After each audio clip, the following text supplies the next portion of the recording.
Miss, the master is waiting for you in his room. He said he has something to discuss.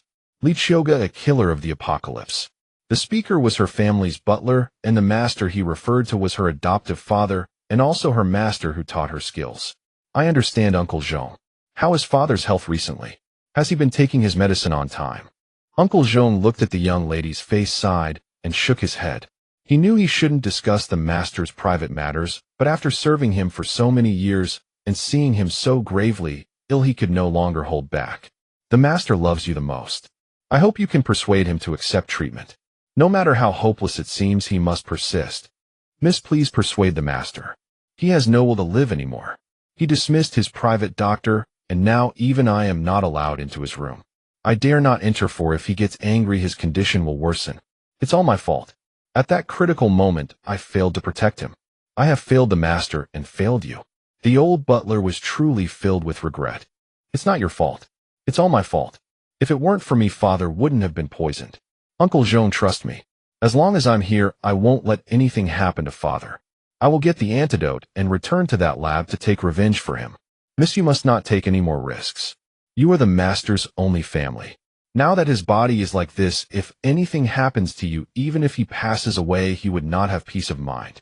Although he was unwilling to say that his master was nearing the end, the young lady was also the second person he cared about. He had to protect her for the master and prevent her from any harm. He had watched the young lady grow up. Just like the master, he regarded her as family. If anything happened to her, he would be heartbroken. Her name was Qiuge. In this apocalypse, she was a top-tier killer. She had been abandoned by her parents as a child and lived in an orphanage where she was always bullied by the other children because of her small stature. One day she slipped away when no one was watching. As she escaped, she made up her mind, even if she died outside, she would never return to the orphanage. But life outside was not easy. In the orphanage, despite the bullying, she always had enough to eat and warm clothes. Outside, Qiuge wandered for a long time and eventually became a homeless beggar. She also learned many survival skills from other homeless children. One older boy taught her how to be a thief. Her meeting with her adoptive father happened when Qiuge was stealing. He noticed her and took her to a mysterious organization where she was trained to become a sharp blade under his command. She was also the most capable person in the organization. There was no mission Qiuge couldn't complete. Little girl, I never would have guessed. You look so innocent and cute, yet you can steal. Qiuge's hand was caught, but her eyes were stubborn. Immediately she began to play the victim. Kind uncle, my parents abandoned me. I haven't eaten for days. This is my first time stealing. Please let me go. I have many younger siblings at home waiting for me to support them. If I don't go back, they'll all starve. Uncle, please spare me. Look at how handsome you are. Surely many beautiful sisters like you. I'll never steal again. This time I didn't choose my target well. Next time I'll be more careful. I wonder if this person can be fooled. He looks quite shrewd. I'm afraid I won't get past this. What should I do? Little girl, always relying on such tricks to get by. What's the point? I can see you're a person with ambition. Why don't you come with me? I'll provide you with food and drink and teach you skills. I have many other children like you there. They are now very capable and would never get caught for stealing a little thing. Do you want to learn such skills? Do you want to rise above others and become a strong person that everyone fears? He could see that although the little girl was young, her eyes were stubborn and she had great potential. If he brought her into the organization, she would surely become his right-hand woman in the future. What he was doing now was to establish his own assassination organization and become the king of the underworld. He urgently needed orphans like this to join. Go with you. You're not a human trafficker, are you? I've seen many like you. How can you prove that you can teach me real skills? Just because you say so, you want me to believe you. You have to show me real skills. Qiuge suddenly stopped being afraid. It wasn't that she lacked caution, but this person said he would teach her skills. In recent days as a thief, she had been bullied by older children. From the bottom of her heart, she swore that she would become strong and never let anyone bully her again. She would make those older children who had bullied her beg for mercy at her feet. So Qiuge was afraid of being deceived, but she knew she had no family left in this world. Living was meaningless. What if she was really tricked? Might as well take a gamble. If she succeeded, her wish would come true. Right now, she lacked a powerful backer to protect her and teach her skills. Fine, I'll go with you. Even if it's a trick, even if you capture me and sell me, I'll accept it. I lost the bet. But even if I die, I won't let you go. I'll haunt your dreams every night and never let you sleep. Qiuge made her fiercest face at the man. Ha ha, little girl, what's your name? You are truly special, worthy of my choice. Don't worry, I won't sell you. You will be the one I trained specially. I hope your confidence and ambition match your big talk. My training will be extremely harsh. It will even make you wish you were dead. Once you agree, there is no turning back. He could see that the little girl had already made up her mind. To make such a quick decision at such a young age was truly remarkable. My name is Qiuge. I'm 10 years old. No matter how hard it is, I'm not afraid. At worst, I'll die. I'm not even afraid of death, let alone training. Although I'm young, don't underestimate me. I won't let you down. I will become a strong person in this world and make those who bullied me regret it. Although she was 10 due to poor nutrition, she looked like a 7-year-old. Qiuge was very cute, making anyone want to cherish her. Who would have known that such a cute child had a demon inside her? Since she started wandering, Qiuge had met kind people who wanted to adopt her, but she didn't want to be adopted. Just like in the orphanage, whenever a family came to adopt, Qiuge would do everything to make them not choose her.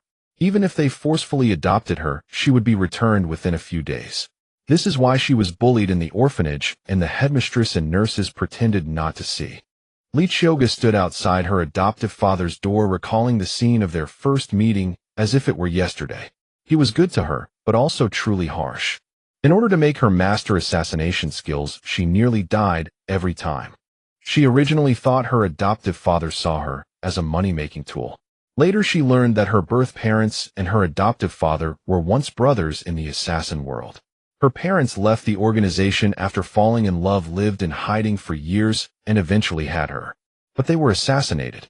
In the end, they entrusted her to her adoptive father. Her parents knew that the organization knew of Qiuge's existence, so they told her adoptive father, since that's the case, train Qiuge to become the most powerful killer so that no one can hurt her. Her adoptive father was the only soft spot in her heart. Knock, knock, knock, knock. Is that Qiuge? Come in quickly.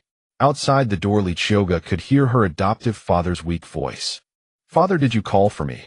Qiuge came to her adoptive father's side and saw him lying in bed, very weak, with various tubes attached to his body. Qiuge, this is a gift from me. Do you like it? Qiuge watched as her adoptive father took out a very old small box. This box is so special. Qiuge opened it, and inside was an ancient jade ring. I got this at an auction. I thought it suited you. I thought it would suit you. Qiuge took out the ring and put it on her middle finger. She looked at it. It was really beautiful, as if it held a magical power. It's beautiful. I really like it. Uncle Zhong said you refused to take medicine. Why, father? You must hold on. I will get the antidote and save you. Father's severe illness was closely related to a newly developed biochemical poison. Moreover, after being poisoned, he refused treatment. She was determined to get the antidote by any means necessary. Qiuge, forget it. This antidote is not easy to obtain. I called you today. I wanted to give you this box. It contains all my savings. Take it and leave. Don't come back. I have watched you grow up and become capable of protecting yourself. I have no regrets. I have fulfilled my promise to your parents. Go live the life you want. Saying these few words exhausted all his strength. No, father, I have found the lab where the antidote is stored. I plan to act tonight. You must wait for me. She could see that her adoptive father was about to pass away. She watched his eyes slowly close, but a smile lingered on his lips. Qiuge, my good daughter, just listen to me this time. Father, don't leave me. Qiuge has no other family left. In the room, Qiuge sobbed heartbreakingly. I will get the antidote and kill those people. To avenge father. Let go. This is our newly developed biochemical weapon. Qiuge stood in a lab on the 66th floor. She was now severely wounded.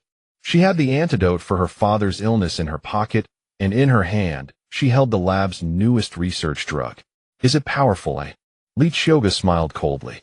She knew she couldn't escape, or rather she didn't want to. Standing before her were several renowned scientists. These were the villains who caused her father's death. She would make them pay with their lives. Please give it back. This is the achievement of my lifetime's research. Several old professors were frantic. Give it to you. Sure, I'm most respectful to the elderly. She flashed an angelic smile, approached the old professors, and when she reached them, she ignited a small bomb in her hand. It was a new type of explosive that could level the entire building. Taking these old men's lives was easy. Boom. Qiuge's angelic smile vanished as she perished together with them. She thought this time it was worth it. Not only did she avenge her father, but she also killed several top-tier assassins. Dalong, come quickly. Your wife has fallen into the river. Several women washing clothes by the river saw a young woman floating in the water. Wasn't that Dalong's newlywed wife? They shouted at a man who was carrying several wild rabbits. Dalong thought this woman has been causing trouble ever since she married him a few days ago. Now look what's happened. She jumped into the river again. He looked at the river. The woman was already floating. Could she be dead? Good riddance, bury her and be done with it. Oh, Dalong, your little wife has only been married a few days, and she's jumped into the river again. It's all your mother's fault. She's only been in your home a few days, and your mother has already driven her to this. The woman speaking was a mortal enemy of Dalong's mother. Seeing his daughter-in-law jump into the river, she was delighted. Antly, stop with the sarcasm. Be careful or Dalong's fist will turn your head into a pig's head. This was Hohot Shinsi from the village, always warm-hearted. Seeing Dalong pull his wife ashore, she hurried over. Dalong, quickly put your wife on your back and empty the water from her stomach. See if she can live. Their village had many rivers, and people often fell in. They used this method. Dalong looked at his unconscious wife, put her on his back, and began running back and forth according to Hohot's method. After running many laps, the unconscious young wife actually began to spit out water. Qiuge thought, who is this bastard hanging me upside down? It's so uncomfortable. What's going on? Wasn't I blown to pieces? Now my whole body hurts. What is happening? How disgusting. She spat out several more mouthfuls of water before Dalong put her down. Well, are you okay? If you're fine, go home and work.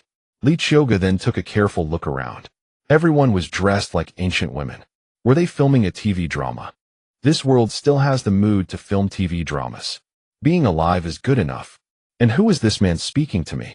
Why is there anger in his eyes? And the circle of women watching the excitement. Why were they all staring at her? Oh, Dalong's wife, how could you be so careless? You even fell into the river. Fortunately, several of us were washing clothes by the river today and spotted you floating there. Otherwise, you would have soaked until you rotted. A woman with a pockmarked face teased Qiuge in her disheveled state. Qiuge was a newly married young wife in the village, exceptionally beautiful. The pockmarked woman couldn't stand anyone prettier than herself. I say, Wang Wu's wife, why are you so sharp-tongued? No wonder your mother-in-law disapproves of both you and your husband. Your words cut too deep. You say exactly what you think. Although this village was called Shijia Village and most residents shared the Shi surname, there were also families with other surnames, though few in number. The Wang Wu family had relocated here later, but had resided in the village for 20 or 30 years. I say, Hohot, why are you so refined today? Don't tell me your son attending school for a few days has taught you to read and write as well. And now you're showing off in front of us. Hohot had given birth to 2 sons. Her husband owned an ox cart, and by transporting people from neighboring villages to the weekly market, they earned a decent income throughout the year. Their family also cultivated 7 or 8 mu of paddy fields, making their livelihood quite comfortable, which is why both sons were sent to school when spring arrived. Are you envious? Send your son to school then. I doubt that good-for-nothing of yours could ever concentrate on his studies. Wang Wu's son spent his days bullying honest children in the village, a little tyrant utterly detestable. Wang Wu's wife grew furious upon hearing this. Given their impoverished circumstances, where simply having enough to eat was already a luxury, sending their son to school was unthinkable. So she was so enraged that her face flushed red and her neck swelled. I'm too lazy to waste breath on idle chatter with you all. Our Wang Wu went to work in the city today. He's earning decent wages at 30 copper coins per day. I need to hurry home and prepare his meal. That daily wage of 30 coins was not trivial by any means. The women watching from the sidelines upon hearing that Wang Wu earned 30 coins a day working in the city also became intrigued. They quickly caught up to Wang Wu's wife. Auntie, your eldest brother has been idle these past few days with no work. Why not join Wang Wu's brother to work in the city for a few days?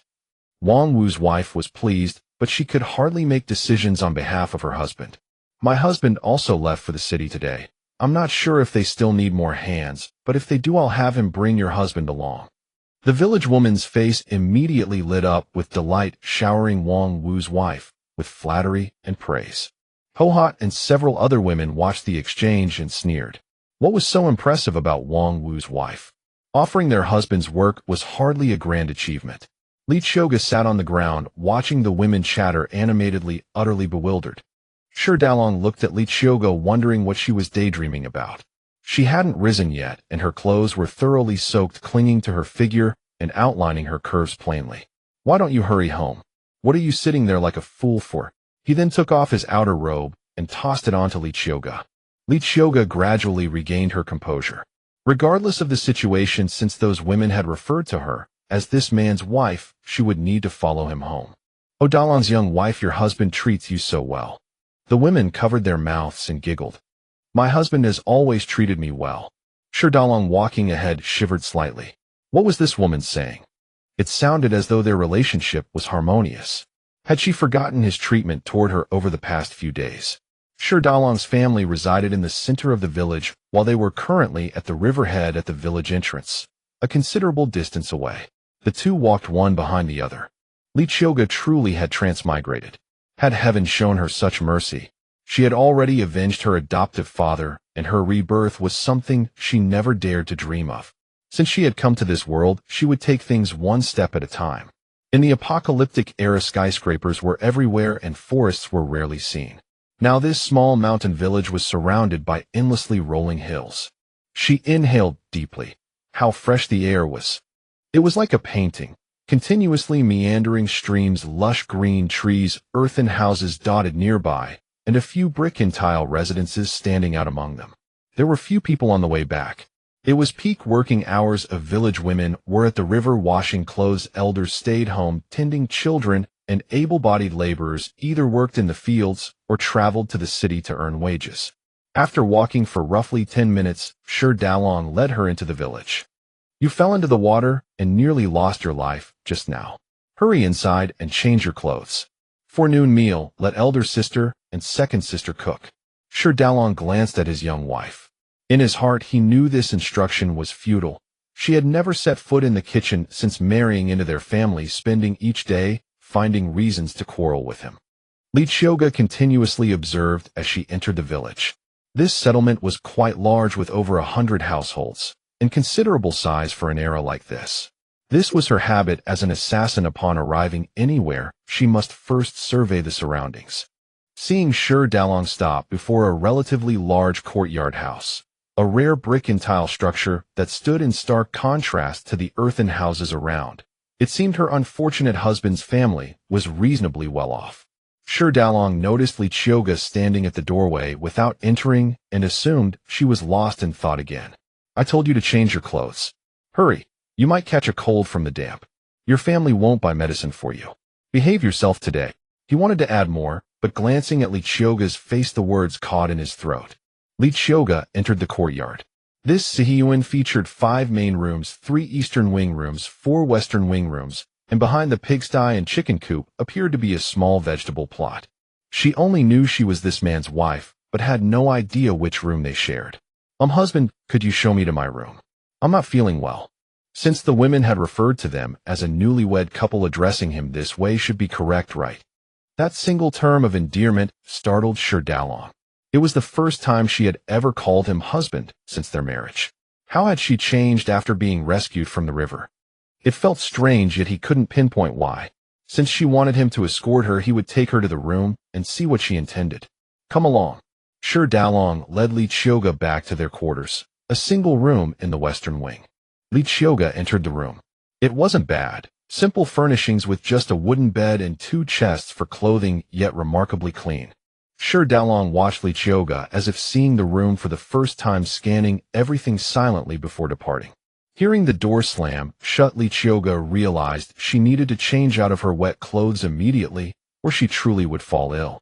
In this era, catching a common cold could be fatal. Hadn't Shi Dalong himself warned that this family wouldn't buy her medicine? She wondered how the original owner had fared with this family. His tone suggested things weren't harmonious. Opening the 2 chests, she searched for her clothes. The first chest contained entirely Shi Dalong's garments, several worn pieces, and one set of new clothing that appeared to be wedding attire, likely worn on their marriage day. Opening the other chest, she found it filled entirely with women's clothing, all quite worn except for one fine cotton red dress, probably also worn by the original owner on their wedding day. She selected an old outfit and changed out of her damp clothes. Looking at the coarse hemp fabric she now wore, she rifled through the cabinet. The original owner's life in her maiden home had been wretched. Receiving only several worn outfits from her family on her wedding day was truly heartbreaking. Perhaps due to falling into the water, she felt a dizzy fatigue. Glancing at the wooden bed, she climbed onto it. Her inconvenient husband had said she needn't cook, so she would rest well. Qiuge lay on the bed dazed and drowsy, feeling as though she had been dreaming an extraordinarily long dream. "Qiuge, tomorrow you must behave yourself, don't make a fuss. We've already accepted their 10 taels of betrothal gift. The Sure family's eldest son, his household is quite well off. They live in a house of blue bricks and tiles, and he has a skill in hunting, not to mention his good looks. To marry him is a blessing you've cultivated over several lifetimes. He's a bit older than you, but an older man knows how to cherish a woman." Who was this old woman? Her face bore a mean expression. Then she saw the original host's mother kneeling on the ground, embracing Qiuge and weeping incessantly. "Mother, Qiuge is only 16, and you want her to marry a 27-year-old man. I can't bear it. If you found her a poorer man, one from a simpler family, I wouldn't object. But the eldest son of the Sure family isn't even their biological child. He's a man of unknown origins. In the Sure family, he's nothing but a free laborer, and he's not even favored. I've made inquiries. How dare you? Wang Xiuyan, I, the old lady, have already accepted the betrothal gift. How dare you defy me? Let me tell you, Qiuge must marry tomorrow. Junjia's academy has been pressing for tuition fees, and I've already taken the money to town. What use is a worthless girl staying at home? Better to exchange her for silver to send my grandson to school. Grandmother, I have worked tirelessly since I was a child, doing most of the household chores. Is this the fate I deserve now? Auntie is a year older than me. Shouldn't she marry first? Qiuge had always been timid in the family, never daring to speak loudly. This time, hearing that she was to marry an older man, she had gathered all her courage. "You wretched girl, how dare you compare yourself to your little aunt? She is to marry a wealthy merchant in the city as a concubine. You, a lowly girl, should be grateful that anyone wants you at all." Old Madame Li's precious daughter Li Jiaoyan sat nearby, watching Qiuge still kneeling on the ground with a scornful smirk. Better to be the wife of a poor man than the concubine of a rich one. Grandmother, you don't even understand this principle, yet you take pride in it. Haha, I see clearly now in this family. I'll marry. Qiuge's heart turned cold completely. Mother, I beg you, don't let Qiuge marry. Father, say something. Old Li, who was smoking his pipe nearby, glanced at Wang Xiuyan. This woman was truly clueless, actually coming to beg him. Your mother has already decided. What more is there to say? Besides, Qiuge has agreed. You two go out now and prepare Qiuge for tomorrow's wedding. The bridal gown has been sent. Go see if it needs any adjustments. After speaking, he took a few more puffs of his homegrown tobacco. In Qiuge's dream, scenes kept replaying of how she had been married off and how she had lived in her natal home since childhood. From the moment this little girl could walk, she had been helping with household chores, bullied by her older brothers, and never had a new piece of clothing throughout the year. Qiuge's father was the eldest son of the Li family, but he was born to old Li's first wife. Therefore, the current old Madame Li was not her biological grandmother, and their branch of the family was not favored. Though her father was the eldest son, Qiuge was a year younger than the eldest son of her second uncle's family. If not for the gossiping villagers, this grandmother might never have found a wife for her father. Her mother was a girl from Wangjia village, her father being a scholar. Since her grandfather was a scholar, her mother was also a rare literate woman. When her mother married her father, it was because the scholar was gravely ill and had once received a favor from her father. So he married his daughter to him without asking for a betrothal gift. Old Li and old Madame Li naturally agreed. Old Li and this old Madame Li had two more sons, Li Gang and Li Tong. The second daughter-in-law, Zhao Lanhua, and the third daughter-in-law, Li Chao, were no better than old Madame Li. They often bullied the original host's mother. Her mother had injured her body, giving birth to her, and barely survived. As a result, she hadn't been able to have more children, but old Li and old Madame Li were quite pleased about this. Li Gang's family had two sons, Li Junjie 17 and Li Juanqing 15, both studying in the city. Li Tong's family had a grandson, Li Juanhao, and a granddaughter, Li Meijuan, aged 13 and 11 respectively. Li Juanhao didn't farm, but apprenticed in carpentry in the city. Li Meijuan occasionally helped Li Qiuge with housework, but rarely, as she mostly stayed with her mother. As for the old lady's precious daughter, Li Jian, she was treated like a precious young lady, only embroidering in her room, and never allowed to do any housework, all in hopes of marrying a wealthy man in the city. As for Shi Dalong, his family was also large. Old Man Shi and Old Madam Shi had many children, 4 sons and 1 daughter. Shi Dalong was found by Old Man Shi on the mountain 5 years ago. He seemed to have no memory of his past, so he became their 5th son. The eldest was Shi Donglai 2nd, Shi Qiulai 3rd, Shi Chuanlai 4th, Shi Xiaolai 5th, Shi Dalong, and 6th Shi Sisi. The eldest son's wife was from Lijia village named Li Meiwan. They had a son, Shi Shiwang, who was 15 and also studying in the city. The second son's wife was Wang Xiangxiang from Wangjia village. She had a son, Shi Xiao 12, also studying. The third son's wife was Zhao Danny from Zhaojia village, who had a daughter, Shi Xiaoxiao, 8 years old. The fourth son, Shi Xiaolai, had broken his leg as a child and never married, spending all day on the bed waiting to be served. He was not in good health, constantly needing medicine. Old Man Shi and Old Madam Shi had been quite poor before.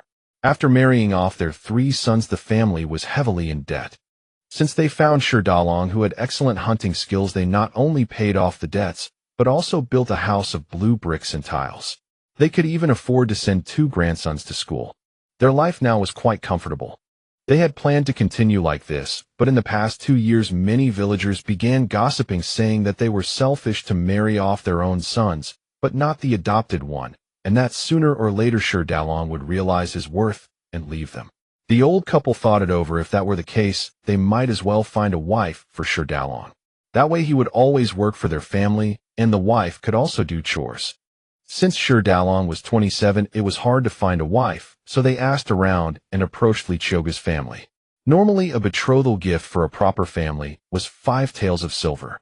But since Li Dalong was older, they offered 10 taels. Old Li and Old Madam Li were worried about their grandson's tuition, so when someone offered money, they immediately agreed, thus settling the marriage. Old Madam Shi had made inquiries. Li Qiuge was treated like a beast of burden in her own home, and she was docile in nature, so she would be easy to control once married. Shi Dalong had originally disagreed. He was 27 and the girl was only 16. Wasn't marrying her a disservice to her? But Old Man Shi and Old Madam Shi wept and pleaded, complaining about the villagers' gossip. Unable to refuse, Shi Dalong agreed. Thus they were married. But what Old Madam Shi hadn't expected was that Li Qiuge had changed. Gone was the hard-working, obedient girl. Now she complained of headaches and backaches, doing nothing at all. This infuriated Old Madam Shi and Old Man Shi. Shi Dalong believed his young wife was too young for him, and from the wedding night onward Li Qiuge claimed she had her period or felt unwell. They had been married for several days without consummating the union. Shi Dalong didn't want to consummate either. He could tell Li Qiuge had no desire to marry him and even resented his age. The reason Li Qiuge fell into the river today was that she was distracted, brooding over her miserable fate, and accidentally slipped in. At first she struggled, but then she thought it might be better to die, so she let the water engulf her. Thus Li Qiuge from the apocalypse had transmigrated here. When Shi Dalong re-entered the room, he saw his young wife lying in bed, sweating profusely. He touched her forehead, as sure enough, she had a fever. He turned around and went to get some medicine from the village herbalist. He couldn't just watch idly. On his way out, he saw his mother, Old Madam Shi. Mother Li has a fever. I'm going to the village to buy her some medicine. This Li woman has been causing trouble every day. If her grandmother hadn't already spent the betrothal gift, I would have sent her back. It truly pained her to think they had exchanged 10 taels of silver for such a troublemaker. And now they had to spend money on medicine for her. Shi Dalong tended to Li Qiuge all night, listening to her mutter in her sleep. She also wept, saying things like, "Don't die, don't die." Shi Dalong was puzzled. Weren't her parents still alive? Who was she talking about not wanting to die? To be fair, his young wife was quite pretty with fair skin, nothing like a typical village girl who worked hard at home. But no matter how beautiful she was, he wouldn't fall in love with her. Dalong sat by the bed thinking about his 5 years here. If not for circumstances, why would he have been stuck in this small mountain village for 5 years? And to think he had even married a wife. How ridiculous. Early the next morning, Qiuge was awakened by a burst of shouting. Damn it, who the hell is making all this noise?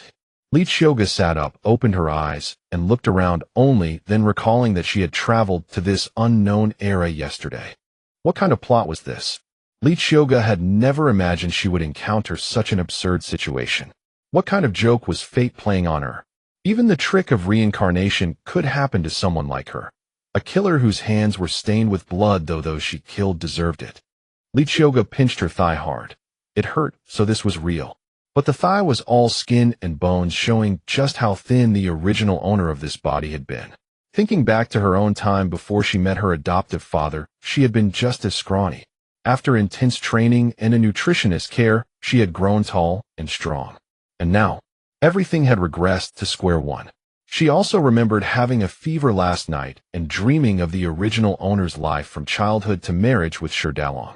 So that meant she had received the original owner's memories. God, did you have to be so thorough? Afraid I couldn't survive here, you even gave me the memories. Should I thank you or not? Since you wanted me to be reborn, why not let me be born into a good family? A princess or a noble lady. At the very least, a wealthy merchant's daughter would do. But you made me an insignificant, despised girl. Are you toying with me? And you even arranged a husband for me. Thankfully, the original owner had been stubborn enough to remain chaste, which gave Qiuge some peace of mind. In her past life, Qiuge had never even had a boyfriend, let alone a kiss. If she had been casually taken by a man, she would have been furious enough to spit blood. If pushed to the edge, she would have killed her current husband, even if it meant risking her life. Thinking about it, the original owner was quite something. Since marrying Dalong, she hadn't acted like a typical young wife of the era, busy from dawn to dusk cooking for the whole family. Instead, she had gone all out, slacking off from day one with a sharp tongue that feared neither her sisters-in-law nor her mother-in-law. She even verbally sparred with her sister-in-law.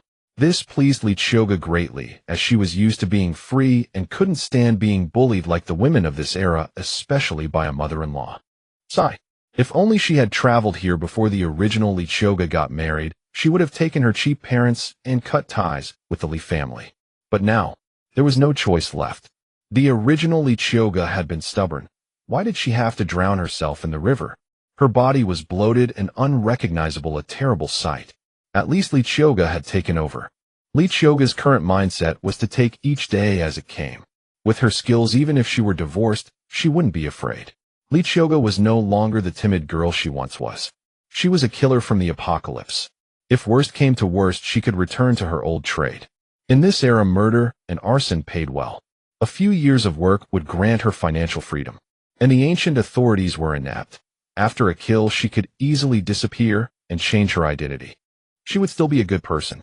Forget it, don't dwell on that. Focus on the present. Now she was in this body, and the original's name was also Qiuge. Was this fate's design? Qiuge had never believed in ghosts or gods, but now she couldn't help but believe. Suddenly thinking of her adoptive father, her heart ached inexplicably. She wondered if he had been as fortunate as she, reborn into another world. Would they ever meet again? If they did, would he still recognize her? So Qiuge decided to live well here. Just in case her adoptive father could also travel through time. She knew the odds were slim, but she still hoped to meet him here. Looking at her rough little hands and feeling her thin body, she guessed she weighed only about 80 pounds. She was probably around 5'3", far from her previous height of 5'9". Her tall stature had been a point of pride. But thinking back, despite the harsh training, she had never lacked food or clothing. All thanks to her adoptive father. The meals were nutritious. This Qiuge, however, had grown up hungry and cold, now just a teenager. It might affect her development, but she was confident she could nurse this body back to health. Suddenly, she remembered the jade ring her adoptive father had given her. Recalling the moment of her death, she thought she saw the ring emit a dazzling light. Could her travel here be related to that ring? If so, the ring had saved her life. She had once heard her brain-dead teammates talk about novels with systems and spaces. At the time, she mocked them. A killer reading such web novels was ridiculous. Now she had become the heroine of that kind of story. How ironic. Talk about eating her words. but she gladly accepted that slap. We were trained to be killers from childhood. That's already pitiful enough. Reading some brainless novels now and then to enrich your life isn't bad. You should read more too. All you do is train and go on missions. What's the fun in that? And you never date. Your life is so boring. Her teammate then curled up on the sofa and continued reading. Recalling the past and the spaces and systems her teammate described, she thought, if only she had one, she would be invincible in this era. With her skills and a space system, she could do whatever she wanted. My space, please appear now. I need to activate you. Since you brought me here, you must have even greater surprises in store. She looked up at the ceiling. Suddenly, she felt a warmth on her middle finger where the jade ring used to be. A fiery circle appeared there. Holy crap! Is this for real? It actually appeared. She watched the fire ring glow on her finger and then vanish. She rubbed it hard. It was truly gone. How could she get in? Would it be a space? She emptied her mind, thinking, I want to go in, I want to go in. Sure enough, Qiuge was no longer on the wooden bed. When she opened her eyes, she was sitting on a bed in a small wooden cabin. Amazing, truly amazing. She quickly got off the bed and looked around carefully. The cabin was a blend of Chinese and Western styles. The furniture was all antique, but surprisingly her phone was on the dressing table. And a computer. She turned on the phone. It had battery. Scrolling through her social feed, she saw posts from her teammates from yesterday. She liked them and even commented successfully. Could it be what she imagined?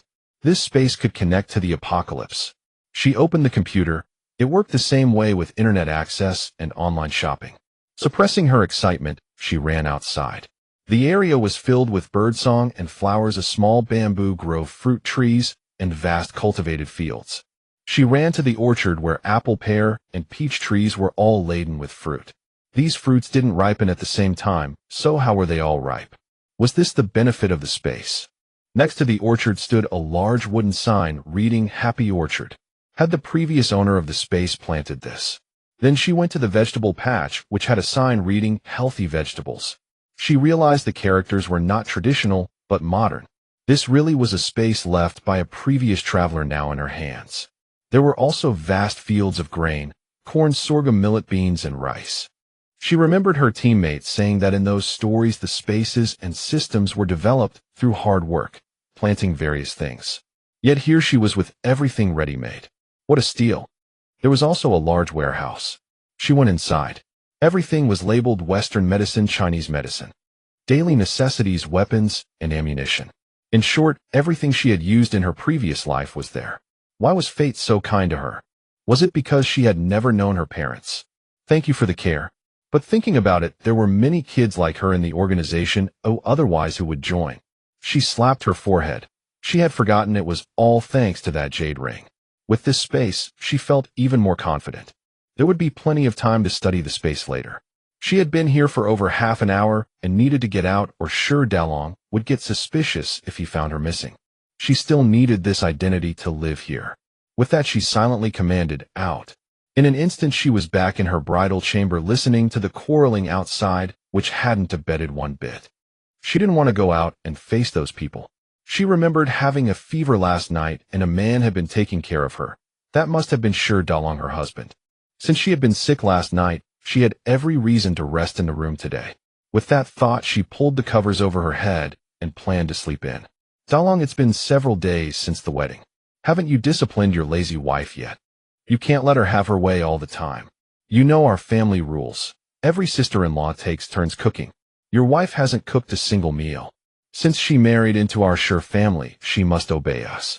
If you have to beat her, I don't believe you can't cure her of those bad habits.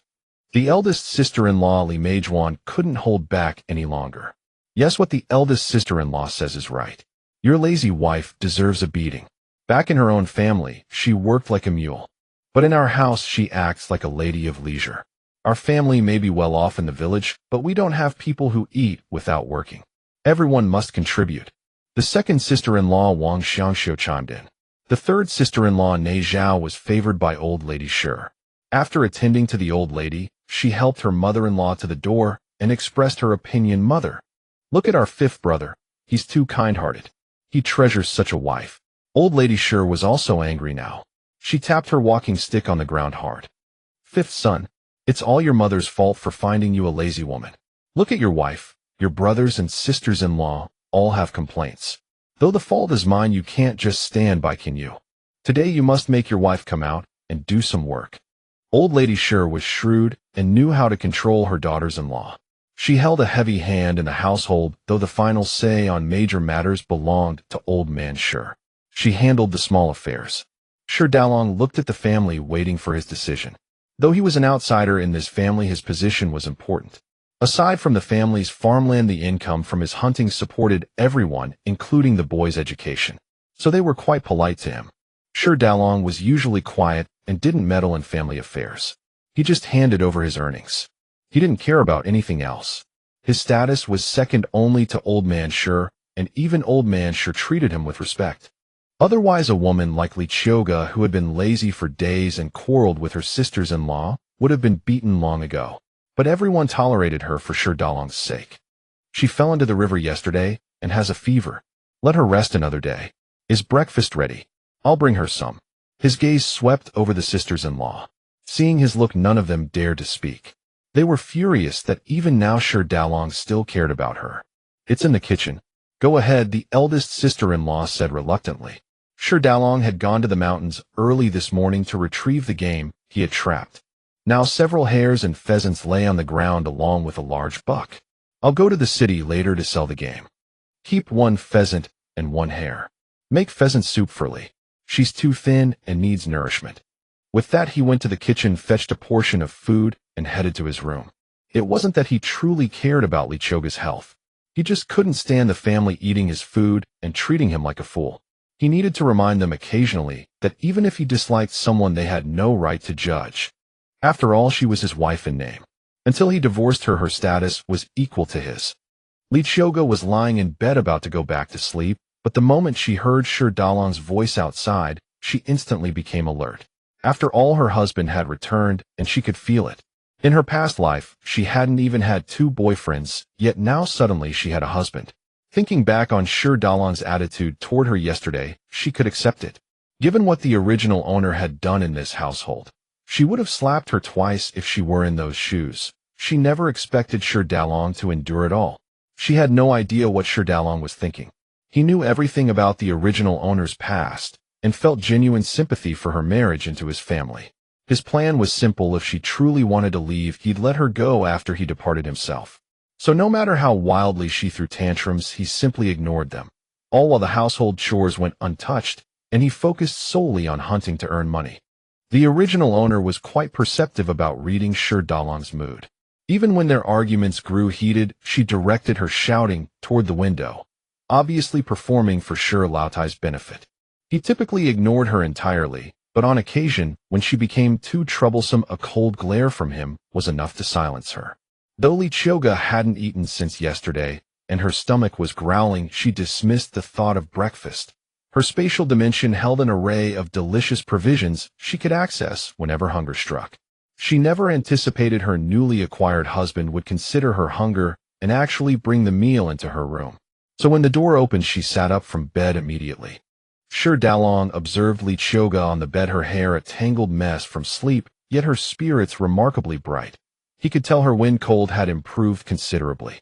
Qiuge sat on the bed in coarse hemp garments that made her frame appear particularly frail. Hurry and wash up, then eat your meal. I know you never wanted this marriage, yet here you are now. I could grant you a divorce, but understand, should you return to your natal family, your grandmother will likely sell you off regardless. It would be wiser to remain in this household for now. Perhaps I'll eventually set you free, and I wouldn't compel you to do anything against your will. As long as you don't cause trouble for me, I won't interfere with whatever conflicts you have with others. With that, Qiuge Dalong served himself 2 bowls of thin porridge and began eating at a leisurely pace. Qiuge hadn't expected Qiuge Dalong to speak so candidly upon entering her room. Yesterday, she hadn't properly examined him. In all the days since marrying into this household, she'd never truly looked at him before. Qiuge Dalong stood exceptionally tall, at least 1.9 meters, with considerable age and formidable hunting skills. The original owner found him deeply intimidating and kept her distance accordingly. Now watching him seated at the small table, Qiuge sensed an understated elegance about him. Despite his rough-spun clothing and stubble, his features were unmistakably handsome. He carried the bearing of a mature man. Since Shi Daolong wasn't born into the Shi family, but was instead found by elder Shi, she couldn't help but wonder if he came from some significant background. Could he be a fugitive general, a prince, or perhaps a crown prince? Didn't all the novels follow this pattern? What role might he be playing? Or maybe he was a noble scion hiding from enemies. When he mentioned potentially freeing her later, hadn't that hinted at something? He might eventually leave this prominent family. That interpretation seemed sound. If the original owner had heard it, she might not have grasped the implication, but she wasn't from this era and possessed both sharp wit and intelligence. Shi Daolong watched Qiuge sitting motionless on the bed, lost in thought and staring at him intently. "If you don't eat soon, I'm taking it away," he reminded her. Coming back to her senses, she quickly got up, washed, and sat beside him to begin her meal. The Shi household wasn't poorly off. The breakfast was typical of ordinary farming families: congee, made from brown rice, dark cornbread, and a plate of pickled radish strips. The original Qiuge had never had enough to eat at her maiden home, so she would have considered herself fortunate to have even these simple provisions. But the current Qiuge had experienced better times and had never denied herself good food.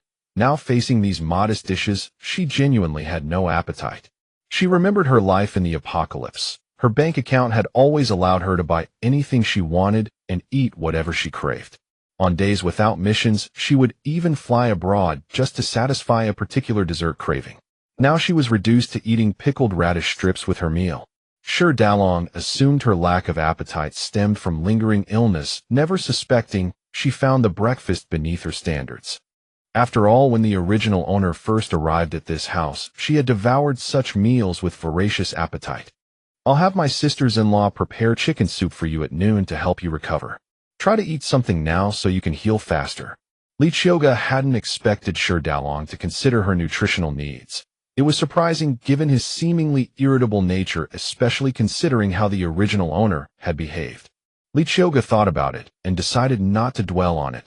That was the original owner, not her. "I do have some lack of appetite, but I shouldn't waste food." Qiuge picked up the brown rice congee and drank it in small sips, then added a piece of pickled radish and ate slowly. Shi Daolong observed Qiuge and noticed how different she seemed today while eating, carrying herself with the refined manner of a well-bred lady.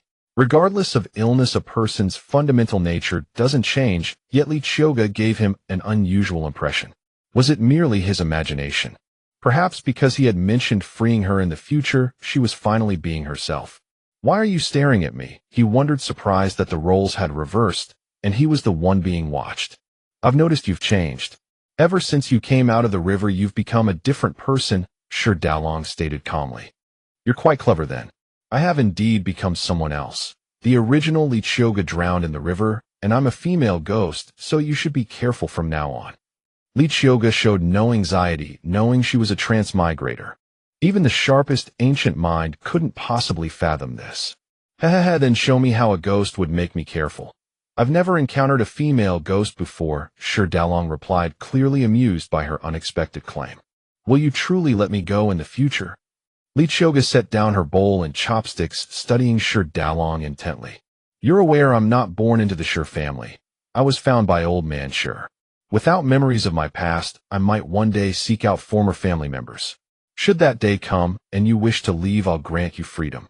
Shi Daolong hadn't anticipated having such a calm conversation with Qiuge. "Then I'll trust you. Until you depart, you said I can do as I please as long as I don't cause trouble for you, correct?" Shi Daolong nodded in agreement. "Then we're friends now. Even if I leave, I won't return to my natal family. I'll find somewhere I enjoy living." Qiuge envisioned a wonderful future ahead. Here she possessed a completely new identity. With her spatial dimension, she was confident she would thrive. "By the way, you haven't revealed your plans to leave to anyone in this household, have you? We're kindred spirits now, so there's no need to keep secrets from me." "I won't spread rumors," Qiuge said earnestly. "I won't tell anyone. I'll continue hunting on the mountain as usual, so this remains between us." Shi Daolong found himself opening up to this woman, perhaps sensing she was different. He felt no fear of her plotting against him. What threat could a young girl possibly pose? If she did attempt anything, he would handle it without hesitation. Honestly, it does seem odd. The Shi family has treated you well, and without you they wouldn't have the prosperity they enjoy now. So why are they only arranging a marriage for you at this point? Others already have children by now. You're the exception marrying so late in life. Have you considered that you might have been married before with children? If they discovered you'd taken another wife in this remote mountain village, wouldn't they be heartbroken? Qiuge had never felt so carefree, which is why her thoughts ran freely. Shi Dalong hadn't anticipated such a question from Qiuge. One who could be his wife must meet certain standards. There shouldn't be, he replied. You're so certain. Consider this. You're 27 here for 5 years, which means old man Shi found you at 22. People here marry at 17 or 18. You carry yourself with refinement, unlike someone from a poor family. You likely already had a concubine, perhaps even a wife. Qiuge grew more convinced with each word. You know quite a bit. From what I understand, Qiuge was like a servant back at her family's home and never even left the village. Where would you have heard about the lifestyle of wealthy families? This young wife notices my refinement, whether she's complimenting me or... What's strange about that? Even if I haven't traveled beyond the village, I've heard stories from those who have. Besides, I've already told you. I'm a female ghost. I lived well in my past life, so I know things. Shi Dalong wondered why Qiuge seemed reluctant to tell the truth. Yet Shi Dalong grew fond of the current Qiuge, far superior to her predecessor. So tell me, ghost lady, what kind of person were you? What manner of family did you come from? Were you some young lady who leapt into the river for love only to inhabit Qiuge's body? Shi Dalong rarely toyed with Qiuge like this. 5 years had passed since Shi Dalong arrived, yet he'd made no friend with whom to converse openly. To other villagers he appeared cold and unapproachable. I was an assassin with profound martial arts skills. During a mission, I was betrayed and killed. When I reached the underworld, the king of hell took pity on me and sent me back, but my original body was gone. So I took possession of this Qiuge. Shi Dalong watched her weave her tale. Does that mean you're skilled in martial arts?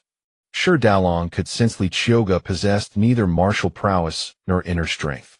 Since I've taken over Qiuge's body, my former martial arts are gone. I'm now merely an ordinary person. What a pity I've lost such profound skills and inner energy. Realizing further brooding was futile, she finished her meal and prepared to return to bed. That really is unfortunate, Shi Dalong agreed. Oh, I'm full and feeling drowsy again. Didn't you tell them my health hasn't fully recovered? I'll rest in bed. Once the chicken soup is ready, bring it to me. Shi Dalong regarded Qiuge. Did she think he was her servant? In the main hall, the entire Shi family was seated at the dining table, the men at one table and the women at another. Why hasn't Dalong come to eat? Old man Shi, noticing Shi Dalong's absence from the table, immediately inquired. And why hasn't Li come out today? She's usually the first to appear at mealtimes. Old man Shi had been feeling quite helpless these days. As a father-in-law, he couldn't bring himself to scold Li harshly, but she had indeed been causing quite a stir lately. He heard she had even fallen into the river yesterday. How disgraceful. He and his wife had truly miscalculated in bringing such a woman into the family. But now there was no choice. They could only gradually discipline Li into obedience. Father, don't you know our fifth brother? Ever since he married, he's become a different person. He dotes on that lazy wife of his, and just because she fell into the river, he won't even let her leave the room. He even brought her breakfast in bed and ate with her, said the eldest sister-in-law Li Meijuan with a touch of sourness. Yes, father, we all wanted fifth sister-in-law to come out and eat together, but she just lies in bed and won't come out. I think our fifth brother is completely under his wife's thumb. I'm afraid he won't even listen to you anymore, added the second daughter-in-law Wang Xiangxiu, seizing the opportunity to complain. She also glanced at her own husband Shi Qiulai. Compared to him, Shi Dalong was far more considerate, while her own man showed her no tenderness at all. You women are always gossiping about fifth brother. He just got married. What's wrong with him doting on his wife a little? You're all old enough, oh why compare yourselves to a newlywed couple? Have you no shame? Shi Donglai, the eldest son, knew his father's temper well. Their family relied on Shi Dalong for money. His son's education depended entirely on the income from Shi Dalong's hunting. He couldn't afford to offend Shi Dalong, especially since his father always favored him. He had to be cautious. But he also understood that his father favored Shi Dalong because he brought in money for the family. So he didn't mind the favoritism at all. After all, the family property would eventually be divided among the brothers. Yes, you women have nothing better to do than gossip. From now on, let's keep the peace in this household. We can't have constant quarrels just because fifth brother married. These past 2 days when I went out to work, my fellow villagers kept asking about the noise in our house. I didn't even know how to answer. Sure, Qiuge was clever too. Could he not see through his eldest brother's intentions? The eldest brother's son Qiuge was studying in the city, and his own son Qiuge was also there. Whether they studied at the village school or in the city, it cost a lot of money, all of which came from Qiuge. So Qiuge was their family's god of wealth, and they couldn't afford to offend him. These women were always bickering over trivial household chores. As they say, women have long hair, but short vision. They can't see the bigger picture. Father, mother, please don't get upset over our little squabbles. The food is getting cold. Please eat. We'll be mindful in the future and won't nitpick with fifth sister-in-law. She's newly married and young. We'll guide her slowly. Besides, I've been through it myself and understand her feelings. Our fifth brother is indeed a bit older than her, by more than 10 years, and she's very beautiful, so naturally he treasures her now. Let's all be a bit more understanding. The third daughter-in-law Zhao was best at pleasing the old couple. Her timing was perfect. Old man sure nodded approvingly at her words. Indeed, third sister-in-law has a silver tongue. Her words are so refreshing. The eldest sister-in-law couldn't stand it. This third sister-in-law was always buttering up the old couple, but she dared not say more, fearing to anger her husband and father-in-law. Elder sister-in-law, your words make me feel embarrassed, as if I'm only trying to please mother and father. Isn't everything I do for the sake of this family? If our house is constantly noisy, won't the villagers laugh at us? Our family is thriving now with many grandchildren and several children studying in the city. Don't I have their future in mind? I've heard that family reputation is crucial for those who wish to enter officialdom. Even if not for anything else, we should be more tolerant to avoid being a laughingstock. The third daughter-in-law was never afraid of her eldest sister-in-law, whom she considered a simple-minded brute who only cared about petty matters. She herself was much shrewder, constantly pleasing her mother and father-in-law, hoping that when the old couple passed away, the third branch would receive a larger share of the family property. Not to mention other things, the old couple had a hidden fortune, and her mother-in-law had already secretly given her quite a bit of silver without the others knowing. Listen, eldest daughter-in-law. You are the eldest sister-in-law, the primary wife of the eldest son. How is it that you don't consider the family's interests as much as your third sister-in-law? You know what our family used to be like. If it weren't for fifth brother's ability to earn money, could we afford this brick house? Could we send your son to school? And remember, he's not even my biological grandson. Let me remind you all today, we must not offend Dalong. He may have lost his memory, but he's not stupid. Don't go too far with anything. Every time old man Sure mentioned his sons, he recalled the scene when he first rescued Sure Dalong. Though Sure Dalong was severely injured, his clothes and bearing suggested he was no ordinary person. So deep down, old man Sure had always been wary. If one day Dalong truly regained his memory and came looking for trouble, would their family survive? Though 5 years had passed, and Sure Dalong showed no signs of recovering his memory, this worry always lingered in his heart. Father, we all remember. Please rest assured. Over the years, our relationship with Dalong has been good. When the second son, Sure Qiuge, said this, his heart was uneasy. To be honest, he was rather afraid of his fifth brother and rarely dared to speak to him. Although he was several years older than Sure Dalong, he felt that Sure Dalong was the true eldest son of the family. Even the eldest brother treated Sure Dalong with utmost respect. It was mainly because of Sure Dalong's intimidating aura. Though Sure Dalong never demanded fine food or clothing, wearing only coarse cloth, and went hunting every day to exchange the catch for money to give to his mother, Sure Qiuge was still afraid of him. He felt pathetic admitting it. Father, I hate how you treat Sure Dalong. You saved his life. You're his lifesaver. But he always acts so superior. What's so great about him? Just because he can earn a few coins. If you hadn't saved him, he'd have been eaten by wild beasts on the mountain. And you even married him a young wife. What more does he need? I say our whole family are his great benefactors. The youngest daughter, Sure Cici, said disgruntledly. In truth, her parents didn't know that Sure Cici had a secret admiration for Sure Dalong. Before he married, she had hinted at her feelings many times, but he acted as if he hadn't noticed and gave no response. Sure Cici was 16 this year. Although she was young when her father rescued Qiuge, she had seen his expensive clothes and bearing. She often wondered if he ever regained his memory, could he be a noble young master? If she could win his heart, she might enjoy a life of luxury and wouldn't have to stay in this village. Sure, Qiuge was older, but he was handsome and skilled. With his abilities, they would never be poor. She had planned to try harder to make him accept her, but then rumors spread in the village forcing her parents to marry him to Qiuge. So from the moment Qiuge entered the household, Qiuge constantly picked fights with her. But Qiuge was no pushover and never let herself be bullied. Whenever she thought of Qiuge's fair face, she grew angry. Why was Qiuge, who did all kinds of farm work at her parents' home, still so fair? Qiuge hardly ever went outside, yet she couldn't have skin like that. Only Qiuge's hands were very rough, while her own hands were soft and delicate. Shut up. Don't let me hear you say such things again. We did save his life, but he has repaid that debt many times over by earning so much money for our family over the years. Do you know how many villagers envy the contributions he's made to our household? If you anger him, you can forget about your dowry. His daughter had been spoiled by his wife and was becoming more reckless. Father, how can you say that to me? When a daughter marries, it's a father's duty to prepare a dowry. Now you're using that against me. I'm not eating anymore. With that, Qiuge put down her chopsticks and stormed off to her room. Husband, your words were too harsh. Though our daughter is at fault, you shouldn't have scolded her in front of everyone.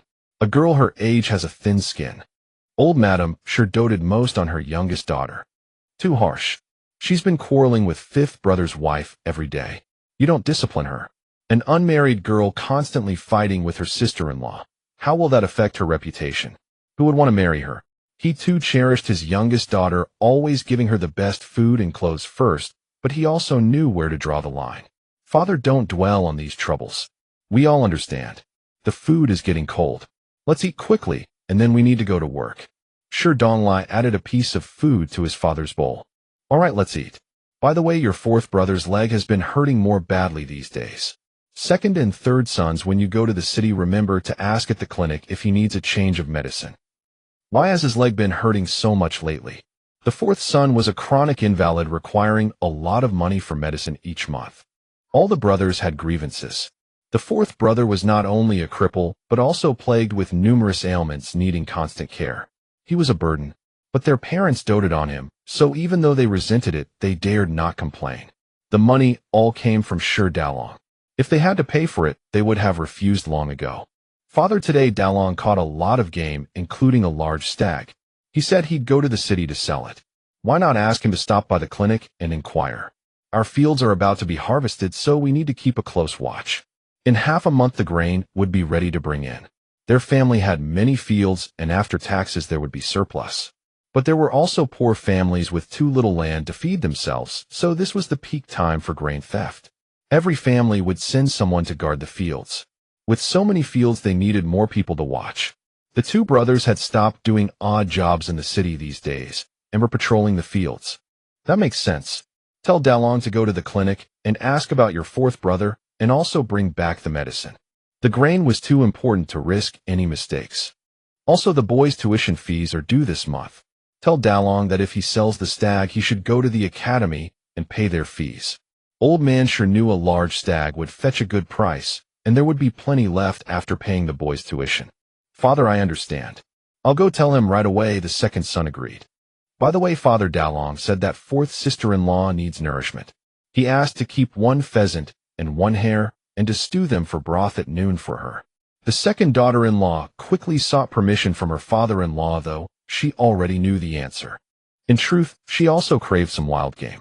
Though the family was large, each person could get a bite or two. Do as he says. Although he too wanted to eat the pheasant and hare, the fact that they were sharing with that woman annoyed him. That gluttonous woman. I think she's perfectly healthy. Those pheasants and hares could fetch a good price. What a waste to stew them. At her parents' house, she worked in the fields even when she was sick. But now that she's with us, just because she fell into the river, she's become so precious. I must have been blind to marry such a lazy, gluttonous woman into the family. And now we have to treat her like an ancestor. I never even had a single egg when I gave birth to you children, but now we have to stew chicken broth for that glutton. Since Qiuge married into the family, She had given old Madame Sure quite a headache, especially her constant quarrels with the youngest daughter. That made her even more displeased. If it were any other daughter-in-law, she would have beaten her with a stick long ago, but since she was Sure Dalong's wife, she dared not touch her. Mother, don't be angry. You'll hurt your health. A pheasant and a hare wouldn't sell for much. We haven't had meat in a long time. It's a good chance to improve our meals. I'll stew the pheasant until it's very tender, and I'll save a big bowl of broth for you. I'll also cook the hare slowly, so it's easy for you to eat. You and Father are getting older and need nourishment. Our fifth brother is a hunter, so it's fine to keep some for ourselves. It makes us happy to see you both healthy and strong. The third daughter-in-law quickly comforted her mother-in-law. Yes, Mother, you and Father are old and really should take good care of yourselves. When your grandson becomes successful and gets an official post, he'll petition for a title for you. Then you'll live to see your great-grandchildren and be a grand old lady of the house. The second daughter-in-law chimed in flatteringly, not wanting to be outdone. Third and second daughters-in-law, you have good hearts. What you say is true. Your mother and I have felt our strength waning these past 2 years. We really should nourish ourselves so we can live to see the younger one succeed. His 2 grandsons were doing well at the academy. He hoped they would soon pass the county exam, then the provincial exam, and perhaps even become officials. Then the Sure family in Qiuge village would be the envy of all. Old Madame Sure, cheered by her daughters-in-law's words, no longer felt it was a waste to eat the wild game. If taking good care of herself could prolong her life, it was worth it. As people age, they fear death more. Third daughter-in-law, when the pheasant is stewed, just give that lazy woman a lot of the broth. Add some boiling water to it. Since she needs to drink plenty of broth, just give her the broth and keep the meat.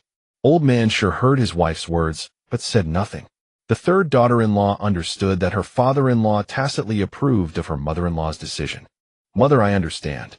Fifth sister-in-law is ill, so she shouldn't eat anything too greasy. It would make recovery harder. Old Madame Sure nodded with satisfaction. It was worth it to favor this third daughter-in-law who always spoke and acted to her liking. After the meal, the daughters-in-law cleared the dishes, and the men all went to the fields to work. Sure Dalong sent the bowls and chopsticks to the kitchen and was about to drive the donkey cart to town to sell wild game. This donkey cart was Sure Dalong's personal vehicle reserved for his trips to the market to sell his catch. Of course, he had earned this donkey cart himself. Fifth brother, wait. I have something to tell you. Sure the second hurriedly stopped Sure Dalong, who was about to leave. Sure Dalong halted the donkey cart and looked at Sure the second without speaking. Sure the second didn't find it strange. He was used to it. After all, his fifth brother had always been cold toward their family and rarely spoke much. Fifth brother, Father said, after you sell the game, stop by the medical hall. Fourth brother's leg has been hurting lately, and he wants you to ask the doctor if there's any way to ease it, then bring back some medicine. Also, the tuition fees for your nephews are due this month. Father said you should pay that too. Sure Dalong nodded after hearing this, then drove the donkey cart away. Always wearing that grim face, scaring people to death. I wonder if he's like that with fifth sister-in-law in bed. He muttered to himself, then went with third brother to patrol the fields. Qiuge, lying in bed, was still preoccupied with the space. Hearing that, Sure Dalong seemed to have driven off with the donkey cart, and her brothers-in-law had all gone to the fields, and her sisters-in-law were busy with their own chores. She knew no one would disturb her, so she slipped into the space. She went to the dressing table, picked up her phone, and sat on the wooden bed to scroll through it. The phone's battery was strangely still full. Opening WeChat, she found dozens of voice messages. Her friends had learned of her death and were grieving, but a like notification had left them all baffled. She didn't reply to the others, only sent a voice message to her best friend Qiuge. Qiuge, you never expected it, did you? After I died, I actually transmigrated into one of those web novels you're always reading. Now I have a system space, and I'm messaging you from inside it. Surprised? Qiuge had been devastated after attending Qiuge's funeral, crying herself to sleep and waking up to cry again. When she saw a like from Qiuge on her moments, she immediately clutched her phone and kept sending messages waiting for a reply. What would Qiuge, am I going crazy? Or am I schizophrenic? That's really your voice. What's going on? You're not lying to me, are you? I saw your flesh and blood at the scene. Even that birthmark of yours was in the pieces. At that moment in the apocalypse, Qiuge was lying in bed, her eyes swollen like walnuts, hugging her phone and replying to Qiuge's messages. Qiuge, I'm telling the truth. I did die and I transmigrated to some unknown dynasty. Now I'm a married woman. As she said this, Qiuge sent a selfie. Qiuge opened the picture and saw that she really did look exactly like Qiuge, only much younger. The apocalypse Qiuge was over 30, but this photo clearly showed a high school student, and her clothes were definitely ancient. Qiuge, you're alive. That's wonderful. Heaven has been kind to you, making you so many years younger. What? You're someone else's wife. What does your husband look like? I heard he's 27, tall and handsome, a bit cold, a hunter who's good at earning money and supporting the family. I'm not close to him yet, but our relationship is okay. Qiuge, you're so lucky to have such a handsome husband. Should I commit suicide too and transmigrate to where you are? Then I could have a handsome husband too, and most importantly, I could see you again. Qiuge, I miss you so much. Don't be foolish. You think dying guarantees transmigration. I think my transmigration is related to the jade ring my adopted father gave me. Not everyone who dies gets to transmigrate. Besides, being able to contact you with this phone is already great. I'm only temporary in this family. One day I'll leave, and I might even need your help then. You have a point. But what can I do to help? We're in different dimensions. Didn't you say your husband is good to you? Why do you still want to leave? Oh, you don't know my situation. The family I married into isn't my husband's real family. I heard he was injured, rescued by this family, lost his memory, and is staying here temporarily. He also told me that if he ever remembers his own family, he'll leave and let me go too. So I think I'll definitely leave this place someday. I'm just friends with him now, not really husband and wife. Qiuge, your husband is really handsome. Why don't you become his wife? Maybe you two will fall in love later. I haven't thought about that yet. For now, we'll just get along. Let me tell you, the original owner of this body was pitiful. Back in her maiden home, she grew up like a little cabbage, working all day long. Finally, to pay for her brother's schooling, her grandmother sold her. So she's not close to her family either. Isn't that ridiculous? What's so ridiculous? In the web novels I've read, there are even worse cases. Some parents sell their daughters to brothels to pay off debts or to noble families as maidservants. You're lucky to have married a decent man. You don't know, when I first transmigrated, I was in a river. The original owner had lost all hope in life and jumped into the river. That's how I got to transmigrate. How heartbroken must she have been? Pity, but women in that era had no status, especially in a family like that. Still, without her death, you wouldn't have transmigrated. Maybe she transmigrated to another dimension. Have you thought about that? Now that you mention it, it's possible. She can transmigrate too, so why not? I really hope she ends up in a loving family. Qiuge, should I tell Hey Z and the others about your rebirth? They're all heartbroken too. Look, my eyes are swollen like walnuts. As she said this, Qiuge sent a selfie as well. Better not. Time heals everything. This is too unbelievable. Let's not mention it. They might think you're crazy if you do. Qiuge chatted with Qiuge in the space until noon, then left the space when she saw the time was right. As soon as she came out, she saw her third sister-in-law push the door open carrying a bowl of chicken soup. Qiuge pretended to wake up slowly, carefully observing this sister-in-law. She had a slender willow waist, cherry lips, and yellowish skin, but she was still pretty. She wore clothes of fine cotton and had her hair coiled in a woman's bun, looking at the person sitting on the bed. Qiuge had a faint smile on her face, but it was far from sincere. Fifth sister-in-law, how are you feeling? We all know you caught a chill from falling into the river yesterday. Fifth brother brought back a pheasant this morning, and I made you a big bowl of chicken soup. If you're feeling better, drink it while it's hot. That way I'll have completed my task from fifth brother. Seeing that Qiuge had no intention of talking to her, she smiled awkwardly and turned to leave. Qiuge tidied her hair, put on her shoes, and walked to the table. Looking at the big bowl of chicken soup, it really was just soup. There wasn't a single piece of chicken in it, and the broth wasn't even rich. She knew that in ancient times, when boiling chicken soup, they wouldn't skim off the fat, they treasured it. But this bowl of soup clearly had only a few oil droplets. It wasn't pure chicken soup at all. She had just arrived in this family and wasn't about to be pushed around by these people. Besides, the original owner had never been an easy target either. Today she would show these people the consequences of trying to deceive her. After all, her cheap husband had said as long as she didn't cause trouble for him, he wouldn't interfere with anything else. Qiuge straightened her clothes and went to the main hall where the Sure family ate. When she entered, she saw a large group gathered around two tables. On the tables were 2 large bowls of meat and 2 vegetable dishes. One was stir-fried cabbage, the other was shredded radish salad. She didn't see Sher Dalong, and she knew he had gone to town to sell game. Sometimes he didn't come back until evening. If they wouldn't let her eat the game, did they even think about keeping some for Sher Dalong? "Oh, fifth sister-in-law, why are you out here? Didn't we send the chicken soup to your room?" "Fifth brother said this morning you haven't recovered. You should rest in your room. Don't catch a draft and make your cold worse," the eldest sister-in-law said sarcastically. The others were also staring at Qiuge. Qiuge had always been a big eater. Every time she sat at the table they had to eat quickly or else she would eat everything.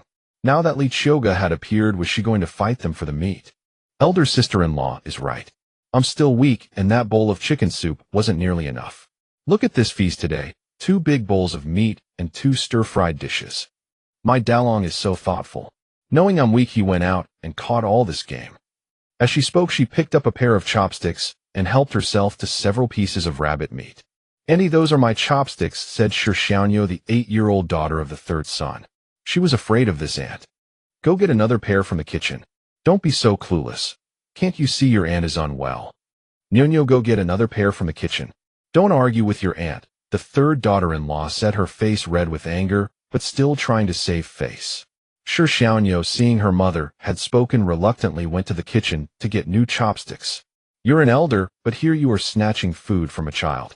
There are many people in this family. Don't just pick at the meat.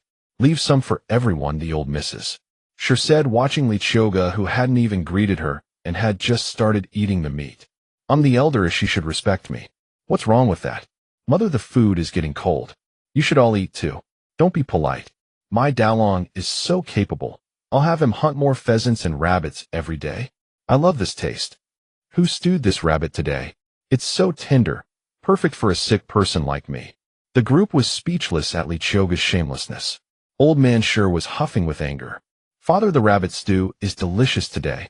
Have a sip of wine," the eldest son said, pouring his father a small cup. He thought to himself, at least the 5th sister-in-law hadn't targeted their table, or else the men wouldn't get a bite either. "Everyone eat quickly, or it'll be gone," the old missus Sher said.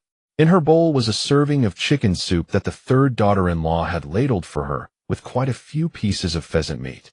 She had enough to eat, but if the daughters-in-law didn't hurry up, all the meat would be eaten by Qiuge.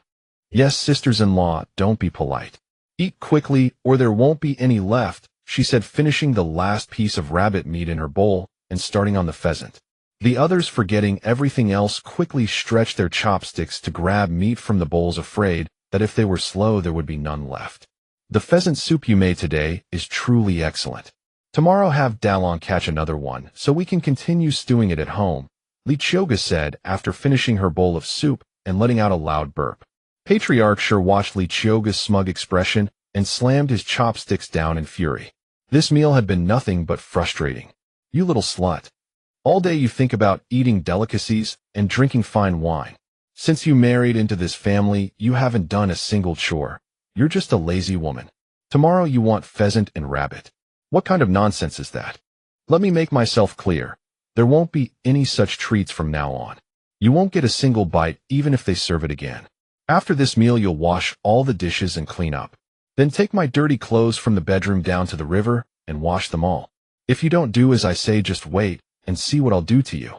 Today she would teach Qiuge a proper lesson, or this problem would only grow worse with time. "Listen here, old Madam Sher. Your bluster might work on others, but not on me. These wild game are all hunted by my husband, and I'll eat them whenever I please. Your entire household lives off my husband's hunting. Don't you have any shame? Don't you have hands and feet to work with? You're all parasites. Wash your clothes. Keep dreaming. I'm in a good mood today, so I won't argue with you. I'm quite full and need to lie down for a while." The old Qiuge never feared them, but now with a different spirit inside, she feared them even less. If things came to a fight, who knows who would suffer more? Though Qiuge was now thin and slight, years of labor had given her considerable strength. Moreover, her martial skills would be more than enough to handle this bunch.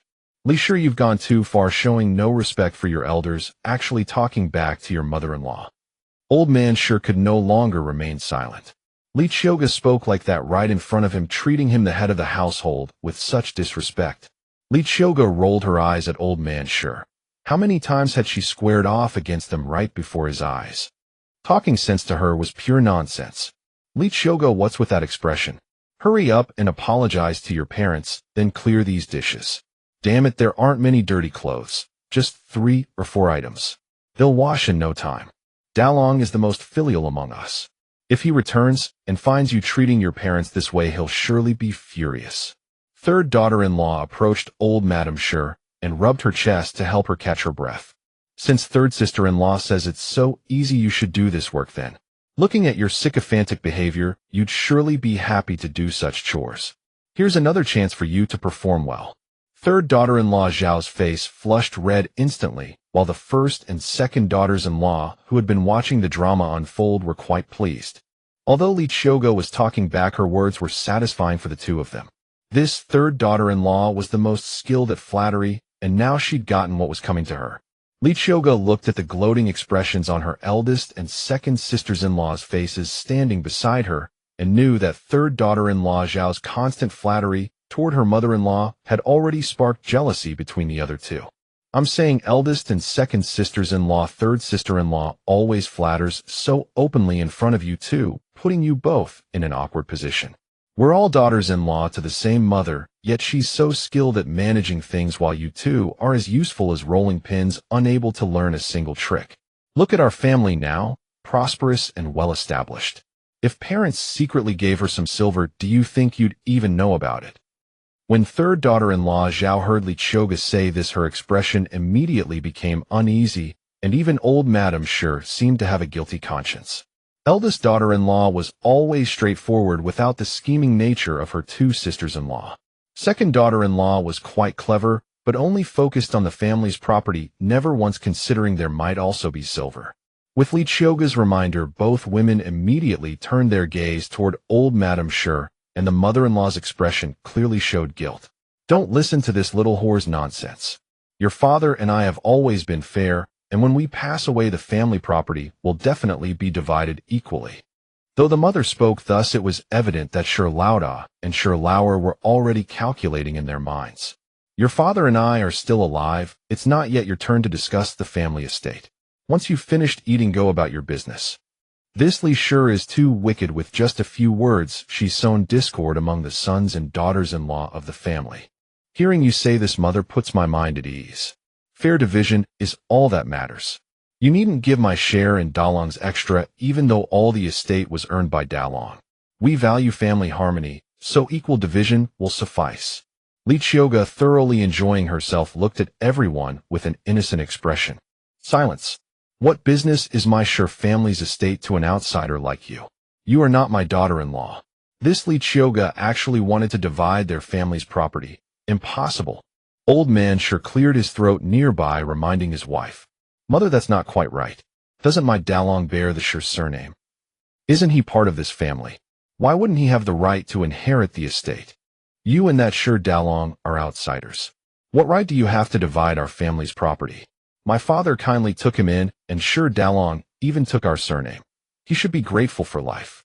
How dare he want a share of our wealth? Isn't that shameless? Sure Cece couldn't contain her anger at this point. Earlier at the dining table, she had wanted to fight Li Qiuge. But seeing Li Qiuge's disgusting eating manner, her mood instantly improved. If Sure Dalong frequently watched this woman eat like this, he would surely grow to despise such rudeness over time. How could she possibly compare to him? Oh, sister-in-law saying such things truly wounds one's heart. Dalong isn't here today, but if he heard your words, he'd be heartbroken and fall ill. As she spoke, Li Qiuge put on a pained expression, clutching her chest tightly. Fifth brother's wife, don't listen to your sister-in-law's childish nonsense. Fifth brother is family to us. We've never treated him as an outsider. Besides, our family's circumstances aren't poor with 7 or 8 mu of paddy fields. Your elder brothers-in-law also work in the city when they have time. How can you say all the estate was earned by Dalong? Speak reasonably. Third daughter-in-law Zhao, quick-witted, promptly seized upon the words. Indeed, you haven't seen how your elder brothers toil outdoors all day long. They never rest for a single day. Fifth brother's wife, we overlook things because you're a woman, but what you said today was rather excessive. You mustn't speak like that again, sowing discord among brothers. At this point, the eldest brother also realized Qiuge was deliberately seeking trouble. Then if that's the case, Dalong and I do have a share in this family estate. I'm relieved then. I take back what I just said. You don't know that when I went to the river to wash clothes a few days ago, people kept asking me whether you two treat Dalong and me as family, and whether we'll have a share in the estate when you grow old. I didn't know how to respond, did I? I've been pondering this matter. Now you've given me a clear answer, so when the villagers ask, I can respond truthfully. Everyone knows our family lives well, and the villagers are envious. This time I'll spread the word to shut them up. You have no idea. Yesterday I fell into the river because I was so absorbed in thinking about this. Just thinking about it sends chills down my spine. The wind cold may be returning. I should go back to bed. Qiuge watched their faces alternately darkening and paling, finding it quite amusing. Fifth brother's wife, don't go spreading rumors outside. Both parents are still alive. Whatever estate is concerned belongs to the family as a whole. Second sister-in-law quickly stopped Qiuge's steps. If it were confirmed that they had a share in the estate, wouldn't the elderly couple truly divide it among them after they passed away? None of the brothers would accept that. Second sister-in-law, I'm confused. Wasn't it all agreed upon? Why the change now? Qiuge displayed a bewildered expression, waiting for them to explain. Who said anything was agreed upon? You decided that all by yourself. We never agreed. Sure, Cece snarled from the side. I say, sister-in-law, this matter doesn't concern you much, does it? You'll marry out someday, so the family property won't really be yours. Even if divided equally, there's no share for you. Qiuge, I'm doing this just to infuriate you all. I've nothing better to do. Why shouldn't I have a share? Even if I marry out, I still deserve a portion of the family estate. She was her parents' youngest daughter, and they had always doted on her. The family wealth would surely be divided in her favor. You venomous woman, disturbing the peace of this household. Push me too far, and I'll have Dalong divorce you. Old Madam sure struck the table fiercely in anger. Oh, I don't think you have the final say on this. My Dalong loves me dearly. He couldn't live a day without me, so he likely wouldn't agree either. How could people from ancient times have ever heard such explicit words? At that moment, the faces of the several sisters-in-law turned red. You shameless creature, speaking such filthy words. Sure, Cece pointed at Qiuge in fury. What's there to be ashamed of? We're a loving couple. He loves me, and I love him. What's there to be embarrassed about? Does it bother you? My Dalong has always been filial. As long as I agree, he'll certainly follow my wishes. Old Madam sure finally understood. She couldn't keep this troublemaker in the house merely out of pity for 10 taels of silver. Otherwise, her son and daughters-in-law would all fall into discord because of her in the future. Oh, then wait for Dalong to return and ask him directly. See if he agrees. I advise you not to bother asking. If Dalong refuses, where will you save face? And if my Dalong sees me wronged and cuts ties with you, all you parasites won't find anyone else who earns so well to support you. Qiuge returned to her room in high spirits.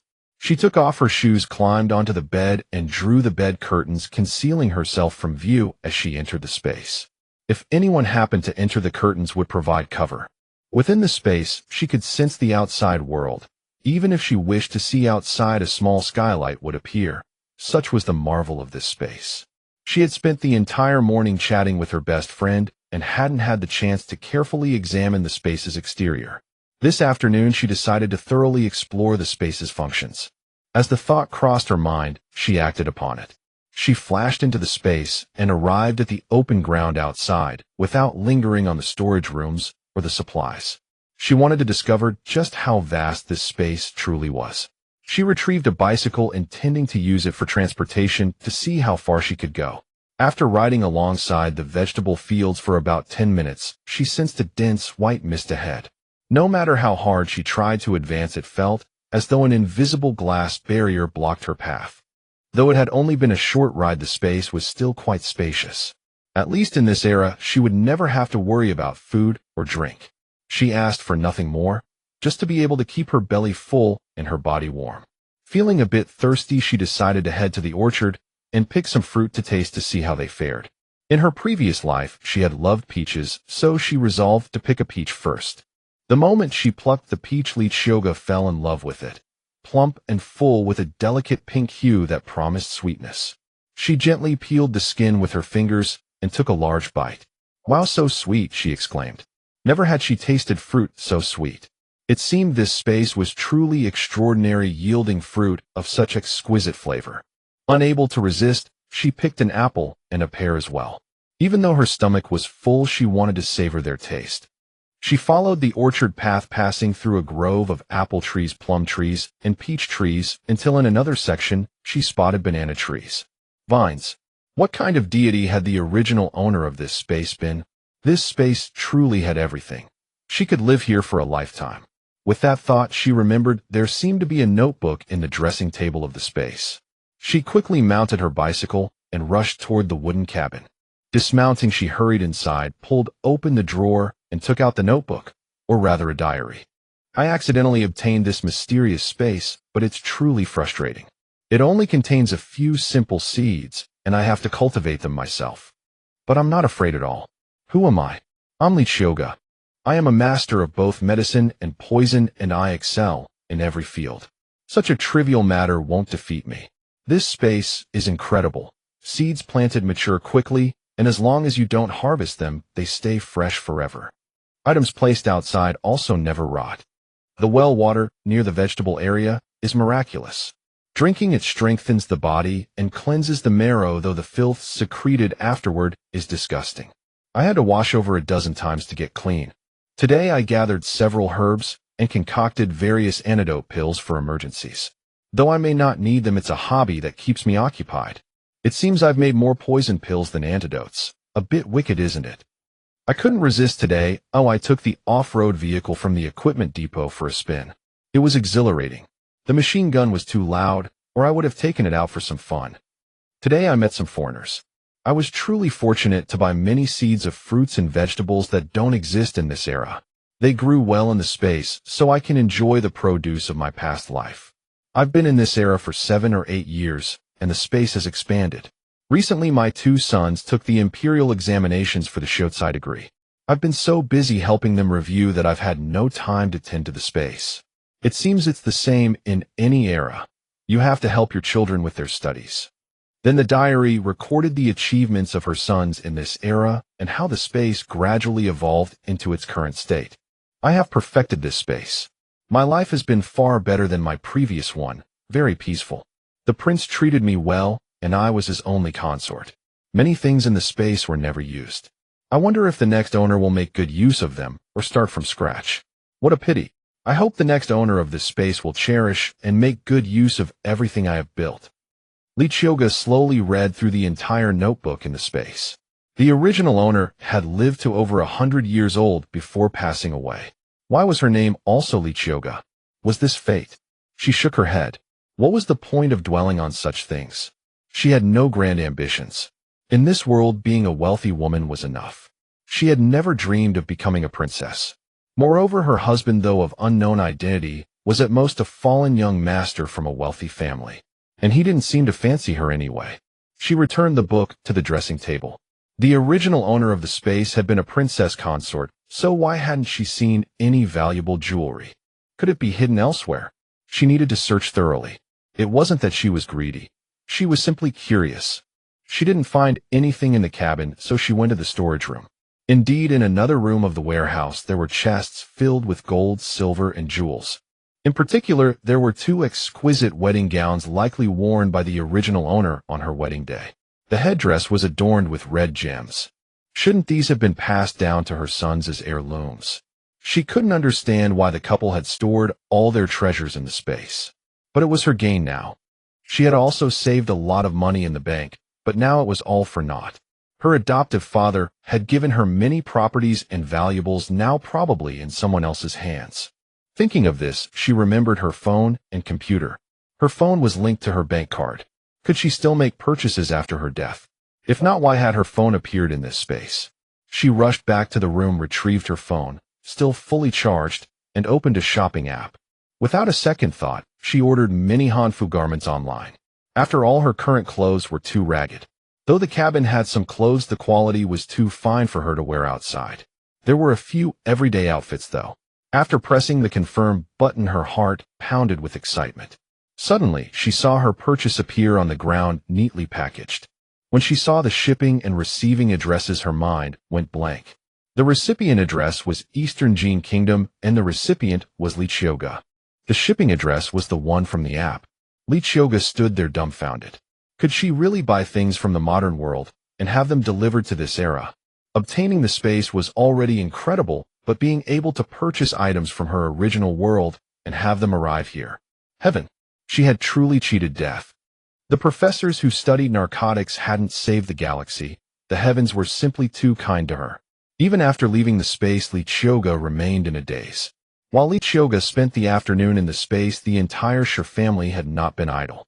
"Mother, do you really want to tell Dalong to divorce her?" the third daughter-in-law asked, patting her mother-in-law's back as she hiccuped with anger. "I can't stand that little vixen anymore. Since she married into this family, she's been a curse to me. If she stays any longer, I might die of anger tomorrow. A bot slave girl. What's wrong with divorcing her? If Dalong is reluctant, let him spend a bit more and buy a better one. Men are all the same. Once they have something better, who would care about a shrew like her? Mother, I think we should wait a while. The young couple just married a few days ago. They're still in the honeymoon phase. If you ask Dalong to divorce her now, it might not work. If Li really whispers in his ear and convinces him to split the family, the children's education in the city will become difficult." The eldest son of the Shi family was not as muddle-headed as his mother. The children's schooling cost several taels of silver every month. If they had to rely on their own family to support that, they couldn't afford it. Although they had plenty of land, there were many mouths to feed. After taxes, they could save only about 10 taels a year, far from enough for the children's education. Moreover, he and his father had seen it themselves when they rescued Shi Dalong. A valuable jade pendant hung around his neck, inscribed with the characters Dalong and his birth date. That was how they knew his age. Since the pendant said Dalong, they named him Shi Dalong. His father had been honest. After Shi Dalong regained consciousness, he didn't keep the pendant, but returned it to him. Seeing how kind the family was to him, Shi Dalong decided to stay. At that time, Shi Dalong had also carried over 100 taels of silver, which he gave to his mother. That was how the family's fortunes gradually improved. With that 100 taels, they built the current brick house. Shi Dalong also earned money by hunting, and the family sent the children to school.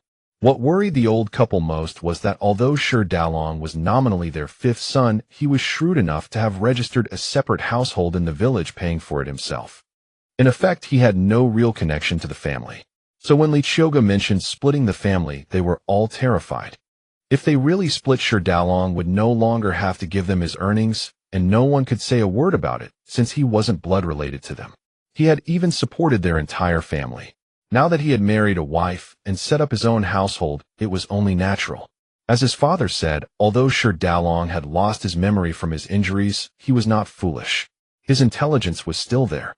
Over the years, the family had treated Shi Dalong with respect. Though his mother occasionally threw a tantrum, his father kept her in check, and nothing excessive had been done. Shi Dalong was very good to his fourth brother. Although he spoke little, every time he brought back game or earned extra money, he would buy nutritious food and medicine for his fourth brother. This made old man Shi value Shi Dalong even more. She wouldn't dare. That little wench thinks she can turn the world upside down. Old lady Shi said so, but in her heart, she was uncertain. Mother, dare or not? Haven't you seen it? Every time you quarreled with that Li woman, did you ever gain the upper hand? She still eats and drinks as usual. At this point, the eldest daughter-in-law also chimed in to support her husband. The eldest daughter-in-law felt that Qiuge's point about the mother-in-law favoring the third branch might be true. Otherwise, why would the mother and the third daughter-in-law look so guilty? They must have been secretly giving money to the third branch. Mother, perhaps we should delay this matter. Wait until Dalong has a conflict with her, and then we can seize the opportunity to divorce that Li woman. The second daughter-in-law also thought it was not a good time. Let's drop this for now. But when Dalong returns today, I will speak to him properly and tell him to discipline his wife, so she stops making the household restless. Old man Shi made the decision at that moment. Although he too wished Shi Dalong would divorce that Li woman, soon seeing Shi Dalong's attitude toward her yesterday and today, he was not so sure. One wrong step could lead to a major disaster. Shi Dalong was truly hard to fathom. A few days ago, he clearly looked down on that Li woman, but since he fell into the river yesterday, his attitude had suddenly changed. Could it be because Li was ill and weak?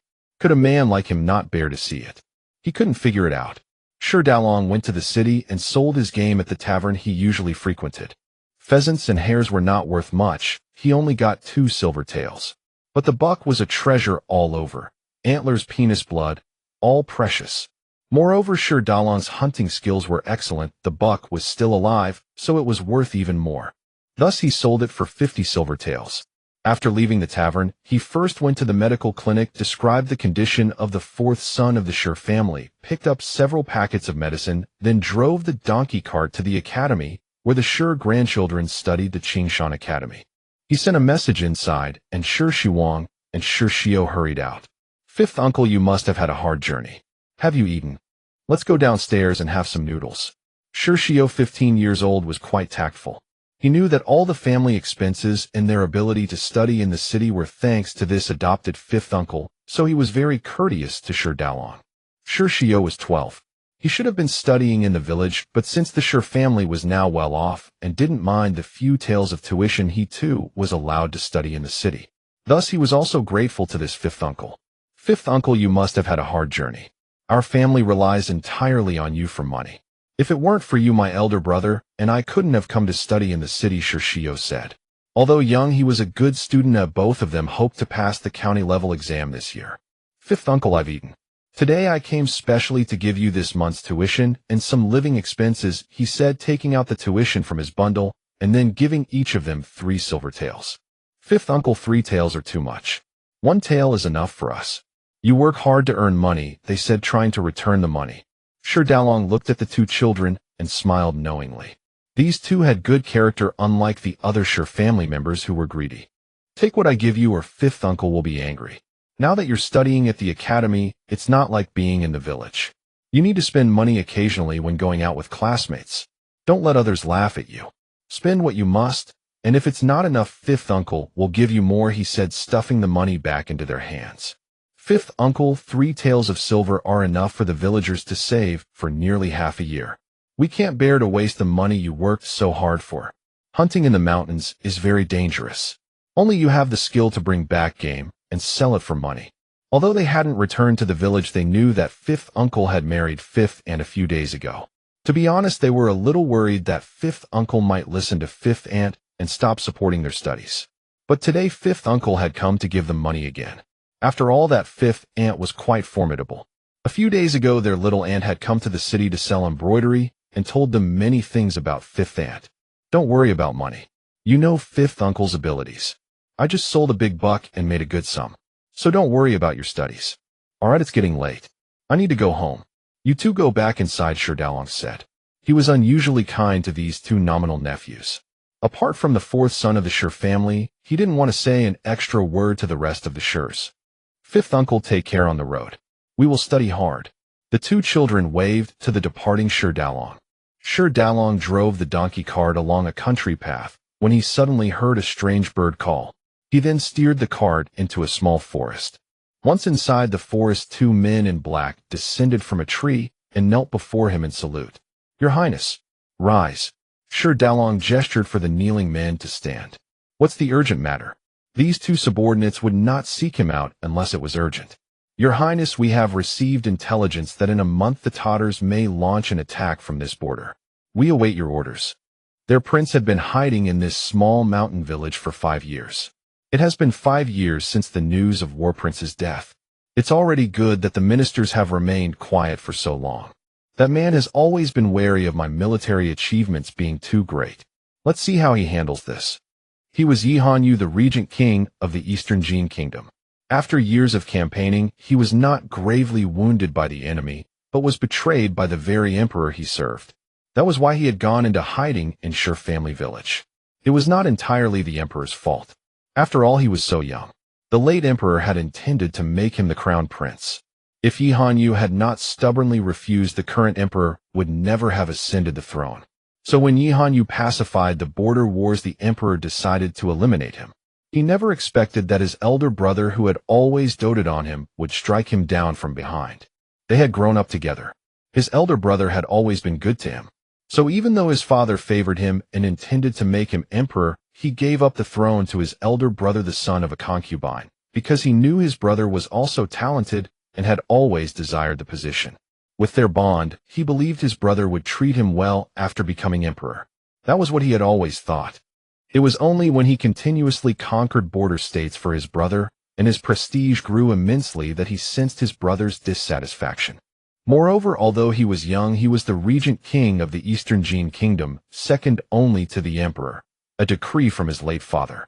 This was also the greatest source of his brother's resentment. 5 years ago, in a great battle, he was fighting fiercely against the Tatars when suddenly 100 assassins appeared. He was already severely wounded, and with the assassins he could not withstand them and leaped off a cliff. Fate had not abandoned him. Below was a lake. He struggled ashore and fled into the mountains where he was rescued by old man Qiuge, who was gathering firewood. Thus, to make the emperor believe he was dead, he had been living incognito in Qiuge family village. After his injuries healed, he claimed to have lost his memory. The villagers were simple and unsuspecting. At most, they thought he was a relative seeking refuge who had failed and accidentally injured himself in the mountains. By chance, old man Qiuge had rescued him. Since he remembered nothing, he became old man Qiuge's adopted son. After recovering, he began hunting to earn money to support the Qiuge family and also took the opportunity to communicate with his loyal guard and Wei in the mountains. Thus, even though Qiuge Dalong lived incognito in Qiuge family village, he never let go of what he wanted to do.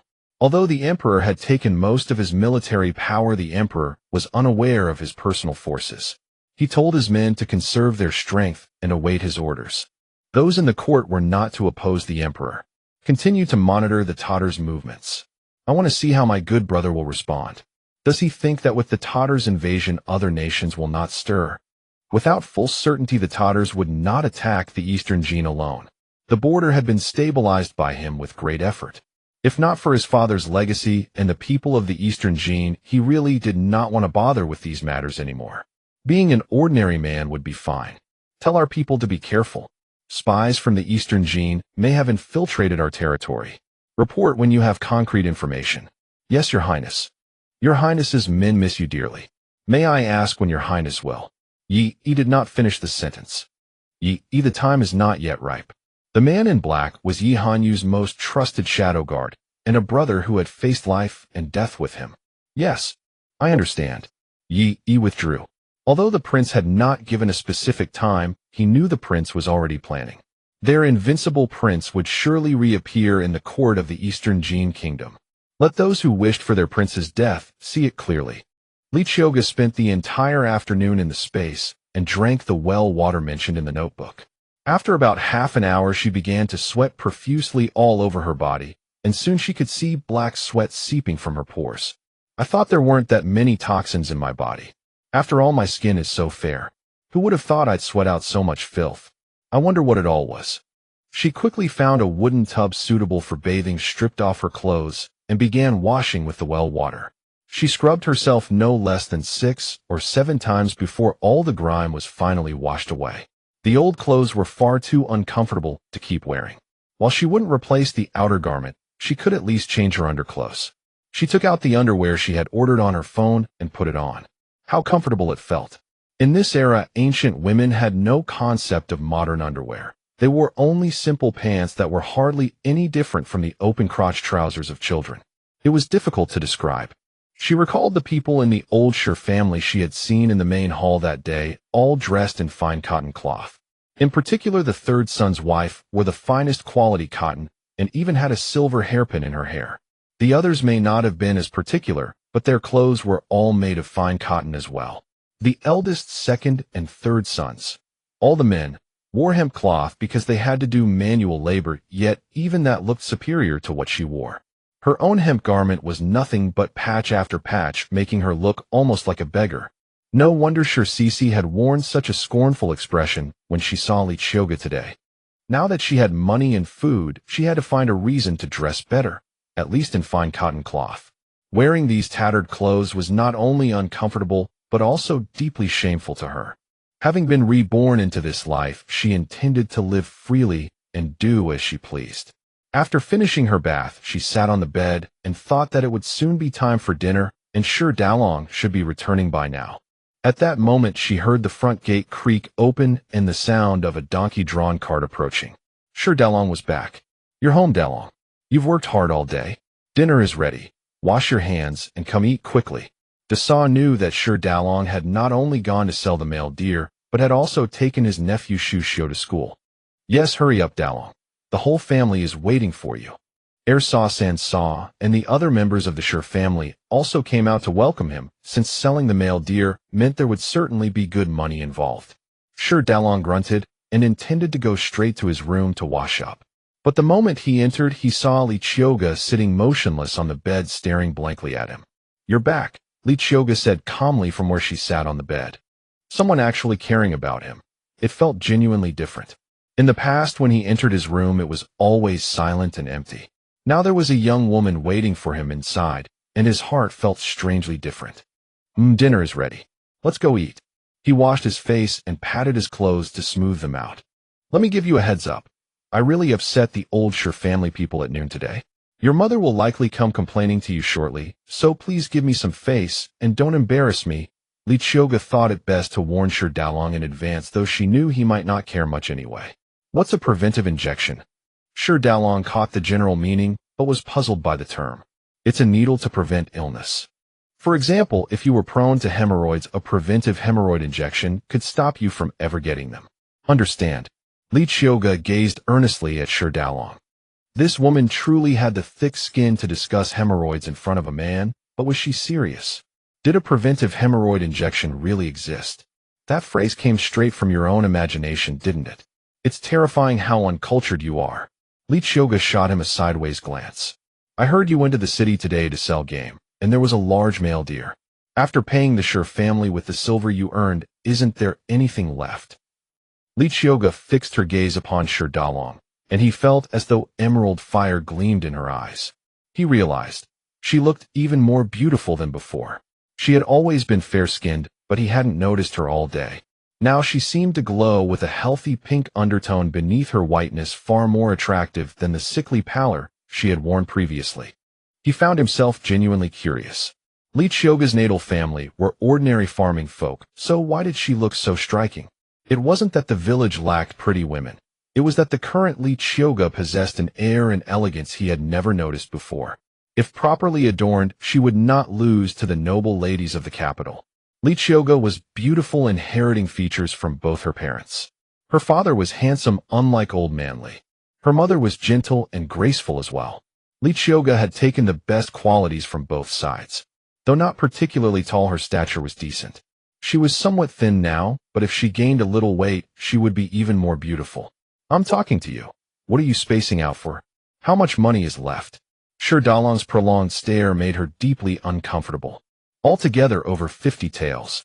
After deducting the tuition and living expenses for the nephews and the medicine for the fourth brother, there are 38 taels remaining, Sure Dalong said, drawing silver coins from his robe. Qiuge reached out and took the silver, selecting 3 taels and placing them back into Sure Dalong's palm. Take this silver and hand it to old matron Sure. The rest belongs to the two of us. Do you have any objection? Before Sure Dalong could respond, Qiuge snatched the silver and turned to place it into her garment chest, though in truth it went directly into her spatial storage. If you treat old matron Sure this way, she will surely come into conflict with you, Sure Dalong said. He did not think Qiuge's action was wrong, only that an argument was inevitable. For some unexplainable reason, he suddenly felt psychologically at ease handing the money to Qiuge, and even found himself leaning toward her side. Conflict with old matron Sure. By the time this is over, the entire Sure household will be coming after me. As long as you stand by me, I fear nothing. Besides, look at my tattered rags, and you're dressed just as poorly. Every member of the old Sure family is better clothed than the two of us. Moreover, you know full well you are not truly one of them. Your household registration was separated long ago. In name, I am still your wife. A man earning money and giving it to his wife. Is that not only natural, but absolutely right? Qiuge spoke with remarkable force. Though the two of them had not yet consummated their marriage, so what? She could clearly see that Sure Dalong himself had no desire for a physical relationship with her. Do as you see fit. Just don't cause me trouble. With that, Sure Dalong pushed open the door and left. The crucial moment still requires you to stand by me. Without your support, I cannot make a fuss on my own, do you understand? We are family now. Good. Sure, Dalong replied softly. Qiuge followed behind him, unable to suppress a smug smile. When the two of them entered the main hall, everyone was already seated except for them. The men's table had reserved a place for Sure Dalong, and the women's table had likewise saved a seat for Qiuge, since Sure Dalong was present, and they owed him at least a modicum of respect. All the meat dishes from noon had been finished, so there was nothing substantial for dinner. Only coarse grain porridge, steamed buns with salted shredded radish, and a plate of stir-fried cabbage. Qiuge looked at the meager spread and lost her appetite entirely. But she would not let the old Sure family win. Food was precious these days, and few families could afford to eat their fill. If she starved herself in protest, wouldn't that only make them happy? So she swallowed her resentment and resolved to finish her portion. That glutton, having devoured so much meat at noon and still managing to eat again. Sure Cece watched Qiuge eat with undisguised contempt in her heart. Halfway through the meal, old matron Sure cast a glance at old man Sure, signaling him to bring up how much silver Sure Dalong had earned that day. Today Sure Dalong was acting peculiarly. Normally, upon returning with the silver, he would go directly to his room and hand it over. Why was he being so unusual today?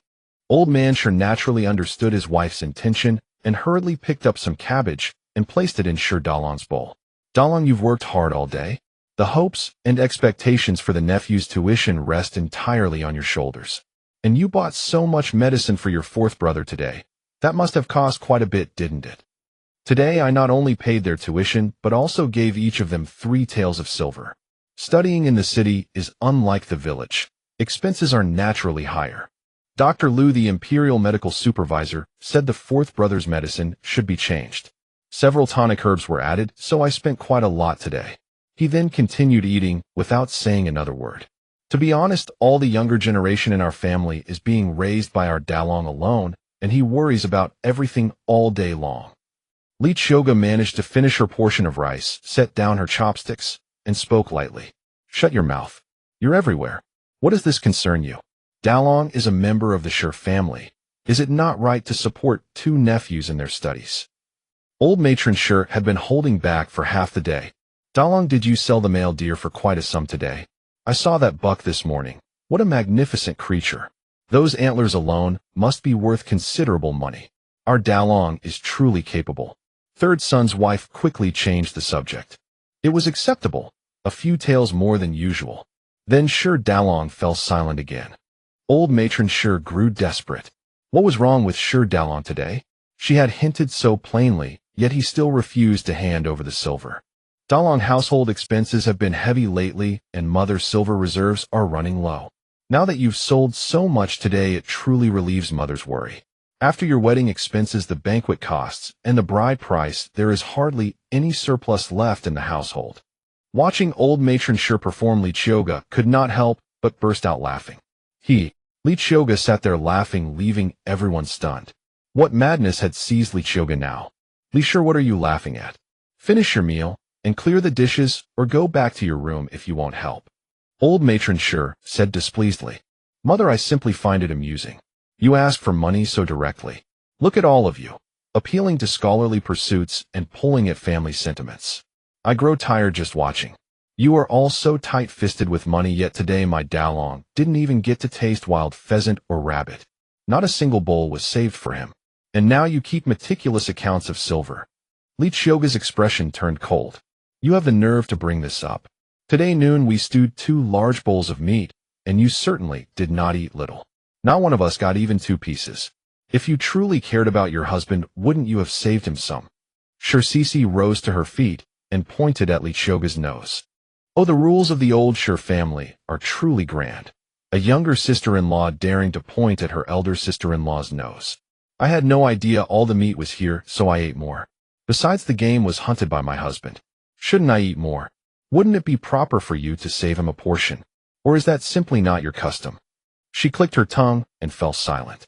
Everyone was already embarrassed that Qiuge had bluntly exposed their attempts to extract money, and now her words made it seem as though the old Sure family did not value Sure Dalong at all. Enough, stop quarreling. Today it is not your sisters-in-law's fault. Didn't Dalong instruct this morning to stew chicken soup for noon? Otherwise they would have cooked it tonight. As for forgetting to save some for Dalong, that was merely an oversight.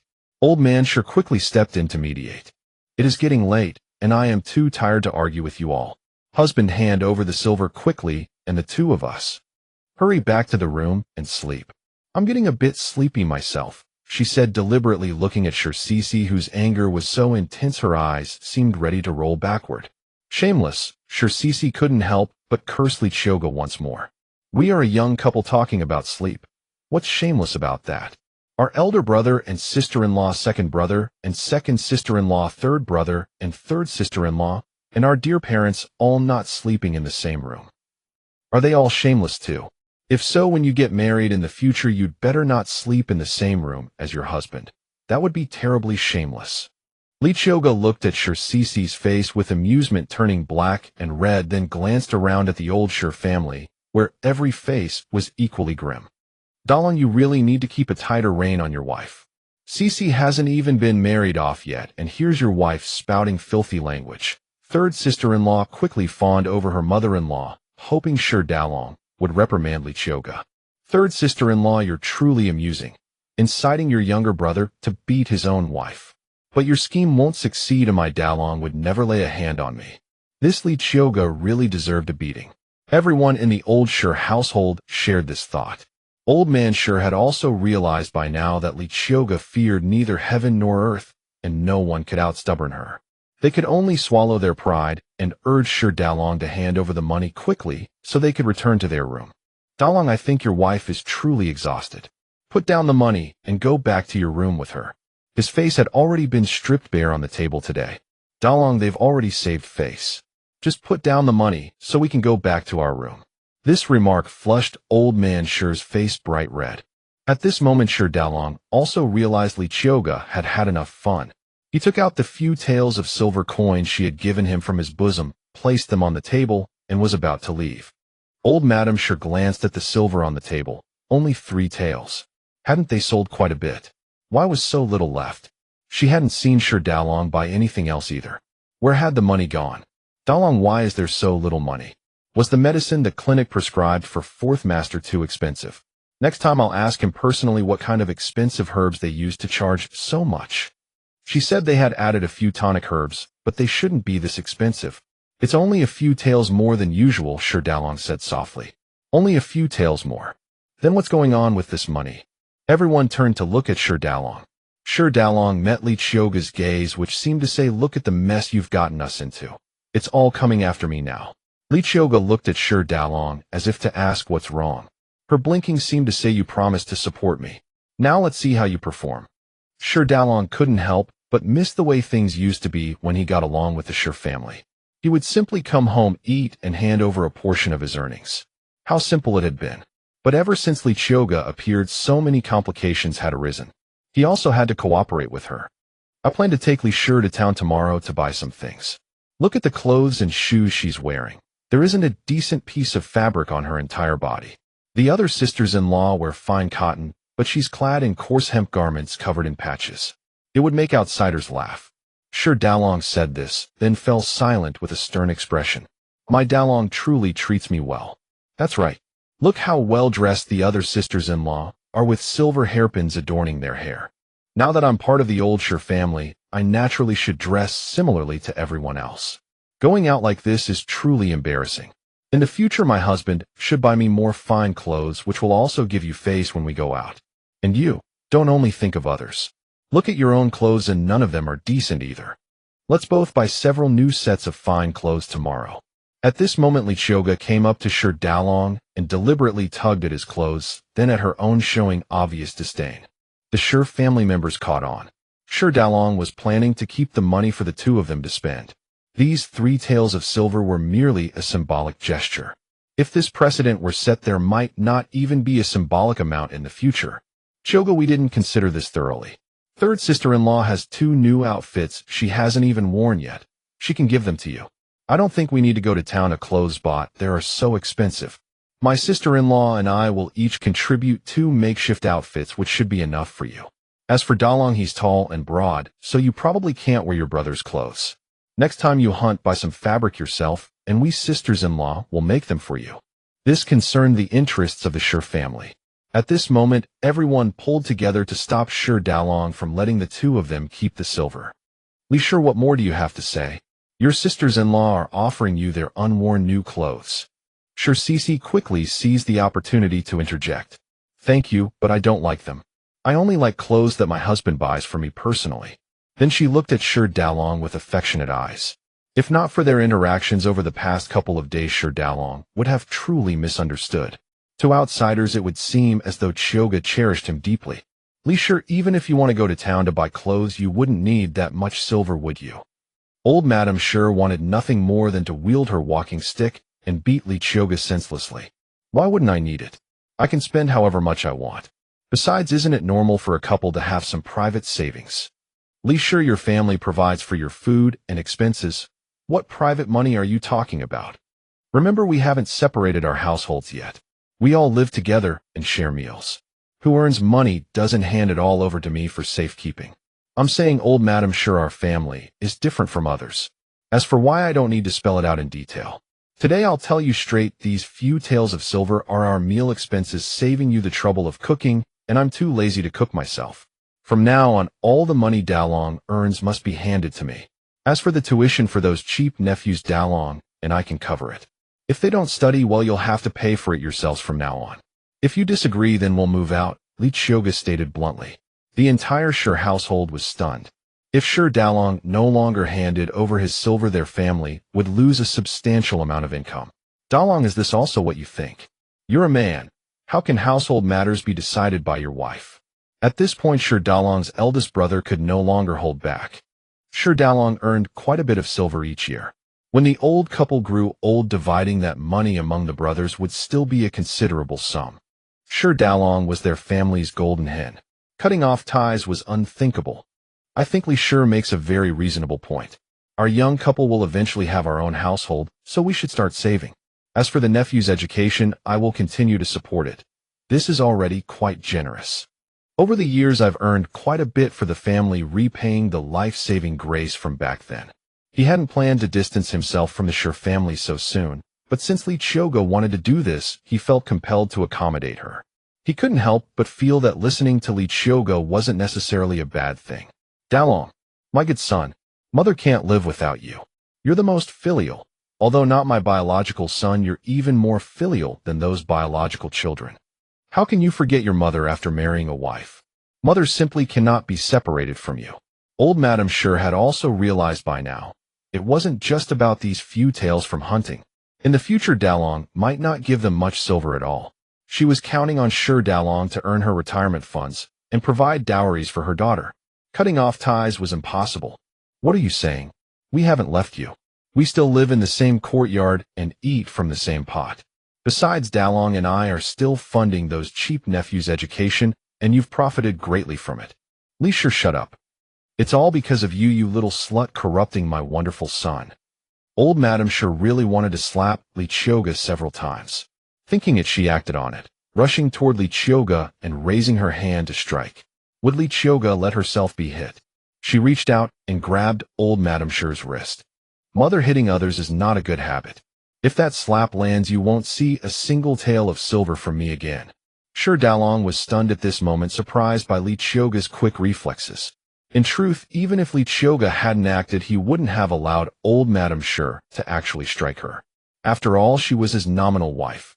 How could his woman be beaten in front of him? You. Old Madame Shi was so angry, she could only stutter multiple U's.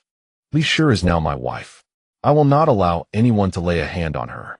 I'll let this slide this time, but in the future I hope no one dares to strike my wife in my presence. These words were directed at everyone. Husband, how manly you are. I love you so much. Then Li Qiuge took Shi Daolong's arm and walked out of the room, leaving the entire Shi household standing there in stunned silence. Shi Daolong was escorted back to their room with Li Qiuge clinging to his arm. Though the walk was short, his heart pounded relentlessly. Once inside the room with the door closed, Li Qiuge dropped her arm. I never expected you to give me such face today. If there's anything you need my help with in the future, I'll certainly lend a hand without hesitation. But today's matter was something you should have done anyway. After all, I'm your wife. If you let me lose face, you lose face too. Li Qiuge chattered happily as soon as she entered the room. So your abilities are quite impressive. I'll surely seek your help when I need it. Sure, Dalong hadn't expected Qiuge to be so bold. That's right. I'm quite capable. You'll find out in time. Marrying me won't be a loss. Even if we can't be husband and wife in the future, we can still be good friends. I'm always ready to sacrifice everything for my friends. She then mimed stabbing herself twice at her waist. Sure, Dalong watched Qiuge's every move. She was so different from the original her. What had gone wrong? Couldn't she really be possessed by a female ghost? By the way, can we really go to town tomorrow? I've rarely been there. Will you give me a proper tour tomorrow, okay? Hearing Qiuge's words, Sure Dalong set his mind at ease once more. Her expression suggested she genuinely hadn't been to town before. Watching her excitement over something as ordinary as a small town resembled a village girl who had never seen the world. Such a modest place could make her this happy. Of course we'll go. Didn't you say we're both dressed in rags and should get some proper clothing? Tomorrow buy whatever you wish. As a regent, he couldn't even satisfy his woman's desire to purchase things. What kind of man would he be? That's wonderful. Let's hurry and wash up then sleep. I'll be touring all day tomorrow, so I'll be very tired. Let's rest early tonight and rise early tomorrow. I don't want to eat breakfast at the old Sure household. Let's get breakfast in town. Then Qiuge quickly washed up, removed her outer garment right in front of him, and climbed into bed on the far side, wearing only a thin inner layer. She certainly didn't treat him like a stranger. The girl showed no embarrassment, so he felt no need to be awkward. After all, both of them knew nothing would happen between them sleeping in the same bed. This showed how much trust this woman placed in him. So Sure Dalong also quickly washed up and lay down on the bed preparing to sleep. Sure Dalong and Qiuge lay quietly sleeping in the room, but the old Sure household had no such peace of mind. The entire family stood frozen in the main hall at a complete loss. Mother, that little vixen is far too wicked. She actually convinced fifth brother to hand over the money to her. What are we to do now? Our family relies entirely on him for the income from hunting. I was counting on having a generous dowry when I marry. I don't care about this matter. You must come up with a solution. My dowry cannot be ruined. Although she knew her parents would surely not neglect her when she married, if Sure Dalong continued contributing to the household income, her dowry would certainly be more substantial. You haven't even found a husband yet, and already you're fixated on the dowry. And you've become increasingly disrespectful. How dare you speak to your sister-in-law that way? If you push her too far, you'll never see that dowry money. Old man Sure also reproached his daughter for her attitude toward Qiuge earlier. She's just a cheap girl we bought with money. Why should my daughter be kind to her? Now Dalong has been turned against us by her schemes. No, Qiuge must be driven out of this house. We cannot let her control Sure Dalong, or we'll have nothing left. Old Madam Sure slammed her cane twice on the ground to express her fury. Father, mother, it is rather strange. Qiuge has been causing disturbances since she married into this family, which we all know. A few days ago, fifth brother shared our disgust toward her. So why has he suddenly changed his mind and sided with her? San Er's wife, Zhao Sure, then spoke her thoughts. After hearing Cindy May's words, I also noticed something. It seems that ever since Qiuge was rescued from the river yesterday, our fifth brother has been treating her especially well. Could it be that Qiuge summoned some dark entity when she fell into the river, and it has now taken control of our fifth brother? Eldest sister-in-law voiced her opinion at this moment, a chill running down her spine as she spoke. So according to both of you, Qiuge is possessed by a water demon and has controlled Dalong. If this is truly the case, we must find a Taoist priest to perform an exorcism. It would be best to find a priest who could eliminate Qiuge altogether. I agree. Look at her appearance. Her face is deathly pale. Isn't that a clear sign of being possessed by a water demon? Sure, Cece thought it would be thoroughly satisfying to hear that Qiuge was possessed by a water ghost. I disagree. She hasn't changed much. Her face was pale when she first married into this family. I heard her mother was quite fair-skinned as well. Old man Sure did not believe in ghosts or spirits. He only believed in working hard, earning money, farming, and having enough to eat. He had never contemplated anything beyond that. Brother, that's because you men do not understand.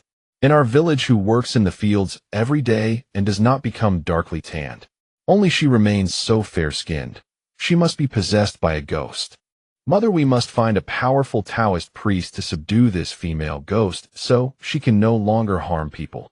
Ideally, a skilled priest should wield a talisman and reduce Qiuge to a disfigured wreck. Father, Mother, everyone must think this through carefully.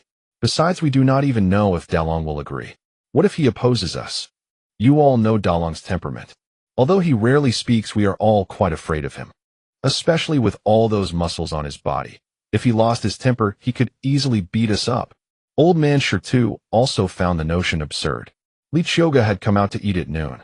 If there truly were a water demon, could it bear sunlight? What ghost comes out during broad daylight to torment people? Second brother, look at your pitiful state. How powerful could Dalong be? Could he possibly strike his own second brother? Besides, so what if he is strong? If his wife is a female ghost, eliminating Qiuge is still helping him. Otherwise, when Qiuge has drained all his vital energy, he may well die. This is the second time we are saving his life. He should be grateful to us. Shirsisi could not tolerate dissenting opinions, and now she eagerly imagined Qiuge's tortured demise. Then let us carry this out in secret. If Dalong finds out, it will be far more troublesome. Since they feared Dalong would refuse, they would proceed stealthily. They would choose a day when Dalong went hunting in the mountains, find a Taoist priest to deal with Qiuge. Even if they could not kill her, they would at least give her a severe warning. Ideally, they would scare her into illness, and if she failed to recover, as long as they drained Qiuge to death, Dalong would be at their mercy. You decide how to handle this. I will not involve myself. Old man sure agreed in his heart, but he feared that if anything happened to Qiuge, Dalong might trace it back and hold them responsible. So he sought to distance himself first. I think you should not interfere either. What good would it do? Dalong only left behind this small change today, and you did not utter a single word. Is this enough for anything? That little whore must have kept quite a lot for herself. Thinking that Qiuge could possess dozens of taels of silver, she felt a sharp pang of greed. That was bright, gleaming silver. It should have been hers. What could I do? Dalong is not my biological son. When we saved his life back then, our family did not even spend money on a doctor or medicine. He even contributed funds to build our house and support the grandchildren's education. What more could I say? This old witch dared to reprimand him in front of the children. She had gone too far. That is not how you should speak. If our family had not raised him for all these years, he would have been devoured by wild beasts on the mountain long ago. How could he have the good fortune to marry a wife today? Although Qiuge was not favored in her birth family and was sold to our family, she is quite pretty and much younger than him. He managed to find such a young wife. It is like an old cow grazing on tender grass. Have we treated him poorly? What a frustrating day. I was hoping to make a substantial sum of money tonight and celebrate, but now everything has come to naught. Her husband's family kept siding with outsiders. How could old Madam sure not be furious? Father, Mother, stop arguing. We must now unite our efforts. It won't be easy if Dalong decides to stop sending money home. We cannot let him so readily shake us off. San Er's wife believed that now was the time to find practical solutions rather than waste words on useless arguments. Zhao, do you have any acquainted Taoist priests back home who are effective? Find one to properly deal with that Li woman for me. Since there were many small temples near Zhao Shi's family home, there should be familiar Taoist priests or monks capable of exorcising spirits. Mother, I actually know a powerful Taoist priest. They say he is very effective. A few years ago, he burned a woman from Wangjia village to death, claiming she was impure. Everyone witnessed the Taoist priest use a talisman that caused the woman's body to burst into flames on its own. Many people saw it. Shirsisi's eyes lit up upon hearing her third sister-in-law's words. She genuinely wanted to see Qiuge engulfed in flames. Third sister-in-law, that Taoist priest must be incredibly powerful. If you are free tomorrow, please go and invite him to our house to perform a proper exorcism. Then Zhao, you go tomorrow and find out how much it will cost. If it is too expensive, we simply cannot afford it. Old Madam sure heard from San Er's wife that the Taoist priest was so powerful he could burn a village woman alive, but such an accomplished priest must require a considerable sum of silver to enlist. Mother, I will thoroughly inquire about this matter tomorrow. I heard that priest surnamed Lu does not often reside at the Taoist temple. Too many people seek him out, so whether we can find him depends on fate. Although Zhao Shi also disliked Li Qiuge for winning over Shi Dalong, the thought of that Taoist priest arriving and burning Li Qiuge alive made her feel uneasy. After all, she was only a 16-year-old girl. All right, you arrange this as you see fit. I leave it entirely in your hands. By this point, old Madame Shi also felt somewhat fatigued. The day had angered her greatly, and now her body felt weary. Sister-in-law, please include me when you go tomorrow. I will accompany you so you will not be alone. Zhao Shi nodded silently, wondering why her sister-in-law hated Li Qiuge more than any of them did. After much discussion, the old Shi family finally came up with a plan to find a Taoist priest to deal with Li Qiuge. Meanwhile, Li Qiuge, unaware of being schemed against, was sound asleep on her bed. Shi Dalong glanced at the young woman beside him sprawled out. Her sleeping posture was far too unbridled. How could her sleeping posture change after coming ashore from the water? In the first few days she had been sleeping tightly against the wall, but tonight, one moment she kicked him, the next she slapped him. Sleeping beside Li Qiuge was like being tortured. Now even worse, she had draped herself across his chest. Shi Dalong thought, I am a grown man, all right. Although I have no feelings for a woman as scrawny as you having you lying on top of me. What is that supposed to mean? Shi Dalong didn't sleep well all night. Li Qiuge's legs would rest on his, then her arms would wrap around his neck, clutching tightly. He barely managed to push Li Qiuge aside, but soon she clung to him again, groping him randomly. Even with his strong willpower, Shi Dalong was tormented by her touch. He wanted to throw her onto the floor, but seeing her sleeping so soundly, smacking her lips, he couldn't bring himself to do it. So he had to endure. He repeatedly asked himself, was it just falling into the river? How could there be such a huge change? That night, Shi Dalong held on until dawn with sheer willpower. Early the next morning, Li Qiuge woke up, remembered she had to go to town, sat up, and stretched.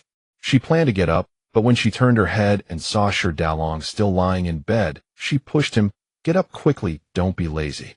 Didn't you promise to take me to town to buy clothes today? You can't back out. I never expected you to be a sleepyhead. Seeing Shi Dalong still lying there motionless, Li Qiuge pinched his nose. Shi Dalong was extremely annoyed. All right, you slept well, but I didn't sleep at all last night. I can manage without sleep, but it's what you did to me last night. Shi Dalong opened his eyes and glared at Li Qiuge resentfully. You have so many bad habits. You kicked me all night, and my waist is nearly broken. Shi Dalong wanted to say more about how she had been groping him, but thinking better of it, he shut his mouth. Li Qiuge didn't doubt him at all because she knew she was indeed a restless sleeper. All her teammates after sleeping with her once never slept with her again. I'm really sorry, I always sleep restlessly. From now on I'll try to keep my distance. You should also think of a way to sleep with one eye open so you don't get hurt by me. Thinking of this, Li Qiuge burst out laughing, recalling the time she slept with Lan Xian and kicked her off the bed several times, scaring Lan Xian so much she never dared to sleep with her again. You're not just a restless sleeper. Sleeping with you is life-threatening. Why don't you change this habit instead of asking me to sleep with one eye open? How can I sleep like that? Shi Dalong also got up, put on his shoes, and went to wash up. Although he didn't sleep well last night, it didn't affect his daytime energy. That's what being a martial artist is. But it didn't affect his daytime spirit. That's the mark of a martial artist. Don't exaggerate. I just like to hug and hold people, that's all. Isn't that you taking advantage? I'm a virgin. We're husband and wife. What's wrong with me hugging you? I, a young lady, am not embarrassed, so stop your nonsense. That makes you sound like a sissy. Li Qiuge quickly folded the quilt, then got up to wash up, thinking that since they were going to town, she needed to wear something presentable. Shi Dalong was rendered speechless by Li Qiuge's words. After all this, it somehow became his fault. He didn't want to take advantage like that, all right. She opened her clothes trunk and rummaged through it, but couldn't find a single dress without patches. Finally, she had no choice but to take out the red cotton wedding dress. This red cotton wedding dress looked very rustic. It was clearly the cheapest kind. Although it was better than burlap, the style was ugly. Wearing it out would require considerable courage. Bright red and really ugly. Shi Dalong, I don't have a single decent outfit. This wedding dress is the only one presentable. If I wear it out, won't I be too flashy? Li Qiuge wanted to ask Shi Dalong for his opinion. After all, she was going with him. If he thought it was embarrassing, she wouldn't wear it. Wear whatever you like. You've only worn this wedding dress once. It's a pity to let it sit unused. When we get to town, you can buy a good outfit and change out of it. That was the dress they wore on their wedding day. But it was indeed very ugly. I wonder where the old Qiuge family got this piece of clothing from. They were both the same. Neither had a decent set of clothes. He always hunted in the mountains and didn't need nice clothes. He only had that wedding dress in his trunk, nothing else. But he had no intention of wearing that flashy wedding dress to town. He didn't care about looks, and if Qiuge wanted to wear it, he wouldn't object. After all, their relationship was not that close yet. Forget it, I'd better not wear it. If the villagers see me in this, they'll gossip.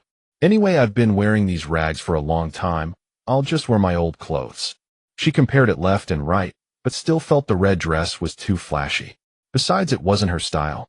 The old clothes, though worn, were clean and acceptable. She found a dress with relatively few patches from her trunk and changed into it. She didn't plan to style her hair elaborately, just the simplest way. Because Qiuge had the memories of the original owner, she recalled how she usually combed her hair and learned it easily. The ancients had really long hair. Qiuge's hair reached below her buttocks, though the quality was poor and yellowish. But her hair was thick. Since they had planned to have breakfast in town, they didn't wait for the Qiuge family to wake up. They took the donkey cart and headed to town. When the Qiuge family was eating in the main hall and saw that Qiuge Dalong and Qiuge hadn't come for breakfast, they knew the couple had already left early. Old Madame Qiuge grumbled. With a little money, they can't bear to keep it. They rushed off to buy new clothes in town. That spendthrift woman can't wait to spend money. Why didn't the river drown that bitch yesterday? If she had drowned, it would have been great.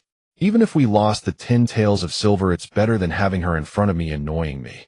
And that's Qiuge Dalong. He's never seen a woman in his life. Qiuge just softens up a bit, and he forgets who he is. Just look at Qiuge's face. She's no good. She'll definitely cuckold him in the future. That bitch born of a slut, a little whore. Old Madame Qiuge now hated Qiuge to death. Given her background, she hasn't worn new clothes in years. Now that Dalong said he'd buy her new clothes, of course, she'd rush off. Dalong changes fast. It's useless to say anything now. The young couple is of one mind. The eldest daughter-in-law hadn't slept well all night. Actually, not only she, but the entire Qiuge family hadn't slept well last night, all worrying about the dozens of taels of silver and how to deal with Qiuge in the future. Third daughter-in-law, hurry up and eat. After eating, immediately inquire about that Taoist priest. Resolve this matter early so we can feel at ease. And don't tell your family about this. Too many people talk, and if it gets out, they'll say we deliberately sought to harm someone. Now she was determined, as long as the Taoist didn't ask for an exorbitant price, she would hire him. I understand, mother. I'll go right after eating. But I'll have to wash your clothes tomorrow. If you don't need them urgently, allow me to wash them tomorrow. Today was her turn to wash clothes for her mother-in-law. She was too embarrassed to ask another sister-in-law to take her place. Skipping a day of washing doesn't matter. I have plenty of clothes to change into. Old Madame Qiuge said. Besides, second daughter-in-law, you have nothing to do today. After eating, just wash those 2 pieces of clothing for me. They're just 2 outer garments and your father-in-law's pants. Not very dirty, just rinse them with water. The second daughter-in-law was unhappy but knew the situation was special. The third daughter-in-law was doing this for everyone. Moreover, since her mother-in-law had spoken, how could she dare to refuse? Her mother-in-law was the absolute authority in the household. If she dared to contradict, there would be no good outcome for her.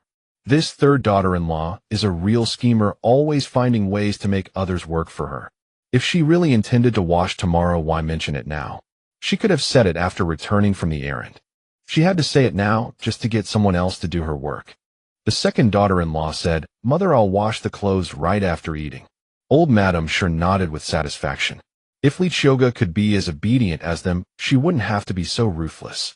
Third sister-in-law, don't forget to take me with you. I'll go with you. Qiuge quickly reminded her third sister-in-law. She was afraid her third sister-in-law might have a moment of softness, so she wanted to go along to see if that Taoist really had the ability. Okay, then hurry up and eat. We'll go early and return early. Cece, don't wear a skirt today. The path to the Taoist temple on the mountain is rough, and it might tear your skirt. Seeing her sister-in-law wearing a new skirt today, she quickly reminded her. All right, I'll go change this outfit right away. Looking at her beautiful new skirt, which was made for the new year and cost a lot, she would be heartbroken if it got torn. She remembered how Qiuge would stare at her every time she wore this new skirt. Mother, I don't know how much silver the Taoist will ask for. Could you give me a limit? If we can't agree on a price, I'll look for another Taoist. The third daughter-in-law, always shrewd, needed to clarify. Do you know how much silver the family of that woman who was burned to death paid? Old Madame Sure was also shrewd, afraid of spending too much. If it's about the same, agree to it. I really don't know how much that family paid. I'd have to ask around, but such things are usually hard to inquire about. After all, it was a matter of taking a life. Who would talk about it? It wasn't easy for her to ask. Could she go to someone and ask, how much did you pay to have your daughter-in-law burned to death? They'd drive her out with a big stick. Then use your judgment, but don't exceed 3 taels of silver. This was the maximum old Madame Sure was willing to spend. For an ordinary farming family, 3 taels took a long time to save, so it was not a small amount. All right, if we happen to meet Priest Lu, I'll tell him about our situation and see how much he wants to solve this trouble. If he asks too much, I'll ask around for others. The third daughter-in-law knew this matter was tantamount to murder, and the price would definitely be high. But her mother-in-law was stingy and unwilling to pay a large sum, so this deal might not work out. Now she somewhat regretted coming up with this idea. She should have thought of another way. Why had she been so foolish as to take the lead? If Qiuge really got burned to death, would her ghost come back to demand her life? Sure, Cici said, in my opinion, as long as this priest Lu has the ability to eliminate Qiuge, even if he asks for a bit more silver afterward, it's still worth it for us. Look how much fifth brother can earn. If Qiuge is eliminated, the money will be yours again, mother. Think about fifth brother's hunting skills. No one in the surrounding villages can match him. How much can he earn in a month? Mother, are you still worrying about 3 taels? That's just the cost of 2 roe deer, which fifth brother can easily earn. Think about how much a single stag is worth. Sure, Dalong could sell a stag for dozens of taels of silver. Spending a few taels to eliminate Qiuge and reap such great benefits. Which is better? Why didn't his mother understand? Why didn't his mother understand? I think little sister makes sense. Third sister-in-law, you can negotiate with the Taoist. Can we pay after the matter is resolved? That way we can see if the Taoist really has the ability to subdue Qiuge. The eldest sister-in-law's shrewdness also surfaced. As long as Qiuge was subdued, sure, Dalong's future earnings would belong to their family again. Then I'll listen to you. Little sister and I will leave soon and discuss it then. For the sake of silver, the third daughter-in-law, Zhao Shi, couldn't care less. Her mother-in-law had plenty of silver, and she could benefit a lot herself. In the future, her son's education, marriage, and her daughter's dowry all required money. Sure, Cici didn't put on her young lady airs this morning, as she quickly wolfed down her rice. She went to her room and changed into a simple pair of trousers. When she returned, she hurriedly urged Zhao Shi. Sure, Dalong drove the donkey cart, with Qiuge on the road out of the village. The villagers rose early, and those who intended to sell their own goods in the city had already set out at dawn. Seeing his young wife seated on the donkey cart, everyone was curious. In the village, who didn't know? Sure, Dalong's newlywed wife was said to be constantly quarreling at home, even sparing no one. Which newlywed couple would argue endlessly just days after marriage? Sure, Dalong used to escape the noise by spending his days in the mountains. But today was different. The young couple were driving the donkey cart together, and Qiuge was sitting on the cart chatting and laughing with Sure Dalong. Dalong, why aren't you hunting in the mountains today? Bringing your young wife along? Are you heading to the city? Said a man, carrying homemade snacks his wife had made, planning to sell them in the city. Today, Dalong isn't going hunting. He's taking me to the city to buy some clothes. He also said he would show me around the city properly. The man didn't expect Qiuge to be the one who answered. That's great. Dalong is a good husband who cares for his wife. Sitting beside her, Sure Dalong watched Qiuge with a smile in his eyes as she spoke to the villagers. Elder brother, are you going to the city too? Aren't those loads too heavy? We have room on the donkey cart. Would you like a ride? Qiuge looked at him, carrying 2 shoulder poles. If he walked all the way to the city, his feet would surely be very tired. No need, I'm used to carrying. The loads are not heavy. Inside are snacks made by your sister-in-law to exchange for a few coins in the city. Going to the city to sell goods wouldn't earn much. If he rode Sure Dalong's cart, he would have to let them taste a couple of pieces, which wasn't worth it. Besides, the city wasn't far, only an hour's walk, and he was already used to walking there every day. I see. Since you decline, brother, we'll be on our way. Qiuge was just being polite. Dalong, wait a moment. Qiuge saw two women running towards them. When they came closer, she recognized them as Aunt Ho-Hot, who had spoken up for her that day, and a young woman she didn't know. Aunt Ho-Hot was panting from running. She and her sister-in-law planned to go to the city to buy things for the sister-in-law's upcoming wedding. They happened to run into Shi Dalong driving the donkey cart to the city and wanted to hitch a ride. "Andy, take your time, we're waiting for you." "Are you going to the city?" Qiuge immediately understood that the two wanted a ride. "Only I'm exhausted. What good luck to catch you going to the city. Your sister Chunhua, and I won't be polite." Then she pulled her sister-in-law onto the donkey cart. Her sister-in-law Shi Chunhua was about the same age as Qiuge. Seeing Shi Dalong driving the cart, she was a bit frightened and dared not lift her head. As soon as she got on, she sat tightly next to her sister-in-law. Shi Dalong saw everyone was seated and continued driving toward the city. "Li, after falling into the river yesterday, did you drink a bowl of hot ginger soup when you got home last night? But I see you look well today, so you must be fine." After asking, she felt her words were a bit redundant. Qiuge's face was fair with a rosy glow, clearly not sick. "I didn't drink ginger soup, no one boiled any for me. But I'm fine, look how spirited I am." As Shi Dalong drove the cart, Qiuge was subtly hinting at him, complaining that he hadn't made her ginger soup. Aunt Ho-Hot, sitting nearby, couldn't help laughing at Qiuge's words. "You little wife, you say whatever comes to mind. Are you complaining that your man didn't take care of you?" "I've had a hard life marrying such an old man. They say older men should dote on their wives, but my man doesn't have that heart. So I have to train him slowly. Today we see the results. We're going to the city to buy some clothes. Annie, look at us, we don't have a single decent outfit. Today I'm going to buy some proper clothes." "Annie, what are you going to the city for?" Shi Chunhua's back stiffened when she heard Qiuge speak like that. Qiuge was really bold. Everyone knew Shi Dalong had a bad temper. How dared she say that to his face? Was she not afraid he would hit her? Aunt Ho-Hot, however, didn't mind. From the scene of Qiuge falling into the river that day, she could tell that Shi Dalong didn't know how to care for his wife. The way he took off his clothes and made Qiuge put them on showed that he liked his young wife quite a lot. "Isn't it that your sister Chunhua has been betrothed? She's getting married in a few months. So we're planning to buy her some clothes and jewelry in the city." For rural people, preparing a dowry was mostly symbolic, buying 2 sets of clothes and some jewelry, like silver bracelets, hairpins, and earrings. That was already considered decent. Aunt Ho-Hot didn't feel awkward saying these things in front of Qiuge, nor was she deliberately showing off. Everyone knew that Qiuge was a bought bride for the Shi family, unloved in her own home, and when she married, she came with only a small shabby bundle, without any dowry. But such situations were not uncommon in the village. When she herself had married, her parents had provided nothing, yet she managed to live well. As long as the couple lives together well, they will have everything in the future. Shi Chunhua heard her sister-in-law mention her marriage, and she was too shy to raise her head. But in her heart she was delighted. The man she was betrothed to was a young lad from Wangjia village, very capable, with a simple family.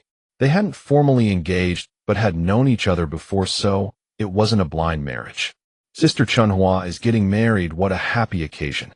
How wonderful to have a family that cares. One could see that the sister-in-law and the younger sister-in-law had a good relationship. Shi Chunhua clung tightly to her sister-in-law's arm, showing how close they were. She thought about her own cheap sister-in-law who had pointed at her nose and scolded her. Really ill-bred. Although she herself was not an easy person either. "Perhaps you don't know, but my mother-in-law is old, and it's not easy for her to come to the city. So the 2 of us are going to buy the dowry. The quilts and bedding have been made long ago, but we're still short of odds and ends." Today she had also taken out the little silver they had saved, wanting to add more things for her sister-in-law, since she was the only one. Moreover, their relationship was good. The sister-in-law often helped her with chores at home and looked after her children. Chatting and laughing all the way, the journey passed quickly. When they reached the city gate, each paid 1 copper coin and entered the city. "Li, my sister, and I will go choose the dowry. You young couple take your time and enjoy the city. Newlyweds surely wanted to wander around the city, they mustn't disturb them." "All right, Annie, you go ahead. But if our return time is about the same, we can give you and Sister Chunhua a ride back to the village." Aunt Ho-Hot was even happier to hear Qiuge say this. "Great, that's wonderful. We'll also have a good browse today. We can probably return together. If we finish early, we'll wait at the city gate for you. If you finish early, don't wait, you can go back first." Li Qiuge nodded. Hoha led her sister-in-law planning to first visit several fabric shops to inquire about the prices of ready-made clothes and cloth to see which was cheaper. Then they would go to the silver shop to look at jewelry. I'm starving, my stomach is growling. Let's quickly find a place to eat. I wonder what delicious food there is in this city. Li Qiuge looked at the old buildings in the city. Vendors were queuing to enter the city, much like scenes from TV, except the city looked a bit shabbier than those in the dramas. It was evident that this small town was not very prosperous. She wondered if the so-called capital would be more bustling. Since the original body had never been to the city, she didn't know exactly where she was. There's a noodle stall in the city that makes delicious noodles. Every time Shi Dalong came to the city, he would eat a bowl of Old Wang's noodles. Then let's go quickly. Actually, Li Qiuge didn't have high hopes for this city. What kind of snacks could there be in ancient times? Probably just noodles, buns, wontons, and steamed buns. But still, it was better than the mixed grain rice at the Shi family's home, and she wouldn't have to see the people she disliked. Shi Dalong brought Li Qiuge to a noodle stall and found a seat for himself. Delang, you've arrived. Still having shredded pork noodles today. An elderly man cheerfully greeted Shi Dalong, wiping the table with a rag in his hand. 2 bowls of shredded pork noodles today. Master Wang, this is my wife, Li Qiuge said with a smile to the stall owner. Oh, so this is your wife. I heard you had married, but I never imagined she would be such a beautiful young lady. How wonderful. The noodles will be ready shortly. Let your wife taste my culinary skills. This young lady must be only 15 or 16 years old, while Shi Dalong is already 27. He truly has good fortune marrying such a young girl as his bride. You seem quite familiar with this stall owner. Do you come here often to eat? Li Qiuge picked up the teapot on the table and poured a bowl of hot tea. The tea was full of foam and far from pleasant. Li Qiuge took one sip and set it down. Given the modest size of the stall, serving fine tea would hardly be profitable. Shi Dalong observed his wife's every move in surprise. Could she truly discern tea? I used to come here for a bowl of shredded pork noodles whenever I entered the city without having eaten. Uncle Wang's cooking has been excellent for decades now. Generous portions at reasonable prices. Li Qiuge also noticed why the noodle stall was so popular. The crowd consisted mostly of laborers. A large bowl of noodles was needed to satisfy such hungry appetites, which spoke to the generous portions. The prices certainly couldn't be high either. These workers struggled to earn much in a day. Spending half a day's wages on a single bowl of noodles would make them reluctant to return. Then I must savor this properly. Before she could finish speaking, the 2 bowls of noodles were placed on the table. How fragrant, Uncle Wang. This broth must be made from bones, hasn't it? The noodles were thin and sprinkled with scallions, making them look thoroughly appetizing.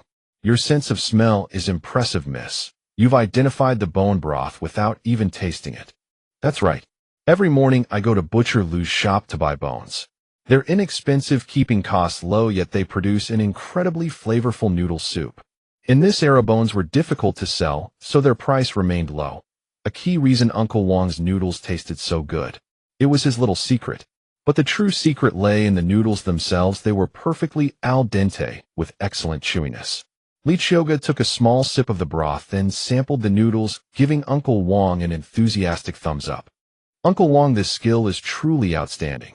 That's precisely why so many people come to eat here.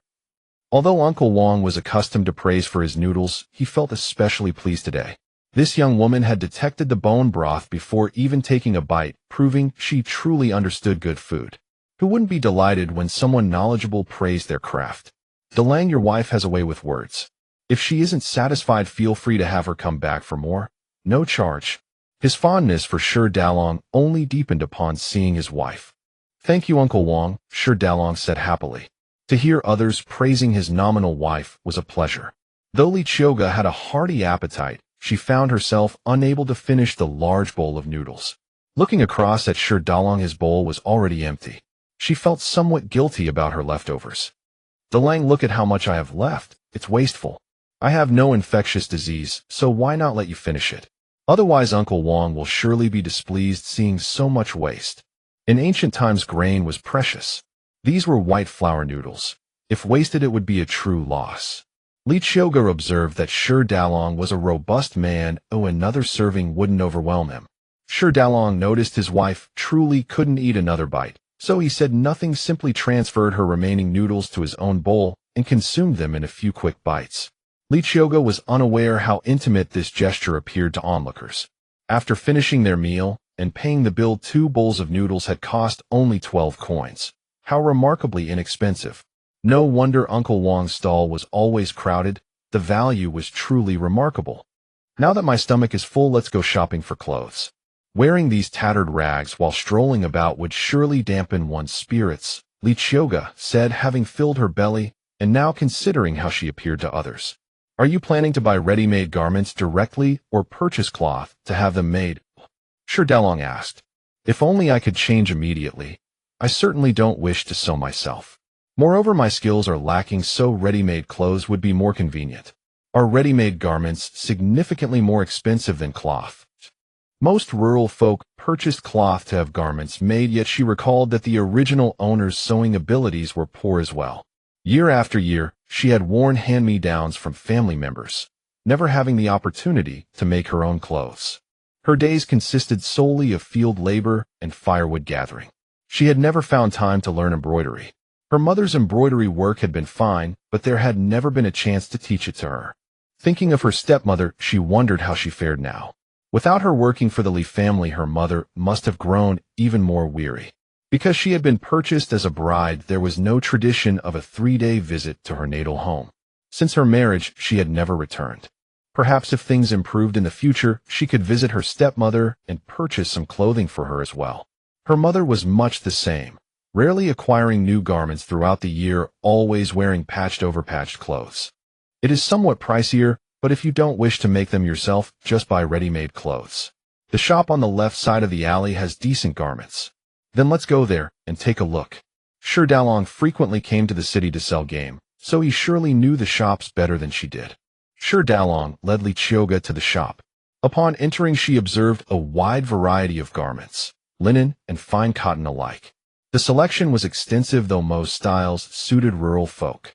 A few pieces used finer materials, indicating this shop catered to ordinary townsfolk. Other women browsed both ready-made clothes and cloth within the store. Though specializing in finished garments, the shop also sold fabric.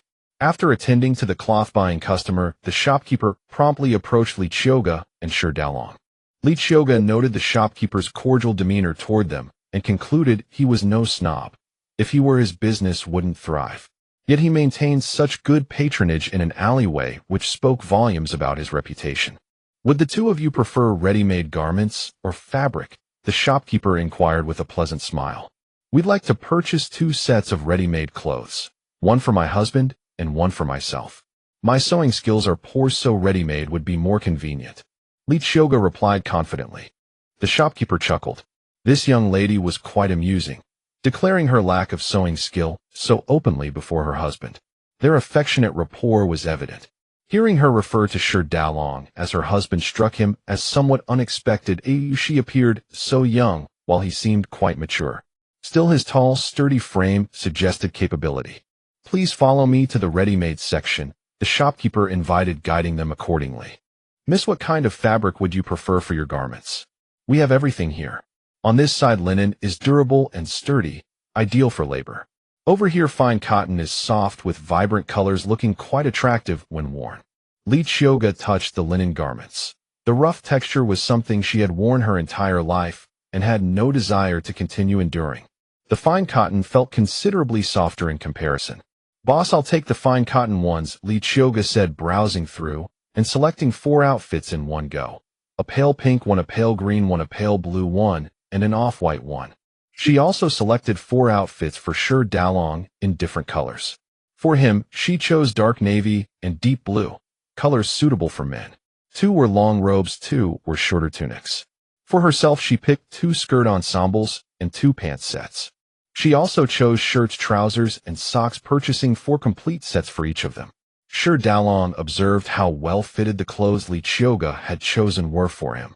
Without measuring, she had selected such appropriate sizes. The shopkeeper was surprised by Qiuge's generous selections, originally expecting only 2 outfits per person. Instead, she had purchased numerous items for both wear and undergarments. Despite their modest attire suggesting limited means, they were willing to spend so much on clothing. Miss, you're buying quite a lot. This will certainly cost considerable money. All your selections are fine cotton, the shopkeeper reminded her, kindly concerned they might be spending imprudently. Shopkeeper, please calculate the total. My husband hunts for a living and earns well. He can support me comfortably. When I dress nicely, he is pleased to see it, Qiuge replied. Hearing this, the shopkeeper thought to himself that this young lady was rather extravagant. Hunting in the mountains was arduous work. But it was none of his concern, especially since her husband stood silently by without objection. The fine cotton women's garments you selected are 200 cash pieces each, while your husband's are 300 cash pieces each. Adding the shoes and socks brings the total to 3,500 cash pieces, equivalent to 3 taels and half a tael of silver. Since you're purchasing so much, I'll include some scrap fabric for making pouches. The young lady had chosen quality shoes as well, making the total quite substantial. Thank you, boss. Please pack everything for me, Qiuge said, retrieving silver from her bosom for Shi Daolong to see, then selecting approximately 3 taels and half in loose silver to hand to the shopkeeper. The garments filled an entire large bag, which Shi Daolong carried on his back. Both had changed into new clothes, and Qiuge discarded the old tattered linen garments entirely. As they exited the shop, the shopkeeper shook his head in disbelief. This young lady certainly didn't know how to manage household expenses. The old clothes could have served for field work. Yet watching the young couple in their new attire from his shop, they looked like a handsome pair, so well matched. He couldn't help but think his shop's garments truly were magnificent. Qiuge and Shi Daolong had changed into clean clothes, looking truly refreshed. The only thing Qiuge found fault with Shi Daolong was why he hadn't bothered to shave his beard clean. Always keeping his face covered in stubble, it not only made him look older, but also obscured his features. Having observed Shi Daolong several times, she noticed that his facial features were actually handsome. If he would shave off his beard, he would surely attract quite a few young girls and married women. Could it be that Shi Daolong knew he was good-looking and deliberately used his beard to hide his appearance, not wanting others to see? Now that we've bought clothes, do you want to get anything else? Shall we go to that silver jewelry shop over there? The women of the Shi family all wore some silver ornaments, but Qiuge had nothing. Of course we must go, and I'll buy a couple of pieces just to spite that old Madame Shi. Qiuge saw no need to hide her feelings toward the Shi family. She sensed that Shi Daolong didn't like them much either, but she couldn't understand why he didn't separate from them, and instead willingly supported that whole nest of parasites. If you really dislike the Shi family, we can move out. I can earn more money and build a new house. Before, staying with the Shi family was a way to conceal his identity. Now that he had married a wife with such a humble background, no one would suspect him. With Qiuge as cover, it was fine to part ways with the Shi family. You're willing to leave the Shi family? I thought you liked living with them, otherwise why would you be willing to support those cheap nephews of theirs in their studies? Besides, what's the point of splitting up? Didn't you say that if you ever remember the past you might leave? I don't plan to stay here either. Why move out? We'd have to spend money building a house. What else could we do with that money? And the Shi family's house was all built by you. It's free to live in, and we have them waiting on us hand and foot. When I'm bored, I can even give them a hard time. As long as Shi Daolong was on her side, and the Shi family depended on him for money, she wasn't afraid of what they might do to her. You decide. As long as you have the energy to deal with them, it's fine. The jewelry shop is just ahead. In no time they arrived at a store selling ornaments. Miss, look how beautiful this pair of bangles is. With the dragon and phoenix design, they'd be perfect as a dowry. Qiuge and Shi Daolong entered the shop and happened to see Hot and her sister-in-law Chun while looking at bangles. Several styles were laid out on the tray, about 5 or 6 different kinds. This dragon and phoenix bringing prosperity is indeed nice, but it's a bit expensive. That pair of blossoming wealth and honor I also like, and the price is reasonable. Sister-in-law, why don't you choose this pair? Compared to the dragon and phoenix, pair the blossoming wealth and honor ones were fully half the weight. Her family had already prepared a considerable dowry for her, and she couldn't just pick the most expensive items regardless of their circumstances. Chun, your sister-in-law has money with me. Just pick whatever you like. This pair of bangles will be a gift from your sister-in-law and your brother. She had planned to buy a valuable piece of jewelry for her sister-in-law in town anyway. Since she liked this pair, she would definitely buy it. Sister-in-law, don't bother. The 2 nephews' schooling is already expensive enough. You should save more for their education. I've already bought earrings and a ring. This pair of bangles is too costly and really unnecessary.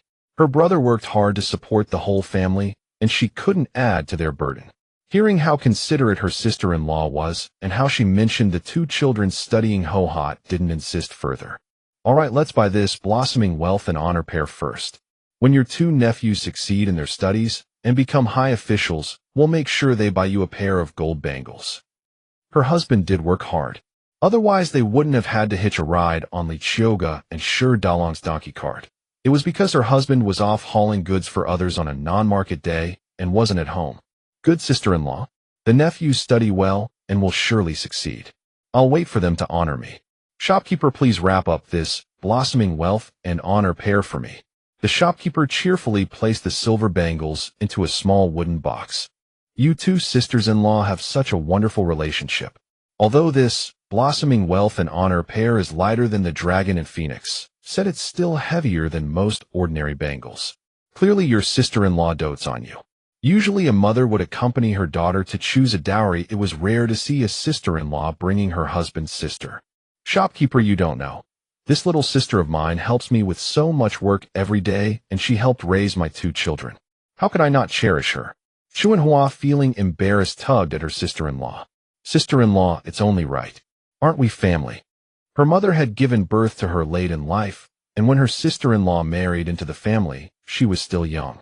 In a sense, her sister-in-law had helped raise her. Whatever she had on her mind, she would always share with her sister-in-law. Their bond was very close. Aunt Hot, Sister Qiuge, you're also here picking out jewelry. Qiuge greeted them at that moment. Little sister, you've come to this shop too. We've already made our choices. What would you like to buy? Auntie can help you decide.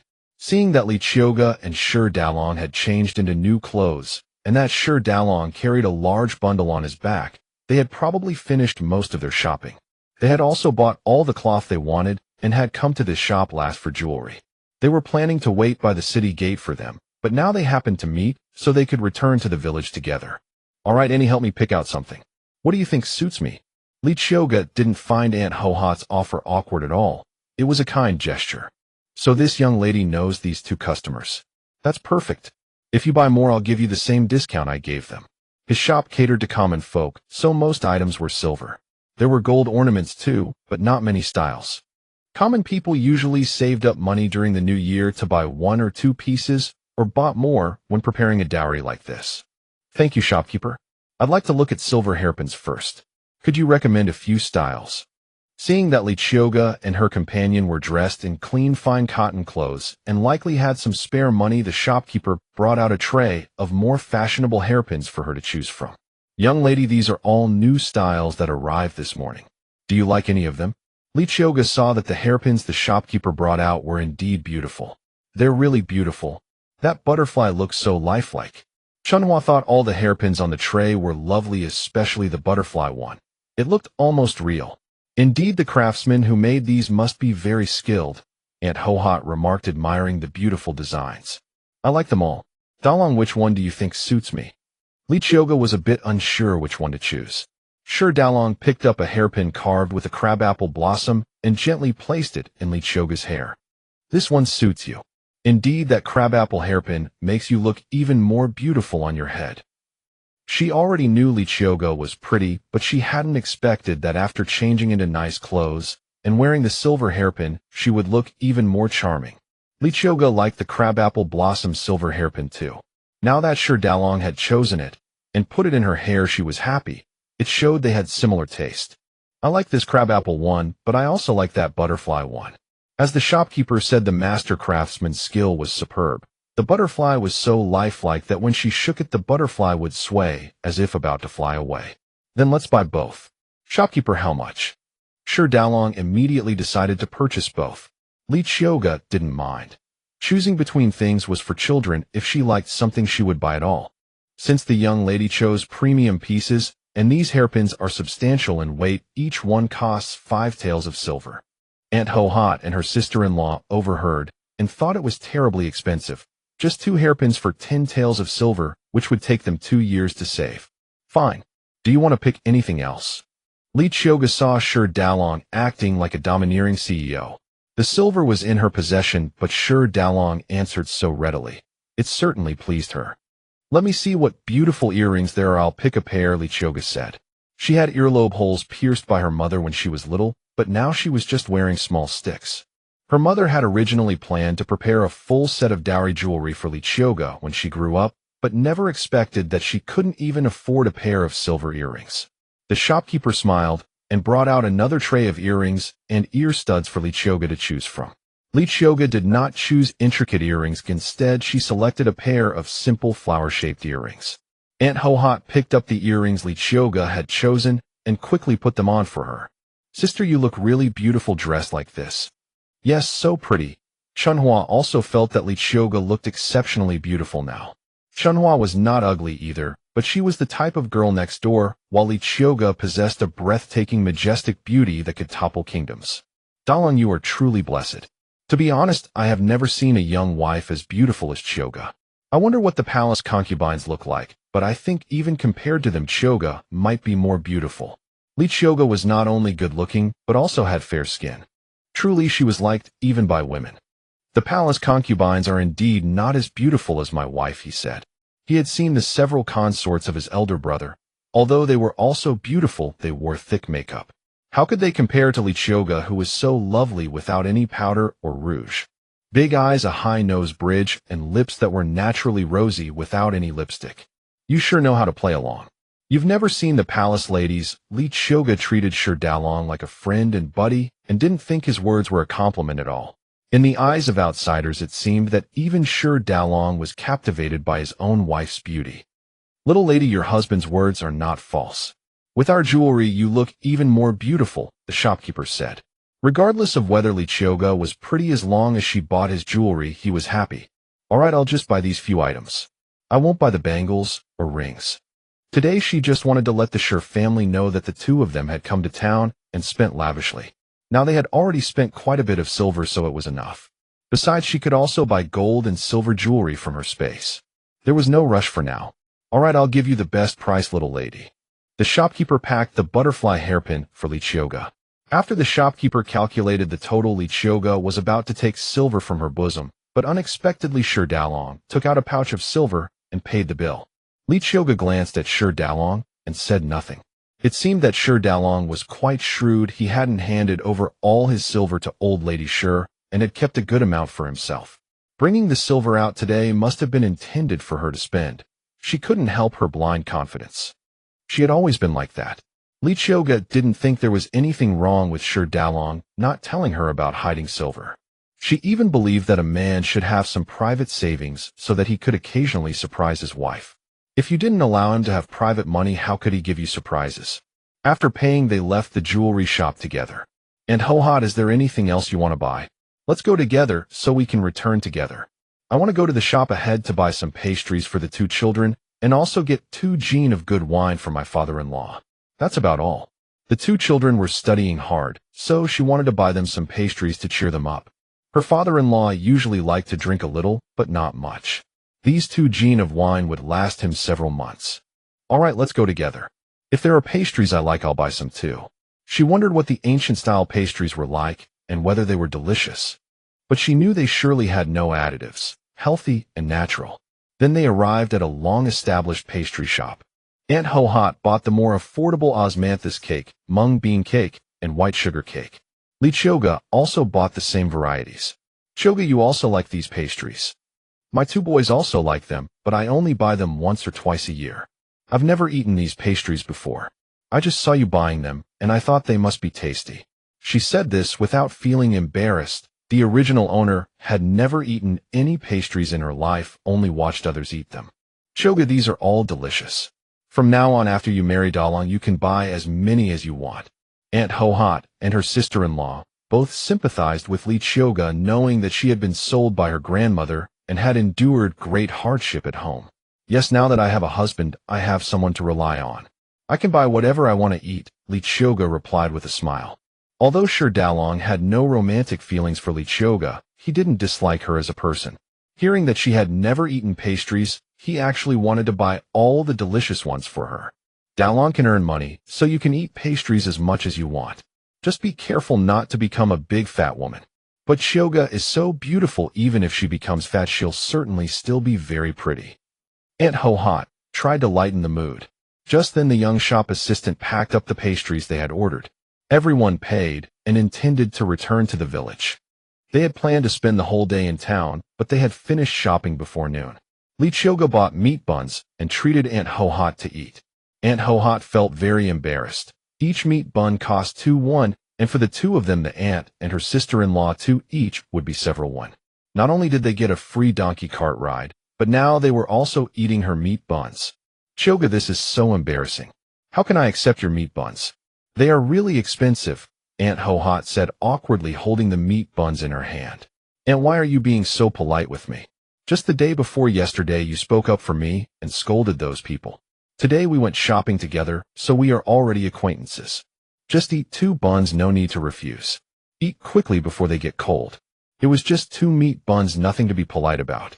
I just can't stand how Wang Wu's wife bullies people. You're remembering a favor. I'm actually good at making pickled vegetables. When I have time I'll bring you some to try. Qiuge smiled and nodded. Aunt, let's sit on the donkey cart and eat while avoiding the wind. Qiuge invited the two of them onto the cart. So Dalong drove the donkey cart in front while eating his bun, and Qiuge and the other two sat on the cart with their backs to Dalong, eating their buns. Everyone was in a good mood. Chunhua also grew fond of the outgoing Qiuge and no longer feared Dalong as much. She even felt that Dalong was actually a good man who knew how to cherish his wife. A person's appearance and personality were truly different. Thinking that she was about to get married soon, she hoped her own husband would also cherish her like Dalong did. Driving the donkey cart back to the village was fast to begin with, and with company to chat with, they hardly noticed the time before they were back in the village. We're back in the village so soon. All my chatting with Qiuge along the way was so enjoyable, especially the joke you told. It made my stomach ache from laughing, and now I won't be able to work when I get back, Aunt Ho-Hot said as she gathered her purchases and got off the donkey cart.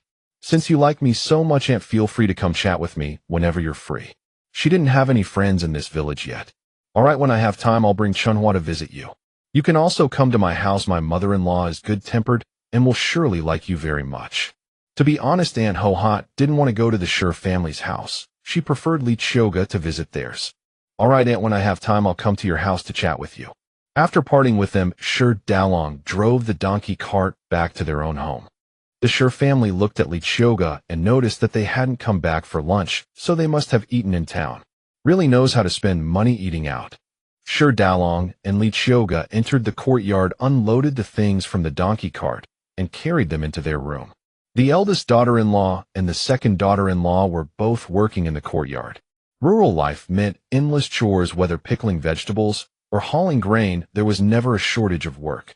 Seeing Dalong and Qiuge return, all dressed in new clothes, with Qiuge wearing a beautiful silver hairpin and silver earrings, they could see that Dalong had truly spoiled his wife. She had actually bought her jewelry. The fine cotton garments Qiuge wore looked exquisite and certainly came at a price. Dalong himself was also clad in brand new clothing. With all their bags and parcels, they had certainly bought plenty, leaving everyone wondering whether they would get anything as well. Dalong, you're back. Have you eaten? I kept some food for you both in the kitchen. The second sister-in-law hurriedly offered with a flattering tone. You're too kind, sister-in-law. Dalong and I already ate in town. Dalong, those meat buns we had for lunch today were absolutely delicious. So fragrant, juicy, with generous fillings. I'm still so full. I'll have to eat less at dinner tonight. Isn't it true that one gets drowsy after eating one's fill? I can barely keep my eyes open. Let's take these things inside first so I can take a nap. Then Qiuge deliberately touched the silver hairpin in her hair, swayed her slender waist, and strolled into her room. Dalong even bought jewelry for Qiuge, did he?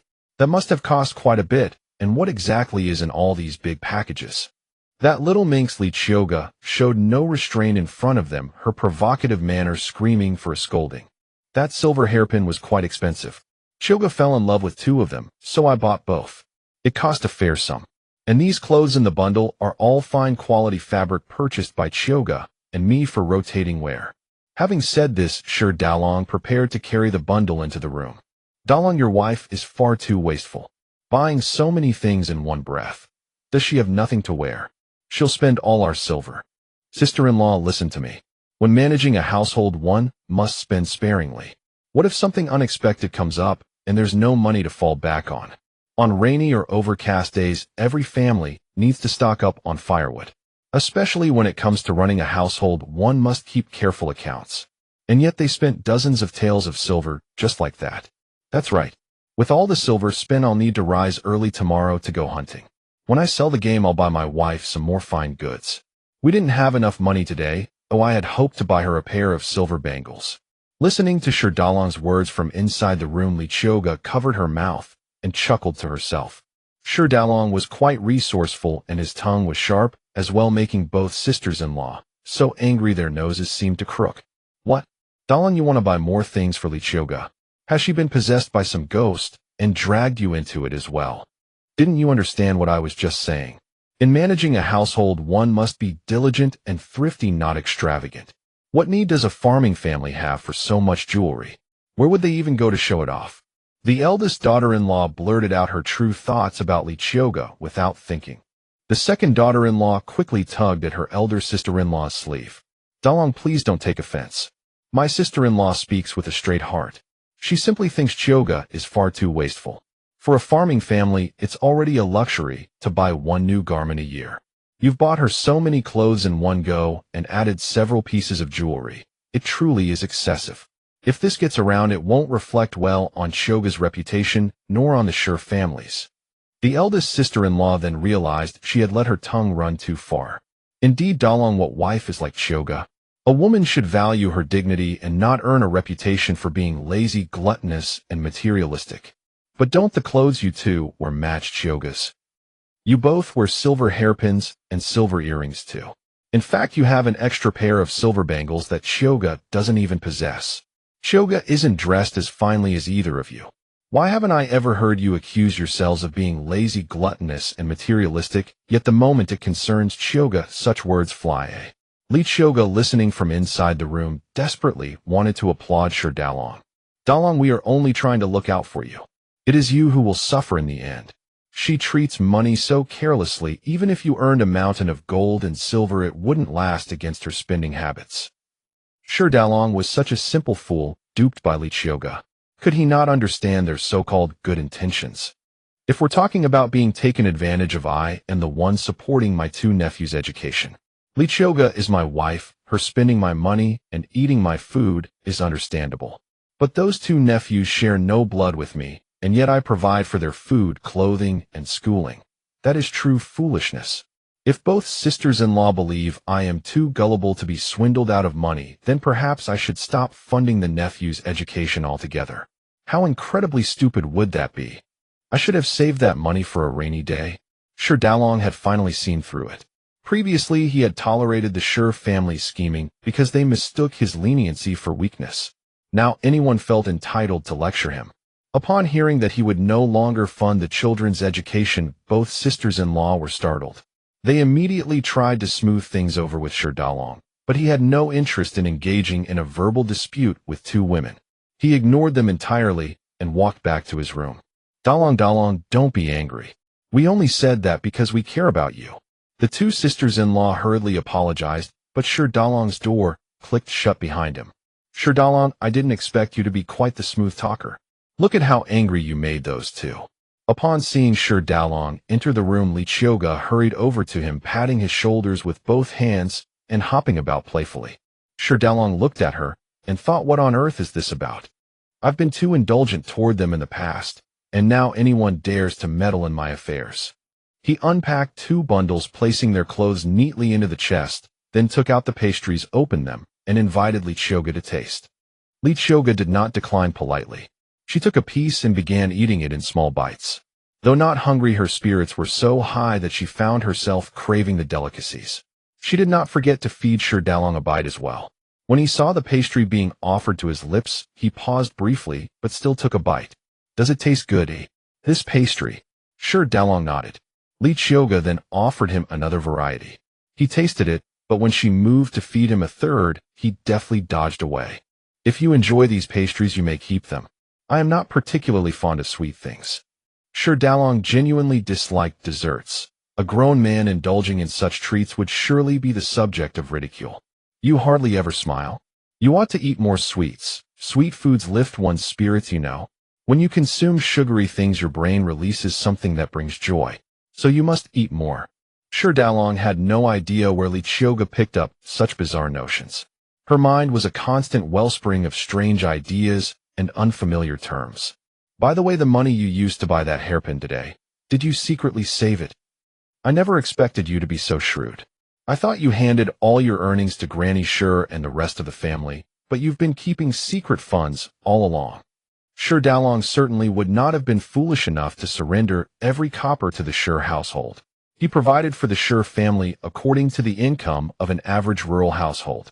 He had already lifted their standard of living far above that of ordinary folk, rendering further financial support unnecessary.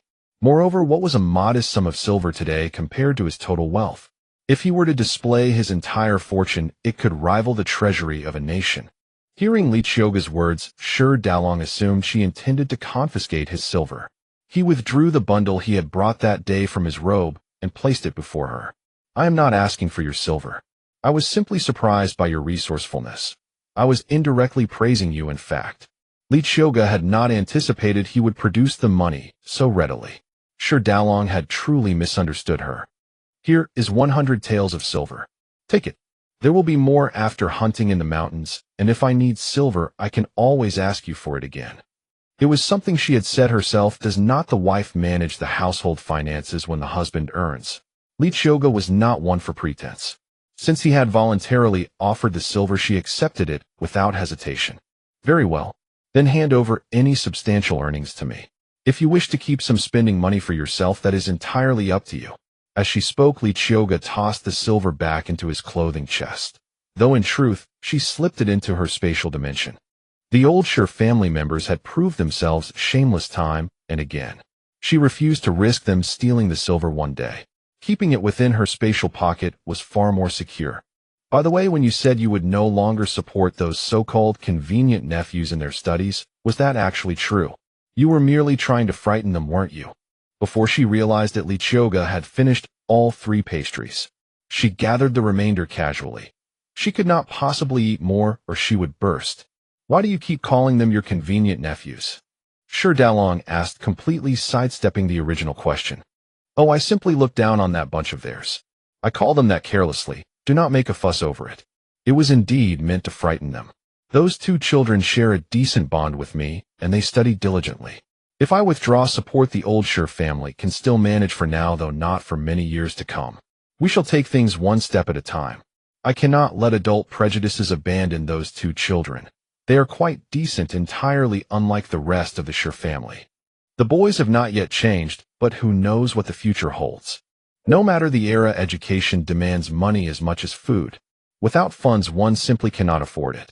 You have earned quite a sum for the Sure family over the years, but as you said, even if they strained every resource, they could not sustain it for long. With that, Qiuge grew genuinely curious about that lame 4th son of the Sure family. She had never once laid eyes on him. By the way, I have heard you share a good relationship with that 4th one. What exactly is the story? The 4th son of the Sure family is only a year older than me. He was born with a congenital defect.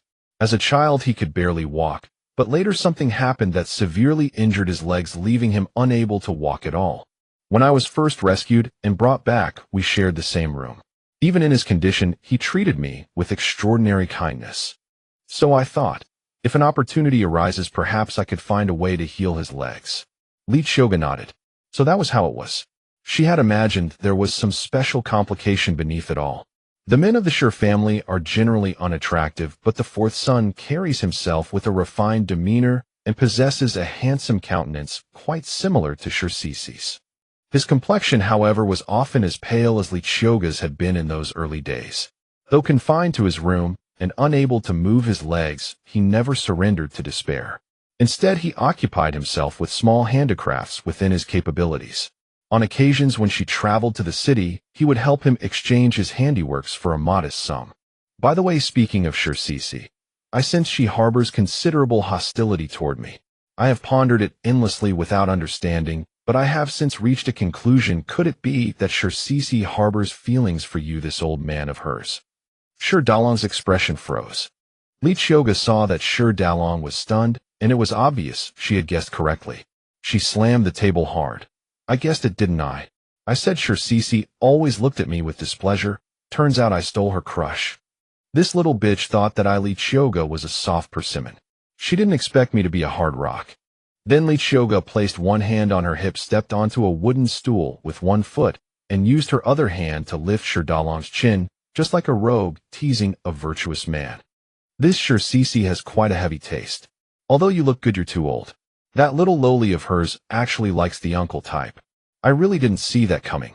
Shi Dalong couldn't stand it anymore. This wretched woman kept calling him an old man. Didn't she know that he and Shi were the same age? Her liking me is her business. I'm not interested in her type. Shi Dalong clearly stated his disinterest in Shi. You don't like her? Can't I tell? I'm much prettier than Shi, yet you never even glance at me. That shows you're not a lecher. Shi Dalong looked at Li Qiuge, truly amazed at her thick skin. He had never seen anyone praise their own beauty so directly. He agreed with the last point Li Qiuge made. He indeed was not a lecher. Countless people had tried to curry favor by sending beautiful women to his manor, but he had disposed of them all, and their fates were quite miserable. He had even earned a reputation for being averse to women. I wonder if old Madame Shi knows her daughter's thoughts. If she did, why didn't she just buy me back earlier? Then her own daughter could marry you, wouldn't that be fine? That would have truly tied you to their family. What a blunder, a colossal blunder. She felt sorry for old Madame Shi, such a money-making son-in-law, and she let him slip away, leaving him for her. You're mistaken there. Although I can hunt and earn money in old Madame Shi's eyes, her daughter is destined to be an official's wife. She never planned to marry her to a man of unknown origin like me. As you said, I'm an old man unworthy of her beautiful daughter. Shi Dalong knew that old Madame Shi had always looked down on him. Li Qiuge had a bold guess. She suddenly stared at Shi Dalong's face, scrutinizing him closely. Quick-witted and skilled in martial arts, he didn't seem like someone who had lost his memory. Though losing memory didn't mean losing intelligence, there was something off about him. Recalling that he had once told her he might leave one day, when he remembered his past, Li Qiuge suddenly understood. It wasn't that he might leave, but that he would definitely leave. This meant he had never lost his memory at all. He was hiding something and still needed to stay here. This discovery was good news for Li Qiuge. It meant her departure from the Shi family was inevitable, and one day she would gain freedom. After all, Li Qiuge was an assassin. Observing a person's inner thoughts and facial expressions was a required skill. Shi Dalong never expected Li Qiuge to reveal such a serious expression, completely different from her usual frivolous demeanor. Who are you? You never lost your memory. Don't lie to me. Li Qiuge asked with certainty. Shi Dalong looked at her, realizing that her intense scrutiny was for this reason. Where had she seen through him? He had shown no flaws. This didn't make sense. The Li Qiuge he knew was simply an ordinary peasant girl. How could she possess such sharp observation? And the way she had stopped old Madame Shi that day, it wasn't the move of a commoner. And who are you? Shi Dalong questioned Li Qiuge in return, though it was more of a statement than a question. I am the real Li Qiuge. If you don't believe me, call my family. But your background is a mystery. You're definitely not an ordinary person, or else you wouldn't need to hide your identity. Li Qiuge flashed a confident smile. She, a transmigrated strong female lead, would not be intimidated by him. She had the original owner's memories, so she had no fear of her family coming. Moreover, she had a plum blossom birthmark on her back. Her mother would recognize it at a glance. You've observed me closely, and I've observed you too. The original Li Qiuge, though fiery-tempered, was not as intelligent as you. And your attitude toward me is completely different, like two different people. How do you explain that? It's not difficult to answer your question, and I'll be honest with you. But I asked first. You haven't lost your memory, have you? Li Qiuge didn't care at all if Shi Dalong knew her secret. She wouldn't reveal everything anyway. Shi Dalong struggled inwardly. Should he trust Li Qiuge? When had the mighty Han Yeyu ever been so indecisive? I have indeed not lost my memory. As for my identity, I cannot tell you. That was the most he could say.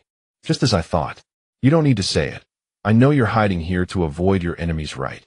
Such a cliché plot. You could say that. But aren't you afraid? Aren't you worried I'll drag you down?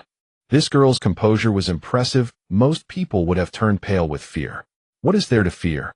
If that day comes, what use would fear be? She had already died once. What was there to be afraid of? And you? Why the sudden change? Even the original Qiuge must have had a story. Believe it or not, I am indeed Qiuge, but I'm from another world. I died in my original world, and somehow I transmigrated into this Qiuge's body. So I told you I was a female ghost.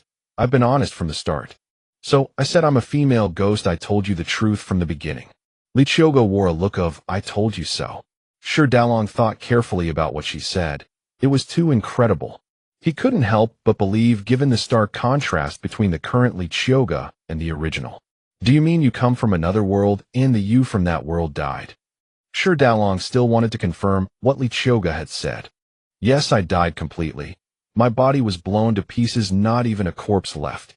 Sure, Dalong was shocked that Qiuge had died so miserably, yet she spoke so lightly as if it were nothing. It was like talking about a dead cat or dog. Where did the original Qiuge of this body go? She died, probably drowned in the river that day. I happened to come through and lived. Qiuge now rested her chin on both hands, staring seriously at Sure Dalong. Will you suddenly leave again one day? I don't know. But if I leave, I leave. I have nothing to cling to. In my original world, I was an orphan. Here, though, I have a big family who cares about me. Even if I consider myself a scallion, no one uses me to flavor their stir-fry. My cheap parents do love me. But even that couldn't stop me from being sold. So I have no attachments here. Somehow, hearing Qiuge say this, Sure Dalong felt a strange sensation, a fear of losing her. He was startled himself. Why did he have such thoughts? How can you have no attachments? Am I not your husband? Sure Dalong said it naturally. We both don't care for each other. Besides, I'm not your type. Don't even think about it. You'd better stay away from me. Your status must come with a lot of trouble. I just want to live freely in the limited time I have. People here all like to have multiple wives and concubines. I'm jealous by nature, so I wouldn't tolerate it. If I had to, I'd kill all your concubines. Qiuge made a fierce gesture of slitting her throat. As long as I don't agree, you can't leave me. We're both grasshoppers tied to the same rope now. Sure Dalong actually started playing the rogue. If you try to play this game with me, I'm not afraid. Anyway, I don't know where to go now. Becoming your wife isn't bad. If you become successful in the future, I might even enjoy wealth and honor. If I'm unhappy one day, I can also deal with those beautiful concubines of yours. After all, I'm the lawful wife. Who am I afraid of? Qiuge could still see that Sure Dalong was a decent person, so she didn't care at all about his words. I forgot to ask you, are you married or not? Don't tell me I've ended up as a concubine. Qiuge suddenly thought of this important issue. Sure Dalong was not young in this ancient era. It was very normal for him to have married before, and he might even have children. Sure Dalong realized that Qiuge's mind was not that of a normal person. She only thought of this now. Rest assured, I have never married. You are indeed the rightful wife. And I have never thought of having a bunch of beautiful concubines around me. Too troublesome. Sure Dalong even rolled his eyes at Qiuge. She had just said he wasn't lustful, and now she was accusing him of having many concubines. Qiuge patted her chest. That's good, that's good. Scared me to death. I thought I had become someone's concubine. How could I, Qiuge, ever do that? I can't be a secondary wife. Although Sure Dalong was 27 years old in her past life, she was much older than him. Even if they became husband and wife, it was just a partnership to get through life. Since that's the case, you must have something important to do. I won't pry into details, but if you ever need my help, just tell me. I'll do whatever I can. Besides, we are barely family now. As long as you have the ability in the future, just look out for me a bit. Let me have food and drink and a certain status. Just don't let ordinary people bully me. She thought since she had nowhere to go and was idle anyway, she might as well pass the time. You talk as if you have great abilities. But thank you for your kindness. If I ever need you, I'll certainly ask for help. Arrogant fool. Seeing that disdainful look on your face one day, I'll make you witness my skills. She had no chance to show off now. Then a flash of inspiration struck. By the way, aren't you going hunting up the mountain tomorrow? How about we have a competition? Who is better? With the well water from her space, her body had long recovered. Going hunting on the mountain was no problem at all. Hunting on the mountain is very dangerous, not a place for a little girl. He really didn't know if Qiuge truly had skills, or was just saying that. What little girl? I'm a female knight-errant. It's settled. I'll go hunting with you tomorrow. If you're out all day, I'll have to argue with the Sure family staying here. It's better to go up the mountain and have some fun. This Qiuge was getting more and more exaggerated, calling hunting a stroll. Did that mean his daily life of hunting to support the Sure family was all play? But to him, hunting on the mountain was indeed like playing. However, wasn't Qiuge's claim a bit boastful? I want to ask you a small question. Did you come up with the name Sure Dalong yourself, or did old man Sure give it to you? It's so ugly. Sure Dalong's face turned green. Dalong is my childhood name given by my mother. Since I need to hide in the Sure family, naturally, I became Sure Dalong. Is it really that ugly? Sure Dalong asked seriously. Ugly, and not just ordinary ugly. When I think of your name, I think of feces. And you know what? There's a story where I come from. A man named Dalong, his wife cuckolded him, and together with her lover, wanted him dead. They poisoned his medicine bowl when he was sick. The most classic line is, Dalong, get up and drink your medicine. After saying this, Qiuge watched Sure Dalong's expression intently. His face clearly turned black, then green, then white. My name is Yihanyu. Sure Dalong suddenly disliked his name. Yihanyu, that's a beautiful name. But for now I still have to call you Sure Dalong. If you're unhappy, I'll just call you husband. Sure Dalong nodded. Now that we both know each other's secrets, we must swear not to tell anyone. From now on, we must trust each other and never betray each other. Good, we will never betray each other. Sure Dalong grasped Qiuge's outstretched hand. He didn't quite understand the meaning. Was handshaking necessary? This was all a gesture between men. Maybe it was a custom from their world. After talking so much, I'm really tired. I have to fight the Sure family tonight, so I need to rest a bit to replenish my energy. With that, Qiuge went to the bed to sleep. I see that you'll never be idle in this household. They won't easily let you go, especially after we bought so many things today. Sure Dalong didn't plan to sleep. Instead, he took a book from his chest and began to read. Oh, indeed. That much money was spent just like that. The main thing is, from now on, they won't be able to get money from you so easily. Will they just let it go? Old Madam Sure wishes she could skin me alive and drink my blood. How could she marry such a jinx into the family? That's true. Qiuge shook her fist at him. Let me tell you, you have to side with me on everything. We're on the same side. When you have nothing to do, play with me. It's just for fun. What they're fighting over is you. I can't let them make a fool of me. Treasure this. Maybe one day I'll leave, and then you won't get to see these weirdos anymore. In Qiuge's eyes, the Sure family were like monkeys performing tricks. In old Madam Sure's room, everyone was whispering. Zhao, how did your trip go? Did you find that Taoist Lu? The third daughter-in-law, Zhao, and Sure Cece entered old Madam Sure's room. They quickly drank a large cup of tea before sitting down to speak. We found him. Cece and I are exhausted. We waited at the temple gate for an entire morning before Taoist Lu came back. We told him about our family's situation, and he confirmed that Qiuge must be possessed by a ghost. But he said he couldn't come immediately. He needed to prepare some things. After drinking a large bowl of tea, she finally caught her breath. Mother, that Taoist Lu is no ordinary person. He has white hair but a youthful face with an immortal aura, like an old deity. That old deity even said I am destined to be an official's wife. Sure Cece hadn't expected such an unexpected gain from this trip. It had made her happy the whole way. She felt that today's hardship was completely worth it. Really? The Taoist said that. I knew it. My Cece is as beautiful as a flower and blessed. She's destined to be an official's wife. Old man Sure, sitting nearby, was also delighted. If this Taoist had true abilities and knew Cece's fate, then their family would be incredible. Her two grandsons studying could also benefit from Cece's fortune and have a smoother path. Bringing glory to the family was only a matter of time. Old Madam Sure suddenly remembered the silver and asked quickly, by the way, how much silver did the Taoist say he wanted for this trip? Mother, that Taoist is highly skilled. He didn't even care about our 3 taels of silver. He said it would cost at least 20 taels. He also said we need to pay 3 taels as a deposit to prepare the materials and then pay the rest after everything is done. Cece and I discussed it and agreed. If you think it's inappropriate, I can go tomorrow and ask for the deposit back, then find someone else. But the deposit probably won't be easy to get back. She hadn't wanted to pay the 3 taels deposit at the time, given her mother-in-law's words. But her sister-in-law didn't listen to her and insisted on paying the deposit. Mother, don't blame third sister-in-law. I was the one who paid the deposit. I think that Taoist can definitely subdue that little vixen. If we subdue Qiuge, we'll have no shortage of money in the future. Besides, if I marry well in the future, 20 taels of silver won't be a problem. I'll certainly be filial to you both." Old Madame Sure, who had been about to scold, closed her mouth at Qiuge's words. She was also thinking about it.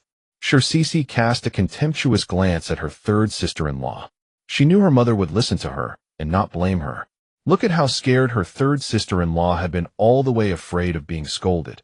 The third daughter-in-law no longer cared about other things. She was already grateful that Qiuge admitted the idea was hers, otherwise her mother-in-law would have eaten her alive. Now that she knew it was her daughter's idea, she really did shut her foul mouth. Oh, by the way, what did Dalong and Qiuge buy when they came back today? The old lady suddenly remembered that couple seemed to have returned. Yes, they came back, mother. Didn't you see that couple? They all bought new clothes, all made of fine cotton cloth. And Dalong even bought silver hairpins and silver earrings for Qiuge. They looked expensive. Especially the silver hairpin's color was so nice and the style was novel. I had never seen such a beautiful hairpin. I told Dalong to save money, but he scolded me, saying that earning money is meant to be spent on his wife, and that he would buy even better things for that little bitch after hunting in the future. The second daughter-in-law became furious at the thought. When Old Lady Sure heard these words, she was so angry that she bounced on the bed. That Qiuge is simply a little slut, and that Sure Dalong is no good either. He has forgotten all the kindness of our Sure family, and is completely focused on that little slut. When the Taoist comes, let him burn that little hussy to ashes. Mother, lower your voice. That couple has been shopping in the city all day and is tired. They are sleeping in the room now. Don't wake Dalong up, or he will lose his temper. We can't afford to provoke him. At this moment, the eldest sister-in-law added fuel to the fire. That Sure Dalong doesn't even plan to support her son's schooling anymore, so what does she have to fear? That little bastard. He's rebelling. Does he really think we are pushovers? A person of unknown origin has settled in our Sure family village and thinks he's one of the villagers. If he gets on my nerves, I'll have the clan chief drive him out and make him homeless. You old hag, you're getting more foolish with age. Did you think Dalong was an easy target? He has already cleared everything with the village chief. He has a household registration. You can't just drive him out as you please. If you kick him out of this house, other families will be happy to take him in. Besides, our house was built by Sure Dalong. Do you think he will take it lying down? A person of unknown origin. If he killed the whole family, the authorities wouldn't find him. And if the entire family is dead, what use would it be for the authorities to stand up for them? You old turtle, you're a coward. He's just a greenhorn. Do you think I'm afraid of him? Tonight, I'll endure them. When the Taoist comes, burn that little slut to ashes, and I'll make Sure Dalong pay. She couldn't stand seeing her husband treat Sure Dalong like an ancestor.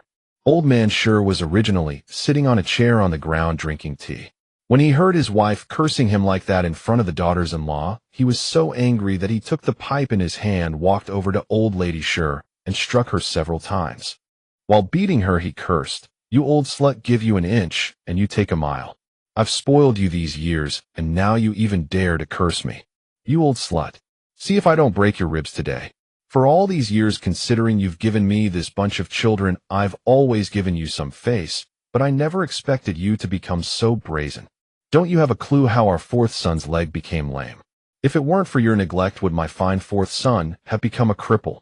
You old slut, I'll beat you to death, I'll beat you to death." Old Lady Sure was beaten and cried out, "Ouch, ouch." The daughters-in-law had never seen their father-in-law so furious that he beat their mother-in-law. They were stunned and dared not step forward to pull him away, afraid of being hit themselves. That pipe was heavy, and it hurt terribly when it landed on the body. It was Qiuge who came to her senses and called out to the sisters-in-law, "What are you standing there for? Hurry up and pull my father away. If he keeps beating her, someone will die." The sisters-in-law looked at each other, none daring to step forward, thinking to themselves, "You say it so easily, why don't you go ahead?" Weren't they also afraid of being beaten? Their flesh was flesh too. But seeing that their father-in-law had no intention of stopping, they endured the pain and rushed forward. If he really caused some injury, they would have to tend to her. "Father, stop beating her. Mother knows she was wrong." The daughters-in-law pleaded repeatedly. Only then did Old Man Sure stop, partly because he was tired and partly because he didn't really want to beat the old woman to death. Old Lady Sure was now disheveled with a face full of snot and tears. She moaned and groaned, rubbing her whole body with her hands. That old bastard, he really hit hard. It had been so many years since she was last beaten that she had forgotten that this old man's temper was not good. When she was young, she had a sharp tongue and suffered many beatings from the old man. But since the daughters-in-law came, old man sure had given her face and never beat her again. She had forgotten that he had the habit of beating his wife. Old man sure sat down again, took a big gulp of tea, put down the cup, and said to old lady sure, "You old slut, see if you dare curse me again. I'll make you remember this lesson. For so many years I gave you face and didn't beat you, but you've gone too far. Next time, if you old hag keeps yapping, a good beating awaits you." I can't live anymore. Heavens, I'm over 60 years old and still getting beaten. Where in this world is there such a heartless person? I've toiled all my life bearing him children, and now in my old age I still get beaten. Then came a long string of old lady Sure's wailing, even more unpleasant than a funeral dirge. "You old slut, if you keep crying I'll divorce you and send you back to your family." This old hag really needs to be taught a lesson. What? This old bastard actually wants to divorce her. She was already old. Her brother and sister-in-law at her maiden home were even older. If she were divorced and sent back, where would she have to stay? Now in her own home, she was like a matriarch with daughters-in-law serving her food and drink, and she held power. Such a good life. How could she be divorced? She quickly shut her mouth, but still sobbed quietly in grievance. The daughters-in-law saw that their father-in-law was truly furious and didn't dare to make a sound. They tidied their mother-in-law's hair and clothes, then fetched medicinal oil to apply to her bruised back. The beating was too harsh. There were several large bruises on her back that might not heal for 10 days or half a month. The eldest daughter-in-law gently applied the medicinal oil to old lady Sure, but accidentally she pressed too hard, causing old lady Sure to wince in pain. "You bitch, you're pressing so hard. Are you trying to kill me, you heartless wretch?" The eldest daughter-in-law was also aggrieved. Her mother-in-law was taking her anger out on her. "Mother, bear with it. If you don't rub the bruises out, how can they heal quickly?" Sure Cece also found her mother's crying annoying, and hearing her mother scold the eldest sister-in-law, she knew that if her father heard, he would beat her again. Old man Sure, tired of listening to this old woman's voice, took his pipe and planned to go out for a stroll. Old lady Sure, seeing that her old bastard had gone out, actually became unrestrained instead. She's a black-hearted wretch. Seeing her mother-in-law beaten, she's probably delighted inside and wants to take the opportunity to teach me a lesson. "Mother, what are you saying?" Your daughter-in-law is aggrieved. In her heart, she was gnashing her teeth. This old hag, even after being beaten, still had a sharp tongue. Her father-in-law had been too lenient. Under the old lady's scolding, the daughters-in-law finally managed to dress her properly. All of them were drenched in sweat. "Mother, you are so weak now. I'll steam a bowl of egg custard for you tonight to nourish your body," the third daughter-in-law said, seeing old lady Sure groaning in pain, quickly expressing her filial piety. "Mother, I'll also cook a bowl of white rice porridge for you," the second daughter-in-law chimed in. "If you all leave, who will attend to me? I ache all over. I need someone to take care of me." These daughters-in-law were all lazy. None of them wanted to serve her. "Mother, the cooking has always been our job. Let sister stay here to attend to you. She is your daughter and will be more attentive. We have to prepare the meal for the whole family, otherwise the husbands will come back for dinner, and father will scold us for not cooking, and then there will be trouble," the eldest daughter-in-law said, wanting to leave the mother-in-law's room as soon as possible. For once she showed some cleverness. Go, all of you go. Cece will stay with me." Seeing the mother-in-law's words, the daughters-in-law quickly turned and went to cook. Sure, Cece did not want to accompany her mother either, but she was even less willing to cook. Her hands had never touched kitchen work. What if they became rough? She was going to be an official's wife. Only the mother and daughter remained in the room. Old lady Sure took her daughter's hand and began to complain. "Your father has no respect for me. I am a mother-in-law and a grandmother, yet he struck me at will. How can I hold up my head in the future? That little slut doesn't know yet. If she finds out, she will surely mock me. Woo." Sure Cece's head throbbed as she listened. Her mother could really cry. "Mother, stop crying. Father was just momentarily angry and hit you a few times, but you were also at fault. The sisters-in-law were here. How could you scold father? If you are really worried about losing face, keep your voice down. If that Qiuge hears, she will certainly be delighted." Hearing this, old lady Sure steeled herself and stopped crying. That bitch-born whore wants to see me make a fool of myself. Dream on. I'll let her live 2 more days. When she is burned to death, I'll throw her ashes into the latrine. Let her be like a dog's lock, only in, never out. Qiuge no longer sympathized with her mother for being beaten. Her mother's mouth was truly venomous. But she also did not sympathize with Qiuge, who was scolded so miserably by her mother. Mother, don't say such nasty things. Even I feel embarrassed hearing them, Qiuge said, putting on a look of embarrassment. Only then did old lady Qiuge come to her senses. Yes, her daughter was going to be an official's wife. Oh, she must not speak such foul language. It would be beneath her status. Qiuge, when you become an official's wife, you must support me. All my hopes are on you. Since you were little, I never let you do any work. I gave you good food, good clothes, and everything you needed. You must remember the kindness I've shown you. Hearing her mother's familiar refrain, she was tired of it. Ever since she could remember, her mother had repeated these words in her ear. This made her realize from a young age that she must grow up to be an official's wife, so that her parents could enjoy the good life, and she herself could wear fine clothes and live in a fine house. Mother, I remember everything. Didn't you hear what the Taoist said? Your daughter will surely marry an official, so that you will never be bullied again. Wearing silk and satin with servants attending to me. This was also her goal. Look at that Qiuge Dalong. What did he have to be arrogant about? When the time came, she would make Qiuge Dalong kneel at her feet. Good, my daughter is my little padded jacket. Hearing her daughter say this, she felt relieved. At mealtime, old lady Qiuge did not go out as she did not want Qiuge to see her in this state. The daughters-in-law, being tactful, brought the food to her room and set up a small table. Mother, try this egg custard. I added plenty of lard and some scallions for fragrance, the third daughter-in-law said, placing the egg custard before old lady Qiuge. Not bad, very fragrant. Now old lady Qiuge's mood had relaxed. With the egg custard to eat, her heart felt less heavy. Seeing her daughters-in-law so filial, her confidence returned. Mother, I've also cooled the white rice porridge for you. After you finish the egg custard, you can have the porridge, the second daughter-in-law said, setting the porridge aside and placing a small dish of salted shredded radish. Seeing her daughters-in-law fawning over her, old lady Qiuge was pleased. All right, you go and eat too. Come back to clean up later. At the dining table, the men were already seated. A bowl of egg custard was also placed in front of old man Qiuge. They couldn't give it only to the mother-in-law and not the father-in-law. Today they had witnessed the father-in-law's power. As soon as their husbands returned, the daughters-in-law each called them into their rooms and told them that their father-in-law had beaten their mother-in-law, and quite severely. Then the husbands revealed the truth. When they were children, their mother was often beaten. They had grown accustomed to it. Since they married, they had never seen their father lay a hand on her again. Knowing that it was surely his mother's old habit acting up again, the daughters-in-law secretly rejoiced that their mother-in-law was worse off than them. Their husbands had never struck them. They never expected that their always domineering mother-in-law had such a story.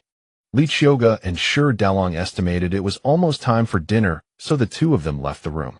By the time they entered the main hall, the food was already set. Qiuge sat down in her usual seat, and Qiuge Dalong went to the men's table. Qiuge noticed that old Madame Qiuge was not at the table today. It's already time for dinner. Why hasn't mother come to the table? Third sister-in-law, you are the best at flattering. Hurry up and invite mother over, or the food will get cold and be bad for her stomach. Third daughter-in-law, Zhao, almost rolled her eyes out. This Qiuge just couldn't resist stepping on her. Mother is not feeling well today, so we already brought her food to her room. Let's just eat. Although she didn't want to talk to Qiuge, she still had to answer. What a pity. I'm wearing new clothes today, and I have a new hairpin and new earrings. Look how beautiful this hairpin is. It cost 5 taels of silver, a crabapple flower design. My Dalong has such good taste. I wanted to let mother see it, but she's ill. Qiuge put on a fake sweet act, which made the women of the Qiuge family grind their teeth in anger. Especially Qiuge, who upon hearing that the silver hairpin cost 5 taels of silver, widened her eyes in shock. The daughters-in-law were also surprised. That silver hairpin cost 5 taels of silver, while the thin hairpins they wore were only 1 tael. They never expected Qiuge Dalong to dote on Qiuge so much, buying such an expensive hairpin, and even 2 of them. Qiuge, does that mean both of your hairpins cost 5 taels each? The second sister-in-law had heard Qiuge Dalong say something about buying 2 silver hairpins. What? Qiuge, You actually bought 2 such expensive silver hairpins and didn't think of giving me one. Hurry up and bring me one. A silver hairpin for 5 taels, and she bought 2. She must get one. Seeing the crabapple hairpin on Qiuge's head, she instantly liked it. The craftsmanship was so good. The other one must be beautiful too. What a shameless face and big mouth. The hairpin my husband bought for me. Why should I give you one? You have no idea how beautiful that one is. 100 times more beautiful than this one. It's a butterfly design. It has tiny springs made of silver wire, so it's very lively. When you wear it and walk, it moves like it's about to fly. Do you think I would give it to you? You're not worthy. Sure, Qiuge, flushed red with anger, was enraged that Qiuge dared to scold her in front of her father. Qiuge, you're shameless. Why shouldn't I wear it? I'm much prettier than you. A Taoist priest told my fortune and said I will become an official's wife in the future. Be nice to me now and you'll benefit when I become one. If you make me angry, you'll be sorry. Sure, Qiuge was so furious that she blurted out everything. She almost revealed the matter of inviting the Taoist priest. You becoming an official's wife. Then any cat or dog could do it. Let me ask you, what qualifies you to be an official's wife? Can you read? Can you write? Do you know music, chess, calligraphy, and painting? Which official's wife is as illiterate as you? Sure, Qiuge was completely illiterate. Without Sure Dalong's help, even that cheap nephew of hers wouldn't know a single character. Sure, Qiuge was so refuted by Qiuge that she didn't know what to say. She was indeed extremely illiterate. But the Taoist priest said she was destined to be an official's wife, so she would definitely succeed. Qiuge must be jealous of her. Qiuge, what right do you have to criticize me? You are also illiterate, and you married an old man. You're just jealous of me. I won't fall for your tricks. Sure, Qiuge said defiantly. You Qiuge were just a maidservant at home. Now you married Sure Dalong, an old man who ruined his life.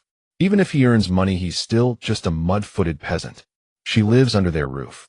Before my bed the moonlight bright, I think it's frost upon the ground. I raise my head to see the moon bright, then lower it to think of home. With wine of grapes and cups of gold, the lute sounds urgent. Drink, be bold. Drowsy on the battlefield. Don't laugh if we lie drunk on the sand. How many warriors ever come back? Withered vines, old trees, evening crows, a small bridge, flowing water, a house, an ancient road, west wind, a lean horse, a heartbroken man at the end of the world. I may be illiterate, but my mother was the daughter of a scholar. I am 1,000 times better than you. Then Qiuge sat down and started eating. Qiuge ate calmly, unaware that her recitation of those poems had stunned everyone present, especially Sure Dalong. His little wife could compose such excellent verses worthy of being remembered through the ages. Old man Sure and his sons and daughters-in-law were also surprised that Qiuge could compose poetry, and so well at that. Although they didn't understand a single line, they knew Qiuge was learned. So what if she can recite a few lousy poems? She's still a wretch who was sold.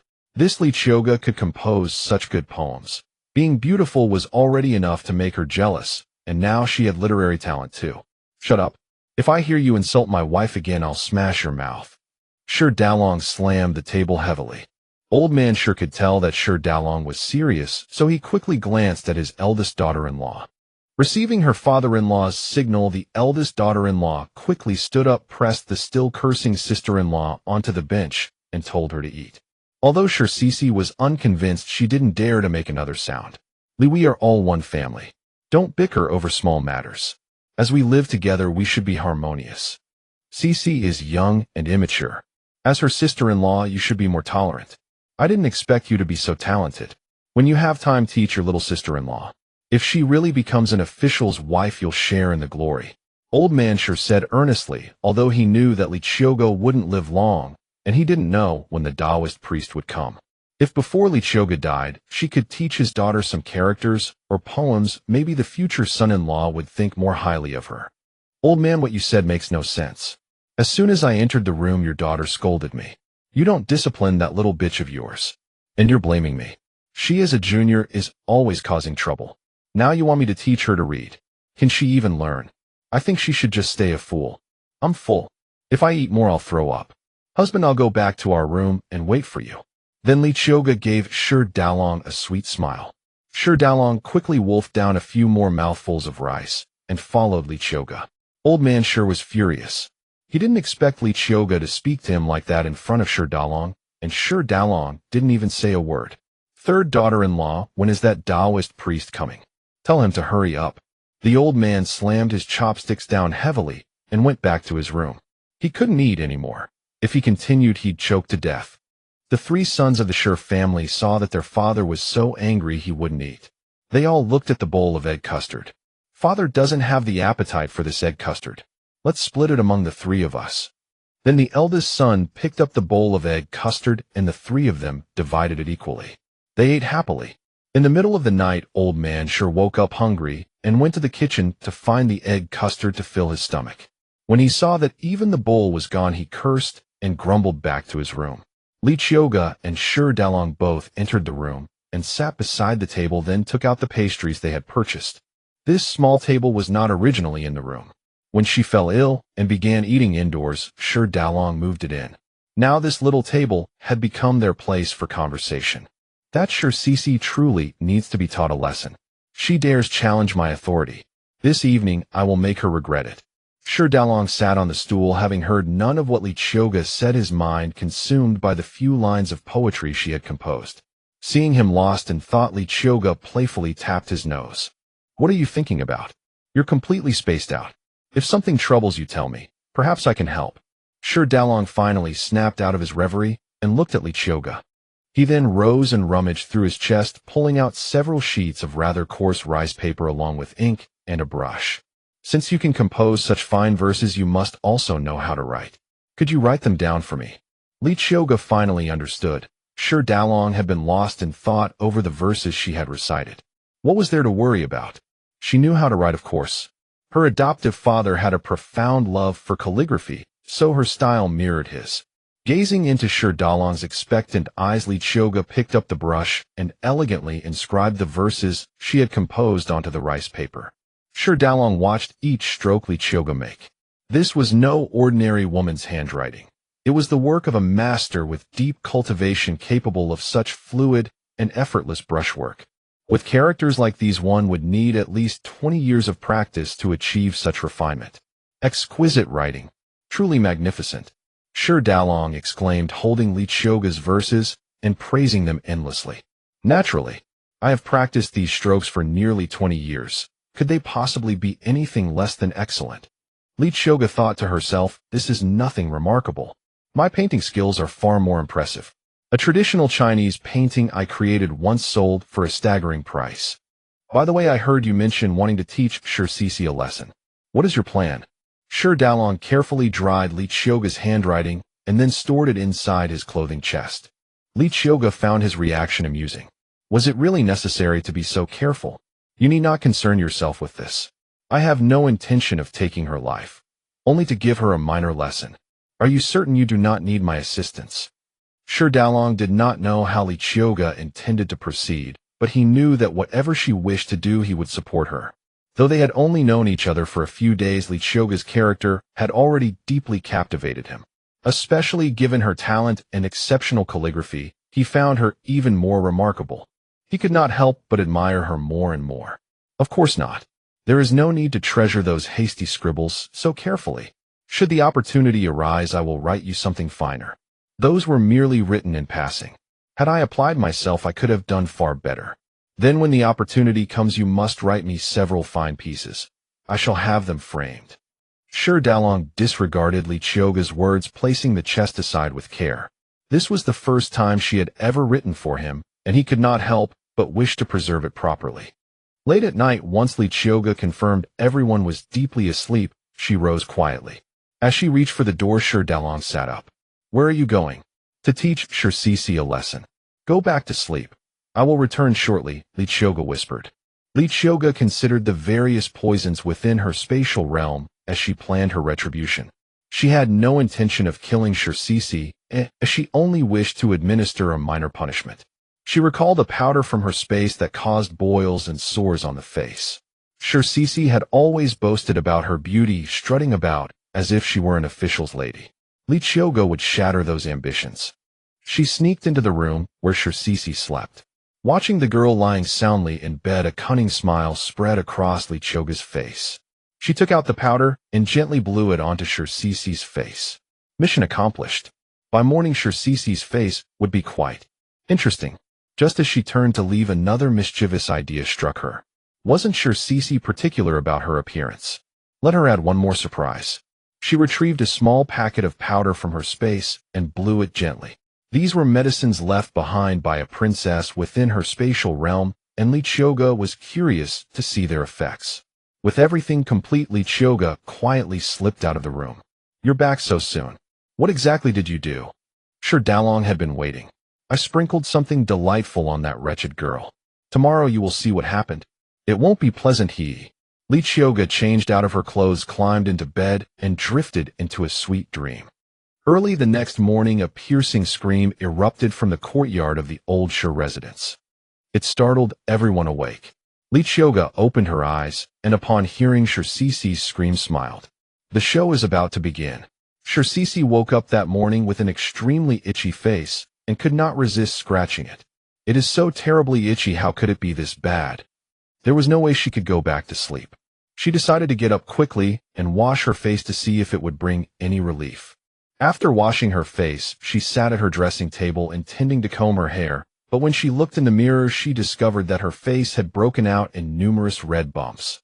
They were densely packed. Anyone with trypophobia would break out in goosebumps just looking at them. She let out a terrified scream on the spot. What on earth is going on? How has my face turned into this? Her eldest sister-in-law and second sister-in-law both heard Qiuge's screams and rushed to her room. The moment they entered, they saw her covering her face and crying out in terror. Qiuge, what's wrong? Why are you screaming? What are you covering your face for? Is something wrong with it? Seeing Qiuge sitting there, they felt somewhat relieved. Qiuge lowered her hands to show her sisters-in-law. I don't know what's happening, but when I woke up this morning, my face had turned into this. The sisters-in-law were equally shocked at the sight of her face. Those red bumps everywhere were terrifying, disgusting, and simply unbearable to look at. They quickly turned their faces away. It was so distressing and nauseating. Seeing their reaction, Qiuge could not help but burst into tears, making her already ugly expression even worse. Qiuge, your face must have some kind of illness. I will find the village barefoot doctor to examine you shortly. Do not worry. It is surely nothing serious. Perhaps you ate something that disagreed with you. The third sister-in-law quickly comforted her. That's right, Qiuge, do not panic. It is not like this has never happened before in our village. Sometimes when we eat the wrong things, we get reactions like this, and they go away after a few days. Perhaps you were exposed to a cold wind yesterday when you went out, and that is why this happened. Covering it for a few days may also help. Given the unexplained outbreak of so many bumps, it was indeed quite frightening. Really? Will it get better in a few days? Third sister-in-law, I want it healed immediately. Please hurry and fetch the doctor so he can examine me at once. Qiuge anxiously stood up and pushed her third sister-in-law to go fetch the doctor. But the moment she rose, her behind erupted like a machine gun. Rat-a-tat-tat. A whole barrage of consecutive farts. Not only were they loud, but they were also horribly foul. Qiuge was completely stunned. This massive string of gas had come without any warning straight from her backside, and the smell alone made her want to vomit. Ugh ugh. All the sisters-in-law began dry heaving. Qiuge grew even more embarrassed, her face flushing red. Qiuge, if you need to defecate, just go quickly. With these foul farts coming out, your stomach must be upset today. This smell is even worse than Big Brother's. I cannot stand it any longer. If I stay another moment, I will truly vomit. Fortunately, I did not eat breakfast. The eldest sister-in-law covered her nose and ran out. Qiuge, I will go help the eldest sister-in-law with cooking. You hurry to the outhouse. The second sister-in-law also pinched her nose and quickly ran out. Seeing the other two had fled, the third sister-in-law also covered her mouth and said, I will go fetch the doctor for you. Enduring the stench, Qiuge quickly opened her window, as she too felt nauseous and on the verge of vomiting. Before finishing his meal, the village barefoot doctor was brought to the Shi residence by Zhao Shi.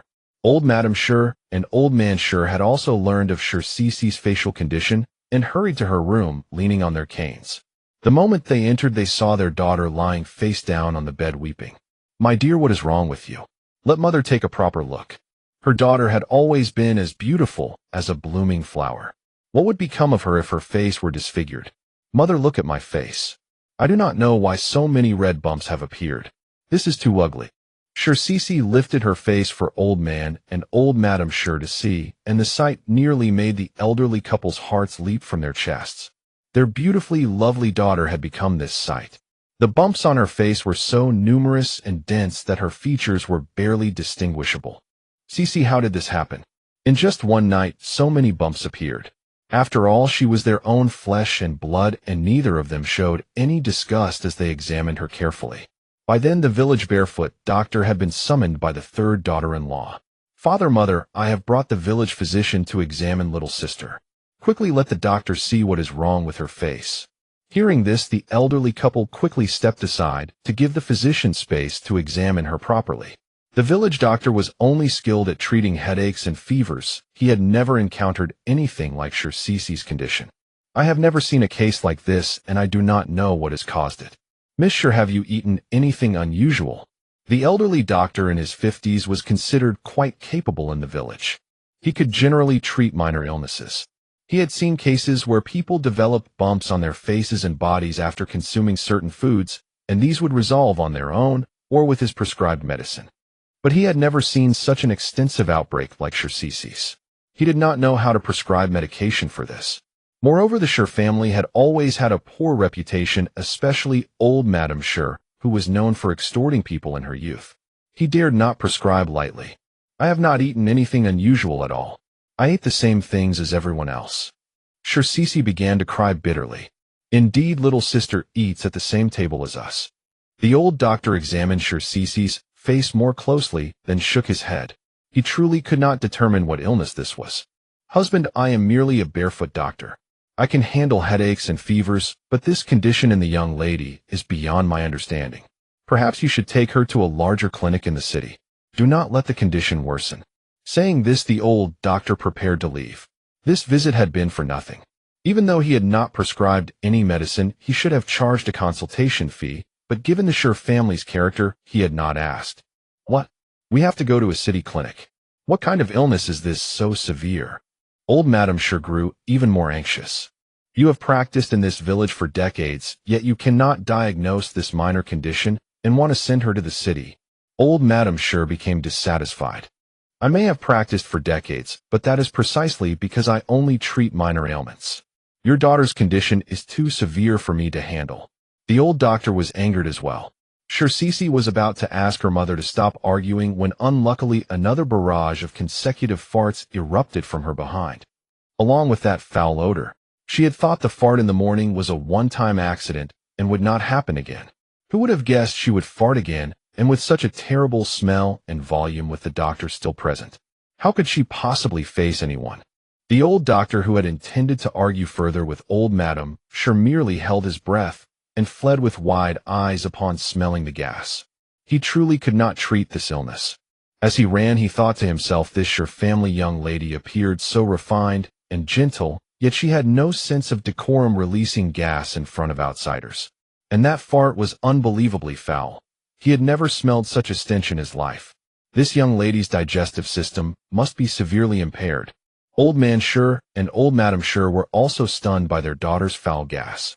Their daughter had never farted in front of them before. How could she be so indecent today? Even ordinary village women would not fart in front of strangers, let alone their daughter, who had been raised like a young lady since childhood. This was incredibly shameful. They had forgotten to remind the old doctor not to spread this incident. Otherwise, their daughter would lose all face. Qiuge, what is wrong with you? Why do you not hold it in?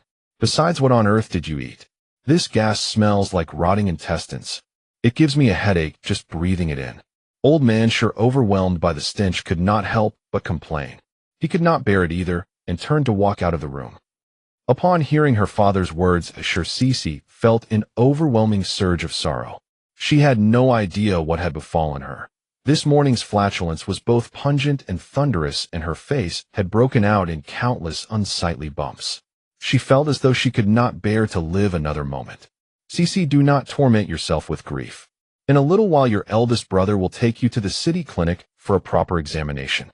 No matter the cost, mother will find a way to heal you. Elder Madame Sure had expended every ounce of her strength to utter those words, Each sentence seemed to force that foul odor into her very mouth. Mother, I always knew you loved me the most. Wah. Qiuge buried her face in her mother's embrace and wept uncontrollably.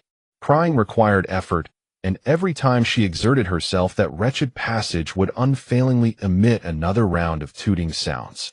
Elder Madam sure felt her eyes growing heavy with exhaustion. If she stayed much longer, she feared she might lose her own life. Qiuge mother is past her prime and simply cannot endure this noisome stench any longer. I must step out for a while. When we enter the city, please ask the physician to prescribe some herbs to help regulate your bowels. And so the old lady, enduring her suffering, leaned heavily on her cane and made her hasty escape from Qiuge's room. Qiuge found the stench unbearable as well, but what choice did she have? She dared not leave the room and quickly arose to open the windows for ventilation. As expected, Qiuge's breakfast that morning was also served within her chamber. When Qiuge and Dalong arrived at the dining hall, they found neither Elder Madam Shi nor Qiuge at the table. She of course knew exactly what was happening, but she wore a mask of complete ignorance. I heard my poor sister-in-law crying out in her room before dawn. What on earth is the matter? And why isn't she joining us for breakfast? Perhaps she had a terrible nightmare and still hasn't recovered her composure. They say one cannot sleep soundly after playing dirty tricks. Upon hearing Qiuge's words, the entire Shi household fell stone-faced. Yesterday, that Taoist priest had claimed Qiuge was indeed possessed by a water ghost. Could the being before them now be the ghost itself? If so, it would possess supernatural abilities. Had Qiuge discovered their secret plan to subdue her and done something to their younger sister? Why are you all staring at me like that? What's going on? Shall I go pay my shameless sister-in-law a visit? The mere mention of Qiuge visiting Qiuge sent everyone into a panic. Qiuge, there's no need. Little sister simply slept poorly and has a few breakouts on her face. She's too ashamed to show herself. You know she's always been vain about her appearance. Who wouldn't be terrified? In a moment your brother will take Qiuge to the city for medical treatment. Dalong, you'll need to bring the donkey cart. That donkey cart belongs solely to Dalong. It was not the property of the elder Shi household. In that case, I shall not bother visiting. My brother and I were planning to hunt in the mountains today. We won't need the cart. Please use it as you wish. Let them go to the city. Their efforts will be in vain without my antidote. That day Qiuge intended to accompany Shi Dalong into the mountains to hunt, not for large game, but for pheasants and hares. The city visit was unnecessary. The mountains can be quite dangerous. Won't you accompany Dalong? Qiuge was far too clingy to her husband. Now he went hunting, and she insisted on following. With my husband by my side, what danger could there be? Besides, today my husband is mainly keeping me company for a leisurely outing. We won't be pursuing large game. Hearing Qiuge's words, the family fell silent. By now Qiuge had completely won Shi Dalong's heart. After finishing breakfast, Qiuge rose from the table, and immediately afterward Shi Dalong set down his chopsticks and followed.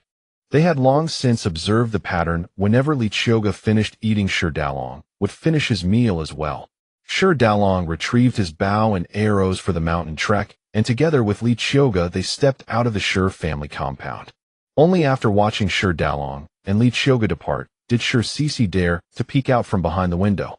The moment she emerged, she saw her brother heading toward the dining hall. Brother, don't eat. Let's go at once. I simply cannot wait any longer. She could no longer endure her current state. If this affliction proved untreatable, she truly would rather die. Coming. I just need this last bite. Wait for me a moment. Shi Donglai, the eldest son of the Shi family, finished his final mouthful and rose from the table. He surveyed his younger sister. Qiuge, you'd best cover your face with a cloth. It won't do for the villagers to see you like this. He went to his mother's room to request some silver. Considering both his sister's dignity and his own desire not to witness her condition, for he feared the meal he had just eaten might come right back up. I'll cover up as soon as we're ready to depart. Qiuge could already read the look of disgust in her elder brother's eyes. But what choice did she have? Even Qiuge herself felt nauseated at her reflection and dared not look in the mirror. Shi Donglai entered his mother's quarters and found her sipping rice porridge in small cautious bites. Mother, I'm about to take Qiuge to the city physician. How much silver should I take? Taking a sister to see a doctor certainly shouldn't come from their own private savings. Elder Madame Sure set down her bowl and withdrew 2 ingots of silver from the small chest on her bed. Upon seeing them, Sure Donglai recognized the pair amounted to 10 taels of silver, a sum his mother was genuinely willing to spend on her daughter. Donglai, keep this money secure. These 10 taels are considerable. Spend whatever is necessary to cure your sister.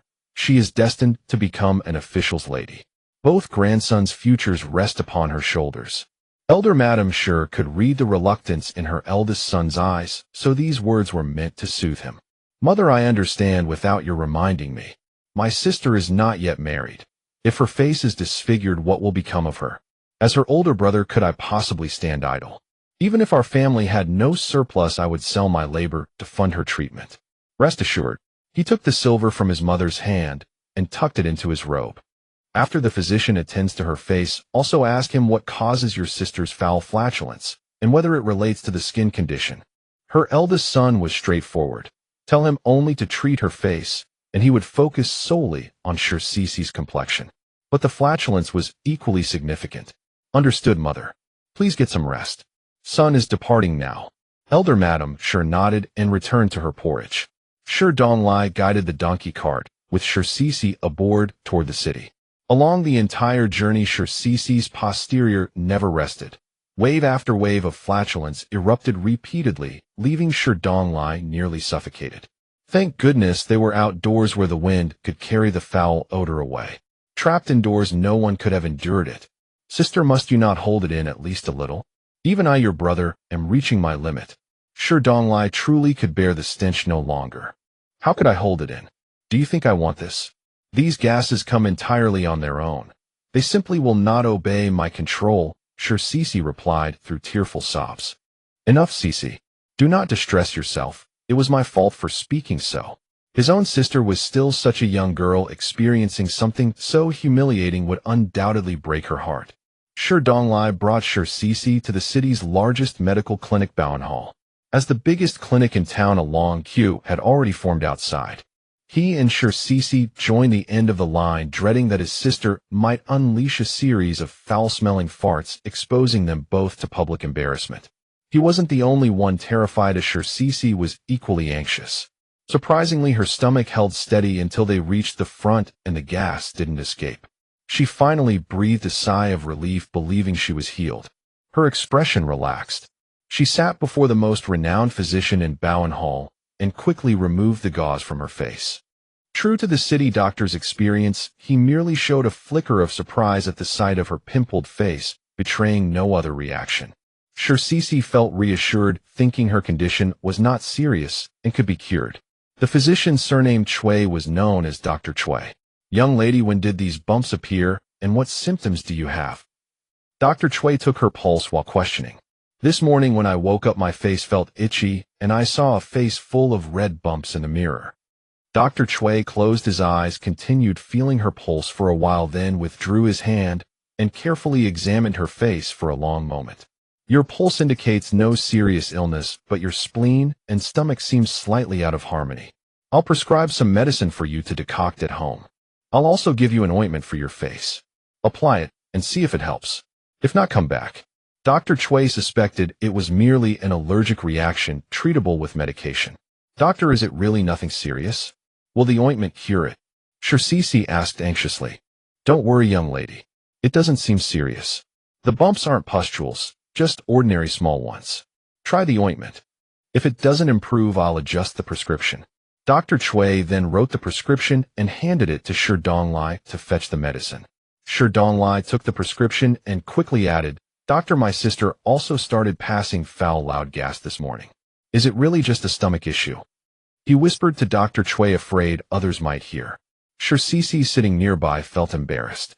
Dr. Qiuge, seeing the siblings' concern, said, Your sister's pulse indeed indicates spleen-stomach disharmony, but as for the foul and loud gas you described, I haven't witnessed it. I can only prescribe based on the pulse. No sooner had he spoken than Sure Cece cooperatively demonstrated a series of those very farts, loud and foul. The clinic was filled with not only several doctors, but also many apprentices and patients. Everyone was stunned by Sure Cece's flatulence. Initially, no one identified the source. Then in the silence another series of puff sounds erupted from beneath her, and the culprit was unmistakable. Qiuge hung her head, too mortified to lift it. The timing couldn't have been worse.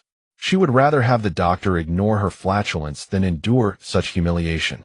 Oh heavens, what did this girl eat? Could it be excrement? It smells like rotten intestines. I'm suffocating. Indeed, the world is full of wonders. What kind of illness is this? That fart is even more pungent than any man's. I never imagined it could come from a young girl's bottom. Such a domineering fart. Whoever marries her and shares a bed might get turned into a mummy by the next morning. Qiuge, hearing the comments, wished she could disappear into the ground. The clinic was now enveloped in the stench, and the apprentices quickly opened the windows to alleviate the odor. Brother, give me the prescription. I need to add a few herbs to regulate your sister's digestion. Qiuge promptly handed back the prescription, and Dr. Qiuge added at least 5 or 6 more ingredients before letting him fetch the medicine. Young lady, from now on you must eat light food and reduce meat consumption or the gas will worsen, Dr. Qiuge kindly advised. Qiuge nodded, covered her face with gauze, and quickly left Bowen Hall to wait for her brother by the donkey cart. Qiuge finished collecting the medicine and hurried out of Bowen Hall, clutching the 3-day supply. He hoped these few doses would cure the illness, for the medicine was terribly expensive. Ordinary people could hardly afford it. 3 days' worth of medicine cost 8 silver taels, an exorbitant price. Having finally come to the city, Qiuge had no desire to browse. She urged her brother to return to the village quickly. Qiuge had originally planned to visit his son's academy in the city, but given his sister's peculiar condition, he decided against it, not wanting to embarrass his son. Qiuge, as soon as we get home, apply the ointment. I'll have your sister-in-law decoct the medicine. Your illness will surely be cured. This medicine cost 8 silver taels. Just thinking about it makes my heart ache. But if it heals you, it's worth any amount. He didn't want a stink bug at home. Thank you, big brother. When I achieve something in the future, I'll repay the whole family. Qiuge was also stunned by the 8 silver taels. She knew that Qiuge's fine silver hairpin cost only 5 taels, and she had just spent 8. Her sisters-in-law would surely be displeased. They had left for the city early, seeing few villagers. Now returning to the village, they encountered many on the road. Oh, isn't that the eldest of the Qiuge family? Why are you out with the donkey cart so early? Where have you been? And who's that with the face covered? Qiuge recognized Wang Wu's wife, the village gossip. Nothing much. Just want to see my son who's studying in the city. Wang Wu's brat was running wild in the village while his son studied in the city, a point of pride. Oh, visiting your son so early. And who's that on the cart? Isn't that your Qiuge? Why is she covering her face? Earlier that morning, she had heard the villagers say that the Qiuge girl had a face full of bumps and passed foul gas, even driving away the village barefoot doctor without collecting his fee. Now that she had encountered them, she was determined to mock them. What's it to you if she covers her face? Go somewhere else. Qiuge drove the cart away. Wang Wu's wife wasn't about to let them off easily. She shouted after the cart, "Better hurry, or she might start farting and stink me up." Then she burst into loud laughter. Qiuge cried on the donkey cart. If Wang Wu's wife knew, the whole village must know. How could she face anyone? Qiuge, don't cry. It'll be fine after you take the medicine. That wicked Wang Wu's wife. And the old doctor. How could he spread the news? He had no medical ethics. Actually, it wasn't the barefoot doctor who disclosed it, but his wife. She had long resented old Madame Qiuge's ways, and since her husband had visited the Qiuge household without receiving any consultation fee, she was angry. So she had spread the story. When the old doctor learned of the leak, he scolded his wife severely. How can you casually disclose a patient's privacy? What will the villagers think of me? Although he also disliked the Qiuge family, that was a separate matter. After all, Qiuge was still young and unmarried. What's the big deal? That old Madame Qiuge is so ruthless. You've attended to her family several times and never got paid. Besides, that girl had it coming. She was always quarreling with her sisters-in-law at home, acting arrogant. The new daughter-in-law bought by the Qiuge family suffers a lot. A younger sister-in-law dares to scold her brother's wife. That's because her parents spoil her. She didn't think she had done anything wrong. The old doctor sighed and said no more. Qiuge and Qiuge Dalong arrived at the mountain, where the scenery was breathtakingly beautiful. It had been a long time since Qiuge had been so close to nature. The mountains stretched endlessly before them. Let's just wander around here today, Dalong said. Although Qiuge boasted of her abilities, he had no intention of taking her deep into the wilderness. Are there many pheasants and rabbits around here? Qiuge wanted to show off her skills to Dalong, so he would stop underestimating her. There aren't many hunters nearby, so there are plenty of pheasants and rabbits, but they are very nimble. Do you think you can catch any? He looked at her eager expression. Of course I can. Throw me your bow and arrows. Dalong tossed his bow and arrow to Qiuge. It was an ordinary bow, one he had made himself. Qiuge weighed the bow in her hand and tested the string. It felt adequate. Watching her movements, so practiced and professional, Dalong realized she truly knew archery. Just then Qiuge sensed a small animal approaching. She quickly raised her hand, signaling Dalong to stay still. He too had noticed the creature's presence. She assumed a perfectly professional stance, and with a whoosh the rustling in the grass ceased. Hit! Qiuge scurried over to the bushes and rummaged through them, pulling out a magnificent pheasant. An arrow was lodged right through the bird's eye. Qiuge held it up triumphantly. How about that? Not bad, right? We can stew it tonight. Dalong looked at her impressed. This pheasant was no ordinary one. It was exceptionally wary. Few could have shot it, yet Qiuge had struck it straight through the eye. Her archery skill was truly remarkable. What did you do before? He asked. To possess such mastery with the bow, he couldn't help but admire her. He himself was a skilled archer, but only after immense effort. For a woman to achieve this level spoke volumes about her dedication. What I did before? You don't need to know. Let's just say I'm a capable person who can be of great help to you. I'm not just talking. At that moment a flock of wild pigeons flew overhead. Qiuge raised her bow and loosed an arrow. A single arrow fell from the sky, piercing 2 pigeons. Excellent shot. Such a feat. 1 arrow, 2 birds. Was beyond ordinary skill. Even he lacked the confidence to attempt it.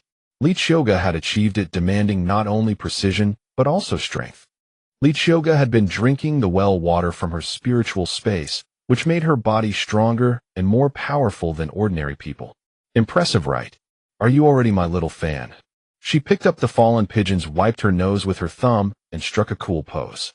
Then she pulled the arrows from the pheasant and pigeons and tossed them to Dalong, who carried a basket on his back. Don't keep using those strange words. I can't understand them. He placed the pheasant and pigeons into the basket and followed behind Qiuge. If you don't understand, you'll learn with time. You'll be the first to know everything I say from now on. Since you often visit these mountains, do you know where to find ginseng or lingji? Let's gather some. This was Qiuge's true purpose for coming to the mountain. Her spiritual space still had plenty of empty land, and she dreamed of cultivating ginseng and lingji there. Such a precious space deserved to be planted. Dalong paused to think. I do recall a place with quite a lot of ginseng, but it's far away deep in the mountains. He had stumbled upon that ginseng patch by accident. He hadn't harvested any because he didn't need it. His prince's mansion already had a storehouse full of wild ginseng. But if Qiuge wanted it, he could take her there. We didn't plan to go deep today, but since we're here, let's skip the hunting and go for the ginseng. Dalong considered it. Given Qiuge's skills, venturing into the deep mountains seemed safe, and they could return before sunset. All right, I'll lead the way. But what do you need the ginseng for? To sell it. If you're short on money, I can give you some. He couldn't fathom her purpose. That's a secret. Just take me there. Qiuge found Dalong's curiosity a bit excessive. He always wanted to know everything. She refused to tell him. Weren't they supposed to trust each other? They walked for over an hour, even with their martial arts background. An ordinary person would have taken nearly a full day to reach the wild ginseng site. Qiuge looked around. This place was incredibly secluded, and an ordinary person would never find it. The surrounding trees were massive, and the environment was harsh. She could smell the presence of large animals nearby. There must be bears or tigers around here, she stated with certainty. There are indeed tigers here. I've killed one before, Dalong said. Qiuge looked at him. Don't tell me a tiger chased you here, and that's how you discovered the ginseng patch. Dalong was taken aback by her underestimation. As if a mere tiger could drive him into a corner. Of course not, he said earnestly, his pride at stake.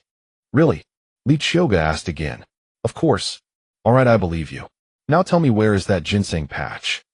Dalong had prepared to defend himself further, but she abruptly changed the subject. It's in that deep gully over there. I'll take you.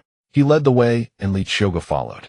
The gully was only about 2 or 3 meters deep, not very deep.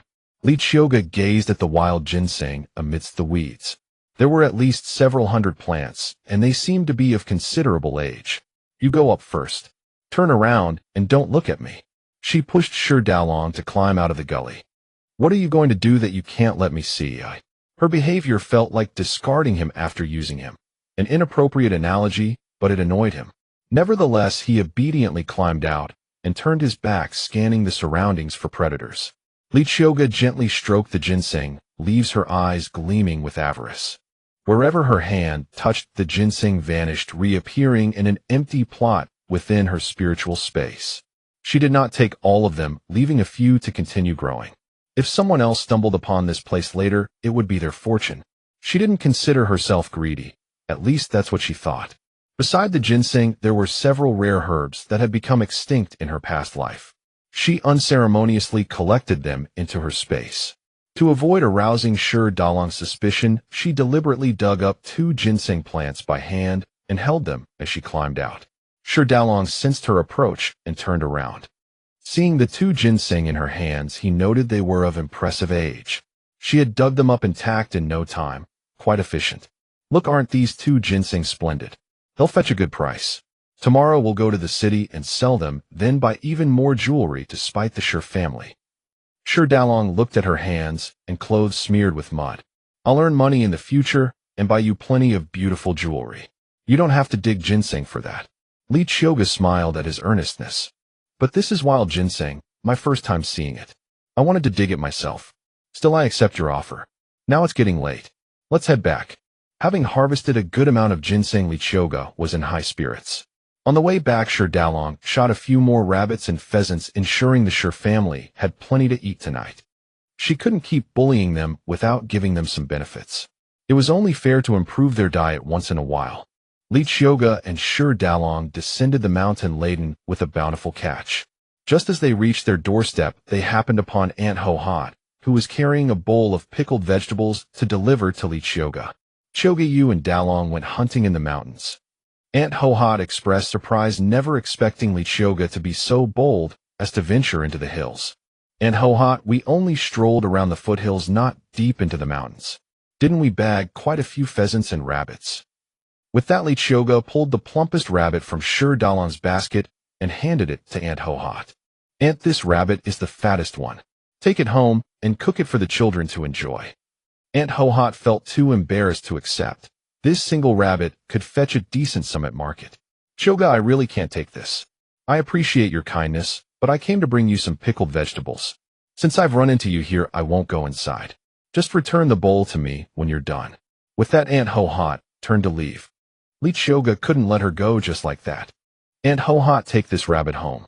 Can't you see we have several more in the basket? They're already dead, and we never intended to sell them. Besides, if we don't eat them by tomorrow, they'll spoil. Qiuge placed the rabbit into Aunt Ho-Hot's arms, refusing to let her let go. Qiuge, how could they spoil? The weather's cool now. After dressing them, we can hang them in the well, and they'll keep for days. Qiuge was merely making an excuse to give her the gift. And if Qiuge offers it to you, just take it. A single rabbit is nothing to me.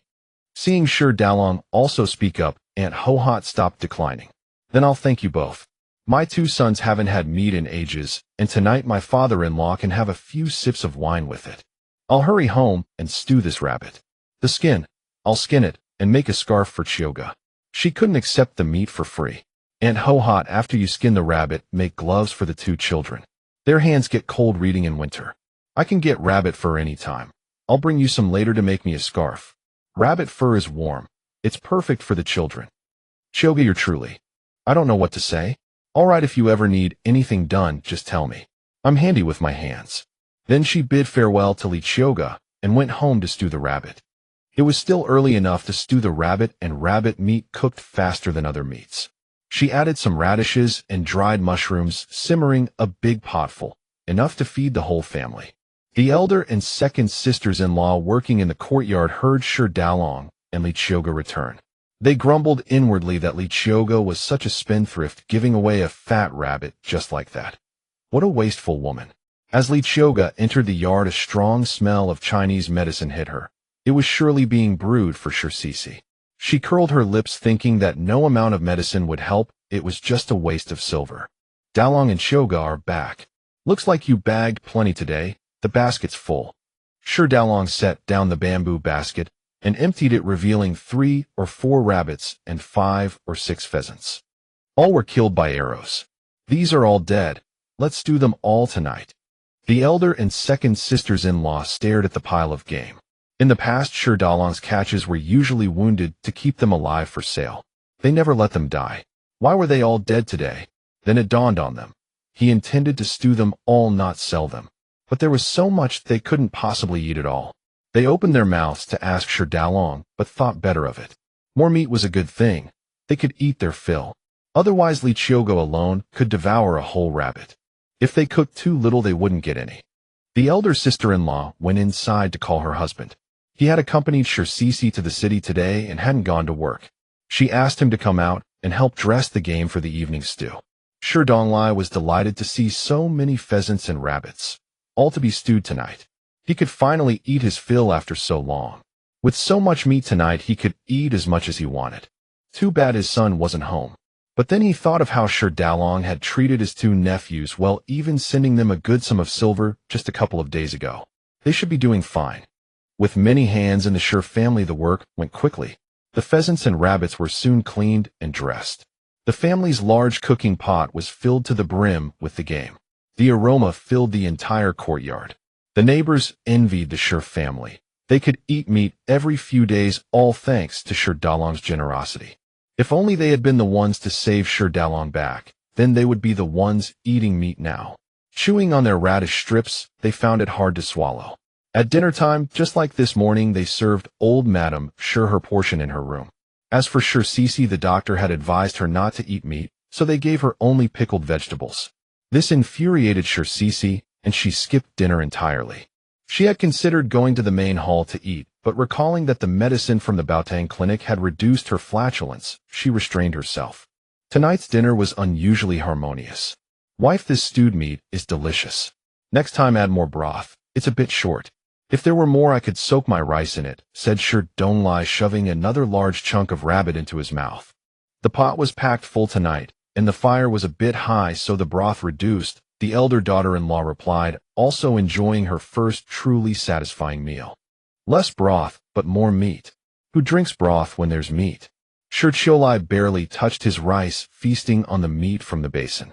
Old man had also eaten heartily, and even had a few ounces of wine. His face was now flushed.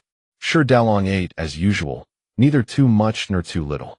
Qiuge ate her normal amount, but she had indeed eaten quite a bit. She had to admit that the cooking of Shi's sisters-in-law was quite good.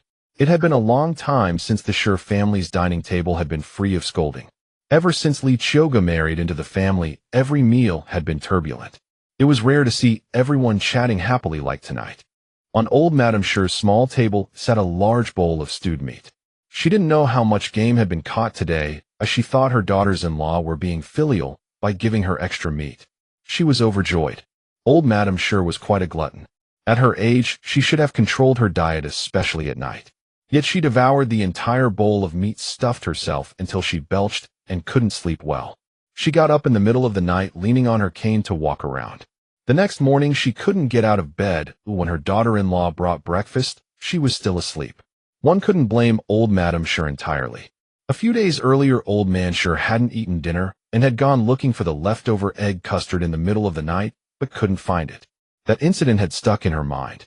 If she didn't eat the meat now, it would vanish by the time she wanted it again. At her age, she needed good nourishment.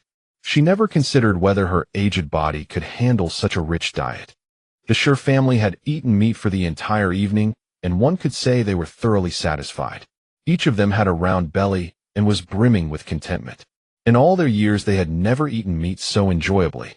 For once, they looked favorably upon Dalong and Qiuge.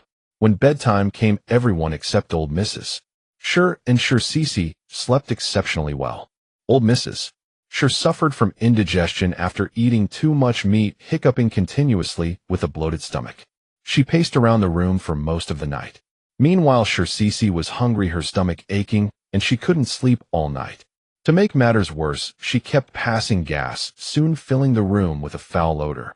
She had to get out of bed to open the window, and this ordeal exhausted her. Finally, at her wits' end, she buried her head under the blanket and stuck her bottom out, managing only a brief nap. Early the next morning, when the Qiuge family rose, they saw Qiuge's door and window wide open. They knew the young lady's illness hadn't improved. She was releasing her foul gas. Now, whenever anyone passed by Qiuge's room, they held their breath, afraid of catching the unpleasant odor. "Sister-in-law, what can we do about this? I've already taken the medicine for 3 days, but my stomach is still bloated, and I keep breaking wind, boo-hoo." Qiuge saw that the 3-day course of medicine was finished, yet there was no improvement. And the pimples on her face, though slightly smaller, were still noticeable. "Qiuge, there's no other way.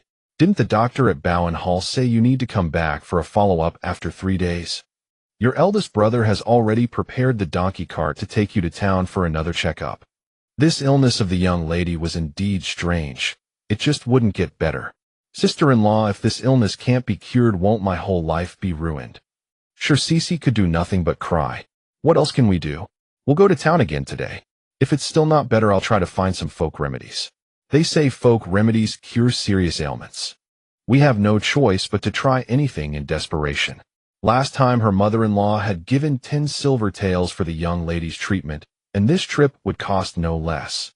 If this continued, all of her mother-in-law's savings would be squandered on this daughter. What would become of her son's education? Qiuge couldn't rely on that entirely. Just thinking about it is worrisome. Just then, Qiuge came out of his mother's room. She had given him another 10 silver taels, which he put together with the leftover from last time, saying he would take Qiuge to several more clinics this time. If other doctors said the same, they would continue treatment at Bowen Hall. "Little sister, if this illness couldn't be cured," he planned to discuss with his 2 younger brothers whether to stop treatment. It was a waste of money and ineffective. Qiuge saw her eldest brother's grim expression and understood the situation. She silently followed behind him, not daring to speak. Once on the donkey cart, she covered her face with a piece of gauze. Qiuge drove the donkey cart, carrying Qiuge to town. His head hung low all the way. Now everyone in the village knew about his sister's strange illness and were gossiping.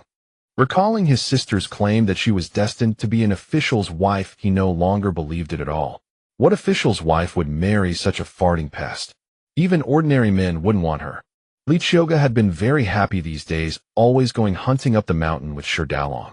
On the mountain, they not only competed in archery, but also sparred in martial arts. Qiuge greatly admired Qiuge's close combat techniques. Qiuge had no inner strength, but her fist and foot skills were extremely formidable. If he didn't use his full power, she would have no problem defeating him. Moreover, they exchanged advice, each learning from the other's strengths. They would stay out all day, and when they returned home in the evening, they always brought back pheasants and rabbits to improve the Qiuge family's meals. The 2 of them engaged in another thrilling sparring match on the mountain, fighting until both were exhausted, then sat on the ground panting heavily. "I never thought someone so petite could possess such formidable combat power." This round ended in a draw. Of course, Qiuge drank the well water from her space every day and took various tonic herbs from within it to boost her abilities. With Qiuge's guidance, her martial arts had improved considerably. "I also feel that my close combat skills have become much stronger these days. Tomorrow, let's practice wrist strength. That will make our throwing techniques more effective." Throwing weapons relies entirely on hand strength. Training wrist strength is necessary. Why would a girl practice such strong martial arts? It's not like you have to defend the country. He was truly afraid that one day he would be unable to defeat Qiuge. Even now, it was a struggle to tie with her. Having strength gives you the right to speak. "I may not want to defend the country, but I need to be able to protect myself. I never rely on anyone. I know that only by being strong myself can I have the final say." She was not like the women of this ancient era who liked to depend on others. Through these days of interaction, Qiuge knew that Qiuge was strong-willed no less than a man. Her words were perfectly in character. "By the way, did you have a hand in Qiuge's illness? But I've been wondering, What did you give her to cause such a reaction? I didn't see you prepare any medicine. Where did you get it? On that day, Qiuge had gone out empty-handed. He hadn't seen her rummage for anything. Just a little trick. I'll cure her in a few days, but she has to suffer a bit first. That'll teach her to stop meddling in everything. I want Cici to tremble at the sight of me. Seeing that it was getting late, they helped each other to their feet and decided to descend the mountain and go home. Back at the Shi house, Shi Dalong threw the game. He had hunted into the kitchen. The sisters-in-law said nothing else and quickly boiled water to dress the pheasants and rabbits.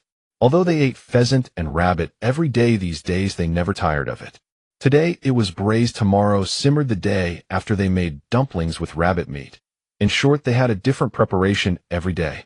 If Shi Dalong had taken the pheasants and rabbits to town to sell for money, they wouldn't have gotten any share. But since he brought them home to eat, they could at least benefit, stuffing their bellies with grease. Old Mrs. Shi also learned that Shi Dalong had been hunting every day but not selling the catch, instead eating it all. She was displeased and grumbled while eating the meat. That little slut is just greedy. She hunts game but doesn't turn it into silver. Instead, she eats it all. What a glutton. Although her injuries no longer hurt much, old Mrs. Shi had grown used to having her daughter-in-law bring her meals to her room. She didn't want to eat outside and faced Qiuge's scowling looks. While the Shi family ate meat, Cici drank porridge with her flatulence in her room, visibly losing a lot of weight. Old Mrs. Shi felt heartbroken but helpless. Suddenly, she wondered if her daughter had been possessed by evil spirits or had encountered something unclean. Otherwise, why would so much money have been spent with no effect? Yet she thought it impossible. This girl never left the house, so how could she have picked up anything? Old Madame Shi was at her wit's end. Today at dinner, another feast was laid out. It's been days since our sister-in-law came to the table. What's wrong with her? Is she too ashamed to show her face? I see her door and windows are open all day long, never shut. Could it be, as the villagers say, that she's letting out foul wine from her rear? And mother's illness hasn't improved. If it doesn't get better, we should prepare the funeral goods early. They don't have to be bought at the last moment. Buying them early might even bring good luck. Shi Laodao and Shi Laodao were upset now. Though they had been eating well these past few days thanks to Qiuge and Shi Dalong, hearing Qiuge curse their mother like that. If they remained silent, it would be unfilial. Li, you have no restraint. Mother is still in good health. What funeral goods? Is that what a daughter-in-law should say? Shi Laodao slammed the table. Exactly. As a daughter-in-law, you should be at her bedside, tending to her, not gossiping like this. In the old days, you'd face family punishment. Li was more sharp-tongued than anyone, spewing harsh words without a thought. No one knew where she learned such things. Elder brother-in-law is right. As a daughter-in-law, I should indeed serve mother-in-law, for she hasn't many days left. But you know I'm clumsy and can't care for people properly. I'm afraid I might send her off sooner. Then I'd be doing good with bad intentions, wouldn't I? Our father is still vigorous at 60, and if he can't bear the loneliness, he might bring us a stepmother.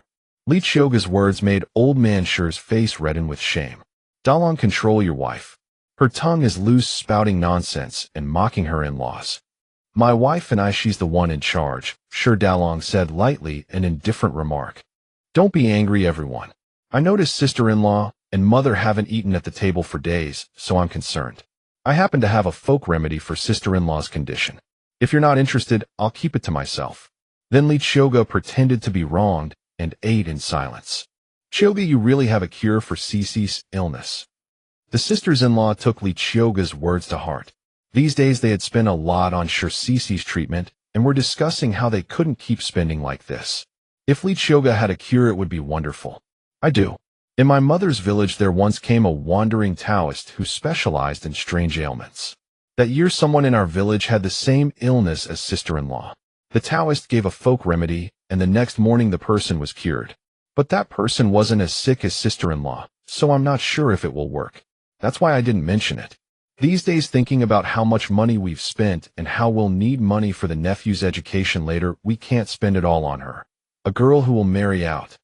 I thought the brothers and sisters-in-law might find it hard to say, so I, as the non-blood-related sister-in-law, will be the bad guy. Qiuge put on a helpless expression. See, I have to be the villain. Remember this favor. Though Qiuge's words were harsh, they struck a chord with everyone. Qiuge, if you really have such a good method, let Cici try it. We don't have much money left. Father and mother are old. If they fall ill, we'll need money too. We can't think only of sister-in-law. And we've already spent so much on expensive medicine without results. I think it's worth trying a folk remedy. Third sister-in-law, being sly, said sweetly, since her father-in-law was present. Li, if you really have a way, let Qiuge try it. Old man sure no longer cared about Qiuge's earlier harsh words. I'd like to let sister-in-law try, but the remedy is disgusting. I'm afraid she won't be willing. Qiuge looked troubled, leaving the decision to them. What is the remedy? Eldest sister-in-law asked hastily. As long as it cost nothing, what did a little disgust matter? It's... Qiuge hesitated. Qiuge, just say it. Don't worry. If Qiuge gives you trouble, I'll shield you. We're all doing this for her good. She can't be ungrateful. Besides, father is here to back you up. What are you afraid of? Eldest sister-in-law was almost impatient. Since that's the case, I'll be bold and tell you, eldest sister-in-law, so you can prepare it. Actually, it's not a complicated recipe. Everyone was delighted to hear it wasn't complicated and surely wouldn't cost money. Qiuge, tell us quickly, so I can remember. The sisters-in-law looked serious, waiting for Qiuge to speak. It's using chicken droppings, duck droppings, dog droppings, cow droppings, donkey droppings, and soot from the bottom of the wok. Mix them into a paste and apply it on the face overnight. It will be cured. The foul wind and the pimples on her face are the same illness. Blocked intestines, toxins building up causing pimples. Actually, it's one disease. Then roll the remaining paste into pills and swallow them, and the foul wind will stop. Sisters-in-law may not know, but soot from the bottom of a wok is excellent medicine. It's sold in pharmacies. In our village, when we cut our hands, we apply some soot from the stove. It stops bleeding, so soot can cure serious ailments too.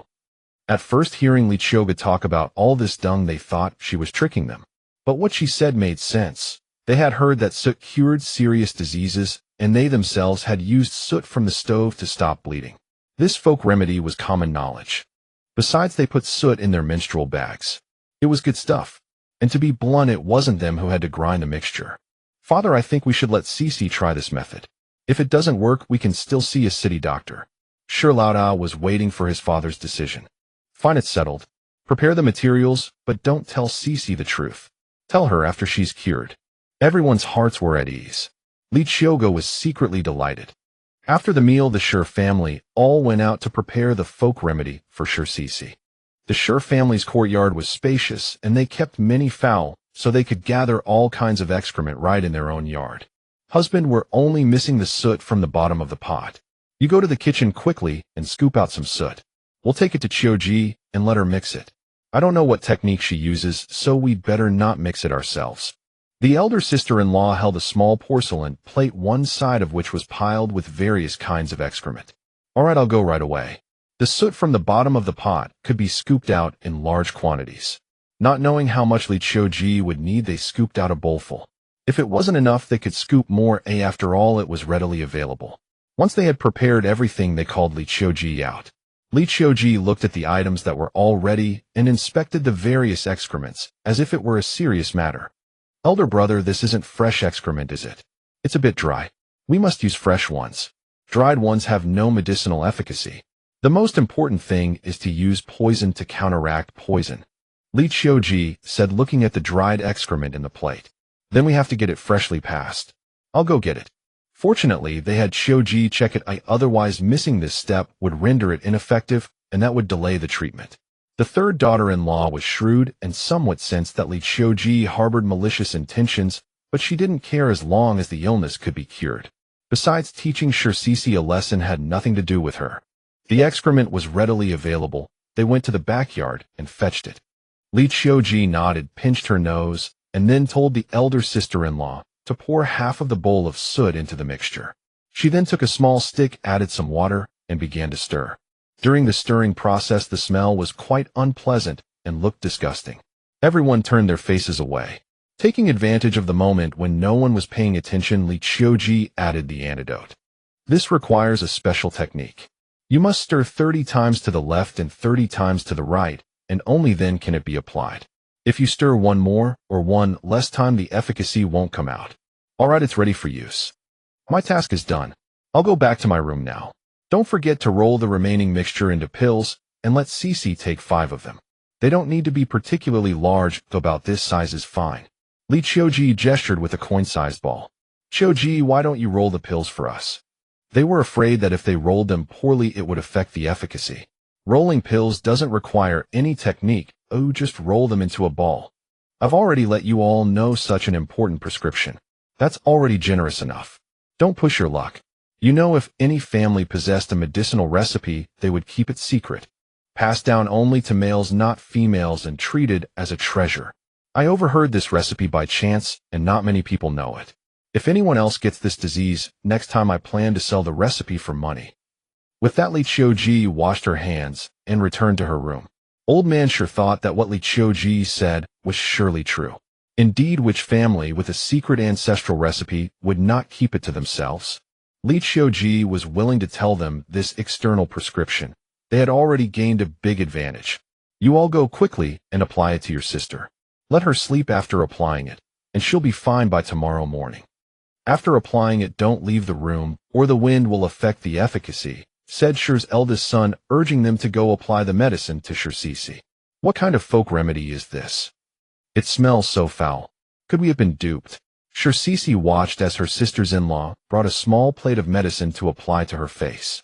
What kind of medicine is this? It smells so bad. Won't it make my face even worse?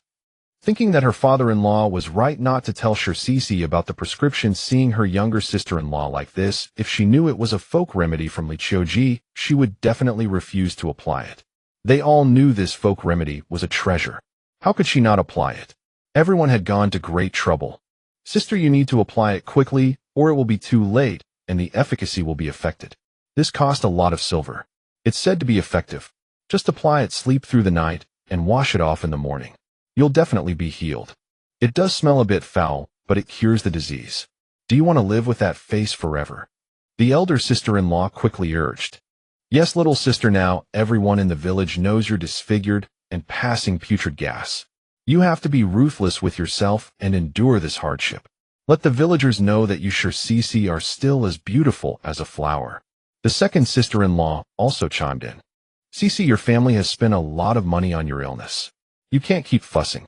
To be honest with you, I'm not afraid of offending you. You spent so much money in the city and still weren't cured. We don't plan to let mother spend any more money on your treatment. Whether you like it or not, I, your third sister-in-law, am willing to risk offending you. So this is your last chance. Whether you succeed or not depends on you. The medicine is right here. If you don't apply it, we won't persuade you anymore. Qiuge saw that her sisters-in-law were serious. She thought about it. If she couldn't be cured of her illness, she had planned to die. Since she was not even afraid of death, what was applying this medicine? Sisters-in-law, I'll listen to you. Apply it for me. After saying that, Qiuge obediently lay down on the bed, waiting for her sisters-in-law to apply the medicine all over her face. Although everyone gagged repeatedly during the application, they held back. The mixture of these several kinds of excrement had a truly peculiar smell. And you also need to take these 5 pills. They are for stopping you from passing putrid gas. Qiuge now truly felt like dying. When she looked at the pills, they had the same smell as the facial ointment. Sisters-in-law, what exactly is this medicine made of? Why does it smell like this? None of the sisters-in-law intended to tell the truth. We don't know either. In any case, it's definitely effective. Take them quickly, and by tomorrow morning you'll be the beautiful you again. Qiuge gritted her teeth and swallowed the 5 excrement pills. Thinking that she would regain her looks by tomorrow, what was a little hardship. She still wanted to be an official's wife and enjoy wealth and glory in the future. How could she be an official's wife looking like this? Also, although Qiuge hadn't seen her in this state, she was probably laughing behind her back. When her looks recovered tomorrow, she would definitely let Qiuge have a good look. Her Qiuge's beauty was back. Watching Qiuge finally swallow the pills, the sisters-in-law covered her blanket again. Qiuge, just lie in bed. Wash your face tomorrow morning, and you'll be back to normal. We won't disturb your rest. Finally, the matter with Qiuge was taken care of. They really hoped Qiuge's folk remedy would work. As they were leaving, Qiuge lay in bed and let out another series of continuous farts, making the sisters-in-law quicken their steps. Now Qiuge lay in bed, her face covered with pitch-black ointment, making it impossible to tell which smell was worse. She couldn't sleep all night, just waiting for dawn to come faster. Sure, Cece finally endured until dawn. Unable to contain herself, she sprang out of bed and hurried to wash her face. The stove soot had dried overnight, clinging tightly to her skin. Sure, Cece washed over a dozen times before she was satisfied. It was mainly that foul smell on her face she could no longer bear. Now that she could finally wash, of course, she wanted to cleanse thoroughly. All that precious scented soap she had been reluctant to use had shriveled to a tiny fragment, which made her heart ache terribly. After washing, she hurried to sit before the bronze mirror. It's done. Truly done. There are no more blemishes on my face. I'm finally healed, woo-woo. I'm finally healed, woo-woo. Sure, Cece laughed and cried within the room. When the sisters-in-law heard Sure Cece's cries, they assumed the treatment had failed and rushed over. But upon seeing that Sure Cece's face had returned to normal, they realized Qiuge truly possessed remarkable skill. She was even better than the doctors in the city, cured overnight with a single treatment. This only reinforced their conviction that that folk remedy was priceless. Cece, your face has healed, and it seems even smoother than before. Those latter words were deliberately spoken by the sisters-in-law for Sure Cece to hear. Our Cece has finally regained her former beauty. By the way, Cece, have you stopped passing that foul gas? Though her face was healed, that troublesome habit of passing foul-smelling wind was still quite important. Starting from the latter half of last night, I barely passed any, and this morning until now not a single one. The mere thought of that rotten smell made Sure Cece feel nauseous herself. Finally, she wouldn't have to smell it anymore. That's wonderful. I always said folk remedies can cure serious ailments. I must hurry and tell father and mother. With the younger sister-in-law recovered, this news absolutely had to be delivered to her parents-in-law. The third sister-in-law hurried off to deliver the message. The eldest and second sisters-in-law watched the third brother's wife dash off in a flash, and they couldn't help but roll their eyes. What a flatterer. No wonder even Qiuge looked down on her. Among so many people, only she knew how to show off. As if all the credit belonged to her alone. Cece, since you're recovered now, the two of us will go prepare the meal. You should also tidy yourself up properly, and come to the dining hall later, so everyone can see our Cece as well. Everyone will celebrate with us. With the younger sister-in-law cured, they were happy on her behalf too. It meant no more spending money on doctors for her. Just thinking about those 20 taels of silver made them wince, thrown away with nothing to show for it. Sisters-in-law, I'm not just going to the dining hall to eat. Today I also need to go to the river to wash clothes. I want the entire village to know my illness is gone. Let those who were laughing at me be left empty-handed. Hearing what the younger sister-in-law said, the sisters-in-law agreed it was reasonable. These past days with the younger sister-in-law, though they had all been too embarrassed to go outside. People mocked that their younger sister-in-law was some kind of tutor filling the house with foul odors. Especially those families in the village who held a grudge. Whenever they passed by, they would remark on the lingering stench which only fueled their anger. Now that the younger sister-in-law had recovered, they could finally vent their frustration and save themselves from the village gossips. Wasn't it all just jealousy that their family was doing well? They lived in fine blue brick houses with tiled roofs, and 2 children were studying in the city. What immense prestige that was. Our Cece is truly sharp-witted. Enough, we can't keep idling away. We must hurry and prepare the meal. Your eldest brother and the others still need to go to work. This time the 2 sisters-in-law truly left her room. Sure, Cece sat before the bronze mirror again, admiring herself from every angle. No, today she still needed to change into a beautiful outfit. Father, mother. Wonderful news. Wonderful news. Cece's face has completely healed. I never expected Qiuge to truly possess such skill. Old Man Sure and Madam Sure had just risen at this moment. Upon hearing their third daughter-in-law say their daughter's face was better, both were overjoyed. Your younger sister-in-law's face is truly healed, and that foul-smelling ailment is gone as well. Old Man Sure hurriedly asked. Healed, all healed. The younger sister-in-law said she hasn't passed any gas since the latter half of last night, not a single one until now. The third daughter-in-law spoke, while simultaneously helping her mother-in-law put on her shoes.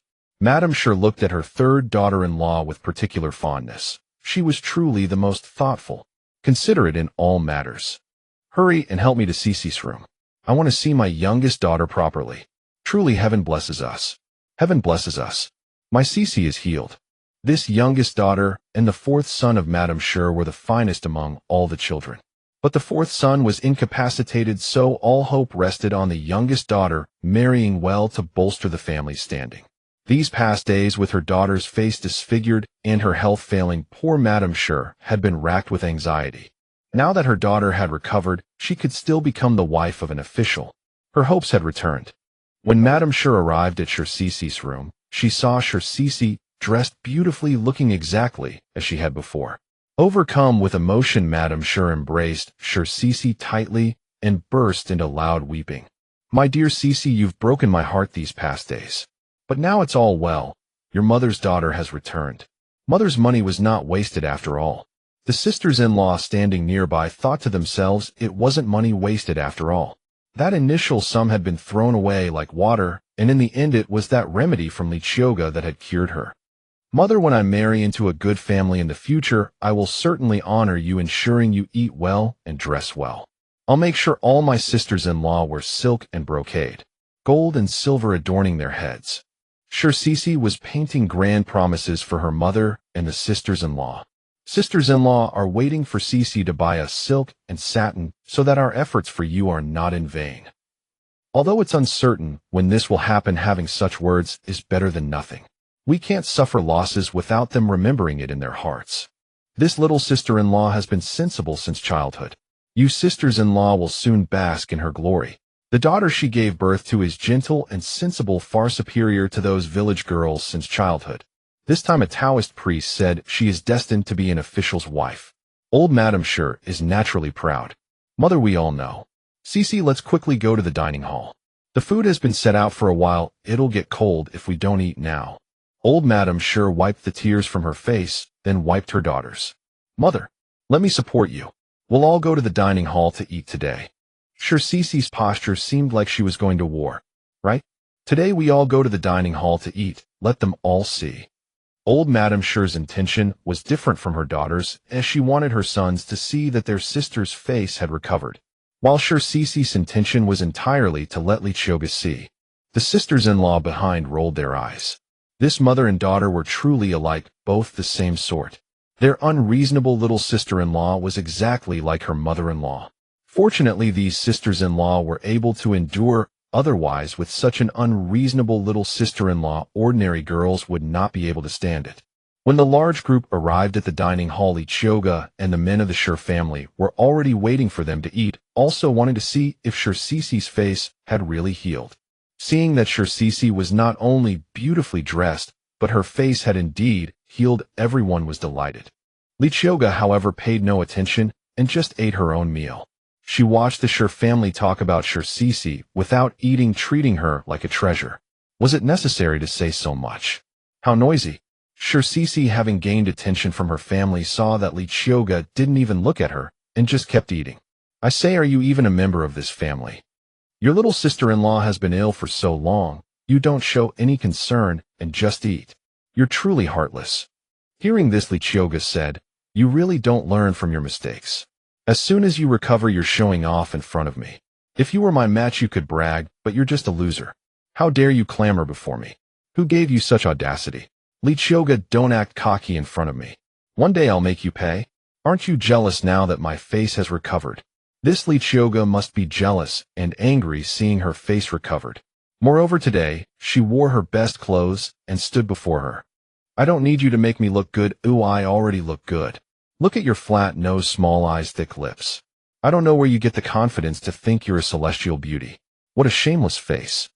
By the way, I also want to ask you, has the fart from your anus been shut off or not? If not, I'll prescribe you a better remedy to prevent your anus from frequently trapping poop balls when you fart, and then I'll also cure your bad breath, so that when you speak, others can't tell if it's the smell of fart or bad breath. By the way, I also want to ask you, with your machine gun farts firing nonstop these days, haven't you strained your waist into rheumatism?"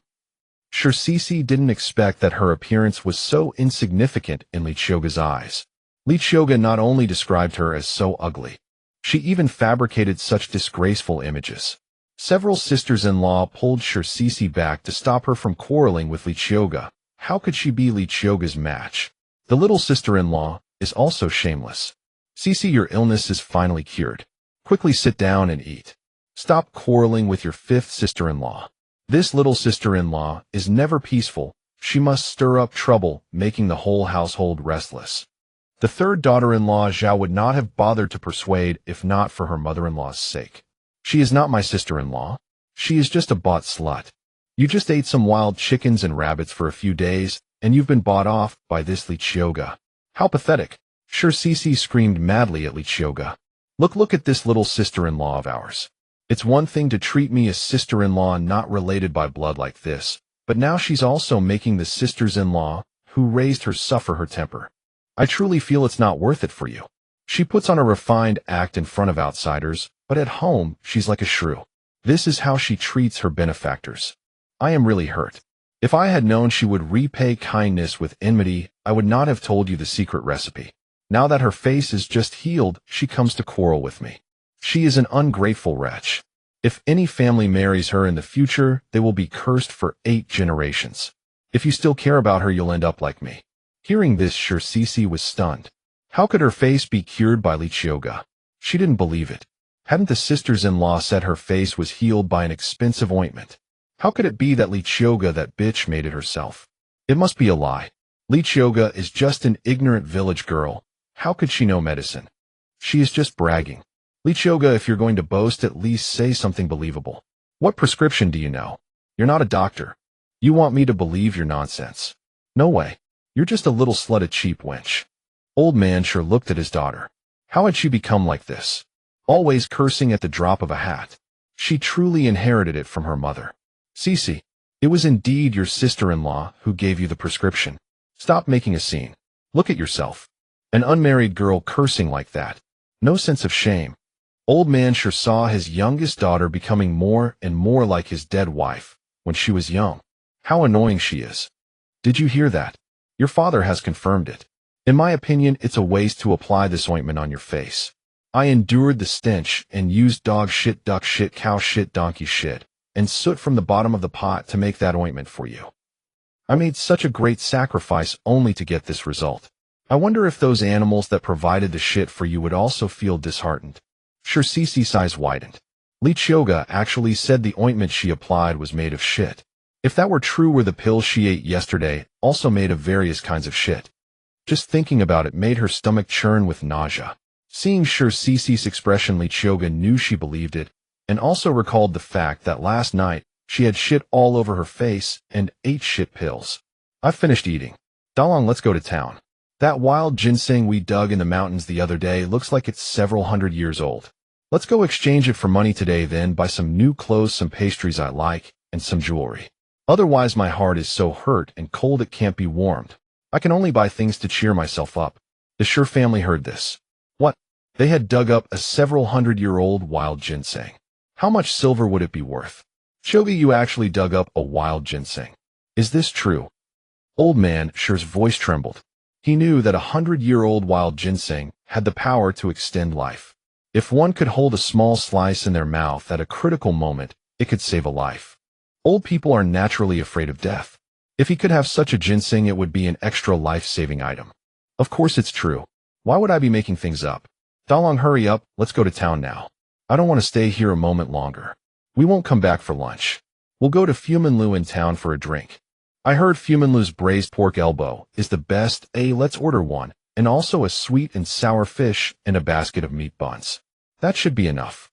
These dishes Qiuge mentioned, they had never even thought of them. Qiuge actually dared to dine at Fuminlu. That was the biggest restaurant in town. How much silver would that meal cost? Qiuge, you wasteful woman. As soon as you have some money, you want to spend it all. Is it that easy to dig up a wild ginseng? Don't even think about offering the ginseng to us as a filial gift. You actually want to sell it.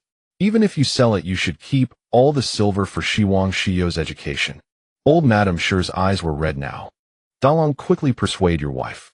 Such a fine wild ginseng must not be sold for money. What your mother says has merit. Even if sold, the proceeds should not be squandered on feasting and extravagance. You must save it for your nephew's education. If they study well, they will surely achieve great things. Who knows, they might become high officials in the capital. But even reaching the capital requires substantial silver for bribes and connections. You cannot recklessly spend it. Dalong, hurry and bring that ginseng here. Father will keep it safe for you. Elder Shi now commanded Shida Lang in an urgent tone. That wild ginseng was unearthed by my wife. It belongs to her. My wife said if we sell it we can use the silver to buy delicious food or fine clothes. I dare not override her decision. Shi Dalong spoke in his usual indifferent manner. You miserable coward. Such a henpecked husband. What does Qiuge have that's so remarkable? Why don't you simply seize that ginseng by force? How can a mere woman be in charge of both household and farm? Bring me that wild ginseng, and once it is sold, mother will find you a bride 100 times more beautiful than Qiuge. We can take several wives if needed. We are done with that cursed star. Shi Dalong was truly impossible to reason with. He simply stood there motionless. In this life, I only need Qiuge as my wife. Having finished his meal, Shi Dalong rose to leave. Dalong, if you continue to spoil that wasteful wife of yours one day, she will ruin this entire family. Take your older brother's advice. Divorce that woman. There are plenty of good women in the world. We will find you an even better one together. If that century-old ginseng were sold, how much silver would it be worth? We cannot let that spendthrift Qiuge squander it all. I have never encountered a family so utterly united in their malice. Now I understand why only Shi proves to be a vile worm in the old Shi household. None of you are fit company. I spend my own silver. What concern is it of yours? Mind your own business. I had hoped to live peacefully with your family, but I see my kindness was misplaced. You people are worse than beasts. I am disgusted merely looking at you. Dalong, let us go. We shall take a stroll in the city. By the way, from today forward, not a single copper should be given to the old Shi family. Qiuge cast a triumphant glance over the entire Shi household. Dalong, do not be bewitched by Qiuge. Our family has been kind to you. Without our saving you, you would long ago have been devoured by beasts in the mountains. You cannot be so ungrateful for getting the Shi family's kindness after marrying. That Qiuge is no decent person. What wife spends all day thinking only of eating and dressing well? Do not listen to that vile woman's words. The Shi brothers blocked Shi Dalong together, preventing him from leaving with Qiuge. Qiuge, if you step out of the Shi family gate today, you shall never return. If you kneel and apologize now and surrender that wild ginseng, we will forgive you and persuade Dalong to keep you as his wife and live in peace. Elder Shi addressed Qiuge, hoping his authority would intimidate her. What audacious nerve you have. I have never seen such shameless people as your whole clan. Are you putting on a play? You want me to kneel and apologize? I will beat you until your own mother does not recognize you. Do you think I, Qiuge, am easily bullied? Whoever dares approach will find that I need not even call my husband. I will beat you so thoroughly that your bowels will loose. With that, Qiuge cracked her knuckles, the sound echoing sharply. This Qiuge had truly been possessed by a water ghost, for how else could a delicate woman speak with such fury? And that sound of her squeezing her hands. It was terrifying, as though she could crush their bones. Dalong, look, Qiuge is possessed by a water ghost. It must be so, for how else would she appear so ferocious? Dalong, the water ghost stands before you even now. Do not believe this woman anymore. Your mother has already summoned a Taoist priest who will come in 2 days to exorcise this water ghost. The Shi family watched Qiuge with terror, yet also a flicker of excitement. That she revealed her true form before them proved their suspicions correct. Qiuge was truly possessed by a water ghost. Huh. So this is how you see me. You scheme behind my back and hire a Taoist priest to subdue me. How foolish. If I were a water ghost, I would have slain you all already. With that, Qiuge seized chopsticks from the table and hurled them fiercely. The chopsticks whizzed past Elder Shi's ear and embedded themselves deep into the wall behind him. Elder Shi watched the chopsticks flying toward him, thinking his life was over. To his astonishment, they had struck the wall behind him. The old man soiled his trousers on the spot and could barely stand. How vulgar. Elder Shi, you are truly spineless. You urinate your pants already. Qiuge burst into uproarious laughter. You water ghost, daring to wreak havoc in our Shi household. Shi shouted defiantly at Qiuge. You are the water ghost. You brainless idiots. What a bunch of fools. I am too weary to waste words on such fools. Dalong, hurry up. I can scarcely bear to look at them without wanting to break their legs. With that, Qiuge turned and walked away without looking back. Dalong, Do not follow that water ghost, or she will devour you. At this moment, the eldest and second brothers of the Shi family shouted after the departing Shi Dalong. Shi Dalong turned his head and looked at the group. Qiuge is my wife. Where she goes I go. And I must say one thing to you. All of you are a pack of fools. No one in the Shi family had expected that Shi Dalong like Qiuge would now curse freely with every breath. Had he truly been enchanted by Qiuge's dark arts? The Taoist priest had promised to arrive as soon as everything was prepared, but he still had not come. Now Shi Dalong had cut all ties with them. Subduing Qiuge would no longer be so easy. Father, mother, what shall we do? Qiuge has now turned against us openly. How can we coexist with her? Can they still remain under our roof? If we are forced to share a courtyard day after day, who knows when she might harm us all? Shi Qiuge spoke the fears hidden deep within his heart. Father, mother, did we do wrong? If Qiuge were truly possessed by a water ghost, could she stand in sunlight? Look at her. She stands in the bright sun without any ill effect. The third daughter-in-law felt that although Qiuge had changed, she might not be a water ghost after all. Where have you seen a water ghost? What does it truly look like? Perhaps a water ghost is so powerful that it can possess the living. Shi Cici now firmly believed Qiuge was indeed possessed. The Shi family watched Shi Dalong depart, paying no mind to their protests as he guided the donkey cart toward town with Qiuge aboard. Third brother's wife, when in heaven's name, is that Taoist priest you hired supposed to show up? The water ghost has already revealed itself. What shall we do in the days ahead? If matters grow worse, let us at least procure some items to ward off evil spirits as a precaution. I have heard that Black Dog's blood possesses such power. Eldest, go around our village and find whoever keeps a black dog, buy one at once. Then head to the sorceress in Zhao village and pick up some spirit talismans. Until that Taoist arrives, none of you is to provoke Qiuge. Old man Shi's courage had been thoroughly shattered by Qiuge. He could only fret over how to bring her under control. I am off at once. I wonder whether the blood of a single black dog will suffice. Perhaps I should buy two. Keeping one at home would also serve to repel evil. Father, I have heard that garlic can also ward off malevolent forces. Shall I procure more garlic and have everyone consume some? Shi Donglin saw how terrified his own father had become. He suddenly thought his father entirely lacking in grit. Even fear need not drive a man to so disgraceful a plight. Very well, buy whichever black dogs you can find, no matter the quantity. Second son, do not sit idle either. Hurry to the sorceress and purchase spirit talismans. Paste them all around the house inside and out. Second son received the command and dashed out at once. How could one dare disregard one's own father's word? Father, mother, there is no need for you to remain in this dining hall. Go inside at once and compose yourselves. In truth, third brother's wife had been meaning to say, Father, the stench of urine about you is quite overpowering. Hasten inside and change your garments.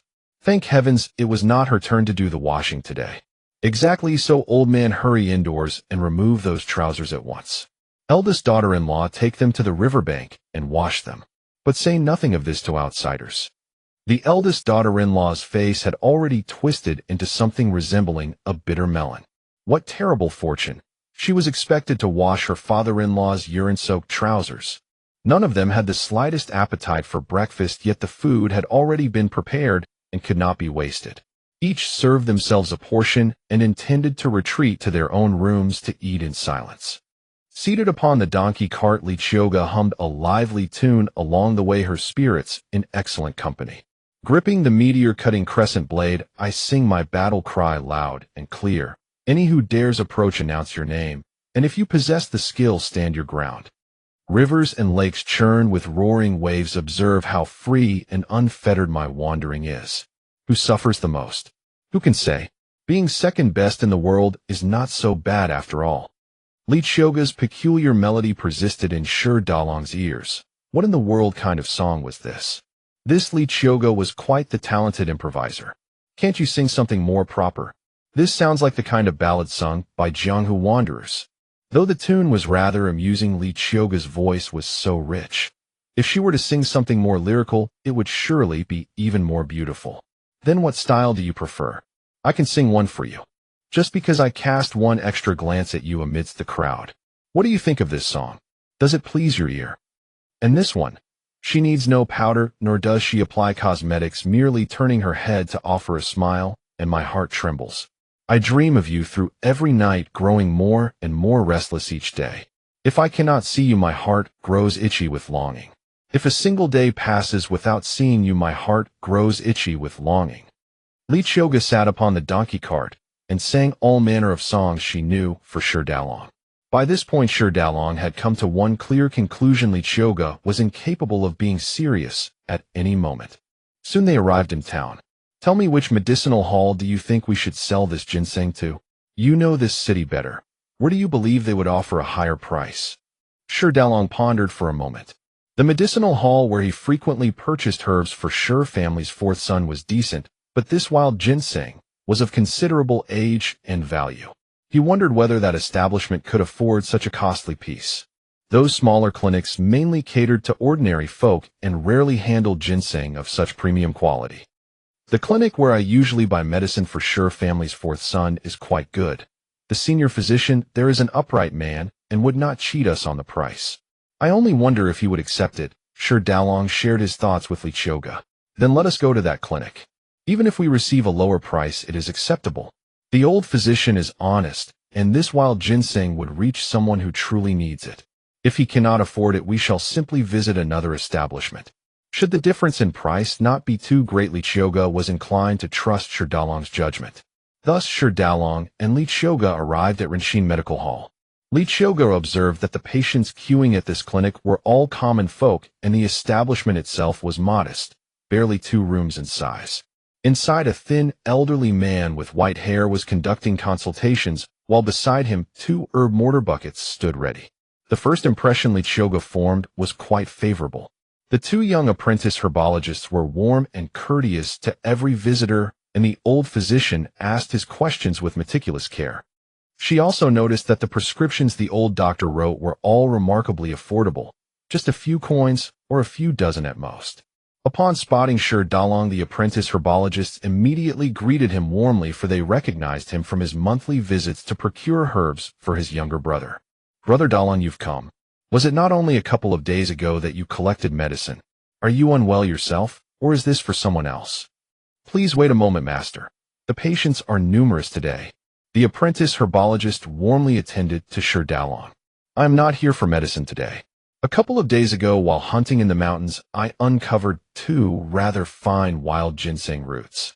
I hoped your master might take a look and see if you would purchase them.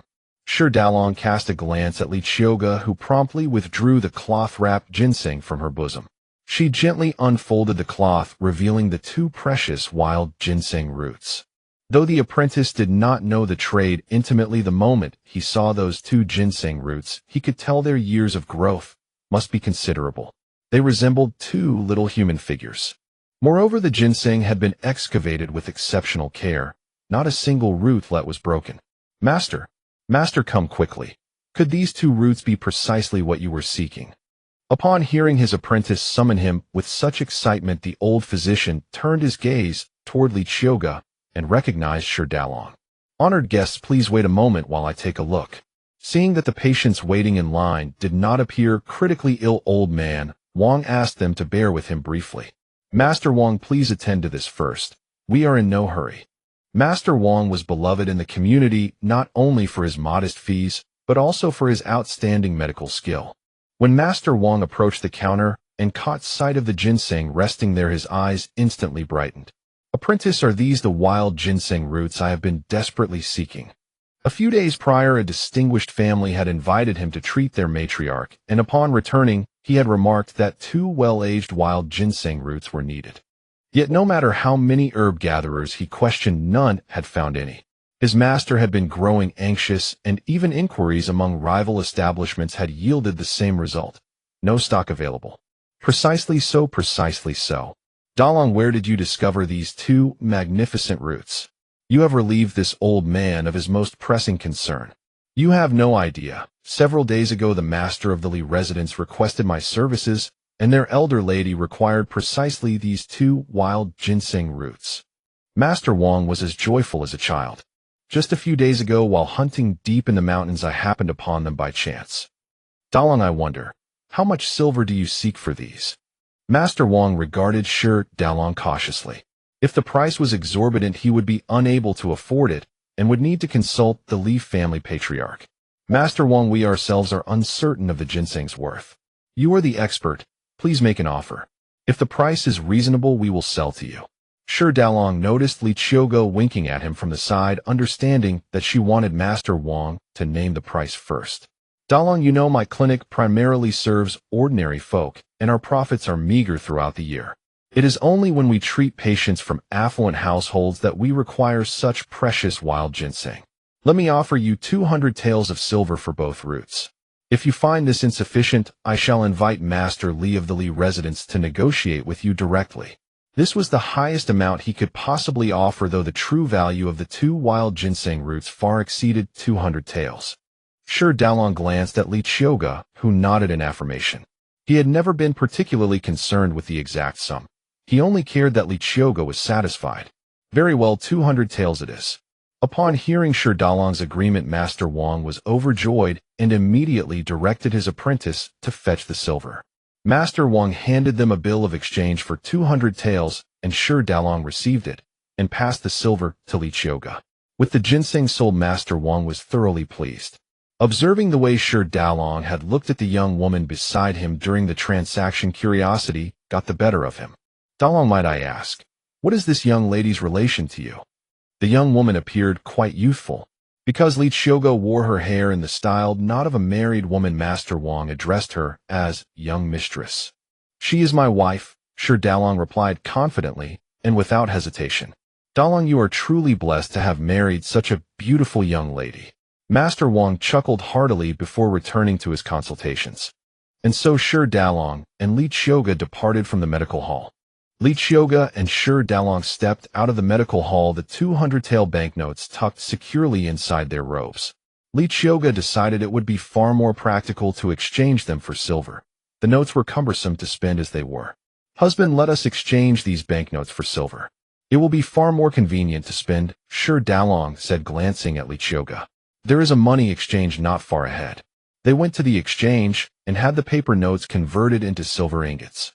200 taels formed only a small bundle. Carrying such a large bundle of silver is rather inconvenient.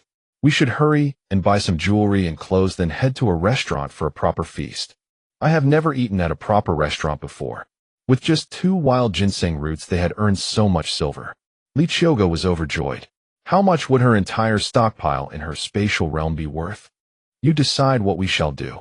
Whatever clothes or jewelry you wish to buy, your word is final. Shi Daolong felt no disapproval whatsoever at her spending habits. Hidden nearby, Yi watched his master yield completely to that newly purchased little wife of his, and could only lament that his own eyes seemed to have failed him. I intend to separate from the old Shi family starting today. I will no longer share meals with them. Though every quarrel is rather satisfying, I find their coarse rice unbearable to swallow. We shall set up our own household. If she ever wished to argue with them again, she certainly could. But there was no need to eat together. With her purse now fuller, she would enjoy delicious meals every day and spite them all. Then let us buy large cooking pots and other kitchenware first. I will build a small stove outside for our 2 to cook with. You know how to build a stove? That is impressive. You are quite resourceful. Let us not build the stove outside. It would be better to place it indoors. The adjacent room is spacious enough, and it would be convenient for storing good food there. Since the Shi family had many rooms, and Shi Daolong's current row stood mostly empty, assigning one as a kitchen posed no problem. After all, Shi Daolong had purchased the land, and had the Shi family build these houses himself. No one dared to object if he claimed an extra room. And if things grew tense, Shi Daolong could simply evict them all back to the ancestral estate. Very well. I will clear out that room when we return, and we will buy 2 locks as well. Qiuge was growing increasingly satisfied with Shi Daolong. He was thoughtful and attentive, far more so than herself. Now let us go to the restaurant and eat. Watching Qiuge's air of careless wealth, Shi Daolong found himself chuckling. Upon arriving at the Fu Man Lu, Qiuge requested a private room. Since it was only the 2 of them, she did not order an excessive amount. Just 4 dishes and 1 soup, all signature specialties of the Fu Man Lu. Qiuge ordered braised pork trotters, sweet and sour fish, vinegar glazed cabbage, lotus root egg custard, and lamb radish soup. The young waiter at the Fu Man Lu was exceptionally enthusiastic toward the pair. After all, Qiuge had tipped him 10 copper coins the moment she walked in. In this small county town, aside from wealthy merchants who might leave a tip, ordinary customers rarely did. The young waiter never expected a plainly dressed young couple to not only give him a tip, but also order so many signature dishes. They must be someone of importance. He cleverly warned the manager, who then instructed him to serve the couple with extra care. Just as Qiuge and Shi Daolong were eating, the manager entered with a smile. "Honored guests, do you find our dishes to your liking at the Fu Man Lu? If there is anything lacking in our service, we beg your forgiveness." The manager had barely entered the private room when he observed Shi Daolong and Qiuge's refined dining manners. The young waiter's report proved accurate. These two were indeed persons of status. Their identity must certainly be extraordinary, especially the man. Though dressed in simple cotton cloth, the nobility emanating from his every gesture could not be concealed. "You flatter us, manager. We are merely ordinary folk, not worthy of such titles. We came simply because we heard the Fu Man Lu serves the finest cuisine in this county." Shi Daolong set down his chopsticks and replied politely. The manager, sensing the guest wished not to reveal his identity, swiftly changed the subject. "Honored guest is too kind. Might I ask whether our dishes meet your satisfaction? Do you have any valuable suggestions?" The manager's words were mere courtesy. As for the Fu Man Lu's cuisine, he dared to compare it with even the capital's finest establishments. Every few years he traveled to the capital to observe changes in culinary trends, tasting new creations, so the Fu Man Lu's chefs could learn and improve. Today we ordered all the Fu Man Lu's specialty dishes. Let us speak of the braised pork trotters and sweet and sour fish. Your braised trotters are stewed in aged broth until tender, then finished with sauce over high heat. The sweet and sour fish is passable, but the fishy smell has not been entirely eliminated. There is a method: fry the trotters in oil before stewing, then proceed with your usual steps. The skin would become rich, yet not greasy. As it stands, only hardy men could finish them, delicate women would struggle. As for removing the fishy odor, it is quite simple. Rub the fish with ginger, scallion, and garlic before cooking, then add a splash of strong liquor during preparation and remove the fishy thread. The improvement will be considerable. Since the manager had asked for their thoughts, Qiuge offered her suggestions. The manager was surprised that the guests had actually identified flaws, and upon reflection her advice seemed sound. Why not try it? It was a method they had never heard of before. "Thank you, young mistress, for your guidance. If these techniques improve our dishes, the next time you dine at the Fu Man Lu, your meal shall be complimentary." Though the manager suspected Qiuge might not understand the full value of her suggestions, the gentleman beside her certainly did. He felt compelled to show gratitude and could not simply accept the advice without compensation. "You are too kind, manager." Qiuge did not decline with false modesty. The manager then withdrew, leaving the couple to their meal. His first action was to rush to the kitchen and relay their suggestions to the head chef for testing. If successful, it might make the Fu Man Lu's braised trotters and sweet and sour fish even more renowned. When Qiuge and Shi Daolong finished their meal and left the restaurant, the manager personally saw them out. Having eaten and drunk their fill, they decided to stroll around the city. "Husband, look at that grain shop. Why is there such a long queue? Let us go and take a look. We can buy some rice while we are at it." Qiuge observed the unusually long line at the grain shop and felt something was amiss. Qiuge and Shi Daolong also arrived at the grain shop and lined up at the back. "Auntie, is the rice price on sale today? Why are so many people queuing? I've never seen so many buying rice before."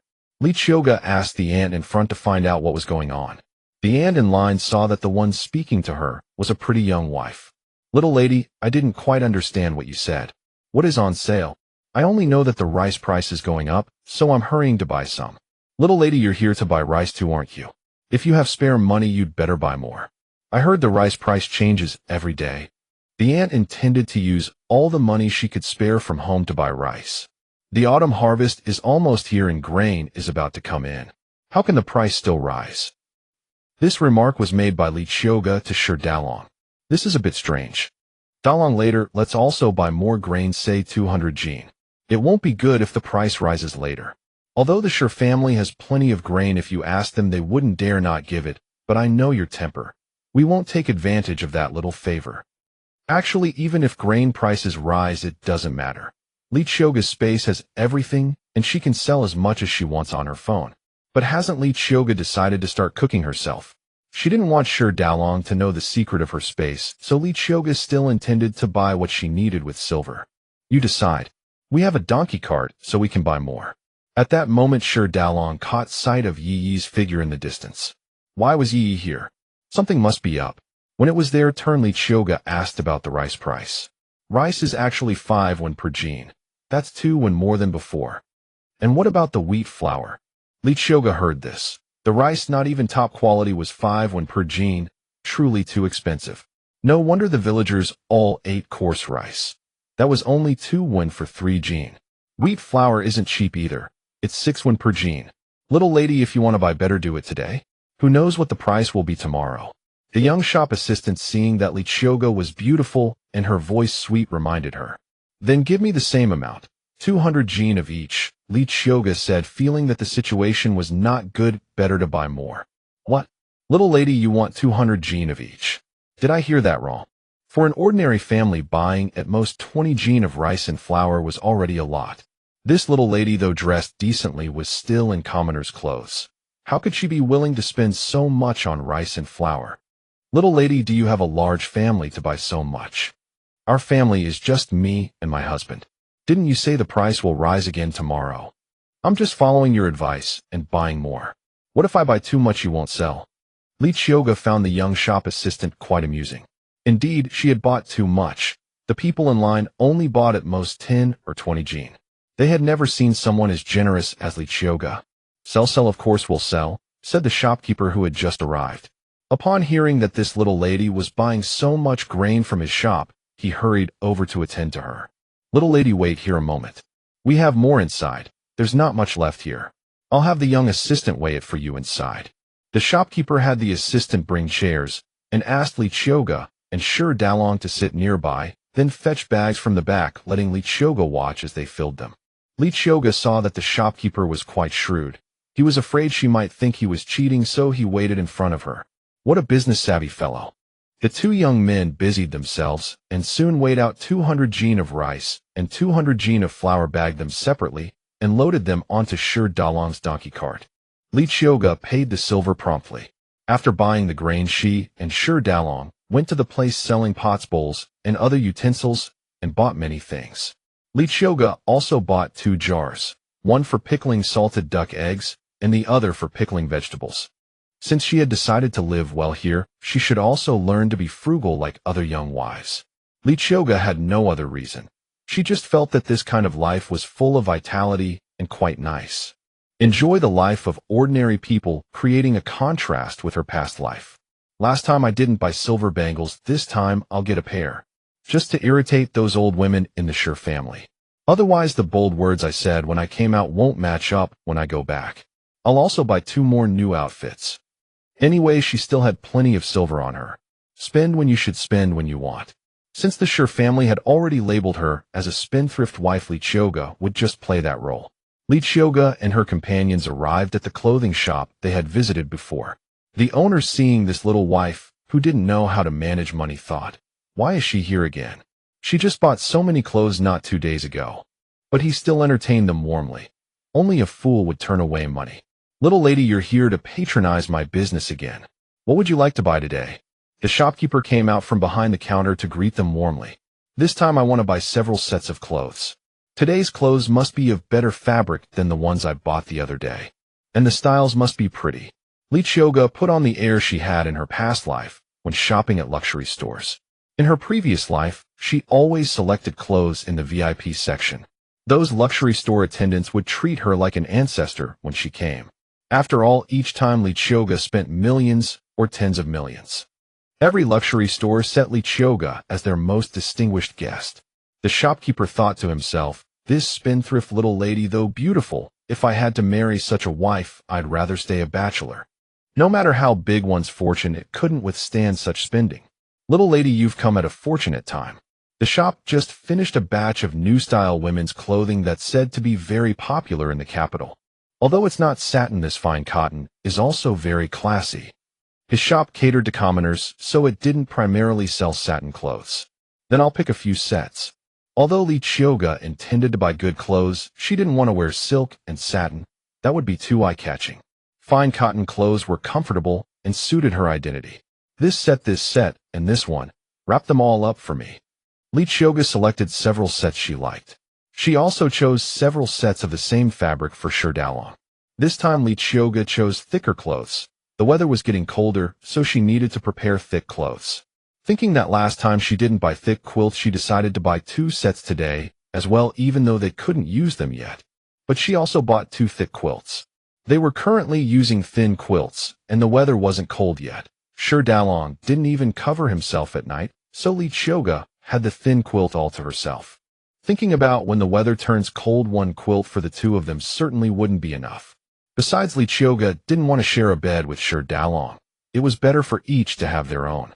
Qiuge was again buying new clothes and new quilts at the clothing shop, spending quite a bit of silver.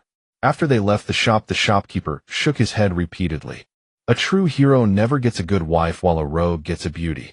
Such a capable young man married such a spendthrift little wife. How will they get by in the future?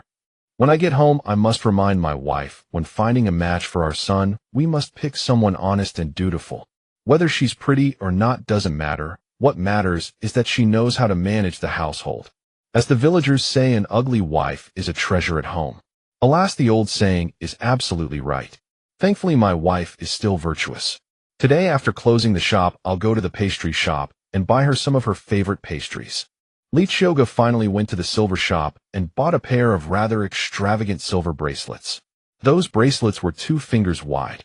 She also thought that today, when they returned, they wouldn't eat from the same pot with the Qiuge family.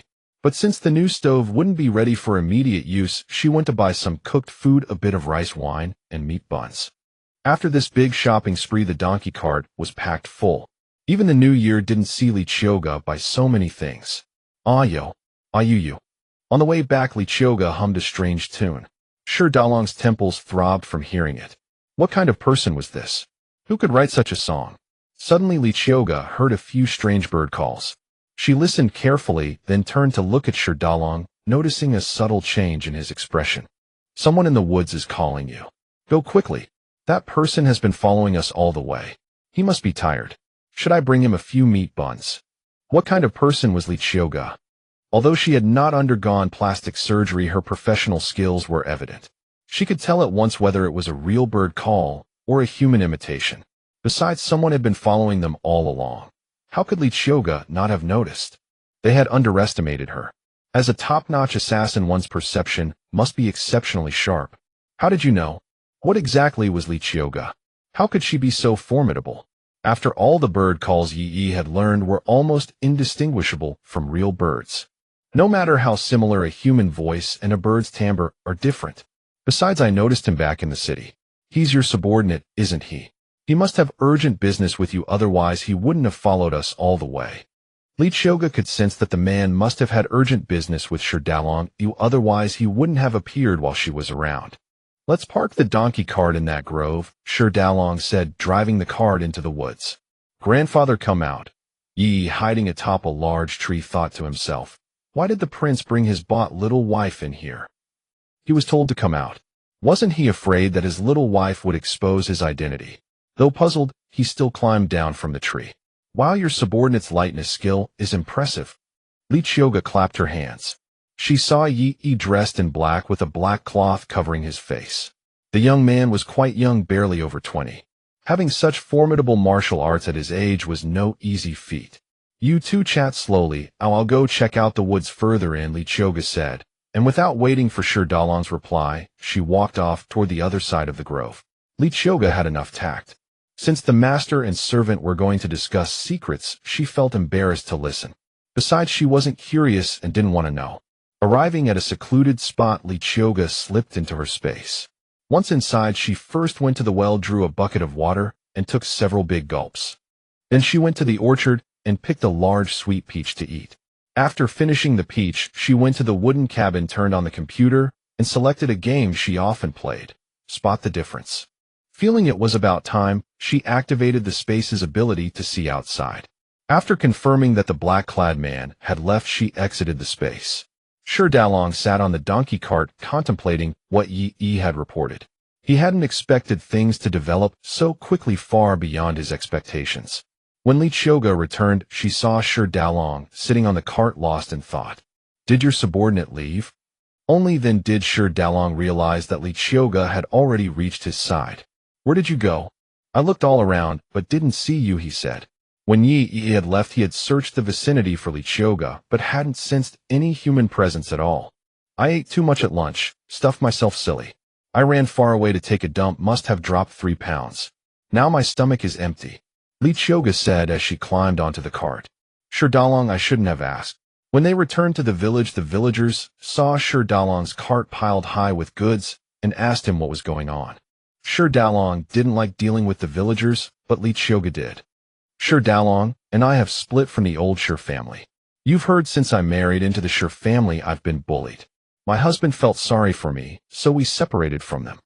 Since we haven't found a place, yet we're still living together temporarily," Qiuge explained tearfully to the villagers. "Li, you don't need to tell us. We know life in the old Shi family is hard. That old Mrs. Li wasn't decent when she was young, and now that she has a daughter-in-law, she's even more pretentious. It's right for you to separate from them. After all, Dalong isn't their biological son. Why should he support their whole family and take their abuse? If you ask me, you should drive the old Shi family back to the old house. That house was built with Dalong's money." They had long been jealous that the Shi family had a son like Shi Dalong who could hunt and lived well.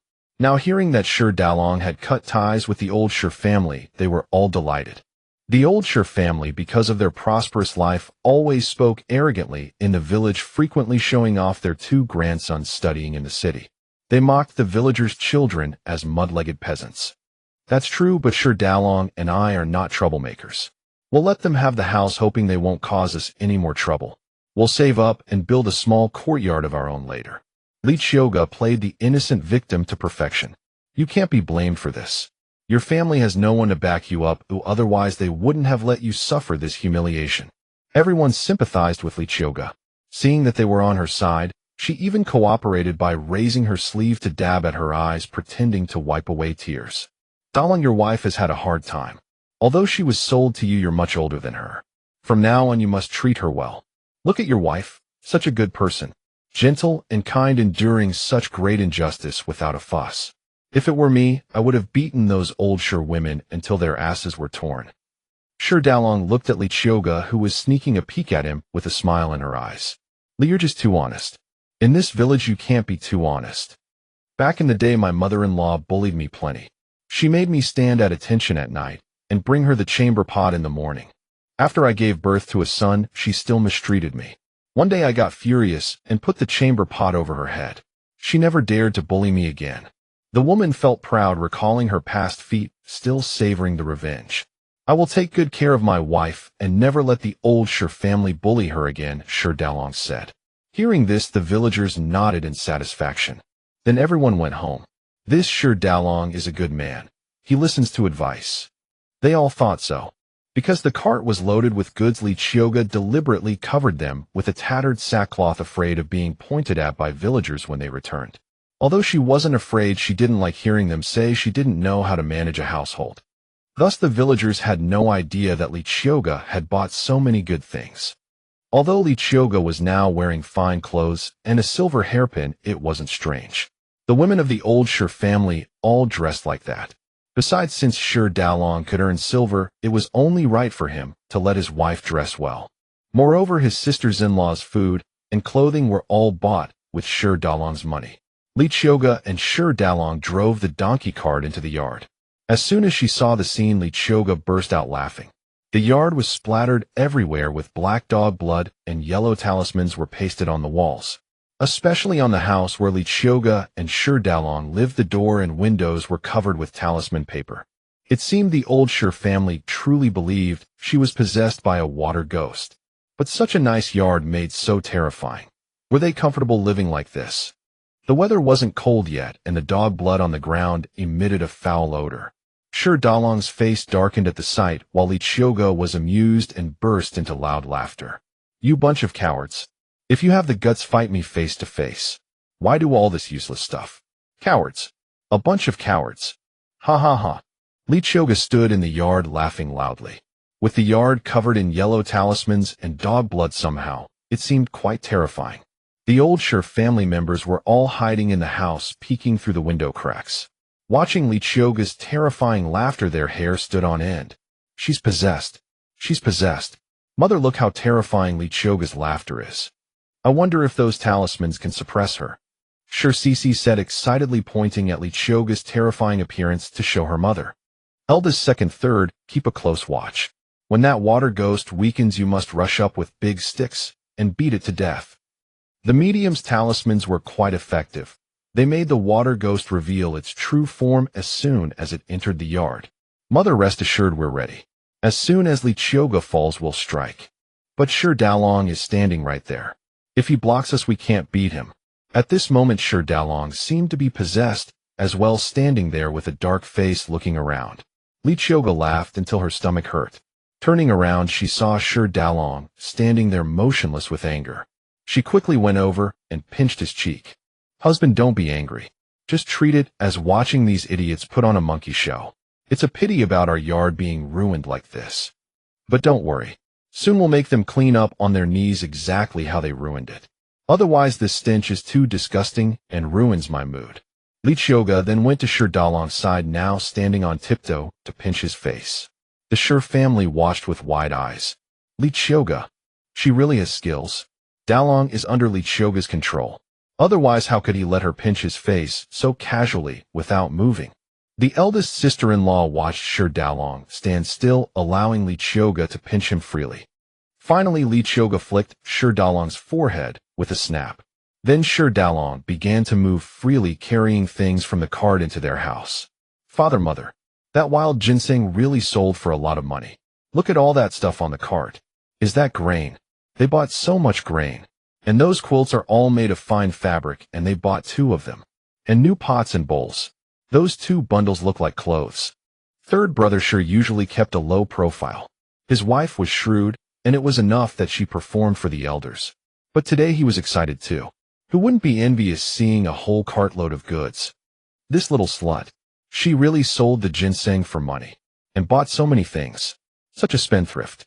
Once we subdue her, move everything from their room over here, and search thoroughly for any extra money. Bring it all to me, old Mrs. Sure was so angry that foam formed at the corners of her mouth as she cursed, and she banged her walking stick on the ground with loud cracks. Mother is right. Those things should have been ours anyway. Once we subdue Qiuge, we'll lock her in the woodshed.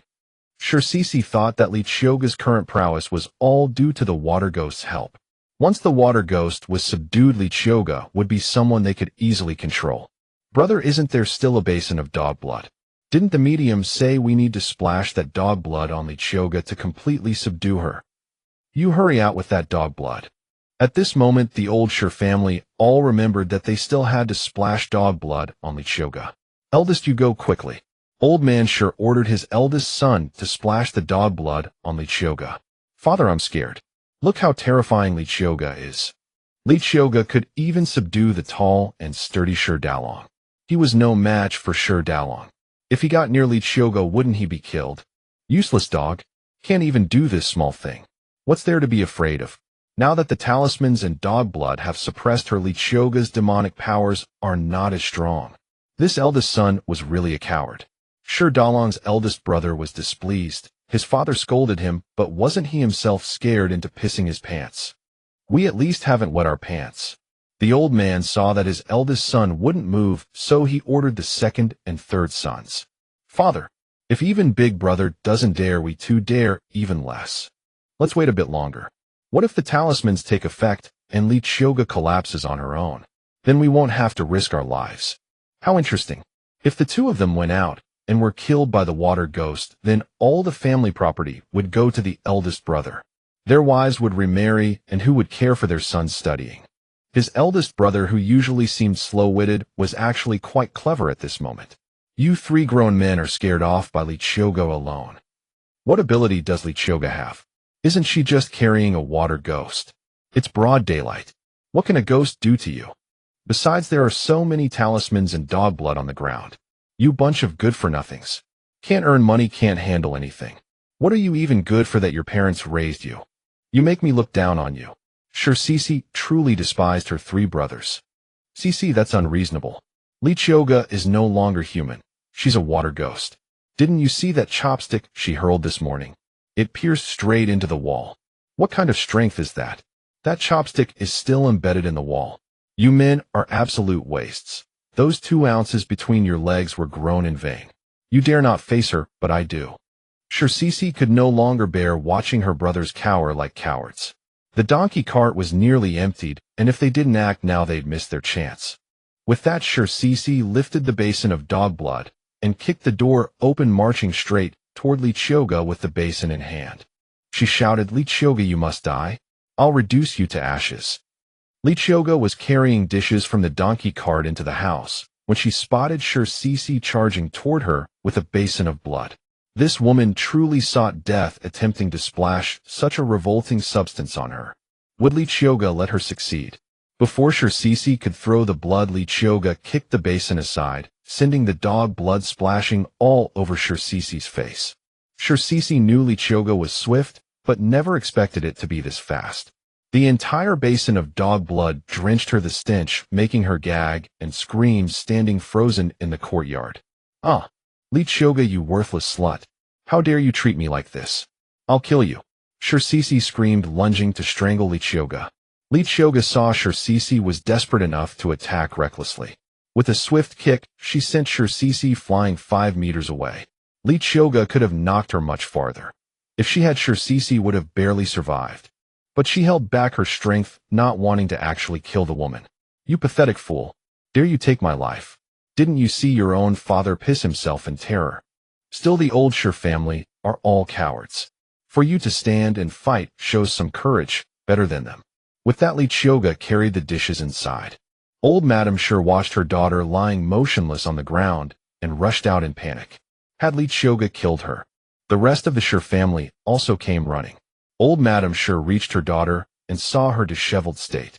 "My daughter, my child, murder, murder. Qiuge murdered my daughter." Several daughters-in-law hurried over to check on their sister-in-law. The eldest daughter-in-law held her hand beneath the girl's nose to check for breath. She was merely knocked unconscious. "Now stop crying, stop crying. Your sister-in-law is fine. She was simply kicked unconscious." Then the eldest sister-in-law pressed her fingernail into Sure Qiuge's philtrum to revive her. After several presses, Sure Qiuge finally regained consciousness. "Motherly Qiuge, that little bitch. She did this to me. I want to kill her, I want to kill her." Seeing their sister still shouting loudly, the brothers and old man Sure were relieved she was unharmed. "Father, I don't think Qiuge is some water ghost. Perhaps we've been mistaken." The third daughter-in-law couldn't bear this torment any longer. Regardless of whether Qiuge was human or ghost, they couldn't provoke her. Mistaken about what? If Qiuge weren't a water ghost, how could she be so formidable? Sure Qiuge, already consumed by bloodlust, had been reduced to this wretched state and still couldn't subdue Qiuge. Now her third sister-in-law wanted to surrender. That would only earn Qiuge's contempt. Regardless of whether Qiuge was human or ghost, she must avenge herself. "Old man, if all else fails, drive that couple out of our home. We can't afford to offend 2 such formidable figures." Old Madame Sure was equally exhausted by all this turmoil. "Father, without Sure Dalong's earnings, how will the 2 children continue their education?" The eldest daughter-in-law had no objection to expelling Qiuge, but Sure Dalong was the family's sole breadwinner. If he were driven out, could their son still afford to study? "Can't you see? Even if we keep Sure Dalong, we gain nothing from him anymore." Old Man Sure also had no desire to drive out Sure Dalong, but their household had known no peace. At over 60 years old with limited years remaining, he craved some tranquility. "Let's go find Dalong and have a proper talk with him." But Sure Qiuge refused to let Qiuge escape so easily and wanted to accompany them.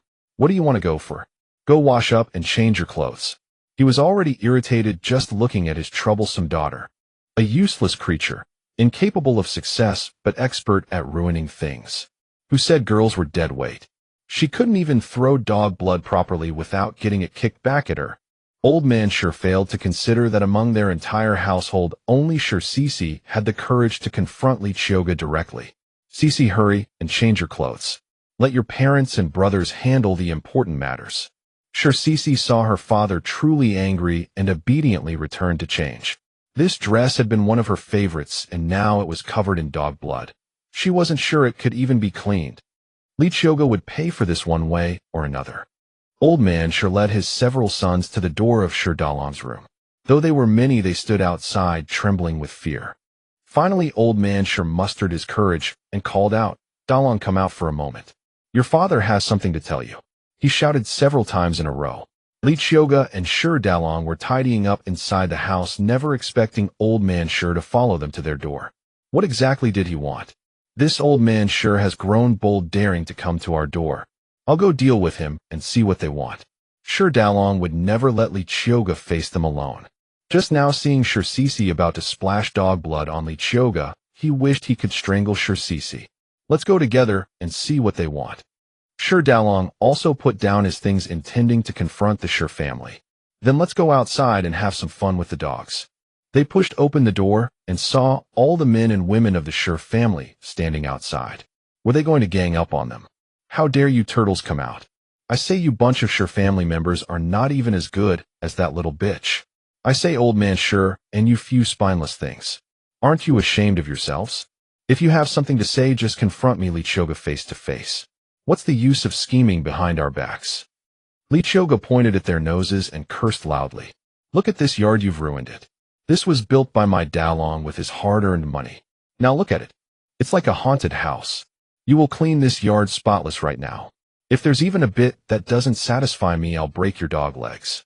As she spoke, Qiuge picked up a wooden plank leaning nearby, and with a crack snapped it under her foot. The sons of Old Man Qiuge were so scared they nearly wet their pants.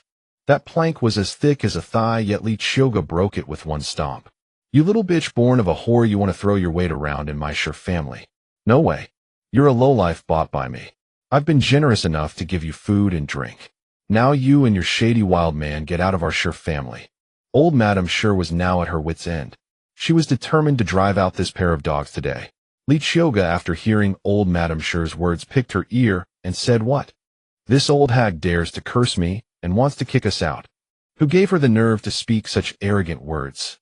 Without waiting for Old Madame Qiuge to catch her breath, Qiuge stepped forward and delivered several hard slaps, making the old lady see stars. "Qiuge, how dare you hit your mother-in-law?" The sisters-in-law never expected Qiuge to strike. What kind of mother-in-law is she? She's just an old hag. You may fear her, but I don't. How dare you brazenly drive us out? Every brick and tile in this yard was paid for by my husband. What right do you have to kick us out?" With that, Qiuge spat heavily on the ground, looking like a thug. Old Madame Qiuge then came to her senses. Qiuge had struck so hard that her head was buzzing. She spat a mouthful of blood onto the ground, and in the blood were 2 front teeth. She had few teeth left in her mouth, and now 2 more were gone. "Eldest son, second son, go fetch the clan chief and the village head of Qiuge village. I want to expel Dalong from the village." She didn't believe she couldn't deal with Dalong. Go quickly, go quickly. Let's see if the clan chief can meddle in today's affairs." She had already learned from Dalong that he was simply registered in Qiuge village, not even on the clan's genealogy. "Dalong, I saved your life once. I don't expect gratitude, but you can't bully our Qiuge family together with this vile woman. Feel your conscience. How have we treated you these past 5 years? We treated you like an ancestor, truly for your own good, and found you a wife.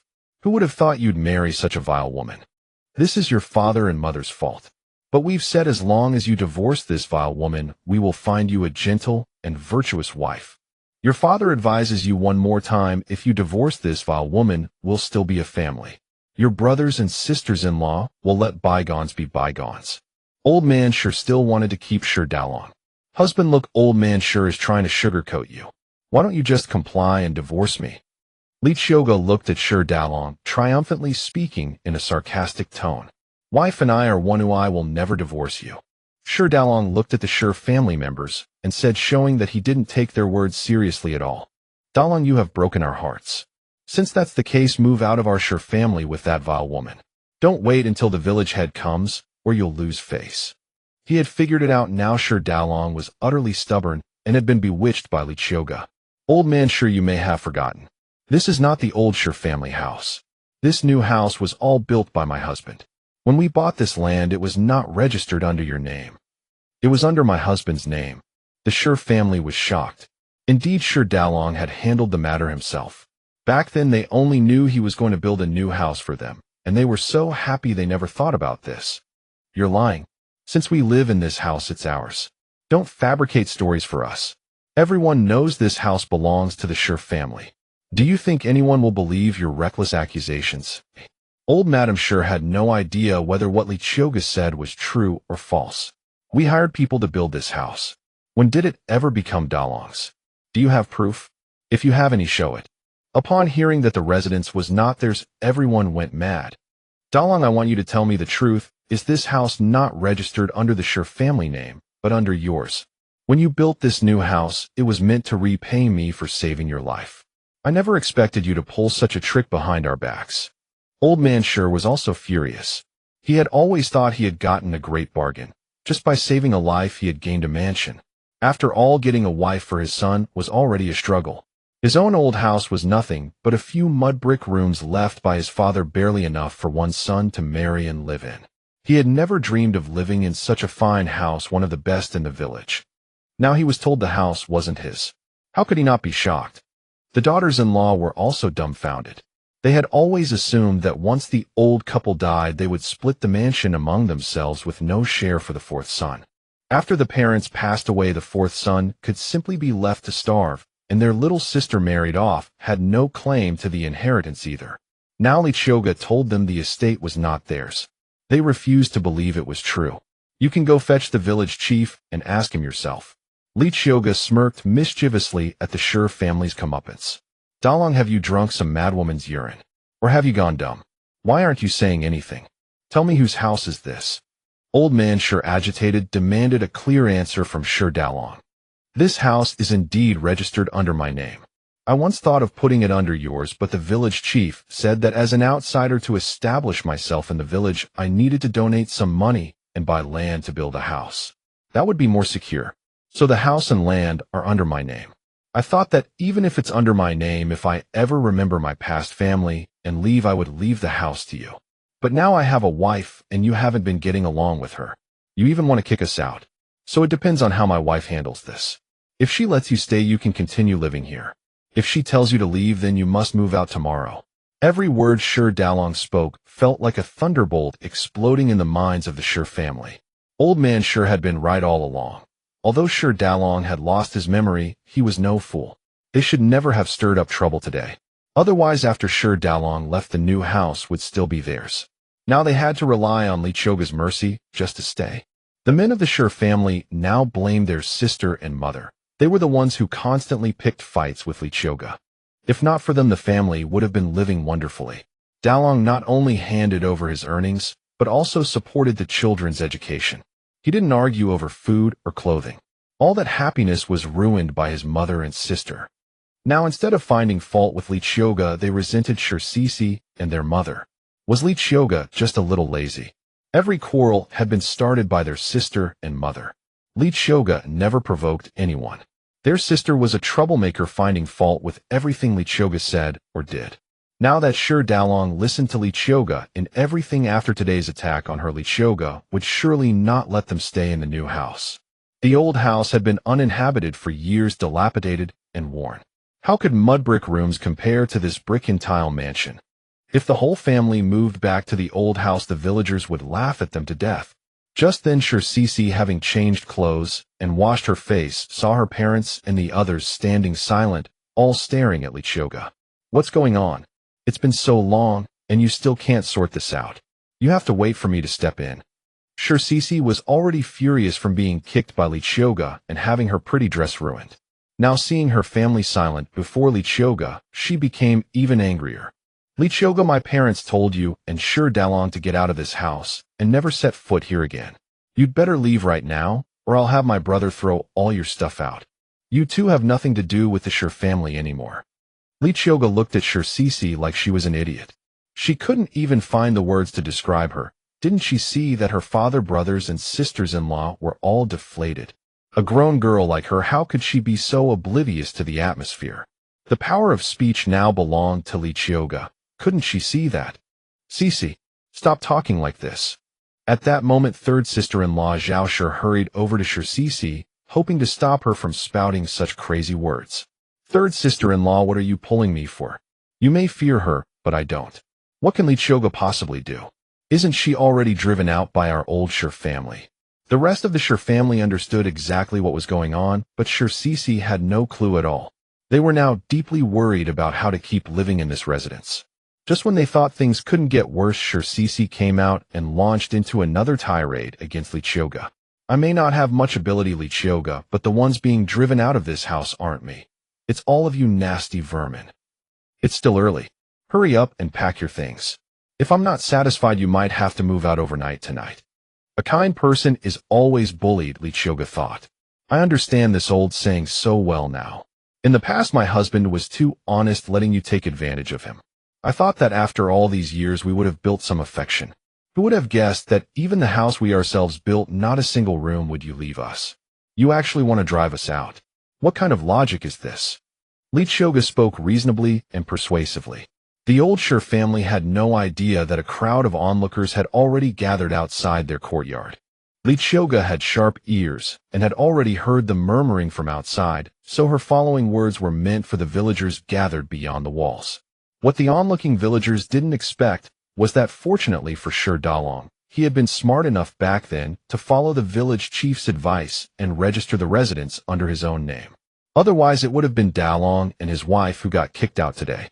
They had always believed the new house belonged to the old Shi family. Now the tables had turned. The old Shi family was being driven out, and they felt thoroughly satisfied.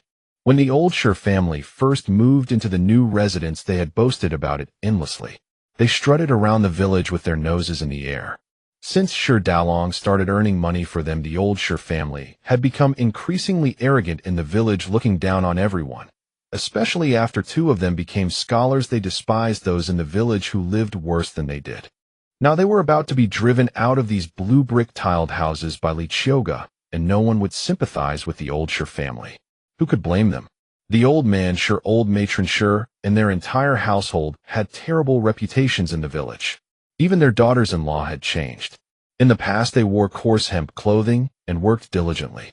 But over the years, they had taken to wearing fine cotton clothes and adorning themselves with silver hairpins and bracelets, constantly showing off to the village women about how capable their men were at making money.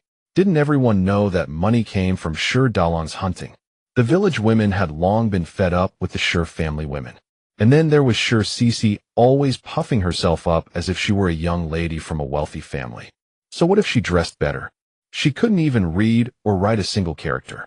How did she compare to the girls in their village? The village girls were hardworking and simple, raising chickens, ducks, and pigs at home, doing all kinds of chores. I don't believe it.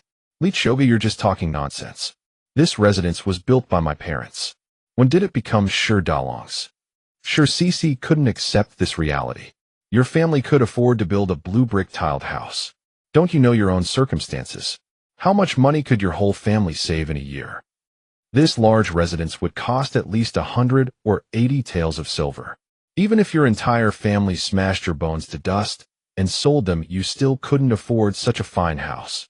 Qiuge had heard from Shi Dalong that before he arrived, the Shi family was still in considerable debt. How can you say we have no money? We have many family members, lots of laborers, and so much fertile land. How could we not afford such a large residence? Why weren't her parents helping her? Even if everything Qiuge said was true, they still couldn't just hand over the residence without a fight. Let me ask you, do I need to point out that you're both foolish? There are more than one household in our village with multiple sons and several with 3 or 4 plots of fertile land. Tell me which of them built such a grand residence. If they could afford it, why didn't your family build it earlier? It was only after my husband arrived that your family started constructing it. Weren't you old enough by then to remember things? Why are you playing dumb now? My husband also mentioned that your family accumulated quite a bit of debt when you arranged marriages. All of it was repaid by my husband. The villagers watching from outside clapped and cheered. Qiuge really knew how to argue. In their village, which family didn't have several sons? Yet they all lived in mud brick houses. Only a few could afford blue brick tiled residences with such large courtyards. With only 3 sons in the Shi family and 7 or 8 mu of paddy fields, how could they possibly build such a massive residence? No one would believe such a tale, no matter how beautifully it was told. Qiuge, stop babbling at me.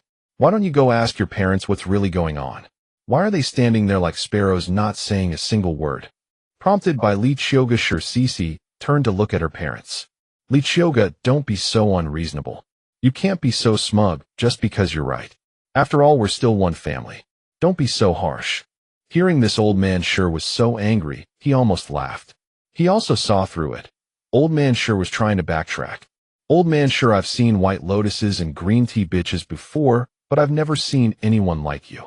Your words are as worthless as flatulence. Wasn't it you who was strutting around just now demanding that my husband and I be driven out? Now you come talking about being one family. Words are easy to speak, but excrement is hard to eat. Are you really going to sit back in your own waste? Delang's wife, today's matter is all a misunderstanding. We won't hold it against you, and please don't hold it against us either. Let's go on as before. You're just a bit lazy, isn't that all? In the future you won't need to cook. Just come eat on time, and your sisters-in-law will accommodate you. Qiuge is still young, don't stoop to her level. She'll be getting married soon anyway, so she won't bother you for long. It's getting late, and you still need to pack. We won't disturb you any longer. Don't worry about the courtyard. We'll have it cleaned up in no time. When it came to quick thinking in the family, third son's wife, Zhao Shi, led the way. At this point, old matron Shi also snapped out of it.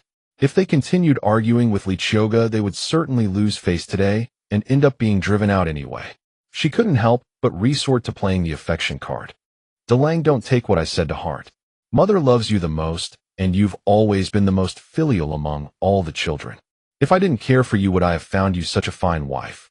Look at Qiuge. She's young and beautiful. The two of you should live happily together. Mother won't interfere in your life anymore. I'm old and senile now, but don't let my words weigh on you. From now on, we're still one family. If we keep quarreling, we'll only give outsiders something to laugh about. Qiuge looked at old matron Shi and thought, truly a seasoned white lotus. What a fast change of face. The villagers outside were dumbfounded. They had never seen the old Shi family so thick-skinned. Their face had flipped completely, spinning excuses on the spot. That was really something. The villagers gathered to watch were all thinking outside the old Shi family's courtyard it is over. With the Shi family being so shamelessly Qiuge, that young woman certainly will not stand a chance against them. Third sister-in-law Zhao saw Qiuge standing there simply smiling and watching them in silence. Believing she had been swayed by their words, she hastily moved to support the old lady and take the opportunity to leave. Husband, what do you make of how they are performing this drama all by themselves, eh? I have suffered enough. Back in my maiden home, I was never welcomed, yet I bore it all without complaint. It has only been a few days since I married you, and I have not had a single good day. The mother-in-law scolds, and the sister-in-law scolds me constantly. Now the moment they say the house belongs to you, their faces change completely. Wife, your word is law. In our household, you are the one who makes every decision. Husband, if you ask me, the old Shi family has never been related to us by blood. They are not without shelter, and we have already done enough by supporting these parasites all these years. You even sent their children to study in the city, which is a tremendous kindness. Besides, back then you gained little from their help. You sustained only minor injuries, yet they contributed not a single coin. You even paid off their famine debts. That kindness is more than sufficient. The old Shi family members, standing aside, had already been planning to flee on the spot, but upon hearing Qiuge's words, Qiuge lost her temper first. Qiuge, you speak so lightly. If not for my parents rescuing him, he would have been devoured by wild beasts in the mountains long ago. Would he still have the life to marry a wife and stand here commanding you? The debt our family owes to Shi Dalong can never be repaid in 3 lifetimes, let alone in this one. Even if he served us as servant or beast of burden, it still would not be enough. This Qiuge is shameless, inciting Shi Dalong against them. Otherwise, he would still be doing whatever his family tells him to do. Husband, look at this sister-in-law. Any family who marries such a daughter would have suffered 8 generations of bad fortune. She rules with an iron fist at her parents' home. Imagine what she would do to her mother-in-law. And with that character, she claims a Taoist priest predicted she would become an official's wife. If an official's wife were like this, he would lose his position. She would surely be the wife of a corrupt magistrate who exploits the people. Who would ever marry such a person? Oh my, the old Shi's daughter really knows how to flatter herself, claiming she is destined to be an official's wife. When I was young, my mother had a fortune teller say I would become a palace concubine. I held on to that hope, but now I am an old maid and ended up marrying a peasant like my husband. Ha ha. Upon hearing Qiuge's words, the villagers outside burst into laughter. Did you not see dogs' blood splashed all over the old Shi's courtyard along with those yellow talismans? Some Taoist priest must think himself quite the fortune teller coming to chase away ghosts in broad daylight. And he knows exactly who this ghost is and what scheme they are hatching. I say, Qiuge, you are nothing but a fool. Who else could it be? It must be the eldest son's wife.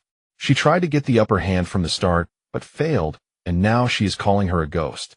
She is simply finding new ways to torment people. So that is what is happening. I was wondering why the eldest son's wife fell into the river a few days ago. She must have been driven to despair by her mother-in-law's bullying. Her sudden change in behavior has to be connected to how harshly her mother-in-law treated her. That makes sense. How many daughters-in-law have actually stood up to their mothers-in-law? Before you married in, she said she would treat you like her own daughter. But once you are in the household, you mean nothing to her. They say two good hearts make harmony, but that is easier said than done. It requires one person willing to yield and endure, or every household becomes chaos. When I first came to Qiuge village, my mother-in-law kept me on a tight leash, enforcing rules constantly. Her own family was poverty-stricken, yet she acted like a grand matriarch. But when I refused to back down and fought back, look at her now. She is quiet and obedient. As long as you provide food and drink, she causes no trouble. You must know how to handle being the elder. The village woman speaking was in her 40s or 50s, and just thinking about the hardships she endured in her youth made her boiling with anger. So as soon as her sons married, she sent them all away to live separately. Out of sight, out of mind.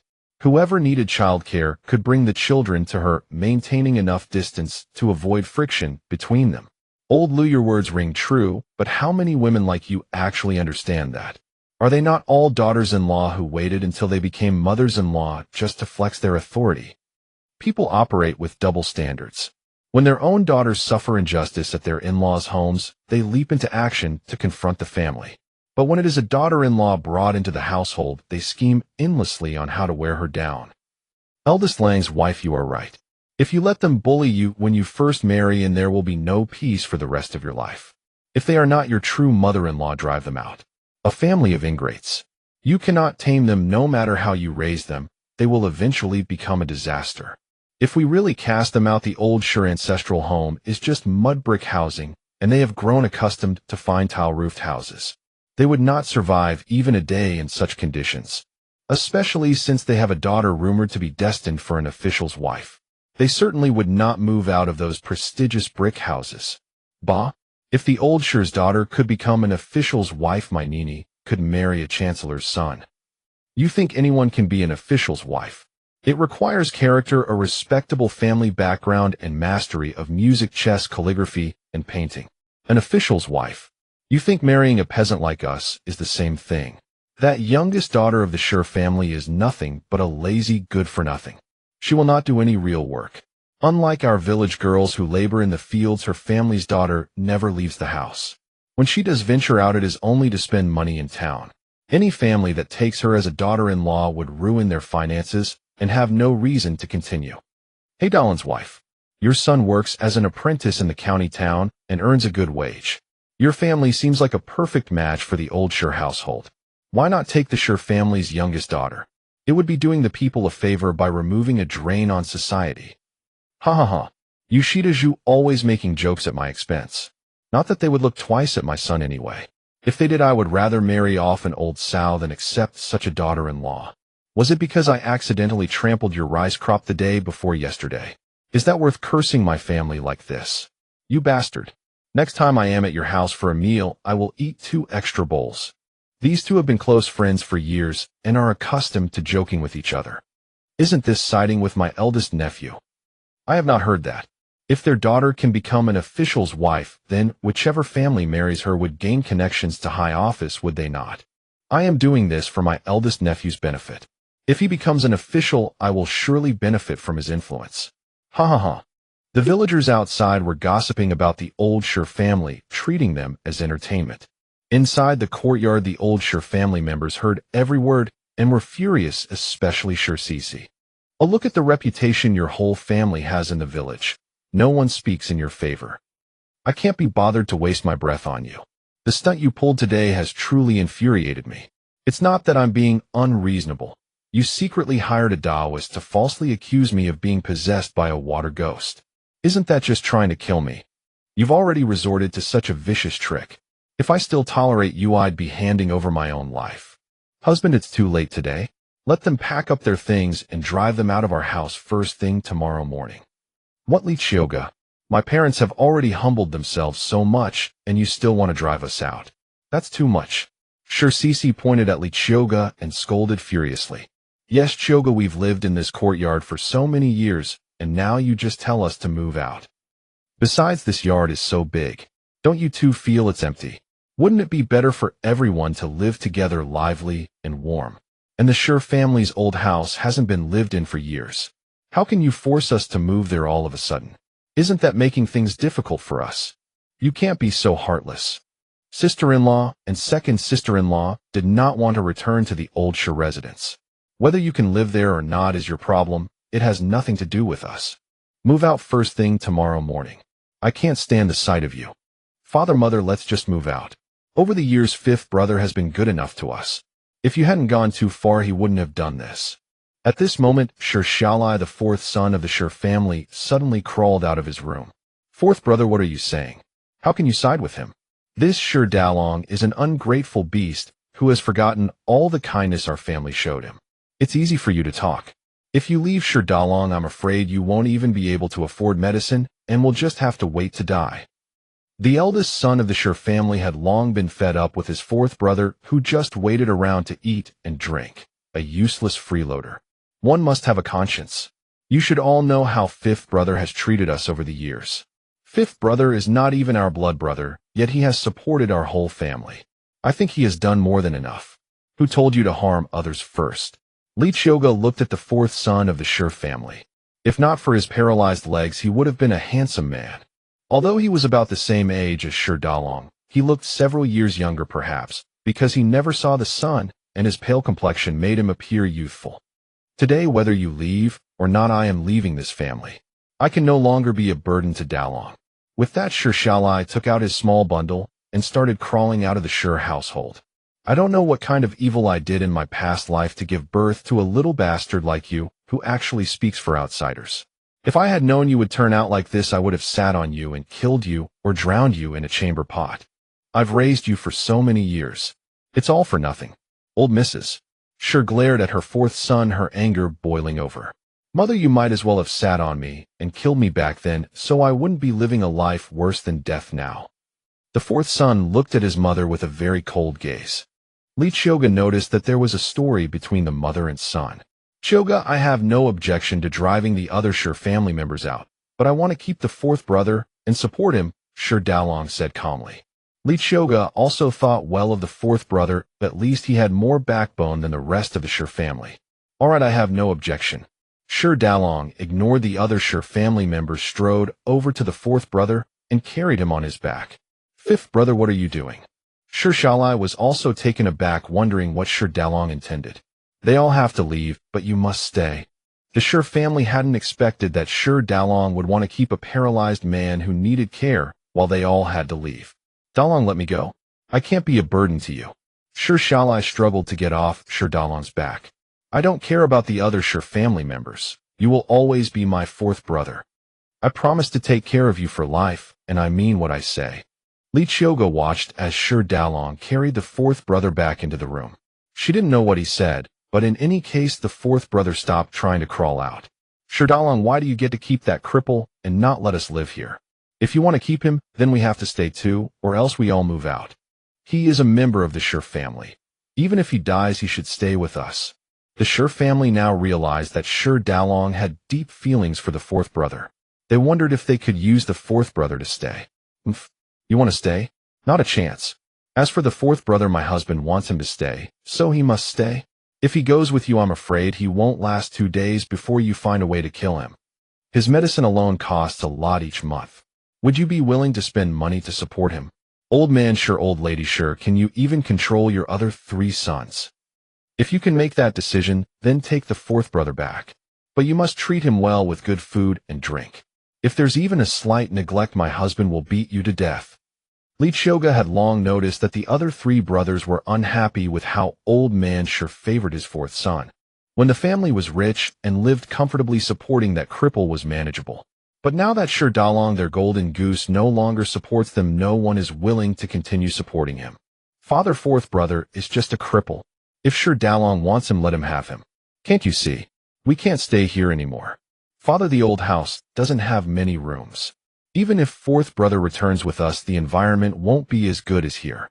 Here Sure Dalong supports him and can afford his medicine. If we go back, we'll have to spend our own money to support him. A cripple, what's the point of keeping him? He's nothing but a burden. When he dies, we'll even have to buy a coffin. Dalong, are you determined to drive our whole family out? Even if your parents apologize to you, you still have to be so ruthless. Old man sure still wanted to confirm with Sure Dalong, hoping for some room for reconciliation. The moment your family tried to kill my wife, all the affection between us was gone. Besides, even if you move out of this new house back to the old one, you have money. You can renovate the old house. I've given you plenty of money over the years. You must have at least several hundred taels of silver. Building a new house is no problem. The villagers outside the courtyard were all astonished. Sure Dalong was so capable of earning money. He had earned several hundred taels of silver for the Sure family, an astronomical figure. Nonsense. How could I have so much money? Old Mrs. Sure quickly interrupted Sure Dalong. The Sure sons hadn't expected Sure Dalong to claim that he had given their mothers so much silver. If that were true, they didn't need to cling to this house. With so much money, their parents could build a new house. Living in a house built with their own money would be more dignified. Moreover, after building the house, there would still be plenty left over, and the brothers could each get a share. However much silver your husband gives you, he keeps records of every transaction. Shall I recount each one for you? Qiuge knew that since Sure Dalong had mentioned giving several hundred taels, they certainly had the money. So she was deliberately bluffing old Madam Sure. So what if we do? That's all my silver. If he wants it back, don't hold your breath. What's given to my family belongs to us. Who dares touch my silver? I'll fight to the death. Besides, all these years he's been eating, drinking, and living at the Sure family. Wasn't every bit of it paid with our silver? Giving this little is already more than enough. We can't even build the new house anymore, and now you want to take the silver back? Absolutely not. Old Madam Sure, just keep the 2 copper coins in your pocket. My husband earns silver well, and since he's already given yours as burial money, he never intended to take it back. No need to be so frightened. Qiuge looked at old Madam Sure, who glared at her as if ready to devour her, and found it ridiculous. But what Qiuge found even more laughable were the expressions on the faces of Sure Sishi's brothers and 3 sisters-in-law. Qiuge, you little slut. We won't move out tomorrow, so what are you going to do about it? Qiuge looked at Sure Sishi, who truly was like a dead pig that didn't fear boiling water. Old man Sure, you'd better keep your little whore under control. Otherwise, if you push me too far, the consequences will be beyond what you can bear. If you leave peacefully tomorrow morning, you can take your belongings. But if you anger me, I'd rather chop everything up for firewood than let you carry away a single stick. You refuse the toast only to be forced to drink the forfeit. You insist on being driven out with a big stick. Qiuge, you little bitch, may you die a terrible death, you unwanted slut. You'll face retribution sooner or later. It's all your fault, Qiuge, you little bitch. Otherwise, their whole family wouldn't have been kicked out of such a fine house. Sure Sishi absolutely refused to move back to her family's mud brick house. Even if her father had money to build a new house, they'd still have to live in the old one for months. How could she bear that? Sure Sishi, I advise you to temper your anger. When I treated your face, I forgot to tell your sisters-in-law that my remedy most forbids getting angry. If your temper runs this hot, it will damage your liver fire, and when the old illness returns, it will be far harder to cure. I shouldn't have been kind and cured your illness. Now I'll make you regret this day for the rest of your life. Stop lying there. Don't think I believe your nonsense. Sure Sishi paid no mind to what Qiuge said. She had never heard that anger could harm one's liver. Old man Sure, I'll warn your family one last time. If you pack up and return to your room right now, I'll let you stay one more night. But if your foolish daughter makes me angry again, get out immediately. And if you dare linger here, I'll have Dalong throw you out. Qiuge had been dealing with them for so long that she was starting to get hungry. Sure, Dalong, you're truly a coward. Your own household can't even make decisions without listening to that little bitch. You'll never amount to anything. One day you'll regret this. Sure, Xiaolai is my son. Even if he dies at our old house, I will never leave him with you. When old Madame Sure flew into a rage, it was because Madame Sure had always been good to her fourth son, not out of love, but because old man Sure favored him. Besides, she felt guilty toward him. If not for old Madame Sure in his childhood, his leg wouldn't have been left crippled. So Madame Sure's kindness toward her fourth son was entirely for her husband's sake. Moreover, since all his medicine and treatment were paid for with Sure Dalong's earnings, she never minded spending it. But if old Madame Sure were to spend her own money raising that fourth son, she would be unwilling. After all, there was no hope of being cared for in old age by this fourth son. Old Madame Sure now wanted to keep her fourth son around, hoping to squeeze more money out of Sure Dalong. The very thought was laughable, blackmailing someone with her own son. Old Madame Sure, your heart is truly cruel. Your fourth son is in this state, and you still won't let him live in peace. Old man Sure, what blessing did you earn in past lifetimes to marry such a ruthless woman? Old man Sure stood there in silence. Dalong, it's good that you're willing to support your fourth brother, but he is still my son. What kind of arrangement is this? Old man Sure suddenly turned to look at Sure Dalong. Just say what you want directly, Sure Dalong said coolly. If you want your fourth brother, pay 50 taels of silver. From then on, Sure Xiaolai belongs to you and your family. His life or death has nothing to do with me anymore. I'll even write it in a document. Old man Sure's face turned red as he spoke these words. The villagers outside the courtyard were in an uproar. The Sure family had truly gone mad. A crippled son being sold to Sure Dalong, who was not even related by blood, for 50 taels of silver. Even buying a pure maiden cost only a few taels. Who would have thought the Sure family's crippled son was worth 50 taels? Outside the back courtyard, someone shouted to Sure Dalong. Dalong, I have many sons. Pick anyone you like. You don't need to pay 50 taels. Just marry him off, and I'll sever all ties with him afterward. Ha ha. Dalong, I'm giving you my brother-in-law. He can still work and isn't a cripple. As long as you give him a room to live in, we're not as greedy as the old Sure family. Villagers from outside kept joining in the fun, offering to give their own sons brothers-in-law, or even unmarried elder brothers to Sure Dalong. Thank you all for your kindness. My husband is inherently kind-hearted and can't bear to see his fourth brother suffer. We're all villagers' neighbors who will become sworn brothers. Blood relation doesn't matter. As long as someone is kind-hearted and upright, my husband and I are willing to treat them as family. The villagers outside applauded Qiuge's words. Indeed, who wouldn't want to get along well with a brother like Sure Dalong? But the old Sure family had treated the couple with such malice, actually attempting to take their lives. Dalong, do you agree or not? If you refuse, I'm taking the fourth boy with me no matter what. With his face already lost beyond recovery, old man Sure had nothing left to fear. The Sure siblings and their wives hadn't expected their father to come up with such a scheme. This crippled fourth brother could actually be sold for money. Would Sure Dalong really agree? Someone giving away free childcare and expecting payment in return. Only a fool would fall for that. Why fetch the silver? Sure Dalong said to Qiuge behind him. Qiuge nodded, went into the house, retrieved writing materials, and took out 50 taels of silver from her spatial storage. Qiuge stepped out of the house and opened the main gate, inviting all the villagers into the courtyard. She hadn't expected so many people gathering outside to watch the spectacle, including the village head. The village head felt somewhat embarrassed seeing Qiuge. As the head of the village, he was actually out watching drama. Sure, if you and Dalong need anything from your uncle, I'm willing to help. Qiuge was deeply grateful to village head Sure. Without his reminder back, then their courtyard would have belonged to old man Sure. Since the man had offered, Qiuge naturally gave him face. Uncle, then I'll trouble you.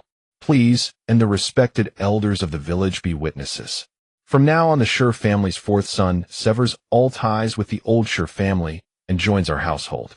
Old man Sure's life and death have nothing to do with Sure Xiaolai, and anything that happens to Sure Xiaolai in the future has nothing to do with the Sure family. Sure, we are all willing to witness this for you. Several elderly men stepped forward from the crowd. Qiuge had never expected so many people to be willing to testify on her behalf. Then we must thank the village head and all of you gentlemen. Though what we've done may not be to everyone's liking, my husband and I will forever remember your kindness. Once this matter is settled, we'll treat everyone to a celebration. There'll be plenty of pork and wine for everyone. The villagers all cheered and applauded. Oh, wonderful. We'll all come celebrate. Who wouldn't come for a free feast? Sure, Dalong was quite capable of making money, so the banquet would surely be impressive. The fact that he had spent 50 taels of silver to purchase the paralyzed Sure Xiaolai from the Sure family proved just how prosperous he was. Sure Dalong then drafted a document before everyone's eyes stating exactly what Qiuge had said. Sure Xiaolai would sever all ties with the old Sure family, and no member of the Sure household could make any demands upon him under any circumstances. The life and death of the elder Sure and his wife had nothing to do with Sure Xiaolai. The document was brought inside, where Sure Xiaolai pressed his thumbprint, followed by the old man Sure. The village head and several respected elders also affixed their marks. 3 copies were made, one for the elder Sure, one for Qiuge, and one kept by the village. In this way, the 4th son of the Sure family would have no remaining ties to the old Sure household. With that, Qiuge threw the 50 taels of silver onto the ground. The elder Sure was so enraged that his whiskers quivered and his eyes bulged, but it was the Sure family's eldest son who quickly picked up the silver from the ground and placed it into his mother-in-law's embrace. Qiuge, you wretch. Such behavior will bring retribution. Heaven will judge you in due time. Sure Cici still couldn't resist venting her malice. Everyone has seen how the Sure family remains incorrigible. I had intended to let them stay overnight so you could all witness their true nature. But if I kept them any longer, who knows what schemes they might concoct against us. I think you should all help me evict this old Sure family. The villagers had long resented wicked people like the old Sure family living in such a fine residence, and seeing them driven out brought them immeasurable joy. Very well, Dalong.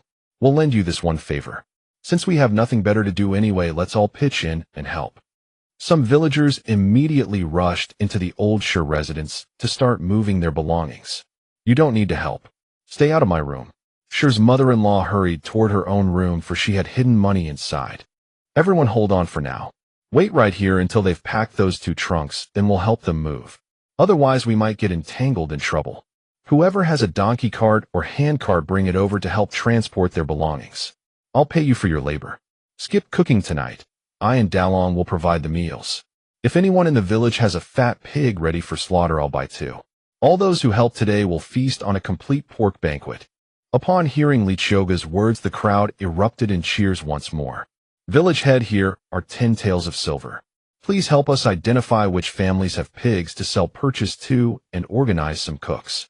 The village head never expected Qiuge to be so thoughtful. By entrusting him with this matter, his prestige in the village would only grow. Sure, rest assured I will handle this properly. The cooks are already here. Anyone can lend a hand. After all, we'll be eating here tonight, so there's no need for you to worry about pots and bowls. Each household will contribute something. The village head's face crinkled with laughter. In their village, only the old Sure family had fared well, every other household struggled. Once a year during the spring festival they might afford some meat. How else could they survive? Today Qiuge was treating the entire village to a pork banquet. Naturally, they were overjoyed. Their village hadn't seen such a celebration in years. Sure, rest assured. We women are all skilled in the kitchen. Leave the cooking to us and the meals will be ready shortly. Most villagers were good-hearted and simple folk. Wife, our firewood supply is low. I'll take some villagers to the mountains to gather wood. Seeing that Qiuge had arranged everything except the firewood, Sure Dalong decided to lead a group to cut wood for the upcoming pork feast. Go ahead and lead them. If you spot pheasants or hares, bring back a few to add to the feast. The young men of the village all admired Sure Dalong's hunting skills, thrilled at the chance to witness them firsthand. The old Sure family had no time to watch Qiuge chatting with others. They rushed to their rooms to pack away their secret savings and valuables, fearing the villagers would barge in and sort through their belongings. The villagers weren't foolish either. They had only been intimidating the old Sure family. None of them wanted to actually enter their rooms. They waited outside, some returning home to fetch carts, all holding steady until Qiuge gave the signal to begin transporting their things. The Sure sisters-in-law packed their belongings while cursing Sure Cece under their breath. If not for her sharp tongue, they would have had a whole evening to pack properly. Now they had to leave immediately. What terrible luck to have such a troublesome younger sister-in-law. Inside her room, Cece busily packed her pearl hairpins and finest clothes into bundles. As she packed, she cursed Qiuge endlessly. The old Sure family members were all drenched in sweat, but their mouths never stopped, constantly sorting belongings while exchanging insults. In this manner, Qiuge gave them over an hour to pack before having the villagers begin transporting their belongings to the old residence. The Sure men followed the villagers, making multiple trips to carry goods to the old residence, while other villagers busily slaughtered pigs and stewed meat in lively celebration. Qiuge felt fortunate. She had purchased a large quantity of rice and flour that day, which came in perfect use. The villagers were amazed that Qiuge would have them cooking white rice and steaming large buns. They worked with even greater enthusiasm. The village children gathered outside Qiuge's courtyard singing and dancing. Qiuge was delighted to see these innocent, joyful children and distributed fruit candies from her spatial storage to them. The children were overjoyed. The fruit candies were so delicious. They proudly showed them off to their families. The women cooking, seeing how generous Qiuge was, giving several candies to each child, praised her even more for her kindness and gentle treatment of children. That's how parents are. Anyone who treats their child well is viewed more favorably than anyone else. With so many women handling the cooking, Qiuge had no need to intervene. She merely brought out the household's oil and salt, and the women took care of everything else. Qiuge spent her time playing with the children, teaching them songs and poetry. The village men were delighted to see their children recite poems so quickly. Who would have thought that Sure Dalong's wife was so learned? Someone reminded them that Qiuge's mother was the daughter of a scholar, so she must have inherited some education from her. Not only were they benefiting from the meat and rice today, but their children were also learning to recite poetry. What a fortunate day! Sure Village was happier today than during the spring festival. After gathering firewood, Sure Dalong returned with a donkey cart, carrying several jars of wine, delighting the village men greatly. The young men couldn't stop boasting to their parents about Sure Dalong's excellent archery, how he could hit a rabbit with one arrow, a pheasant with another. How impressive! The villagers, seeing how generous Sure Dalong and Qiuge were, couldn't stop praising the young couple as a perfect match. Qiuge, although Dalong is a bit older than you, he's truly a good man. He's lived with the old Sure family for so many years, and yet for your sake, he drove those pests out. That's no easy feat. In everyone's eyes, Qiuge was no ordinary young wife. Not only was she stunningly beautiful, but they also knew she had a sharp tongue. The way she had fought with the old Sure family earlier made it clear that she was not to be trifled with. Yet every word she spoke struck a chord in their hearts. The old Sure family was indeed despicable, living in a house built by someone else while trying to drive them out. If it were them, they would have thrown a fit too. They would have cursed the offender's ancestors down to the 18th generation. Aunties, you know that back in my maiden home I was nothing but a doormat, a coward, bullied by everyone, no better than a servant. Now that I'm married, it's a new beginning.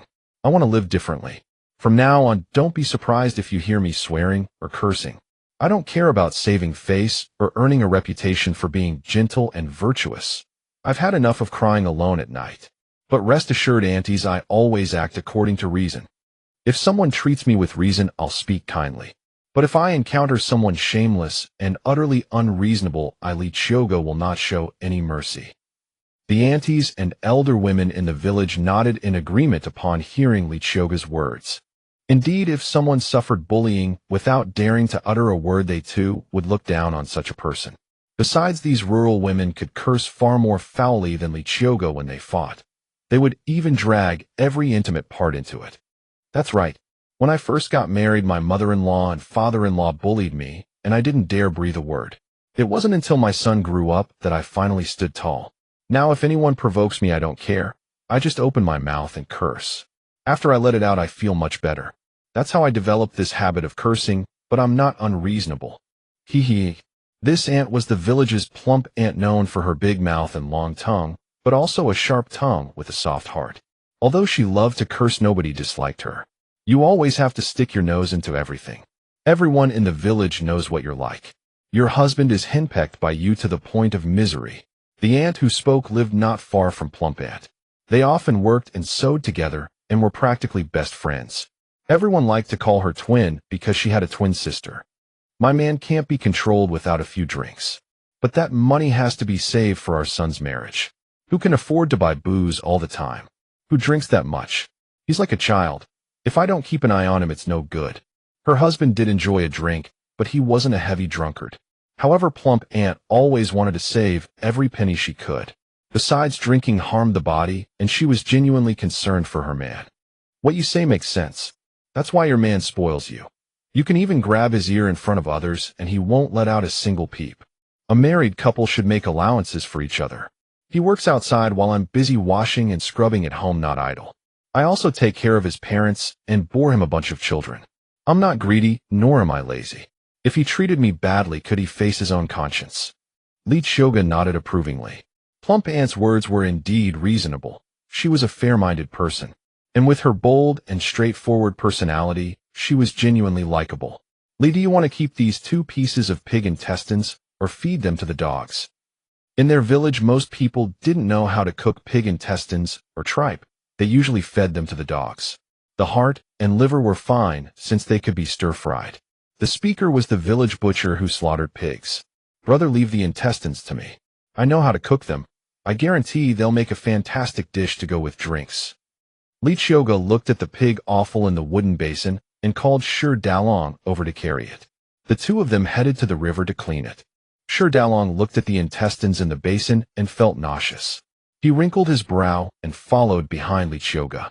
This woman was truly different from everyone else, insisting on eating such stinky things and claiming they were delicious. Qiuge, there's so much meat. Why do we have to eat these guts and stomachs? Look at that expression. I know you don't want to wash them. Isn't that friend of yours supposed to be protecting you in the shadows? Call him out, and I'll teach him how to wash them. I promise the intestines will be both tasty and clean with no unpleasant smell at all. The hidden guard lurking nearby turned pale. Was this princess consort bullying him too much? Forget it, better not call him out. It would be hard to explain if other villagers saw him. Just teach me. Dalong first squeezed out the filth from the pig intestines. Qiuge had brought a bowl of vinegar and a good amount of flour when they came to the river. She had Dalong rinse the intestines clean of feces with water, then poured in the flour and vinegar, telling him to knead and rub constantly.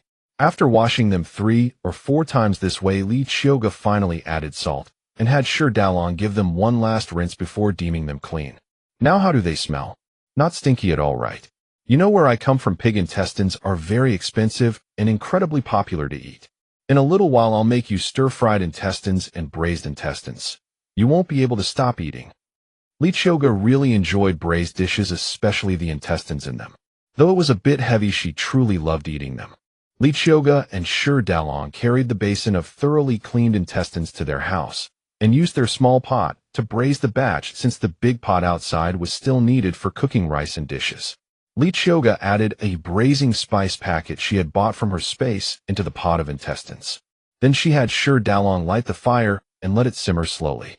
By the time the rice and dishes were almost ready, the braised intestines would be done.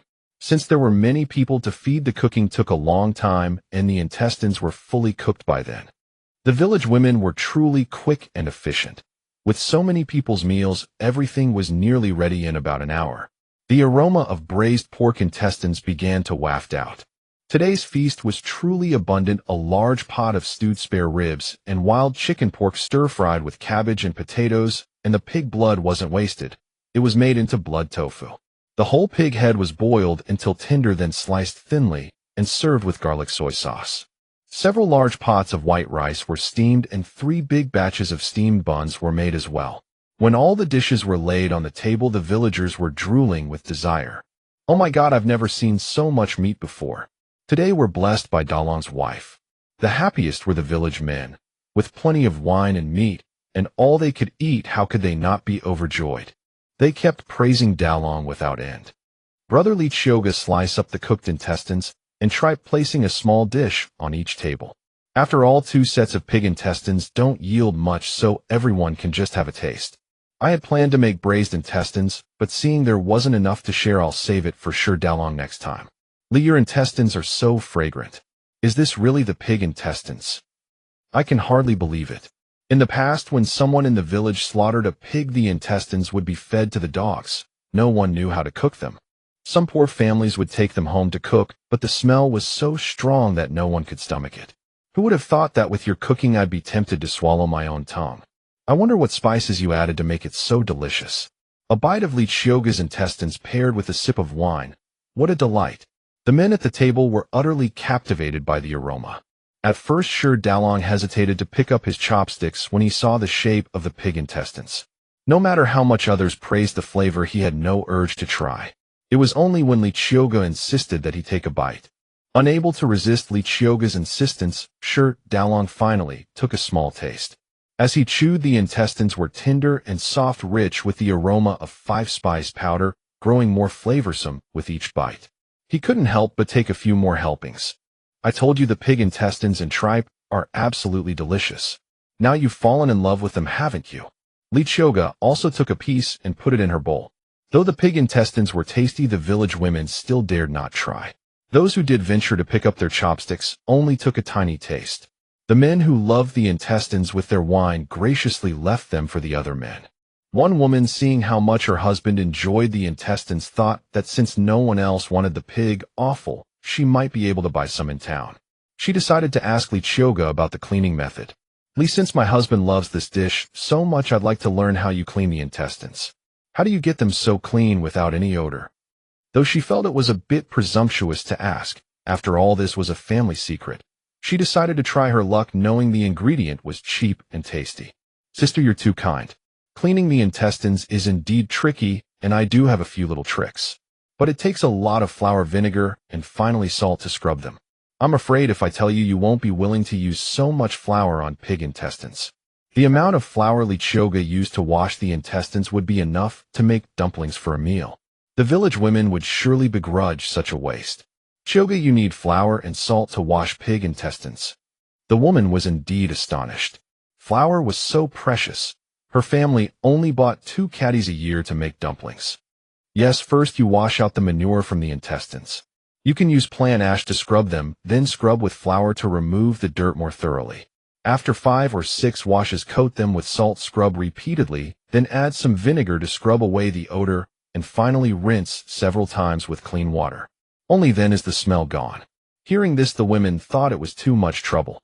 2 sets of pig intestines would waste so many ingredients. It really wasn't worth it for them. What a pity that such cheap intestines required so much effort. What a waste of money. Now that you've explained it, we can't afford pig intestines, even if they're cheap. I had hoped the cleaning method would be simple, so we could buy some occasionally to satisfy our cravings. Now that hope is dashed. But at least I got to taste such delicious food here today. It's a treat for my palate. Though the village women felt a pang of regret, they didn't dwell on it. After all, how many pigs were slaughtered in a year? Most of them rarely went to town, let alone bought pig intestines. Qiuge realized that since no one here knew pig intestines could be eaten, she might be able to develop this braised dish business. Whether she started her own venture or partnered with a restaurant, it could be a source of income. Qiuge silently noted this. In fact, she had quite a few recipes in mind. If she ever ran out of money, she could sell a couple of them to earn some silver. This was something Qiuge had heard from Lan Xian in the novels. The female protagonists who time-traveled always made their fortune by selling recipes. She could probably do the same right. Qiuge was well-traveled, having flown all over the world and had tasted many local delicacies. Even if Qiuge didn't know the exact recipes, she could contact Lan Xian to send them over and have the chef follow them. It should turn out more or less the same. At any rate, she wouldn't starve here. She could manage a comfortable life at the very least. Meanwhile, Dalong and the village chief were dining at another table, thoroughly enjoying themselves. Raised a cup of wine to toast the village chief and the respected elders. Village chief, uncles and elders, thanks to everyone's help today. I won't say much more. Let me toast you all. Everyone was already delighted by Dalong's invitation to dinner, and now that he showed them such respect by toasting, they felt even more honored. They raised their cups in return. Dalong, please don't be so polite. Although you're not from this village, you've never done anything to harm the villagers' interests. On the contrary, you've helped those in need, donated generously to the village, and repaired the ancestral hall. Helping you with this small matter is nothing. It's just that old Qiuge went too far, said an elder of the village. The village elders were all quite fond of Qiuge Dalong. When he first arrived to register his household, he had donated a large sum of money for the village chief to repair the ancestral hall. This had won the hearts of the elders of Qiuge family village. The ancients placed great importance on the family shrine, and the ancestral hall of Qiuge family village had long needed repairs. They simply lacked the silver. Qiuge Dalong's contribution was deeply appreciated. Since I settled in Qiuge family village, I am a member of it. Repairing the ancestral hall is my duty. From now on, I will donate 10 taels of silver every year for the maintenance of the ancestral hall and the purchase of incense. I want to thank Village Chief Qiuge again. If not for his reminder earlier, my wife and I would have been driven out of our home today. Village Chief Qiuge, I toast you. Then Qiuge Dalong downed another bowl of wine. Dalong, you're too kind. I'll drink to that. Village Chief Qiuge, throwing caution to the wind, also drank another bowl of wine. His tolerance was far inferior to Qiuge Dalong's, and this bowl would surely be too much for him. When I first learned that old Qiuge had saved you, I wanted to warn you that his family isn't of good character. But since he saved your life, it didn't feel right to speak ill of him. So I could only remind you of this one important matter. As it turned out, I was right. The elders present nodded in unison, praising the village chief's foresight. At the time I saw that you were alone and without family, and you wanted to build a house for old Qiuge's family. I thought if things changed later, it would be too late to regret. So I advised you to keep one thing in mind. When Village Chief Qiuge first met Qiuge Dalong, he felt the young man was decent, so he gave him that piece of advice. To his delight, Qiuge Dalong took it to heart. He felt that Qiuge Dalong was someone who listened to good counsel. Later, when Qiuge Dalong donated silver to the village and repaired the ancestral hall, the village chief became even more convinced that Qiuge Dalong was a good man to have in the village. They would surely benefit from his presence. As the village chief of Qiuge family village, he naturally wished for the village to prosper and for more outstanding young people to emerge. The villagers present all beamed with joy as they feasted on the whole pig banquet. The happiest were the children. Never had they experienced such delight, having so many villagers gathered together to share a meal. Qiuge's mother, seeing that he had already devoured 2 bowls of rice, chuckled and said, "Son, you've had a treat today," gobbling down 2 whole bowls of rice. At home, she had to chase him around just to get him to eat a bowl of mixed grain rice, but today there was no need for coaxing. Qiuge, now 3 years old, was at an endearing age. "Rice is delicious with meat broth. Rice is so yummy." After swallowing the last mouthful, Qiuge said in a childish, milky voice. Qiuge noticed that there was still plenty of food left in the pot after everyone had eaten, so she said to the crowd, "Sister-in-law, there's quite a bit left. Later you can take a bowl back for Qiuge. Aunties, if you don't mind the leftovers, there's still plenty. Let's all share it out evenly." The women present were even more delighted, never expecting to take home some food along with the meal.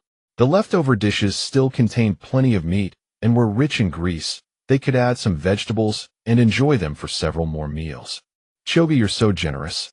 With all this food, you and Dalong could have eaten for 2 more days, yet you've given it all away to us." Aunt Ho-Hot had been busy ever since she arrived, and after everyone had enjoyed Qiuge's hospitality, she felt it necessary to speak up and let everyone hear. "It's fine, Aunt. There's so much that we can't finish it all ourselves. It would be a shame to let it spoil. Please don't feel embarrassed. Just finish clearing the dishes, and if anyone has spare bowls at home, come and ladle some out." Qiuge understood Aunt Ho-Hot's good intentions perfectly and was genuinely grateful. Because Qiuge Dalong had bought plenty of wine, even after everyone drank their fill, quite a bit remained. Counting them, there were still several unopened jars. Qiuge Dalong distributed those jars among the older uncles and elders in the village. The old men were overjoyed, and naturally Village Chief Qiuge also received his share. Village Chief Qiuge, watching the busy villagers, said, "Everyone make sure to clean up Dalong's yard thoroughly. Don't mix up your own tables, chairs, stools, bowls, and chopsticks." The village men, seeing their wives take home leftover food, worked even harder. Dalong and his wife were far too generous. They would have to interact more with them in the future, as there would surely be benefits, and at the very least they were easy to get along with. Previously, they had never dared to speak much with Dalong. They merely nodded slightly when they met. Yet today, after getting along, they realized that Dalong was not only a good person, but also handled matters with openness and fairness. And his speech was easygoing, completely different from his fierce exterior. Qiuge also paid wages to the villagers who had helped Old Man Shi and his family move. At first they refused any payment, but Qiuge insisted that business was business, and if they didn't accept, she would never dare to ask for their help again. Only then did they take the money. We just helped carry a few loads back and forth, yet you're giving us 10 coppers. We feel so embarrassed, especially since our whole family of several people has eaten and taken food from you, said sister-in-law Guilin, looking at the 10 coppers in her hand, truly feeling awkward. Sister-in-law, this was all agreed upon. The meal I'm treating everyone to has nothing to do with my brother helping me with the work. Besides, today is a day of joy. Now that Old Man Shi's family has stopped scheming against me, I'll have a good life from now on. You should all be happy for me. Consider this money as a celebration gift. Qiuge was the kind of person who said what she meant and did what she promised, as she never easily went back on her word. Then Qiuge, we won't stand on ceremony. We'll accept this money. I have plenty of dried mushrooms at home. I'll bring you some tomorrow when I have time. She thought to herself that Qiuge was a good young wife and would get along well with her in the future. Qiuge, I saw that Old Man Shi's family pulled up all the vegetables from the backyard garden. I have plenty at home, or I'll send you some radishes and cabbages. Qiuge, my old hen is sitting on eggs. Once the chicks hatch, I'll bring you two. Qiuge was delighted to see the villagers being so friendly to her. The whole pig banquet had not been in vain, yet at the very least it had earned her goodwill among the people. Then thank you all. I, Qiuge, am also a sincere person. From now on, let's judge character through actions. Qiuge never liked to speak empty words, as she would just let her actions speak for themselves. After getting to know you today, I can see what kind of person you are. Hee. Today Qiuge had truly won over the hearts of all the women present. While Qiuge and the others were celebrating, the old Shi family was in chaos. First, there was the matter of dividing the house. The old residence, though not small, had 6 or 7 adobe rooms. Before Shi Dalong came, they had lived here. Moving back, they could simply stay in their original rooms. But having grown accustomed to brick and tile houses, how could they bear to look at these adobe huts? Having been uninhabited for several years, some places were full of large holes and cracks. In particular, the room that the eldest son and his wife had originally lived in had a conspicuous big hole in the roof. The weather was already getting cold, and that big hole would surely let the wind in at night. They wanted to switch rooms, but the only habitable room had been taken over by Qiuge. The eldest son and his wife tried to reason with Qiuge, asking her to move temporarily into the small room next to their parents' quarters. Elder brother, elder sister-in-law, aren't you bullying me? That small room used to be a woodshed. Can it even be lived in? Why should I go and stay there? Besides, the room you're living in was your original room. Why are you trying to snatch mine? She was already disgusted enough with her own room, and now her elder brother and sister-in-law were even trying to take it from her. Cici, look, our room has a big hole in the roof and is uninhabitable. Can't you just make do in that small room for one night? There are 2 of you and your brother, but only one of you. That younger sister was a real troublemaker. If not for her, they wouldn't have been forced out of such a good house. What does a hole in the roof have to do with me? If it's your bad luck, that's your problem. Her room hadn't even been cleaned, yet it was full of cobwebs and dust. She still had to tidy it up properly, or else how would she sleep tonight? Thankfully, Qiuge had been decent enough to let them take the furniture from the house. Otherwise, their family's quilts and clothes would have had nowhere to go. The old residence's furniture had long since fallen into disrepair. Seeing that Qiuge was stubborn and refused to budge no matter how they negotiated, the eldest son and his wife had no choice but to endure for one night and fix the roof the next day. Old Man Shi and Old Lady Shi looked at their own room with gloomy faces. The walls of the old house were pitch black, and the broken furniture stood crookedly inside. The sons had already moved the broken furniture out of the yard, planning to burn it as firewood that night. The new furniture had been brought in, and the sons and daughters-in-law had just given the room a thorough cleaning. But no matter how clean they made it, it couldn't compare to the brick and tile house. Old Lady Shi felt as if there was a big lump in her throat with a breath that couldn't go up or down. She had thought she would spend her old age in that big mansion, yet now in her twilight years, she had to move back into this broken adobe house. Shi Dalong, I never expected you to be so heartless. Old woman, the silver you have should be enough to renovate the old house. Once we have some free time tomorrow, let the sons arrange to build a new house. We can't let the villagers laugh at us. Although they didn't plan to build a house as good as the one they had lived in, it still had to be brick and tile. The adobe house wouldn't last much longer, or at this rate, it would collapse in a few years. I was planning to save more money for retirement, but now not only can I not save, I have to spend my burial fund. And the grandchildren in the city need money for their education. So, how are we going to manage? Thinking of this, old lady sure hated Qiuge even more. Old man sure also knew that this money couldn't be spent carelessly. Life would have to be tough from now on, or else they might not even be able to afford the grandchildren's tuition fees. But the house really did need renovation. If the snow fell heavy this winter, it might even collapse. What can we do? It's all because you had to pick a fight with Qiuge. Now look what happened. We've all been kicked out. I really have the worst luck marrying a woman like you. You don't bring prosperity, only ruin. From now on, keep your mouth shut and behave. And you need to be more diligent. Stop acting like a great lady around the house, doing nothing all day. You should pitch in more, both inside and outside, and let the daughters-in-law do some work too to help cover expenses. Otherwise, just burning through our savings won't do. Both grandsons are cut out for study. They can't stop now. Old lady Sure, upon hearing old man Sure's words, was far from willing. She had grown lazy over the years. How could she be happy about being told to work now? Old man, you're too partial. You're always taking the side of those lazy bums in the house. Can't they even handle a little housework? I struggled so long to become a mother-in-law, and now you want me to go back to being a daughter-in-law. That's not happening. My old arms and legs can't handle housework anymore. Old lady Sure wailed as she spoke. Old man Sure was already feeling sour inside, thinking of Qiuge and the others feasting on a whole pig feast while his own household was in chaos with no dinner yet, and his wife wailing on top of it. His anger flared. He grabbed his pipe and lashed old lady Sure a dozen times. Old lady Sure yelped in pain. The wounds from before barely healed, and now this old fool was hitting her with his pipe again. The wives of the first, second, and third branches all heard their mother-in-law crying again, knowing she'd been beaten. Their own mood was sour too. They had barely tidied up the rooms, and now had to deal with the kitchen still needing to cook dinner since they hadn't eaten yet. Their little sister-in-law was of no help at all. It was all because her parents-in-law had spoiled her. And since their own husbands hadn't moved a muscle, they decided not to bother with the mother-in-law either. That mother-in-law must have said something nasty again to make the father-in-law angry. Serves her right. Let her stop stirring up trouble. Sure, Cece, being the biological daughter, heard her mother's cries and rushed over. Entering the room, she saw her father and mother tussling again. Old man Sure stopped when he saw his daughter. Father, mother is old. How can you still hit her? And that pipe is made of iron. Hitting her like that will kill her.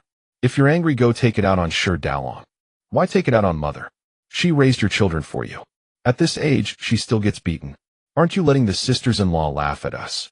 Sure Cece shouted at her father angrily. Old man Sure hadn't expected Sure Cece to become so unruly, daring to yell at her own father. He had spoiled this daughter too much as she was getting out of hand. Furious, old man Sure stepped forward and slapped Sure Cece twice, making her see stars.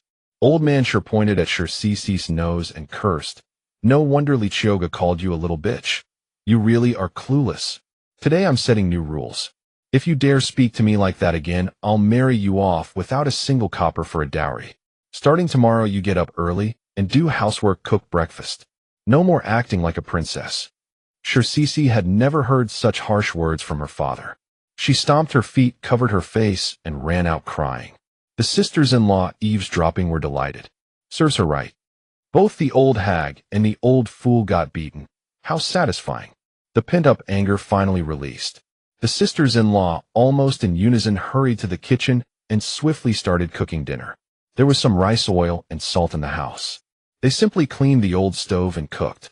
They made a simple porridge with mixed grains and stir-fried cabbage with shredded radish.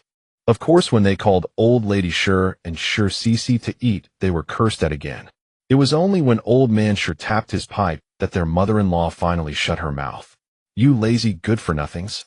Hearing your mother-in-law crying, you didn't even move a finger, hiding in your rooms. You wish I'd been beaten to death, don't you, you lazy sluts?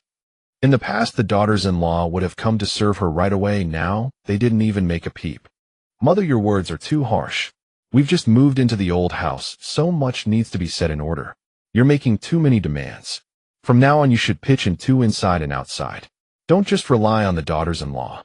How many old ladies your age in the village sit around doing nothing? They do what they can. Sure, the eldest was already annoyed because of the big hole in the roof, and now his mother was cursing during dinner.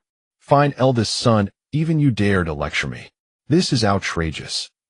Old Lady Sure was about to start another tirade when she saw Old Man Sure reach for his pipe again, so she swallowed her words. Old fool. From now on keep your peace in this house. Do your share of work and stop loafing around all day.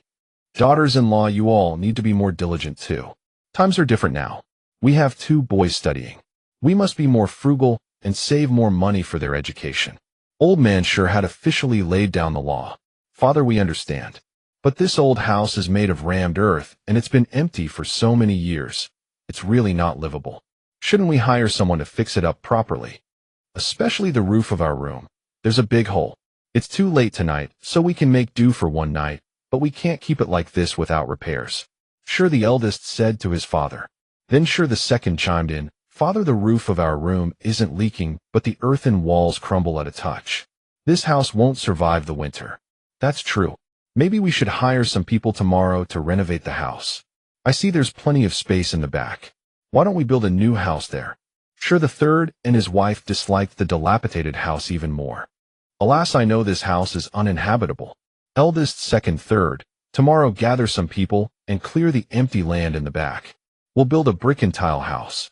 It doesn't have to be as big as Sure Dalan's courtyard. Just 5 or 6 rooms in the back will do. The old rammed earth house can still be used as a kitchen and storage room. After saying this, Old Man Sure picked up his bowl of porridge and began to drink.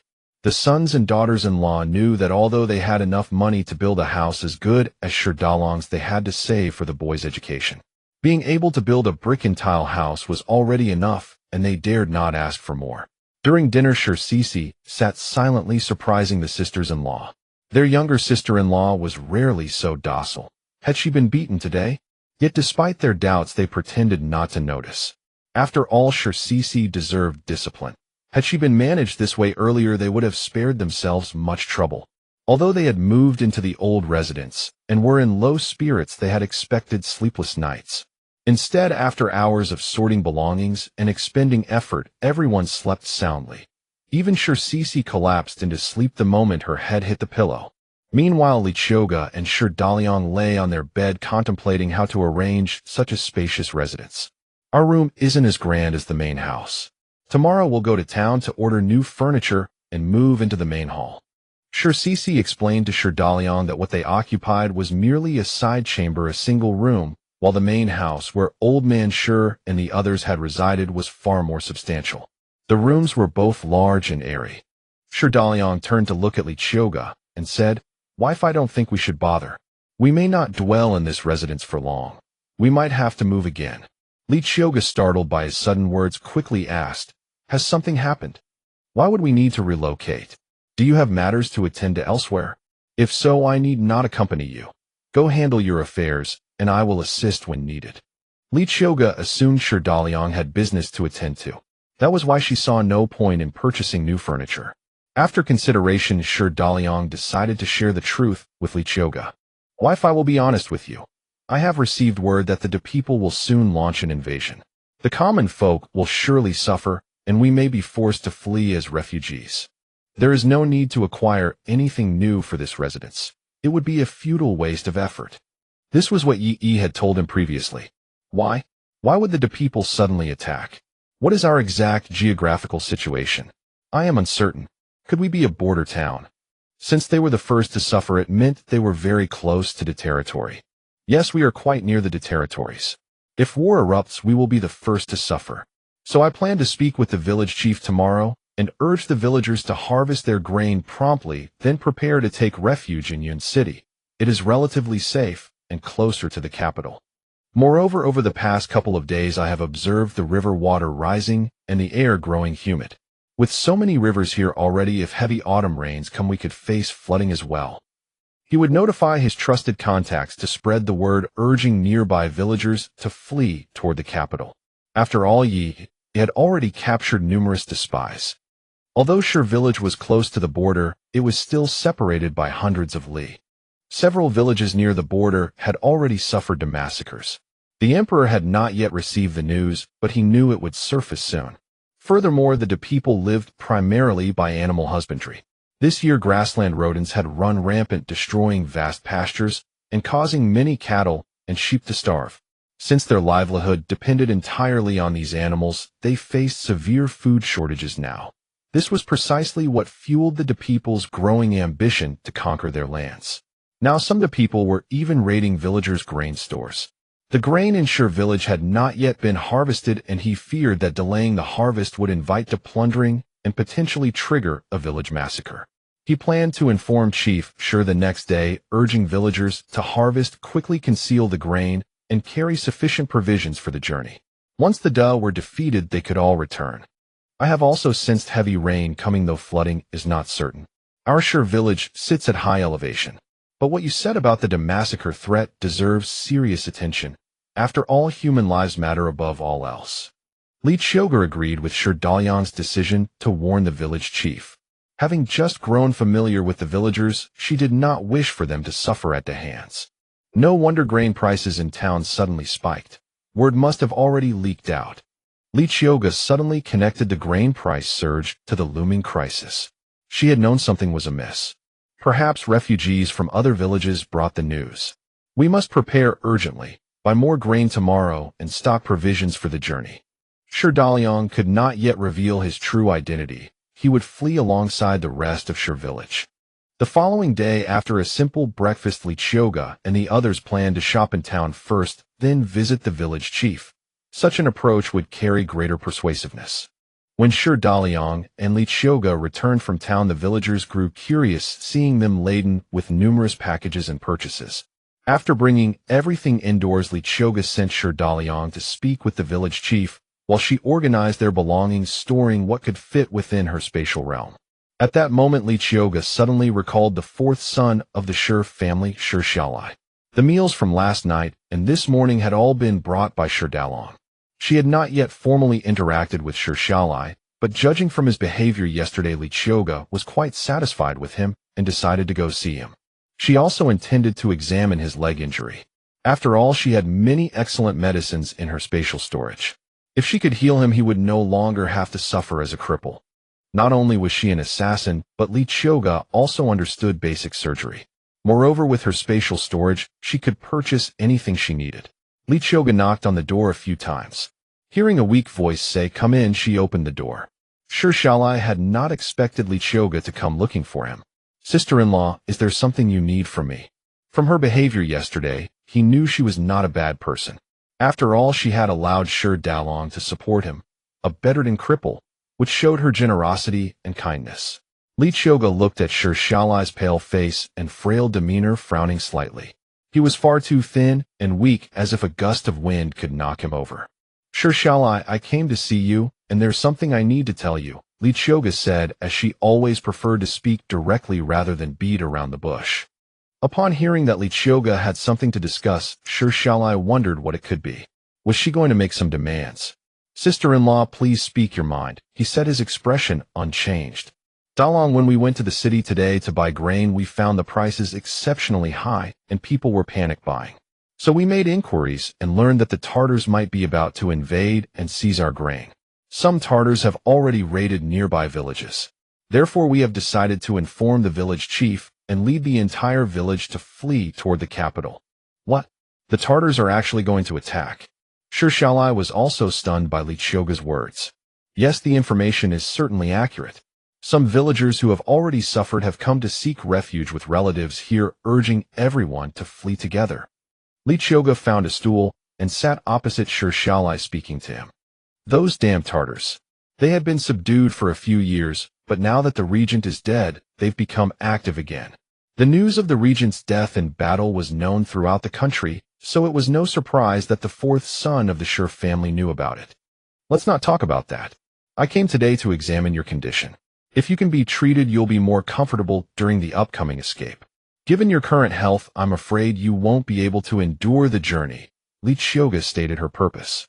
"I've never heard that you have medical skills, sister-in-law. Even if you do, I'm afraid you won't be able to cure my leg, Qiuge said, surprised that she cared about his condition. How do you know unless I try? Since you're already like this, we might as well treat it as a last resort. Qiuge was about to say something more, but upon hearing her words he figured he might as well let her have a look.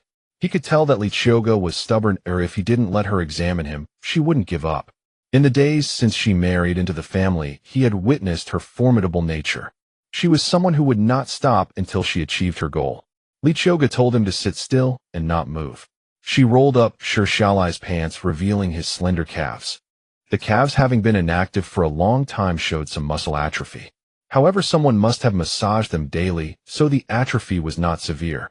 Is someone massaging your legs every day? The muscles are in decent condition, Qiuge said while examining him. Although Qiuge didn't fully understand what she meant, he knew she was referring to his legs. Every 2 months, Dalong takes me to the city's medical clinic for treatment. The doctor there told me to massage my leg muscles regularly to keep the blood flowing and prevent necrosis, Qiuge reported honestly, like a patient speaking to a physician. May I ask how your leg was broken? I can tell that your leg was slightly disabled from birth, but it wasn't completely unusable. So how did it break later? The bone is also crooked. Qiuge was surprised that Qiuge could discern the nature of his leg injury just by feeling it. When I was a child, I could walk, though I was a bit lame. At the age of 11, I went out with my mother, and something happened that caused me to break my leg. My family was poor at the time and couldn't afford timely treatment, so afterward, I couldn't walk anymore. Qiuge noticed a look of hatred in Qiuge's eyes as he recounted the cause of his injury. She knew that her observation yesterday was correct. There was something between Qiuge and his mother, and the breaking of his leg was certainly related to the old missus. Sure. Qiuge examined him more carefully, pressing on his leg and asking if he had any sensation. Qiuge nodded. This meant that the nerves in his leg were intact. It was just that the break had not been properly treated. Perhaps after the fracture, he had become despondent, believing he would never walk again, and thus had remained bedridden for so many years. Qiuge, I can treat your leg, but I'll have to re-break it. Do you trust me? After her examination, Qiuge felt confident about Qiuge's leg. As for his physical weakness, she had many excellent medicines in her spatial storage, as well as the well water from the space, which should restore his health in no time.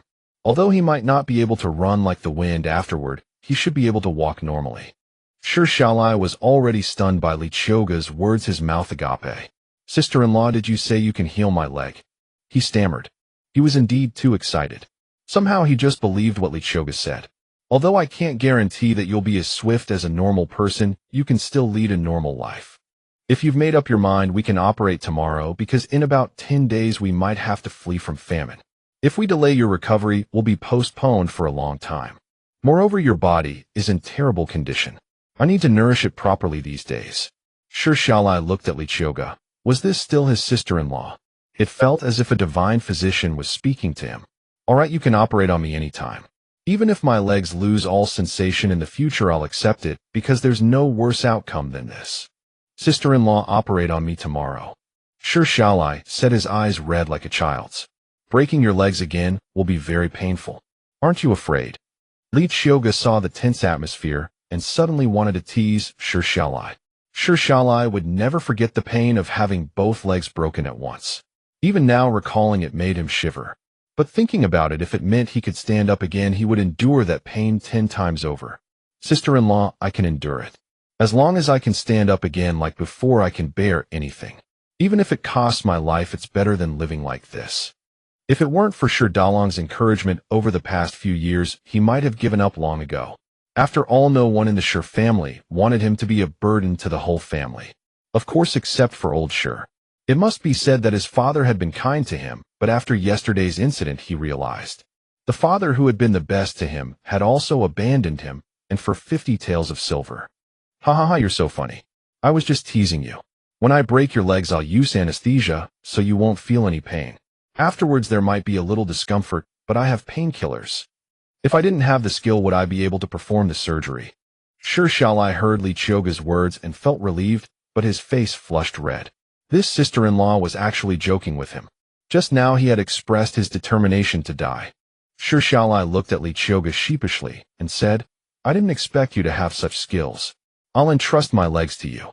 I do have such skills. It was once when I was cutting firewood on the mountain that I met a mysterious old man who taught me medicine. No one in my own family knows about it. If it weren't for your good relationship with Dalong, I wouldn't treat you. Qiuge's lies came easily to her lips. I didn't expect you to have such a miraculous encounter. No wonder you can compose such excellent poems. Sure shall I believed her. That's not such a good poem. I can do even better. By the way, I heard you like handicrafts. What kind do you like? I have many good blueprints I can give you. When you're bored, you can study them carefully. Qiuge understood how lonely a person with limited mobility could be. Having something to do would lift their spirits. I can carve small animals and make some little trinkets, sure shall I said, then took out from behind his pillow some small carved animals and things like Lubon toys, though they were very basic. Qiuge took them and looked. Wow, this little rabbit and little tiger are so lifelike. No wonder they can be sold for money. After I finish your surgery, I'll give you better blueprints to learn from and hire a master for you. When things settle down, I'll open a shop for you to sell these things. Sure shall I hadn't expected Qiuge to think so highly of his craftsmanship and even offer to hire a master and open a shop. Dalong also said that once my body recovers I should focus on these handicrafts. He said he would open a shop for me so I could support myself like a normal person. He always encourages me like that. I didn't expect you to say the same thing. Sister-in-law, thank you for being so good to me. That's what Sure Dalong had said to him yesterday in the room. You must believe in my promise. I will make sure you live like a normal person. That was what Sure Dalong had solemnly said to Sure shall I. I didn't expect my husband to have the same idea as me. He's quite clever. He must have seen that your handicrafts will be very profitable in the future. So you must live well and don't listen to the gossip of outsiders. You are a valuable person. You won't be a burden to me and Dalong. Maybe we'll even depend on you to support us in the future. Tomorrow Sure shall I would undergo surgery. He must have strong confidence in his heart, as that would lead to better recovery after the operation. I'll listen to you and Dalong, Sure shall I said with a genuine smile. You should listen to me. From now on we're a family. You and Dalong both have to listen to me. When you marry a wife you'll listen to her.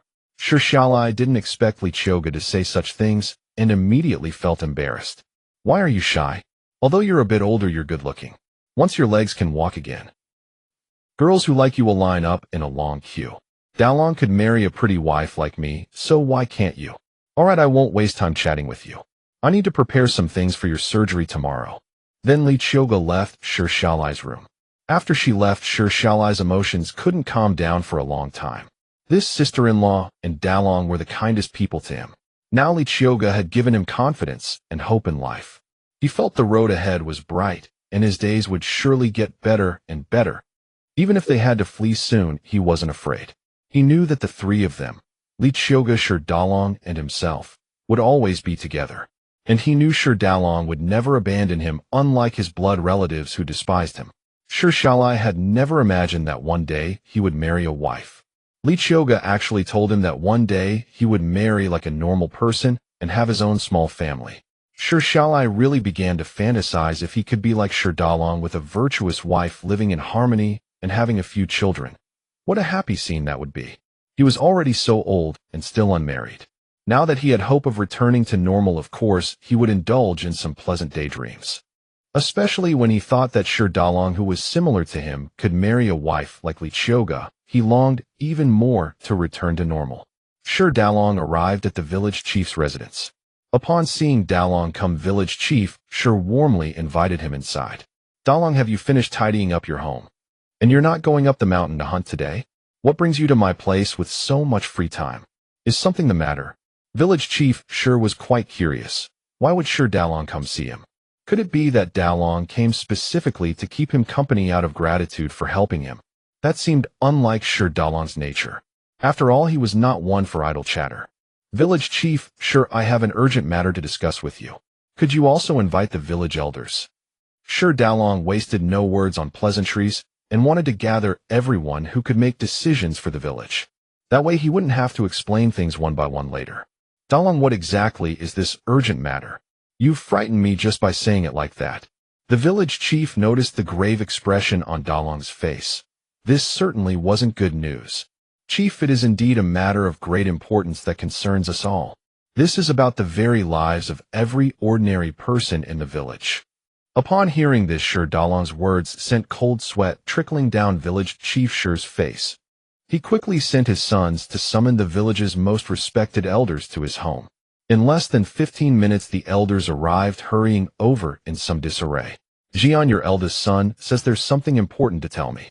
What could it be? I still have beans to sort at home. This elder was over 10 years senior to village chief Sher, and nearly 70 himself, hence he addressed the chief by his childhood name. The chief's full name was Sher Qiuge. Indeed, Qiuge, why have you summoned us old fellows here? What's this important matter? The other elders were also well advanced in years.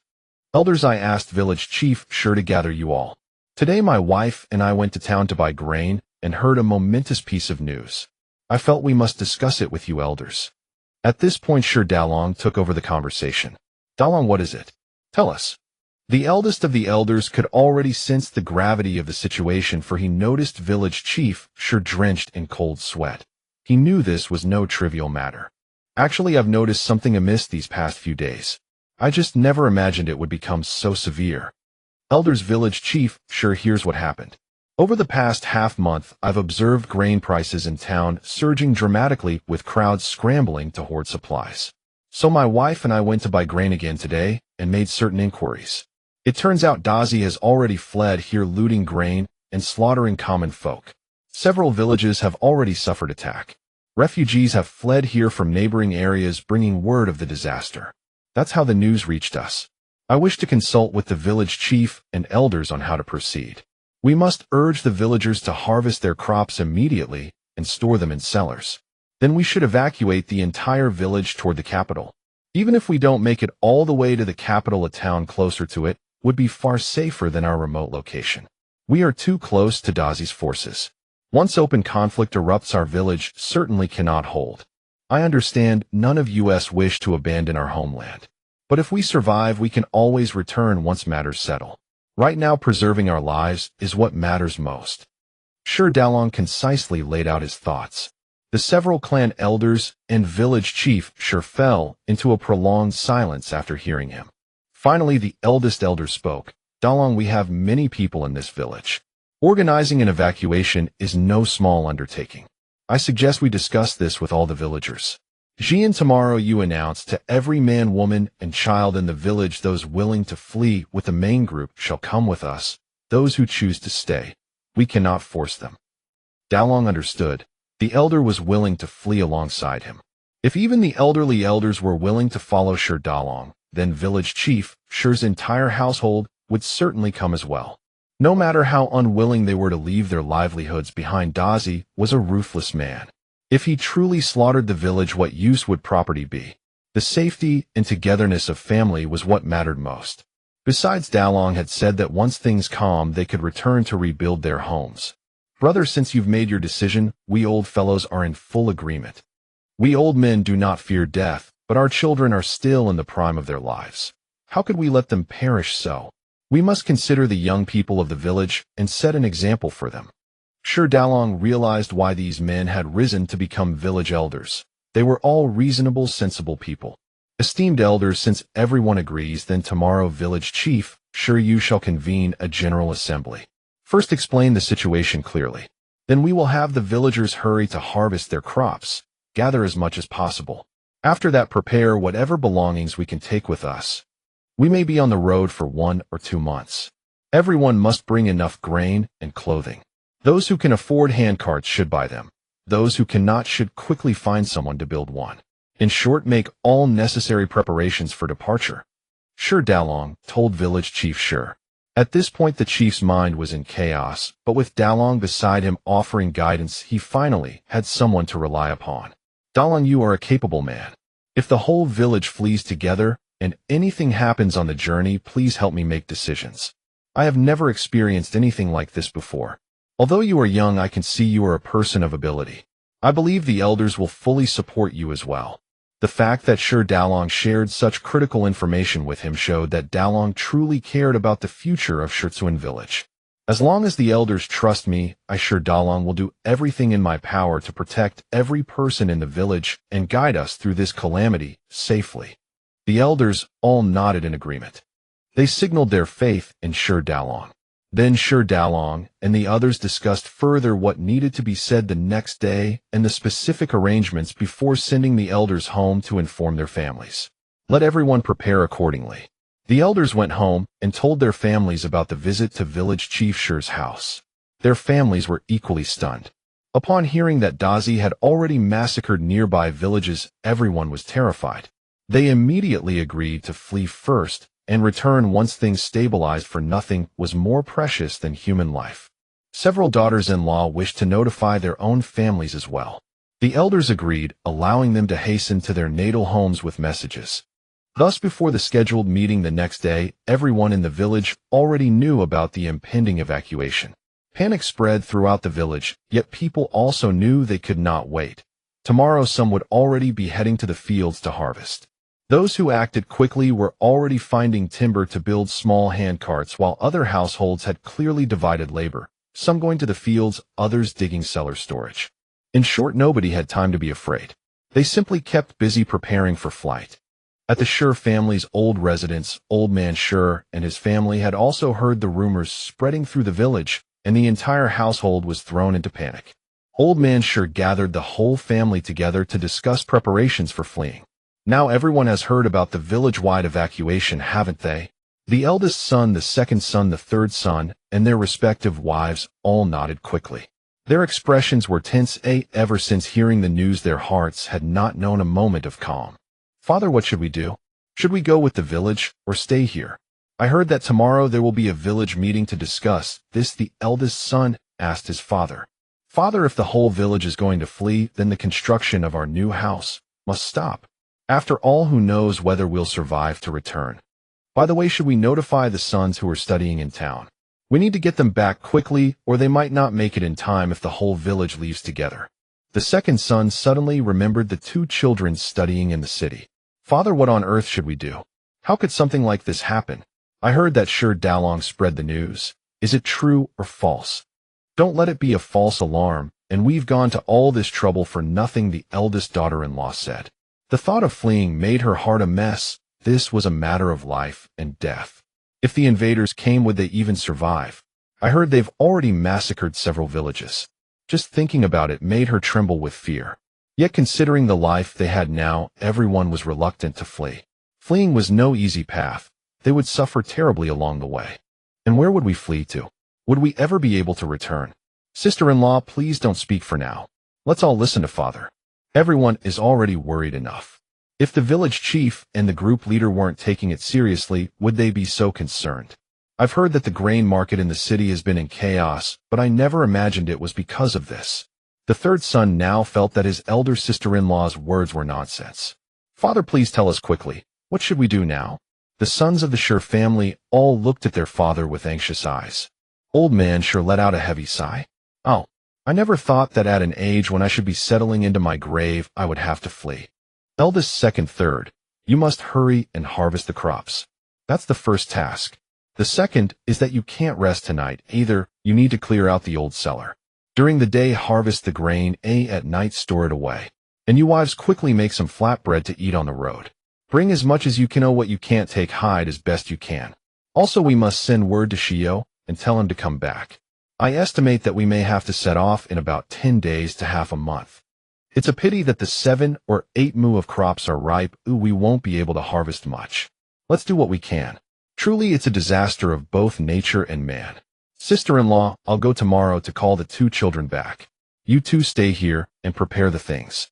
The children are the most important. I'm really worried about those 2 sons of Qiuge. At this point, the eldest daughter-in-law said to the second daughter-in-law, since only their 2 sons were studying in the city. All right, sister-in-law, go tomorrow and bring the 2 children back. Now that our lives are at stake, schooling can wait. Besides, the academy must have heard the news too. Probably many children are already heading home. That's how a mother is. When life is in danger, she puts life first. What use is there in talking about the future when there's no life left? Old man, where are we going to flee? If it's nearby, it's bearable, but if it's far away, how can an old woman like me endure the journey? Our donkey cart was given to Qiuge. Should we buy another donkey cart to ride on? Old lady sure knew the hardships of fleeing. She and her parents and grandparents had fled from very far away before, and the bitterness of that journey was still fresh in her memory. Their family had been lucky to survive. Her grandmother had been carried on her father's back the whole way, but even so, just before they reached their destination, she had died at the city gates. Now she was about the same age as her grandmother had been then, and she feared she might die on the road before reaching safety. We're fleeing, not going on a pleasure trip. Buying a donkey cart. Do you think you can even find one in these chaotic times? A wooden handcart is already good enough. There are plenty of old women in the village.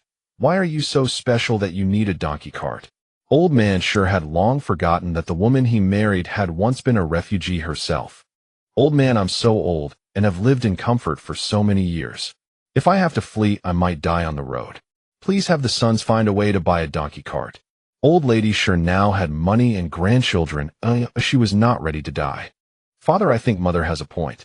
I know it's hard to buy a donkey cart, but if we could get an ox cart that would work too. Our family has some savings and we can afford it. Besides, we need a cart to carry the grain and supplies. How much can a handcart pull? We don't know when we'll be able to return. We should take everything we can. The sons of the Qiuge family felt that their mother was right. Even if they didn't need to carry her, they still had to haul all the household goods. Then let's do this. The eldest, you and your wife, go tomorrow to fetch the 2 children and see if you can buy an ox cart or a donkey cart. It wasn't just old lady Qiuge who feared the hardship of the journey.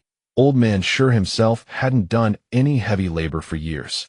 If they really had to flee, his old bones might not hold up either. Father, is this real? Are we really going to flee? Qiuge had never imagined that she would have to flee before she even became an official's wife. Then the money she and her 3rd sister-in-law spent on finding that Taoist priest would have been wasted. But then Qiuge thought about how the new Qiuge family house had been taken over by Qiuge and Qiuge, and now they hadn't gained anything either and would have to flee together. That gave her a secret thrill. Cici, on the road, you must keep a low profile and never stand out. On a refugee journey, there will be many people together. You absolutely must rein in your temper or you'll suffer greatly. Especially since you've been pampered and never done any work. From now on, you'll have to do everything yourself. Don't think of yourself as a young lady anymore. Old lady Qiuge advised her youngest daughter. On the road of refuge, there were all kinds of vicious people. Old lady Qiuge had seen it all: young girls who were sold by their parents, raped by bandits, or met even worse fates. She had witnessed every one of them. The night was restless in Qiuge village. Though the assembly had yet to convene, those who had spent half the night hauling grain could not find peaceful slumber. Husband, after all the hardship to gather this little wealth, we must still flee. My heart is breaking. The old and the young, how will we manage on the road? On the earthen bed of a humble home, a husband and wife discussed the impending flight. I've heard the elders speak of famine in the past. Never thought our village so remote would face this. All because we're near the Dazi. If only the regent king hadn't fallen. They knew the regent king had died in battle, but never imagined events would unfold so swiftly after years of relative peace. Wife, after tomorrow's meeting, I'll continue storing grain. Pack what you can, hide the rest. Bring only essential cookware, enough to use. Hide the money well. Fry some coarse grain and flatbread for the journey. Our parents are old, especially father's bad leg and mother's rheumatism. I dread whether they can endure this flight.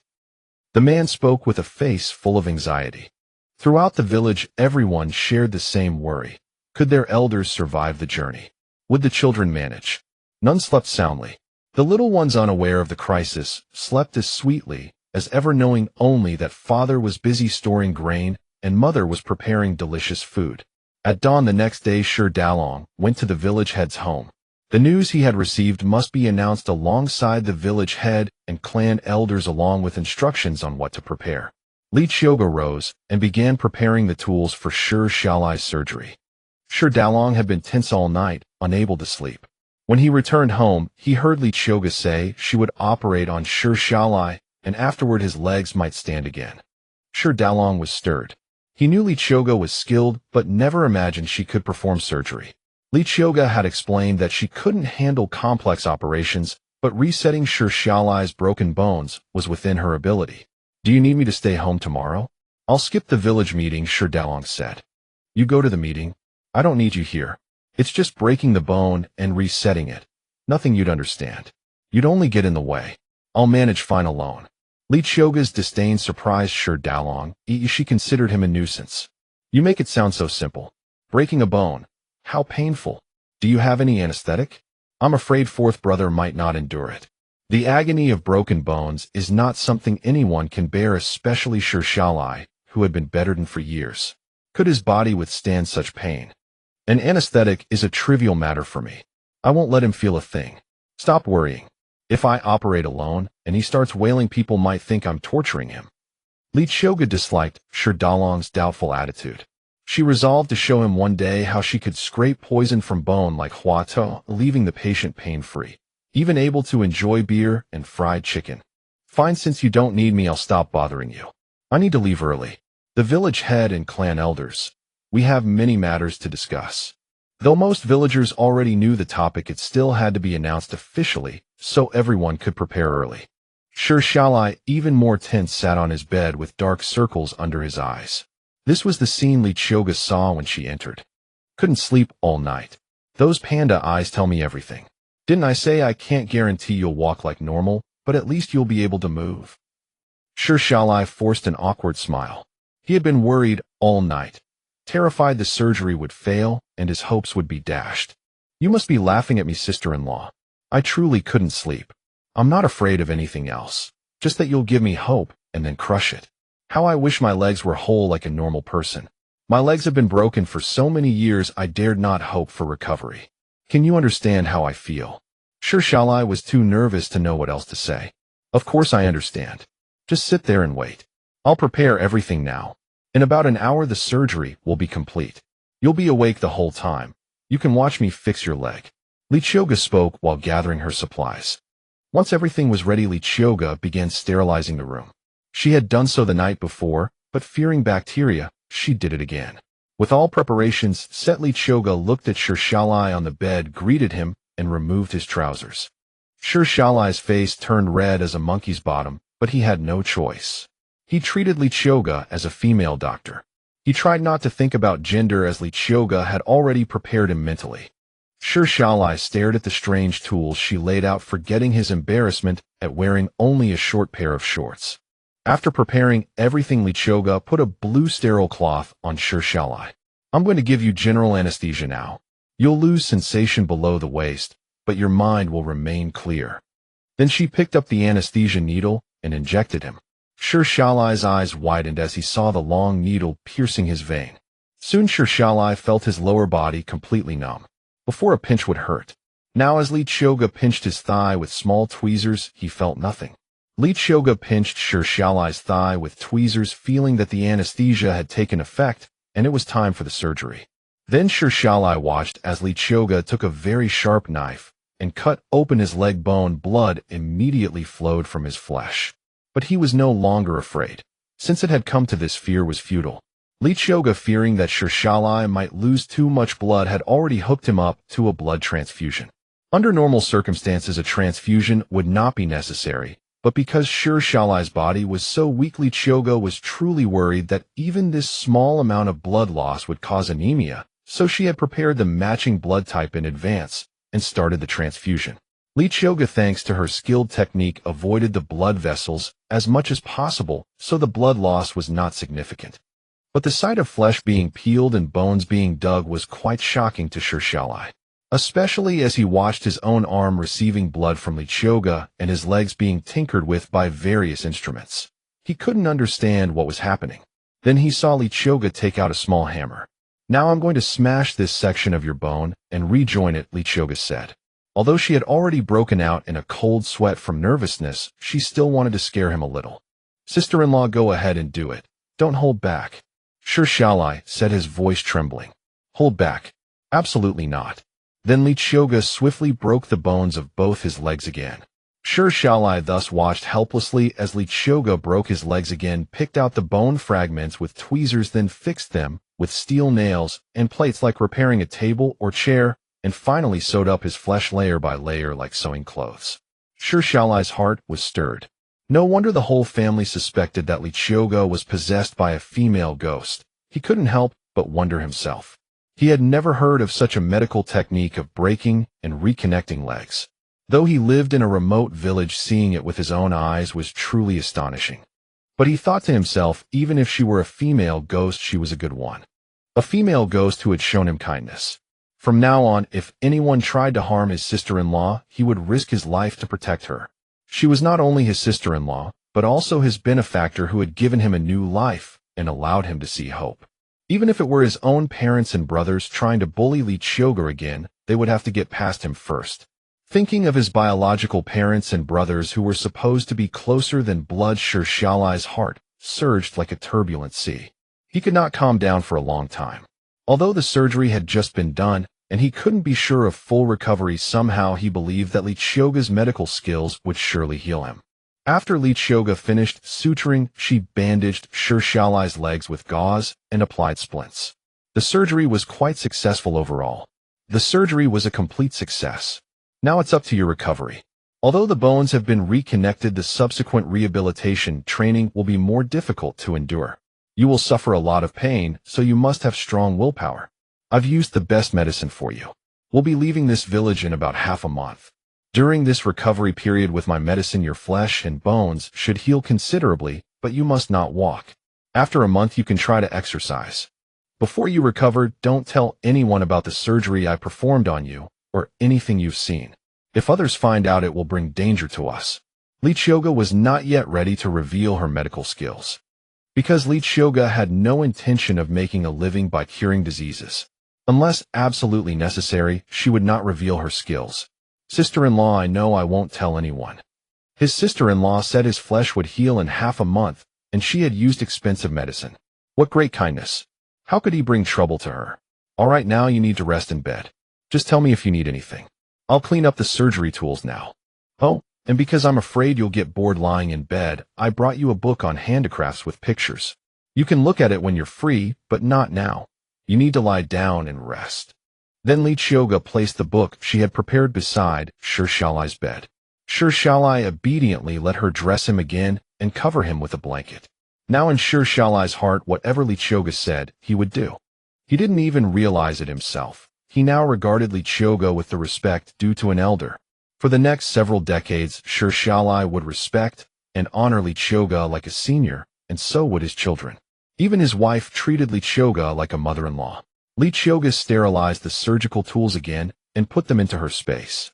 Meanwhile, Qiuge couldn't fall asleep at first, thinking about how to repay Qiuge in the future. Then without realizing it, his mind went blank and he fell into a deep sleep. Since Qiuge had just undergone surgery and needed nutrition, Qiuge searched online for many nutritious meals suitable for post-operative patients and planned to make him some nutritious food in the coming days.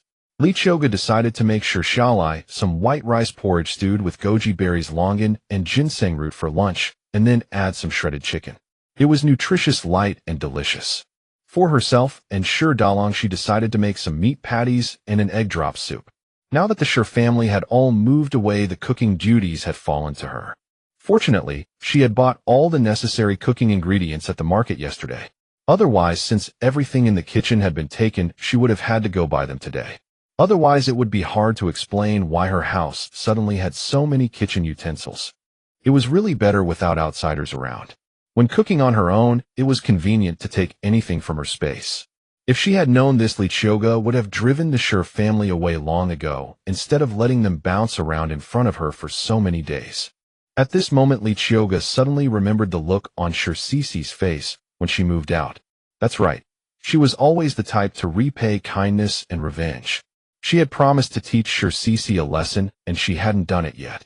Tonight she would make Qiuge and her family regret it. Qiuge didn't plan to use the same tricks again. She decided to give them something fresh. Qiuge had gone to a village meeting and would be back very late. So Qiuge was in no hurry to cook. She had Qiuge's nutritious porridge simmering on the stove. She placed a small table on the kitchen floor and made meat patties while following the recipe. She felt that this little life was quite pleasant. Of course, that was ignoring the fact that they would soon be fleeing.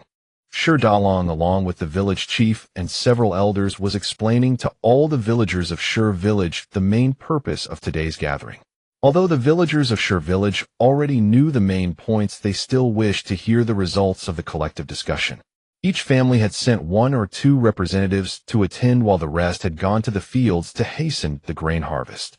I believe everyone is aware of the important matters our village needs to discuss today, but the village chief and several elders still feel it necessary to address you. The village chief's voice carried a heavy gravity. This was no joyous announcement, but rather word of an impending catastrophe. Who could remain in good spirits under such circumstances? Village chief Shur elders, please speak plainly. We have all prepared ourselves for whatever comes. The villagers voiced their support for the village chief, and with several elders also present, it was clear this matter was indeed serious. I understand how you all feel. Yesterday Dalong brought word from the city several villages have been devastated by the invaders. Grain prices in the city have soared and market prices are unstable. Many villagers from other towns have already begun fleeing toward the capital. Our village learned later than we should have, but there is still time. If you intend to join us, begin preparing at once. After speaking, the village chief let out another heavy sigh. Fellow villagers of Shur village, we elders have decided to leave together with everyone. We are all of one village, though some are newcomers rather than clansmen. But I urge you all to depart with the village. Remaining behind carries far too great a peril, declared the eldest of the elders. Some of you elders remember what it means to flee famine and disaster, but perhaps you younger men do not fully understand. The journey will expose you to the elements and perhaps bandits. Traveling together offers safety. Do not venture alone. Only by staying together can we avoid being oppressed by outsiders and other refugees, urged another elder, fearing some villagers might refuse to leave. Heed our counsel and do not stay behind. I know none of you wish to abandon your homes to seek survival elsewhere, but as long as you live, there is always the chance to return. For the sake of your children, you must preserve your lives. The elders pleaded with the villagers, in turn urging them to flee together as one. Some villagers had clung to faint hope of staying, but seeing the elders and the village chief so insistent, they finally abandoned that notion. The purpose of today's gathering is twofold. First, to inform you of this grave matter. Secondly, I urge every household to gather your grain quickly and conceal it thoroughly within your homes. Hide it well so the invaders cannot find it. In this way, when we return, provisions will still be waiting. Keep your valuables on your person at all times. Pack only essentials for the journey and stash away anything unnecessary. We have discussed the route and destination. The journey may take over a month. If we were to reach the capital, it would be even longer. After much deliberation, we will head to Yunda City first. It is roughly a month's travel from here. Ensure you carry sufficient provisions. This was Shur Dalong's suggestion to the village chief regarding their destination. Chief Shur, why must we go to Yunda City? Some villagers had heard of the city, while others had no idea where it was located.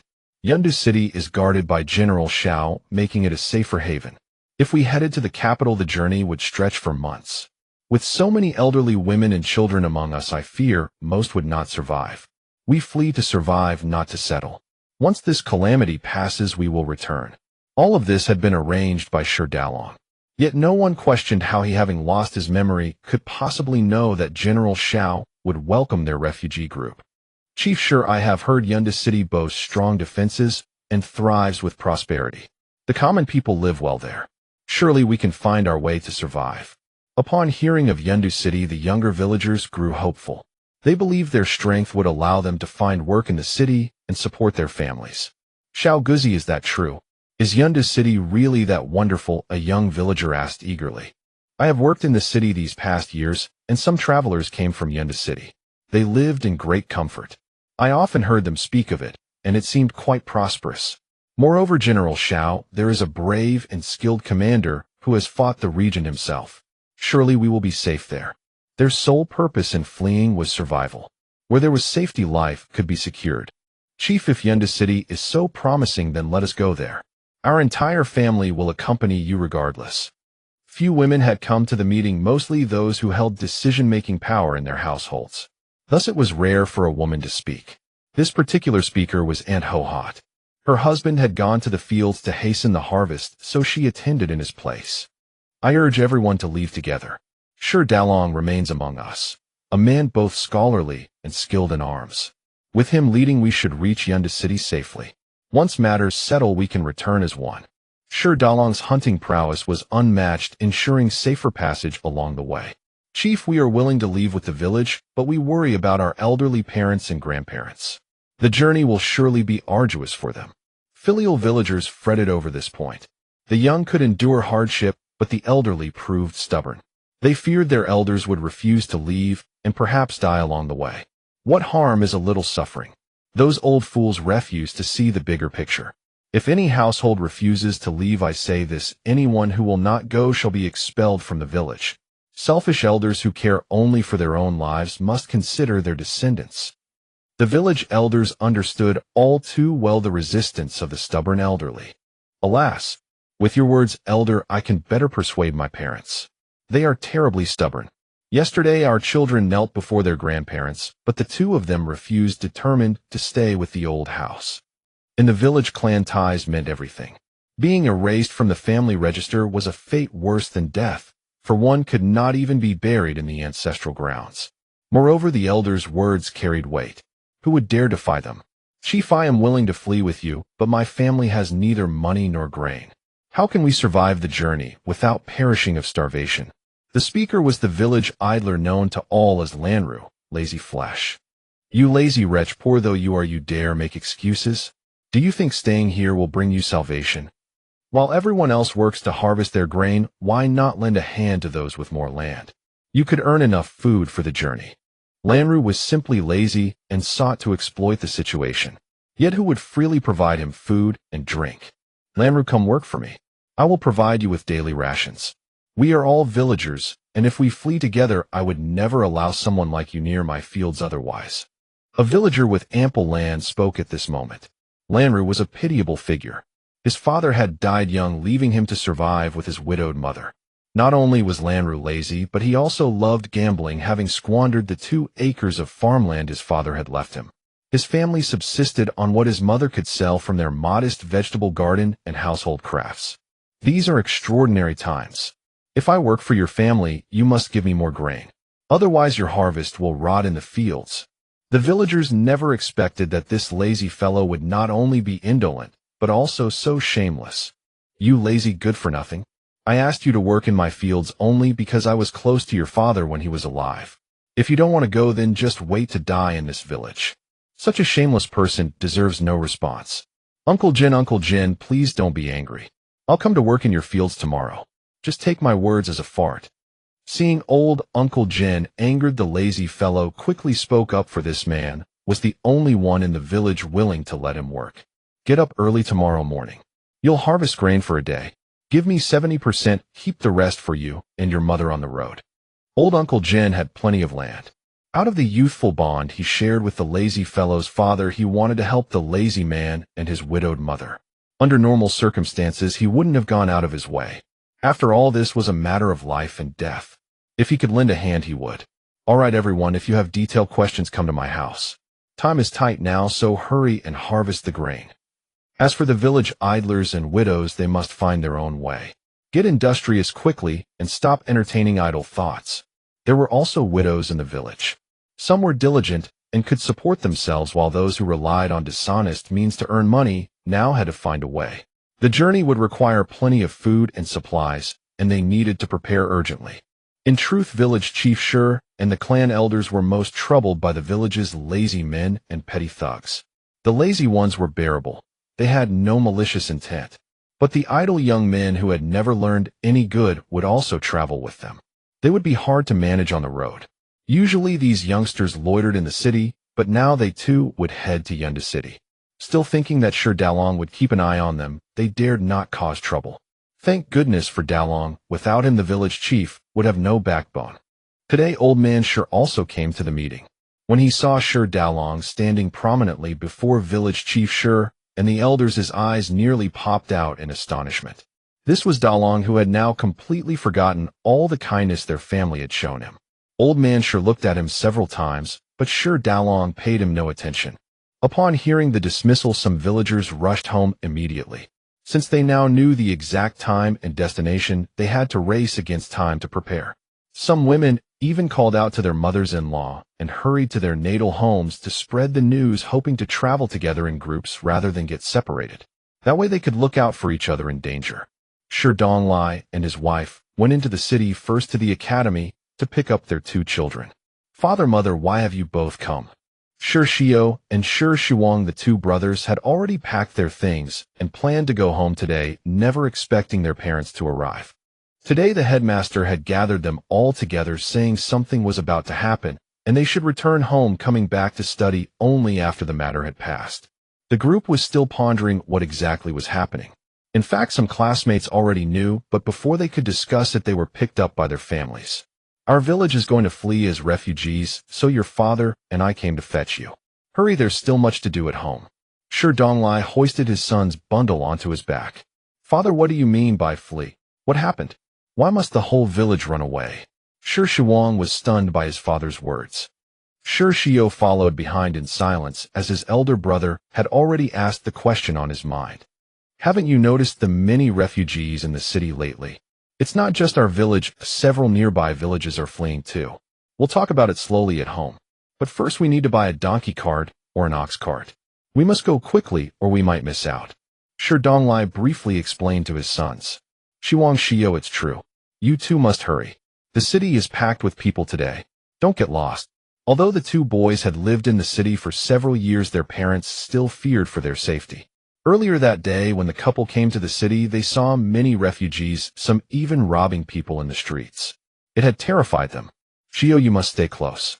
If you get crushed in the crowd and lost, your mother will surely devour your aunt when we get home. With that, the eldest daughter-in-law tightly gripped Shi Qiuge's hand. Although Shi Qiuge was 12 years old, he was still a child in the eyes of his elders. As family, holding hands didn't feel awkward. They went to the livestock market where many people were already selecting animals. Boss, this is far too expensive. This old ox is ancient, yet you want 8 taels of silver. That's daylight robbery. A farmer haggled with the stall owner. Normally such an old ox would be unwanted, but now it cost 8 taels. More than a prime ox. Look at the times we're in. Be grateful you can even buy an ox. 8 taels is no loss for you. If you don't buy it, someone else will. He planned to sell off all his livestock and leave. He wasn't worried about unsold animals. Everyone was fleeing, and no family wanted to leave their belongings behind. Pushing carts by hand was exhausting, so livestock were now in high demand. Fine. 8 taels it is.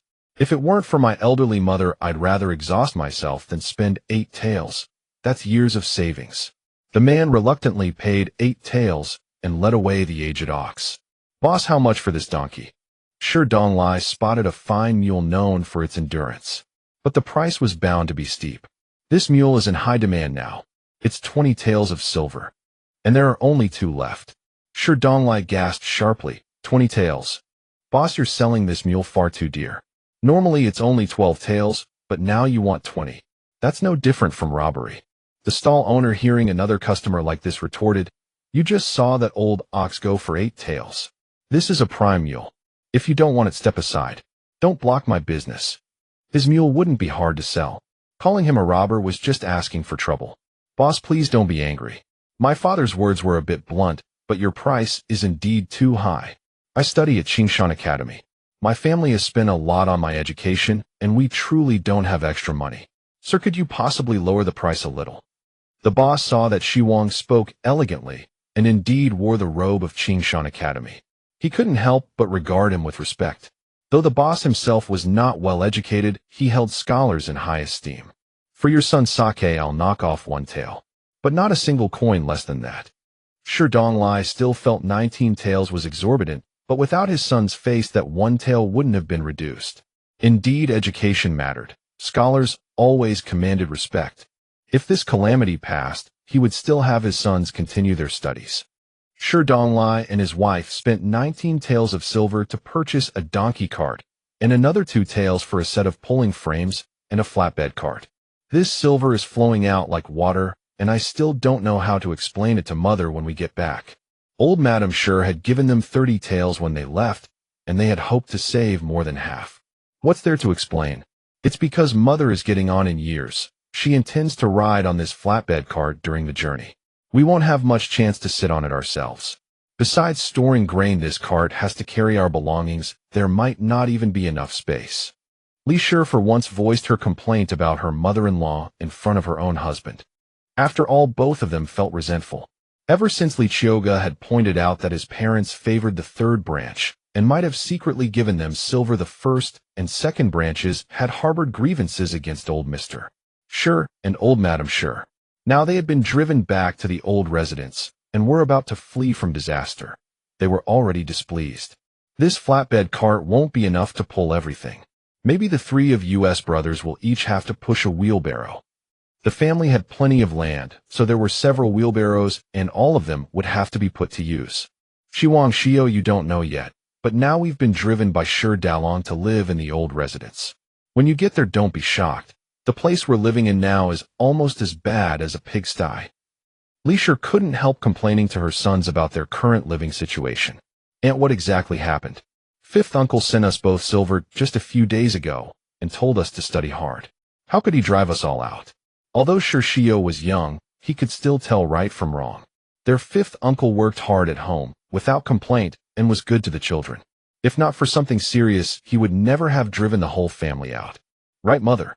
Fifth uncle has always been kind to us. How could he drive us all out?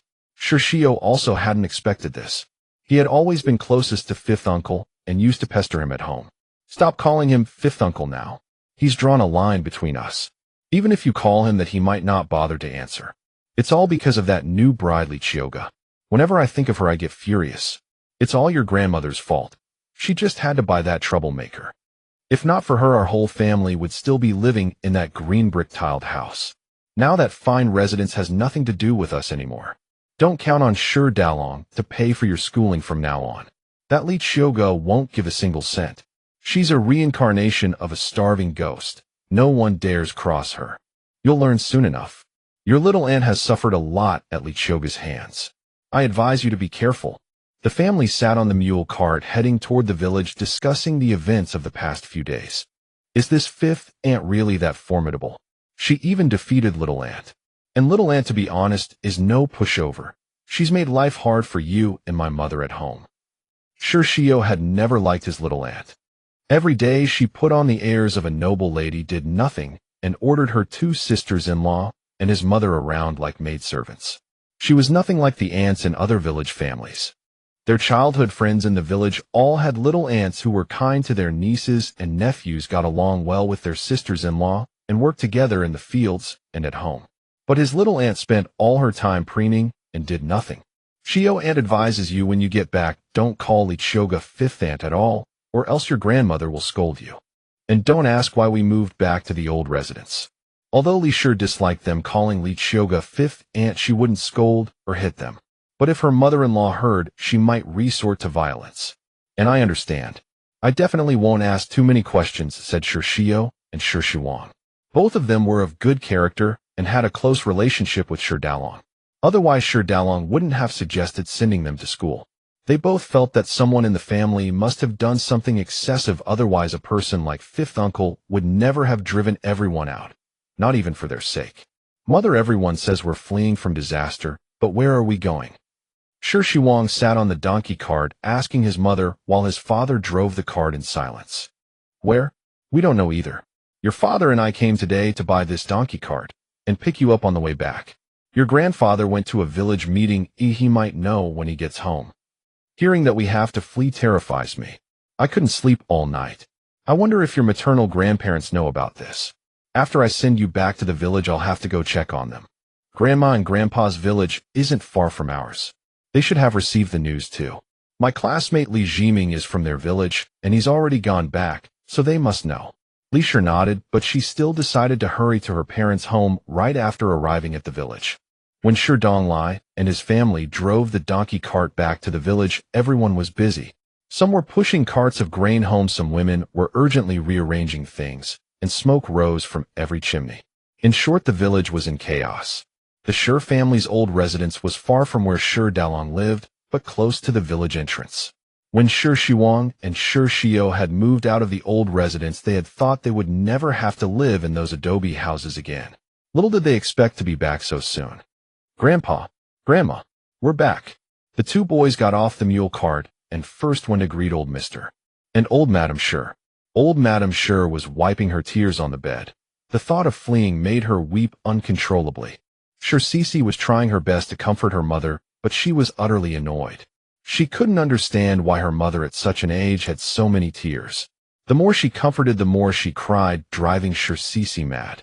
Old Madam Sure was briefly delighted to see her two grandsons, then started wailing again. Sure Cece rubbed her temples with both hands. Here she goes again. Grandma, we're back. You should be happy, so why are you crying? The two grandsons quickly wiped old Madam Sure's tears. Stop your wailing. It's driving everyone crazy. The grandsons are back. We should be glad. Old Mr. Sure had just returned from the village meeting and was furious to hear his wife howling in the house. Happy, yes. But seeing my grandsons cry makes me sad too. The two boys were studying so well in the city, and now they have to flee with us. How can I not be heartbroken? Now they're back and have to live with us in this dilapidated house. The more old Madam Sure thought about it, the more distressed she became, and her voice grew louder. Sure Cece regretted hiding in her mother's room to avoid chores, now watching her mother wail without a single tear. Mother, please stop crying. The children haven't seen you for a long time. It's not good for them to see you like this. Her mother kept wailing, but after a long while not a single tear fell. What was the point? Qiuge, you must have heard by now. That Sure Dalong drove us back to this old house. Look at the room your grandmother lives in. It's dirty, messy, and the environment is terrible. That Sure Dalong is utterly despicable. Don't ever speak to him again. He's no longer part of our Sure family. I deeply regret arranging his marriage to that little wretch Li Qiuge. Sure Dalong had never seen a woman before. That Li Qiuge, a worthless nobody, managed to bewitch him. He cut ties with us, and that ungrateful fourth uncle of yours went over to his side. From now on, you don't need to call him fourth uncle anymore. He's become a lackey. Old Madam Sure poured out her grievances to her two grandsons. Grandmother, please stop crying. You're old, and crying like this will harm your health. We understand now. We won't speak to fifth uncle or fourth uncle when we see them. Both of them knew their grandmother's temperament well. She was like a stubborn donkey that needed coaxing. If they didn't agree today, she would keep crying. My dear grandsons, you're the best, always thinking of your grandmother. Yes, don't speak to them. Study hard, become great officials, and make me proud. You don't know, a few days ago your grandfather even beat me with his pipe. Old Madam Sure, seeing her grandsons, felt like she had found her kin and poured out all her recent troubles. You old hag, why are you telling the grandsons this? If you hadn't made a mistake, would I have hit you? If you keep being unreasonable and twisting the truth, I'll give you another beating. Old Man Sure couldn't stand it anymore. That old woman cursing Sure Dalong and Li Qiuge was one thing, but now she was turning on him. Look now that you two are here, your grandfather wants to hit me with his pipe again. You don't know, my body is black and blue all over. I almost died. If you had come back later, you might not have seen me. With that, old Madam Sure began to cry again, knowing her husband's temper. At least with the grandsons present, he wouldn't dare hit her. Old Man Sure raised his pipe, but eventually lowered it. He spat in frustration, then went to the fields to check on his sons and see where the grain had been harvested. He was growing more and more disgusted with his old woman, but what could he do? They had spent a lifetime together. He couldn't really divorce her. Grandmother, please stop crying. We told you crying will harm your health. We'll be fleeing soon and need to conserve our strength. Grandmother, we're hungry. What's for lunch? The two grandsons exchanged glances and decided to use distraction to stop their grandmother's crying and get some peace.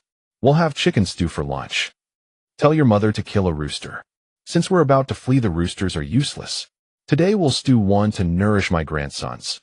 Look how exhausted they've become from studying. Old Madam Sure decided to stew the roosters first, then the hens. Son, you're back. I was so worried about you. Just then the second daughter-in-law entered old Madam Sure's room and embraced Sure Qiuge. Mother, I'm fine. Please stop crying. Sure Qiuge wiped his mother's tears. Qiuge, your mother heard there are many refugees in the city and was so worried about you. Now that you're back, it's all good. She hugged her son again. Second daughter-in-law, since the two boys are back, go with your eldest sister-in-law and kill the fattest rooster. We'll nourish them at lunch. Old Madam Sure found her second daughter-in-law crying non-stop in her room, annoying. What's there to cry about in my room? It's irritating to hear. When the second daughter-in-law Wang heard her mother-in-law wanted to stew chicken for the boys, she was delighted. She looked at her son's face. He had lost weight since leaving before the new year. They really should kill a chicken to nourish him. Sure, Dalong had given them plenty of money. Why were the boys still so thin? Yes, mother. I'll go with the eldest sister-in-law to kill the chicken now. We'll also steam a big pot of multigrain buns and stir-fry a few more dishes. Returning to the old house, the only joy was seeing her son. Grandmother, we just came back and need to tidy up our sleeping quarters. Please don't let us disturb your rest. The two boys decided to help around the house rather than stay idle. Go ahead, old Madam Sure said, pleased with her outstanding grandsons. Mother, I have a lot to do in my room too. I'll go out now and call you when it's time to eat. Everyone went about their business, and Sure Cece no longer wanted to keep her mother company. Cece, do you have any candy left in your room? Take some out and share it with the children. Today is a happy day. Hearing that her mother wanted to hand out her precious candies, Sure Cece immediately grew displeased. Mother, I only have a few candies left. I keep them for when my period comes and my stomach hurts. Now that we're about to flee, it'll be hard to buy candy on the road. What if my stomach aches? These are for emergencies. Sure Cece suffered from dysmenorrhea, and whenever the pain was severe, she would suck on a piece of candy. Her candies were the oldest kind of brown sugar lumps. All right then. Old Madam Sure knew her daughter had stomach issues. Sure Qiuge and Sure Qiuge simply cleaned up an empty room used for storing firewood, set up a plank bed, and planned to sleep there that night. The two had grown up together and now studied together. Even at home, they preferred to share a room.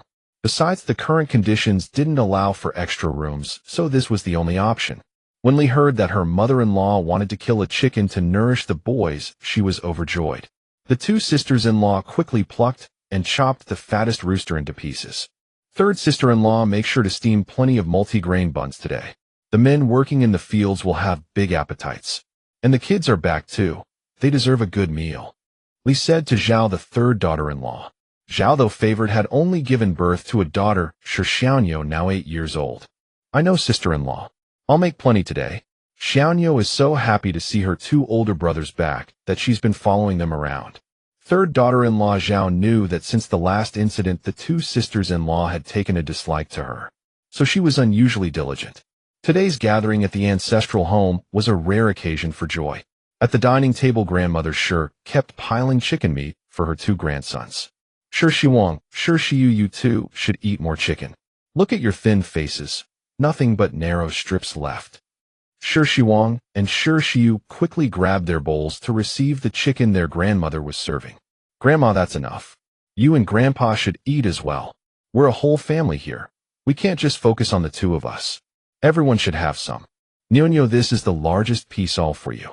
You need to eat more too. Being the elder, Sure Qiuge naturally knew how to care for his younger siblings. Thank you, brother. Nyonyo took a bite of the chicken in her bowl. Since it was served to you, just eat it. She hasn't been eating less chicken at home these past few days. Look how much her little face has plumped up. Besides, do you think Grandma would be partial? As she spoke, Grandmother Sure clipped another piece of chicken into Nyonyo's bowl. She already favored the third son's branch, and as the family's only granddaughter, Nyonyo was especially dear to her. Furthermore, what Grandmother Sure said was indeed the truth. Qiuge had been bringing back wild pheasants and hares from the hunt these past few days, and Nyonyo had been eating plenty of them. No wonder she had put on some weight. Eldest daughter-in-law, second daughter-in-law, third daughter-in-law. This afternoon you all returned to your natal homes. What did your village head say about this? Did your parents share anything with you? Old Man Sure knew all three daughters-in-law would be visiting their natal families that afternoon. Mother and father, our village is also planning to flee to Yundu City for refuge. It would be perfect if we could travel together. You two would have someone to look after us on the journey.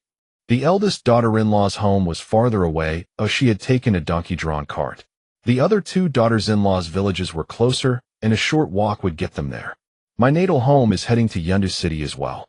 It was the village head and clan elders who made this decision together. The second daughter-in-law hadn't expected her village to flee to Yundu City either. This was wonderful news.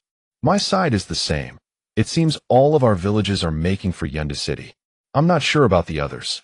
The third daughter-in-law chimed in, then served another piece of chicken to Grandmother Sure, placing it in her bowl. The eldest and second daughters-in-law exchanged glances at their third sister-in-law. Even at a time like this, she couldn't resist stepping on them twice. How could she be so slick with her flattery? Eat all you want yourself. Somewhere along the line they had come to resent the third sister-in-law so bitterly. She constantly displayed her diligence, making the two of them appear clumsy, lazy, and greedy, when in truth all the hard work was theirs, yet all the credit went to that woman. That's excellent. If our villages travel together with the in-laws accompanying us, we can look out for one another. But let me speak plainly now. You are all married women. You cannot let your arms bend outward. Throughout the journey, your hearts must remain with your husband's family. Grandmother sure did not mind the families traveling together and chatting, but her daughters-in-law's loyalties must not drift toward their natal homes. If they ended up siphoning goods back to their families, who would suffer? The Sure family would be the one left bearing the losses. Those in-laws' families were barely above poverty, nothing compared to the Sure household. Mother, we understand perfectly. How could we possibly take things back to our natal homes? We still have older brothers and sisters-in-law, younger brothers and sisters-in-law at home. Their families can fully support our natal homes. Our hearts will always be with the Sure family. The third daughter-in-law was the most eloquent of the three. While her two sisters-in-law were still processing this, their mother-in-law had already issued such a directive before they had even begun their journey. Yes, Mother, we are thinking only of our old Sure family. The eldest and second daughters-in-law quickly chimed in as well. In truth, neither of them felt entirely comfortable. The Sure family was well off, while their own natal families, though not destitute, were hardly prosperous. They had hoped to travel together and offer mutual assistance when needs arose. Instead, their mother-in-law was already casting suspicion on them. A sting of disappointment settled in their chests. What nonsense are you spouting? We are all families bound by marriage, now fleeing together. If help is needed along the way, how can you refuse to lend a hand? You act as though your family never needs anyone's assistance. Old Man Sure tapped his spoon against the table. His wife speaking thus in front of their daughters-in-law was utterly shameless. Even if such thoughts existed in her heart, they should never have been voiced. What could our family possibly need from their natal homes? They are pitifully poor, each worse than the last. We have many sons and grandsons. Our labor and silver will never come from them. Grandmother Sure retorted indignantly to her husband, not forgetting to shoot sideways glances at her daughters-in-law. The most wounded among them was the eldest daughter-in-law, for among all the daughters-in-law her family was the poorest. You wretched old woman, saying such things. You're asking for a beating. If you don't shut that foul mouth of yours right now, I'll smash it. Old Man Sure could find nothing but flaws in his wife's behavior nowadays. Go ahead, strike me. If you kill me, it saves me the trouble of fleeing. And on the road, you can simply marry some widow or elderly woman. With all her sons and grandchildren seated at the table, the old hag was threatening to strike her. She had nothing left to lose. For months she had been suppressed by this stubborn old cur, and her frustration had built to a boiling point. A bitter rage lodged in her chest, neither rising nor falling. Father, Mother, please stop quarreling today. Sure Qiuge and Sure Qiu have only just returned, and you two wish to spoil the meal with more fighting. The food is growing cold. Sure Cici thoroughly detested her mother's habit of picking fights at the dinner table, ruining every single meal for everyone. Indeed, Father, Mother, do not quarrel over trifles. It is not worth it. Rest assured, we daughters-in-law know exactly what to do. We will not let your arguments weigh upon you. You have been husband and wife for decades. Please do not lose your tempers. The third daughter-in-law rose quickly to soothe her mother-in-law's chest and smooth her temper. Grandfather, Grandma, look. We have only just returned, and you are already quarreling. Sure Qiu hurried to his grandfather's side, wrapping his arms around Old Man Sure's neck in an affectionate display. Enough. Let us continue our meal. This old hag is spared today, but next time you utter such nonsense, I will truly divorce you. If he were merely a decade or two younger, Old Man Sure genuinely considered divorcing Grandmother Sure and taking a young widow as his new wife. Divorcing me to marry some fresh young thing. Keep dreaming. Grandmother Sure muttered under her breath. Though there was some discord at the table, the meal was overall pleasant enough. What most irked the eldest and second daughters-in-law was Sure Cici. All grown and an aunt to these children, yet she still competed with them for chicken pieces like a hungry child. She had no dignity whatsoever as an elder relative. They recalled what Qiuge had said: having such a sister-in-law was the greatest misfortune an entire lineage could endure. Over there, Qiuge and the others were also having lunch. My dear, the nutritious meal you made is absolutely delicious. Fourth brother finished the entire large bowl. Even I ate a full bowl, and then had several more meat patties. It was Dalong's first time tasting Li Qiuge's cooking. He had never imagined her culinary skills were so exquisite. No wonder she had spoken with such confidence that day at Fumin restaurant. It seems Li Qiuge truly knows her craft. How many talents does this wife of his possess that he remains unaware of? These things are quite easy to make. Just follow the recipe. Oh, and I wanted to mention, Laosi now needs someone to watch over him at night. Why don't you move in with him tonight? It'll be more convenient for him when he needs to get up. Xiaolai had just undergone surgery today and indeed required care. All right, I'll go stay with him tonight. Xiaolai's legs. He had seen them right after the surgery. Now both legs were wrapped in thick gauze and splinted with wooden boards. Unlike before when he could manage a urinal himself, his legs were completely immobile now, so he definitely needed assistance. By the way, the medicine I prepared for him, you need to feed it to him about 15 minutes after meals. If his legs hurt particularly badly at night, give him the painkiller. But don't give it too often. It'll hinder the healing of the flesh and skin. The anesthesia might not have worn off yet, so he couldn't feel the pain, but by nightfall it would surely start aching. Got it. Oh, and many women in the village have all gone back to their parents' homes. Do you want to visit yours as well? Find out where your parents plan to go. Although Li Qiuge's relationship with her family was strained, her parents had always been kind to her. You reminded me. I almost forgot I have a pair of nominal parents. At home they're treated almost like servants, just like me. Tomorrow I'll go back to my parents' house. You should come with me. Back me up. The moment Dalong heard Li Qiuge say that, he knew she was up to something. What mischief are you planning now? Dalong thought it better to ask directly. The way Li Qiuge looked at him made his skin crawl. What mischief could I be planning? It's just that my nominal parents live so miserably under my grandparents' watch. I was thinking, if possible, maybe they could split from the family. If possible, I'd like them to live with us. I assume you have no objection, right? Li Qiuge recalled the scenes from her memories, and it seemed that Li Qiuge's grandfather never really liked her father or mother. She knew her grandmother disliked her father. After all, she was a step-grandmother, her father's stepmother. But why did old Li also dislike his eldest son? Her father was better looking than any of his other sons, yet her grandfather showed him no affection at all. Li Qiuge thought carefully, and a flash of insight struck her. Could it be that her father was not old Li's biological son?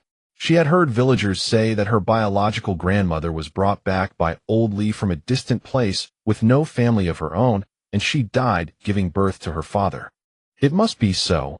Otherwise there was no reason to dislike a son as handsome and filial as her father. If that were true, Li Qiuge was even more determined to have her parents split from old Li and his family. Dalong watched Li Qiuge suddenly stop eating, her expression shifting from a frown to delight, then to an expression of realization. How could one person have so many changes? Dalong waved his hand in front of Li Qiuge's eyes, snapping her out of her reverie. What are you thinking about? Why are you spacing out? Dalong said to Li Qiuge. Li Qiuge abruptly put down her chopsticks and slammed the table. Husband, I've suddenly realized that my father might not be my grandfather's biological son. Dalong never expected Li Qiuge to blurt out such a statement. What do you mean by that? How can your father not be your grandfather's biological son? Then whose son is he?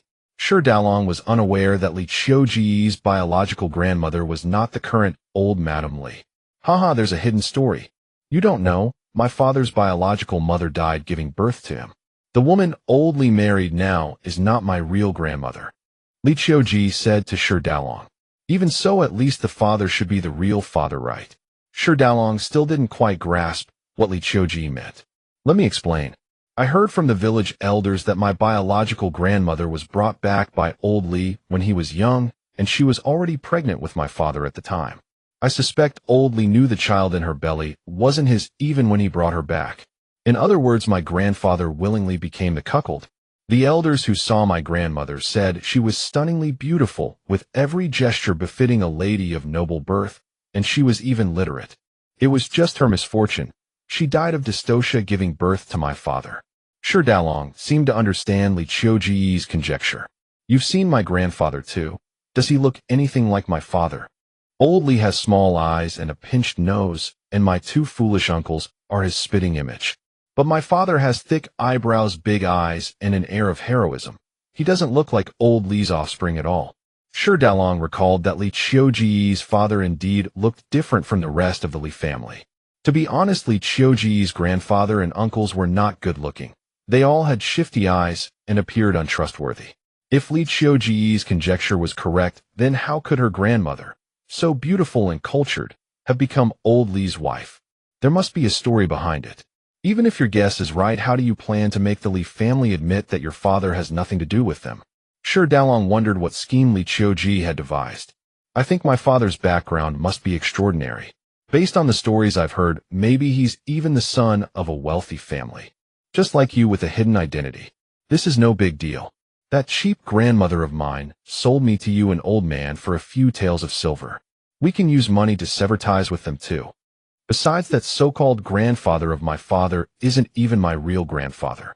He never treated our family well, so he won't hesitate to let us go. Qiuge recalled how the original owner had kowtowed repeatedly to her grandparents, begging not to marry Shi Dalong, but they were never moved. I have no objection to your parents living with us, but I wonder if they'd be willing. After all, they've lived with the Li family for so many years. There must be emotional ties. Shi Dalong actually looked down on his father-in-law. How could he let his daughter be sold away without putting up a fight? He wasn't acting like a man at all. We'll see about it tomorrow. If my parents are truly hopeless, I won't bother with them anymore. After all, they're only the parents of this body, not my real parents. Qiuge was not the kind of saint who showed compassion to everyone. In truth, her thoughts were quite similar to Shi Dalong's.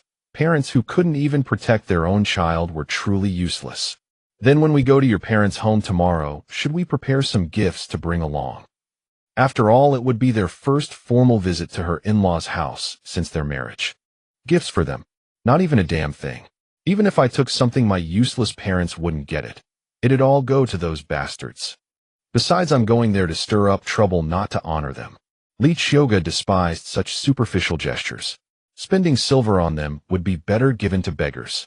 Shi Dalong had gradually grown accustomed to Qiuge's tone, but he hadn't expected her to be so ruthless toward her own family. All right, I'll do as you say. We won't take anything.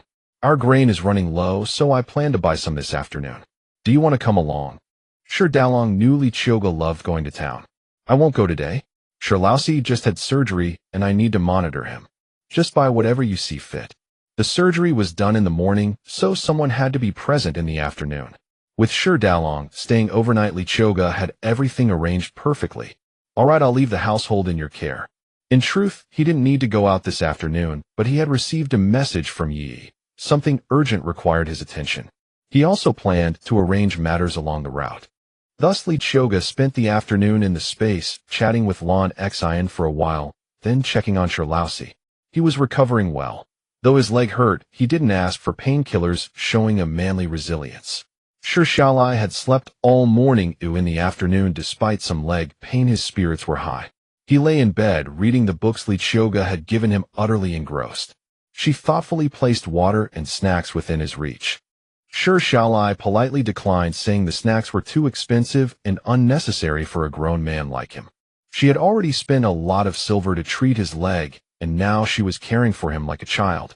It made him a bit embarrassed. In the evening, when Shi Dalong returned, he had bought several hundred caddies of rice and flour. He also bought some old hens and pork to nourish Shi. Buying so much stuff will surely make the villagers gossip about how much money you can earn. The old Shi family residence will be green with envy. Qiuge watched as Shi Dalong carried bag after bag of grain into the house. You're right. When I entered the village, I saw Shi Laoda and Shi Laoer. Their eyes nearly popped out. Especially old man Shi, who blocked my donkey cart, wanting to have a talk. I didn't even listen and just left. Now he truly understood why Qiuge cursed the Shi family so harshly. They were a bunch of shameless people. That's right. Next time, don't worry about your position. Just curse like I do. You don't know how much I enjoy watching the Shi family's faces turn pale and then red when I scold them. It's so amusing. A tree needs bark, a person needs face. But the Shi family never spare their own dignity. They aren't even afraid of being shamed in front of the villagers. By the way, I'm telling you now, I'll be going to the old residence tonight. I don't want you to worry if I'm not here. Li Qiuge knew Shi Dalong was skilled in martial arts, and if she opened the door at night, he would hear it. Better to inform him in advance. What are you going to do again? Give them that same drug. Shi Dalong actually wanted to ask where she got such a strange medicine, but he changed the subject. Giving them the same drug would be boring. This time I'll give them something special, and I'll test the effect of another drug. After saying this, Li Qiuge realized she had let something slip. She grinned at Shi Dalong without offering any explanation. You always say we should trust each other, but I feel like you have so many secrets you won't share. Don't you trust me at all? Shi Dalong suddenly looked at her with a pitiful expression. Stop making that face. Don't you know that a man over 6 feet tall with that expression is just disgusting? Living with the Shi family this long, you've learned nothing but how to be revolting.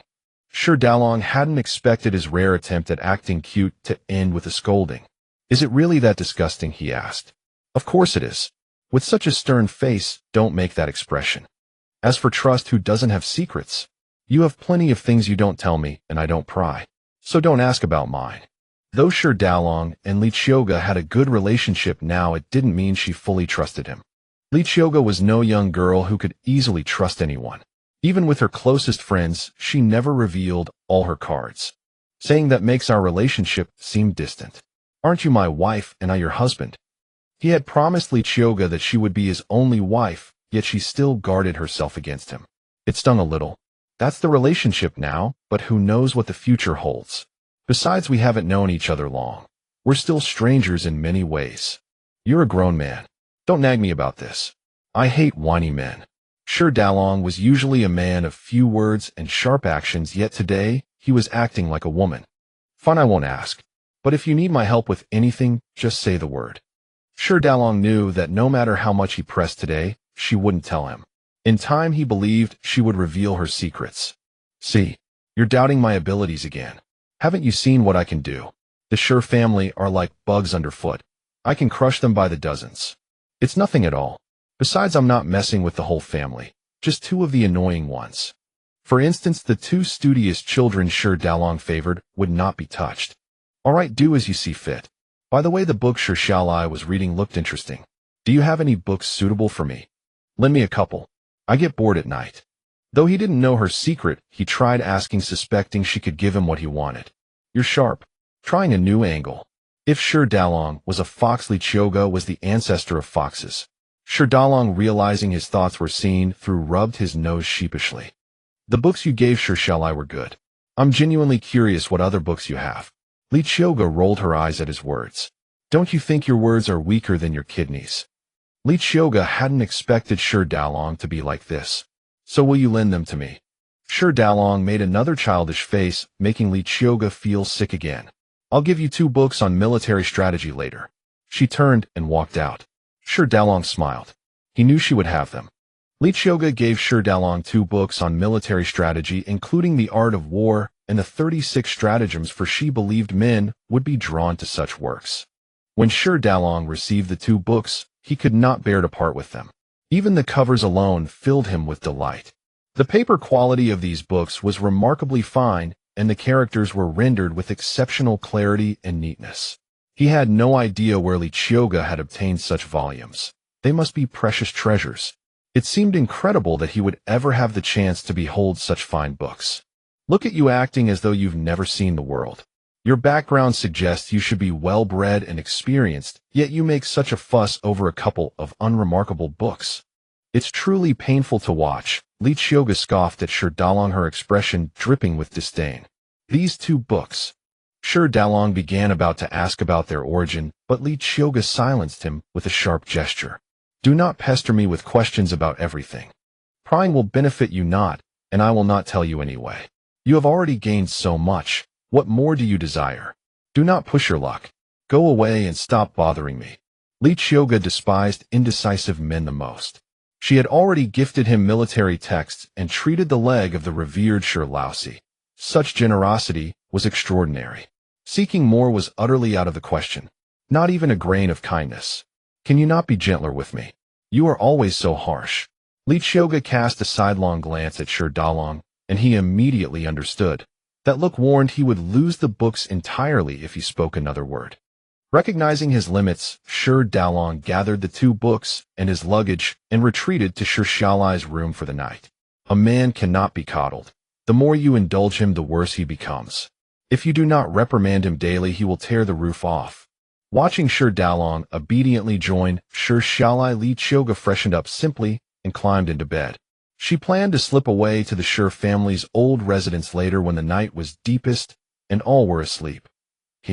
When Shi Daolong arrived with his luggage, he was surprised to find Shi Xiaolai still engrossed in the book Li Qiuge had given him, revealing just how much it meant to him. Shi Xiaolai could not understand why Shi Daolong had come at this hour, especially with his belongings. Daolong, why have you come at such a time? Wife, your leg has just undergone surgery. You will certainly need assistance during the night. Let me stay with you for a few nights. With that, Shi Daolong tucked in the blankets, refreshed himself briefly, and climbed into bed. Shi Xiaolai's room was quite spacious. When Shi Daolong had built this house, he had been generous with every detail. The beds in each room were large enough to comfortably sleep 2. Moreover, before his marriage, Shi Daolong had previously shared this room with Shi Xiaolai, keeping him company during late-night conversations. How could a newlywed couple be forced to sleep apart simply because of him? Daolong, I am hardly so useless that I need your help even for the most basic matters. Return to your own room at once. Hurry along, he said, already reaching to help pack Shi Daolong's belongings. Please do not trouble yourself. It was your sister-in-law who sent me. If I return now, she will surely scold me. Moreover, these books belong to her gift. Should I leave, she would undoubtedly demand them back. As he spoke, Shi Daolong grasped Shi Xiaolai's hand and showed him the precious book he held so dear. Shi Xiaolai ran his fingers over the book and noted that its material matched the fine quality of his own 2 volumes, smooth and pristine. He could barely discern the characters for a military treatise upon it. Over the years, Shi Daolong had occasionally taught him a few words in his spare time. Naturally, the rest of the Shi family remained unaware of this. Indeed, the quality of this book is exceptional. Look at these 2 volumes your sister-in-law gave me. The contents are entirely new to me. I wish someday I could follow the methods within and create something similar myself. He had always taken great pleasure in craftsmanship, and woodworking in particular held a strong fascination for him. You must have confidence in your recovery. It is only a matter of time.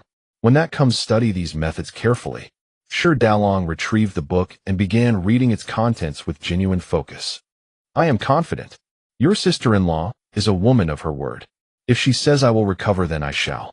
Daolong, tell me, how did you become so fortunate as to marry such a remarkable wife? Shi Xiaolai genuinely envied Shi Daolong. I never expected to marry Li Qiuge myself. That credit belongs to your mother, who bought me such a fine wife. Now she regrets it more than anyone, having wed someone so extraordinary. Shi Daolong chuckled and shook his head. Indeed. If she knew how formidable your sister-in-law is, she would never have agreed to the marriage. She deserves this fate.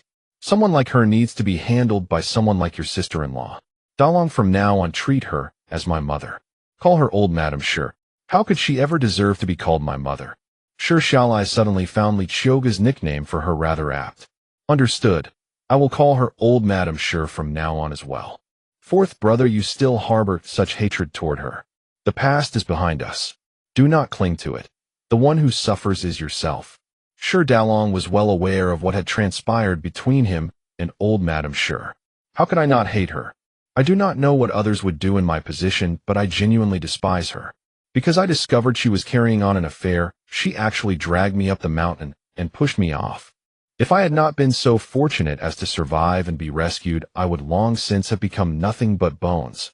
She and her lover even threatened me, warning me never to tell old Master Shi. And what shocks me most is that I am actually the son of that man. Shi Xiao's fist clenched tightly as he spoke. Had Shi Xiaolai not been clever enough to feign amnesia after being rescued from the mountain, old Madam Shi would likely have attempted to kill him once more. It was from that moment onward that the relationship between Shi Xiaolai and old Madam Shi grew cold. She constantly suspected her 4th son still remembered the truth, yet she dared not confront him directly, fearful that old master might discover it. Shi Xiaolai was also certain that his younger sister was not old Master Shi's daughter, for she bore a striking resemblance to Shi Cici, while sharing no likeness whatsoever with her 2 elder brothers. Shi Dalong patted Shi Xiaolai on the shoulder, urging him to calm down. Shi Xiaolai also realized he had lost control of his emotions again. Brother Dalong, I truly thank you. Without you all these years, I don't know how I would have survived. Heaven has been kind to me, sending me such a good younger brother. All these years. If it weren't for Shi Dalong's companionship and the money he earned to pay for my treatment, I would have died long ago. Between brothers, saying such things feels distant. Let's read for a while longer than rest. Your leg still needs quiet recovery, and your body cannot be overworked. Shi Dalong did not want to hear Shi Xiaolai keep expressing such grateful words. He had already regarded Shi Xiaolai as a sworn brother, even though this sworn brother was frail. Even though he could not offer much help, he still wanted to acknowledge Shi Xiaolai as his elder brother. Then the two said no more. They both read their books with great interest, and when they came across amusing passages, Shi Dalong would explain them to Shi Xiaolai. The two were absorbed in reading, feeling that the night was not so unbearable after all. Finally, Shi Dalong realized it was very late, and the two reluctantly went to sleep. Meanwhile, Qiuge had set an alarm. At 12:30 the bell rang, and she knew it was time to move. Qiuge donned a set of black yoga clothes from her spatial realm, which served perfectly as night attire. She secretly approached the courtyard wall of the old Shi family residence and listened carefully. Hearing no movement inside, Qiuge smoothly climbed over the courtyard wall. The old Shi residence had been unoccupied for many years, the courtyard walls built of mud bricks, and not particularly high. Qiuge entered with ease, needing no tools. She circled the main house and side rooms in the courtyard, then found Shi Cici's room. The doors of the old house were also broken, and Qiuge quietly opened the door without effort, seeing Shi Cici sleeping soundly on the bed. Qiuge thought Shi Cici always regarded herself as a young miss. From the phoenix nest to the doghouse, couldn't she still sleep soundly? Qiuge looked at the sleeping Shi Cici and smiled mischievously. Last time she gave her a face full of pimples. This time she wouldn't give her pimples. She would make her breath emit a foul odor whenever she opened her mouth. The previous flatulence incident had been quite impressive. Qiuge increased the dosage, making her farts louder and smellier than before. Shi Cici, who cared most about her appearance. What use was keeping her looks?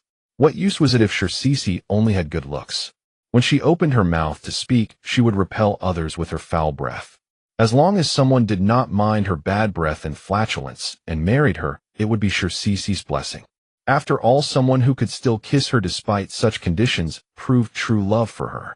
After finishing what she intended, Qiuge left Shi Cici's room and came to the chamber of grandmother Shi. This old witch was advanced in years. She could not be too harshly tormented, but she could not be let off either. Wasn't grandmother Shi quite skilled at cursing others? Then let her never be able to curse again. Qiuge administered a potion to grandmother Shi's mouth, drooling cross-eyed, making her appear as though she had suffered a stroke. In the past, Qiuge would have simply poisoned her in one go. But now she did not want such a swift resolution. She wanted all members of the old Shi family to despise and loathe her, making grandmother Shi suffer torment. Their entire family had wanted to put Qiuge to death. Why should Qiuge show mercy?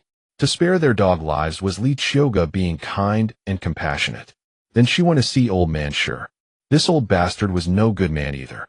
Qiuge gave him a powder that caused him to constantly wet himself, leaving his crotch perpetually foul-smelling. Of course, the potion's effects went beyond merely causing him to wet himself. Sometimes it would also make him defecate involuntarily. This was a bonus gift for old man Shi. Qiuge then came to the room of the third son of the Shi family. Shi Qiuge had not offended Qiuge much, but his wife, who was so fond of flattery, Qiuge looked down upon. The wives of the eldest and second sons had also suffered much from this third daughter-in-law's bullying.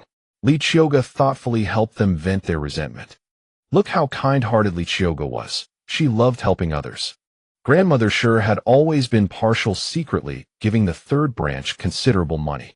If the third branch had a son, most of the family property would go to them. Shi Dalong favored the two children of the eldest and second branches, so he might as well let them inherit the property in the future. The third branch had only given birth to a daughter, Nyonyo. Let the third branch never be able to have children again. When their daughter married, the property would naturally go to the eldest and second branches. Considering their old age, the third branch would treat the two children of the eldest and second branches better. So Li Qiuge gave Shi Xiaolai and his wife medicine that prevented them from having children. This medicine was not permanent. If Li Qiuge were willing to provide an antidote, they could recover. It would depend on their future fortunes. After completing this task, Li Qiuge planned to return. She had no immediate intention of dealing with the eldest and second branches. After all, these two branches had treated her reasonably and had never stabbed her in the back when she was vulnerable. As for what Shi Dong said about Shi Dalong repairing Li Qiuge's words, Li Qiuge did not take it to heart. There would be plenty of opportunities to deal with them later.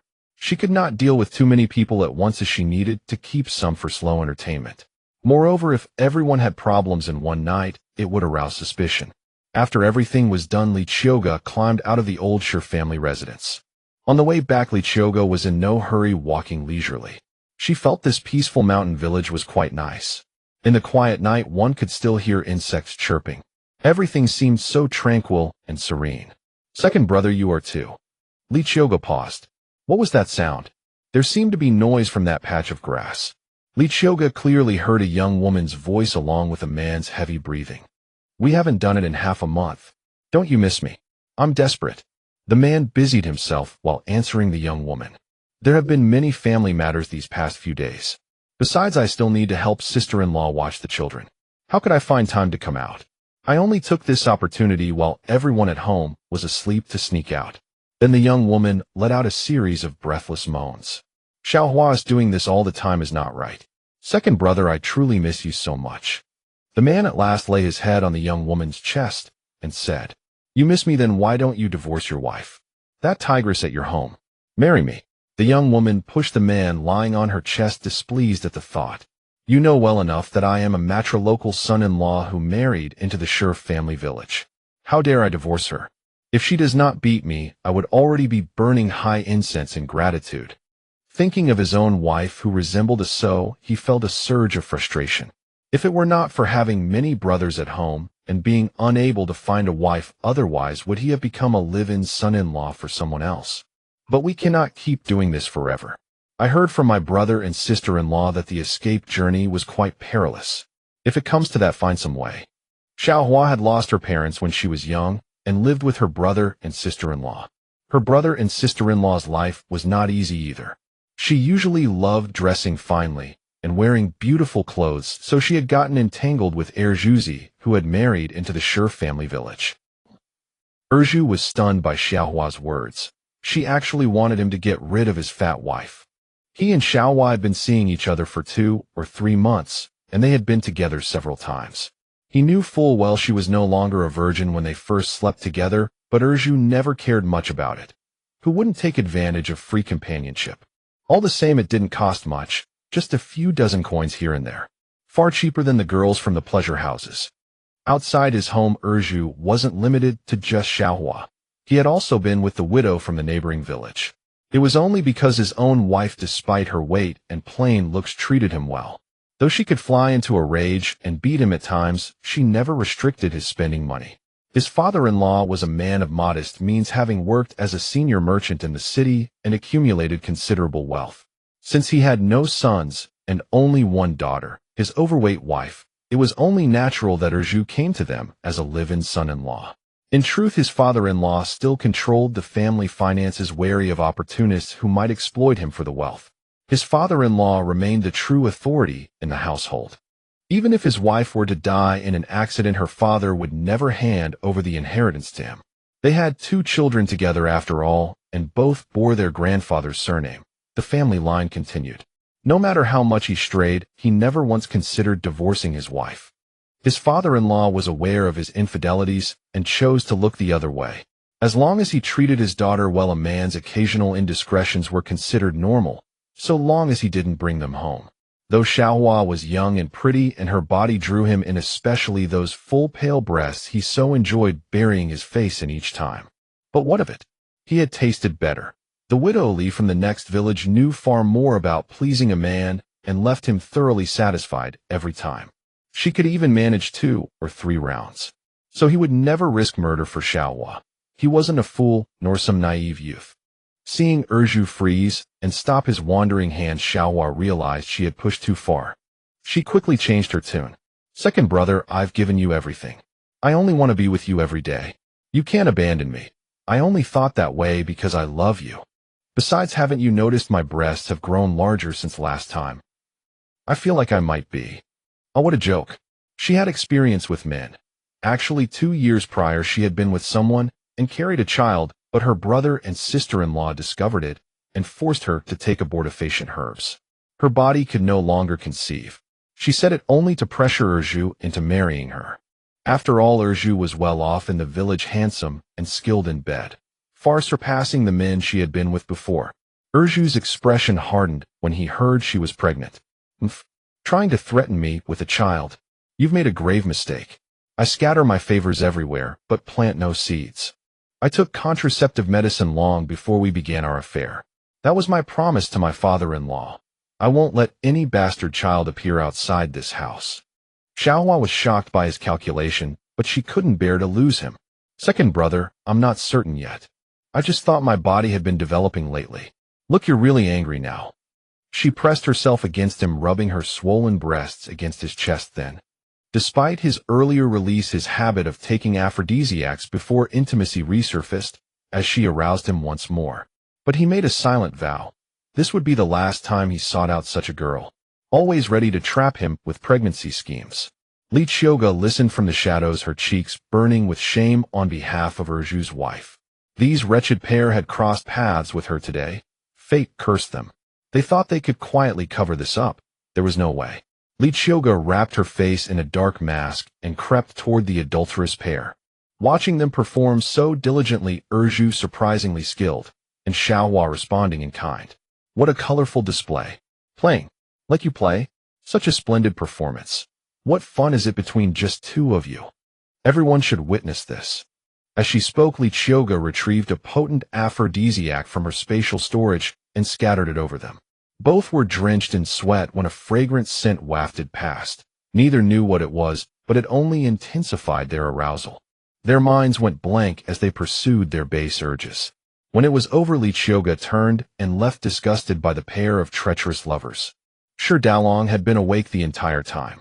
He heard the door and knew Qiuge had gone out, but she had been gone too long. Why hadn't she returned?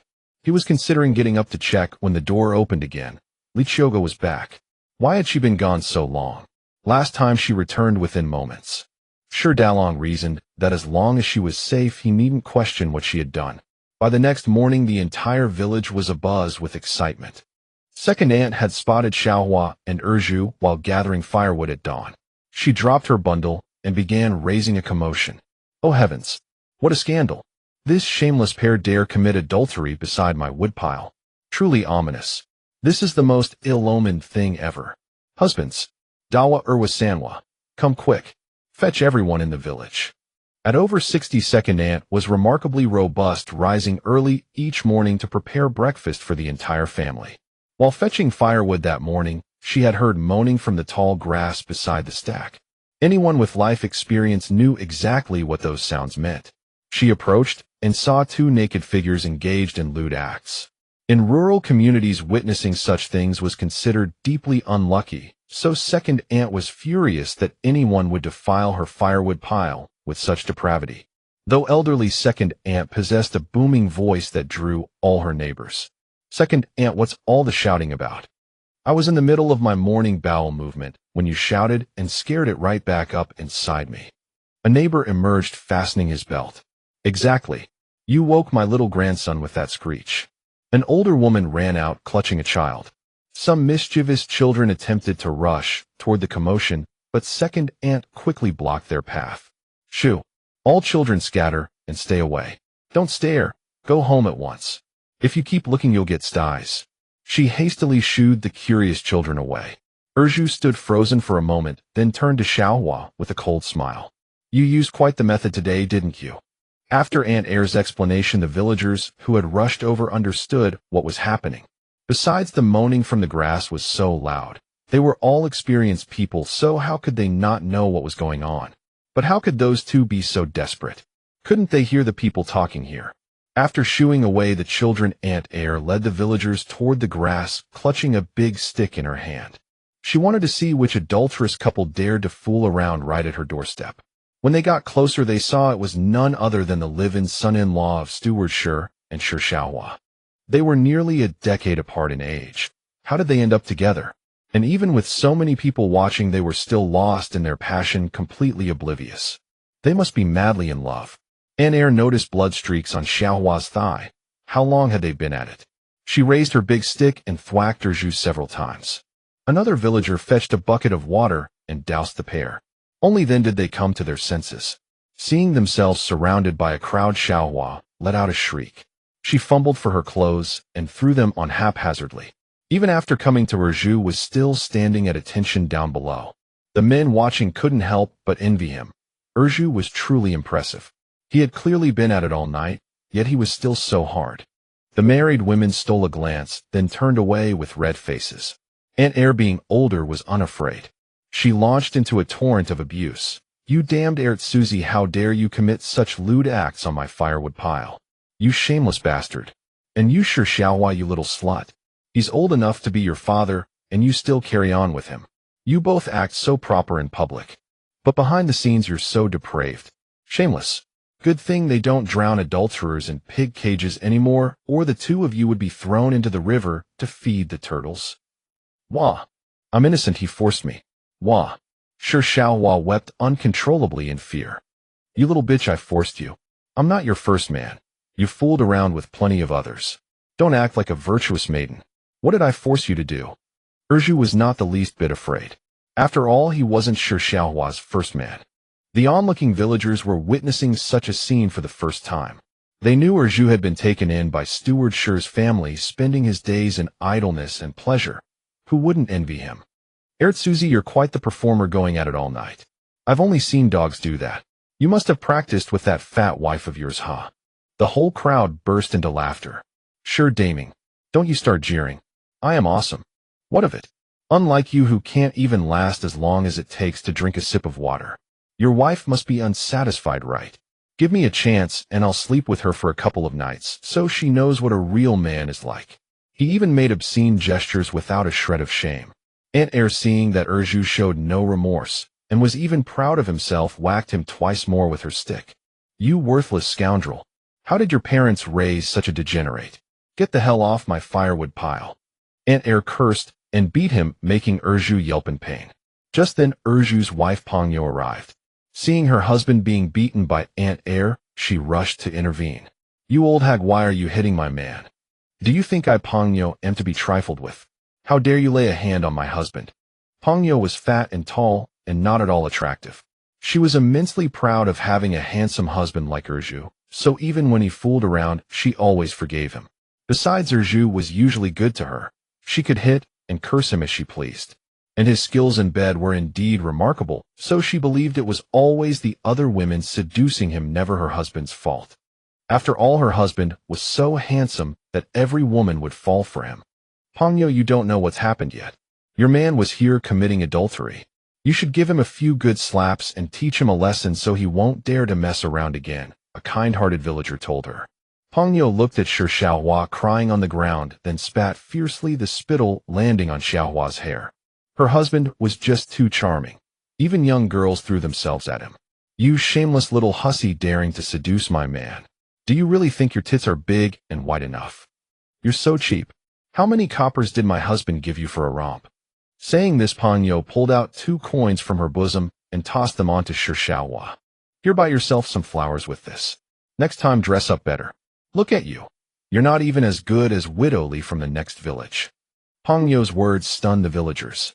This wasn't how it was supposed to go. They expected her to beat Zhu black and blue. If only they had a wife like that, they thought.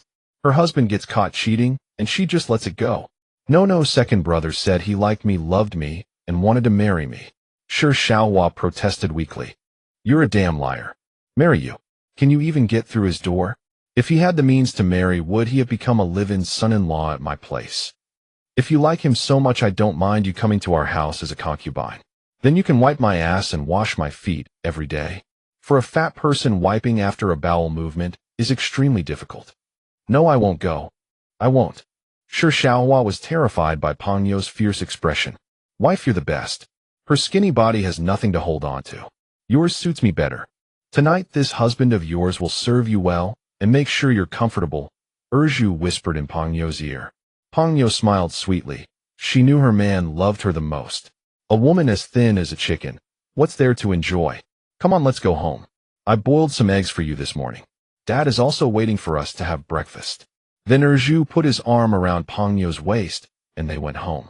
The villagers were all dumbfounded. They silently gave Erju a thumbs up. Sure, Xiaohua wasn't so lucky. Her brother and sister-in-law arrived and gave her a thorough beating, cursing and dragging her back home. They said they'd marry her off to some old bachelor. Sure, Xiaohua kept begging for mercy. When the villagers realized the spectacle was over, they headed home, remarking to their wives as they walked that Zhuzi was quite the show-off, and that Sure Xiaohua had no shame whatsoever. You must keep a close watch on your daughters. Don't let them turn out like Sure Xiaohua, so young and already so shameless. Turning to the Sure family's old residence, old man Sure and his wife woke from their morning slumber. As they were about to rise, he discovered his trousers damp. Reaching down, he caught the unmistakable stench of urine. He had soiled himself. He hurriedly got out of bed and changed his clothes, dreading what his children and daughters-in-law would say if they found out. Seeing his wife still lying in bed instead of rising quickly only made him angrier. You old hag, get up and wash these pants yourself. Don't let the daughters-in-law touch them. You do it. He refused to let his daughters-in-law know about his accident. Old Mrs. Sure rose slowly from her bed. Upon hearing her crotchety old husband demand she wash his pants, she opened her mouth to scold him. But as she spoke, drool began trickling from the corner of her mouth. Husband. What's wrong with me? She managed to slur out. Old man Sure also sensed something was terribly wrong. Seeing his wife's face twisted and drool dripping from her mouth, it was clear she had suffered a stroke. This old house is terrible, leaking wind everywhere. We've only lived here 2 nights, and she's already had a stroke.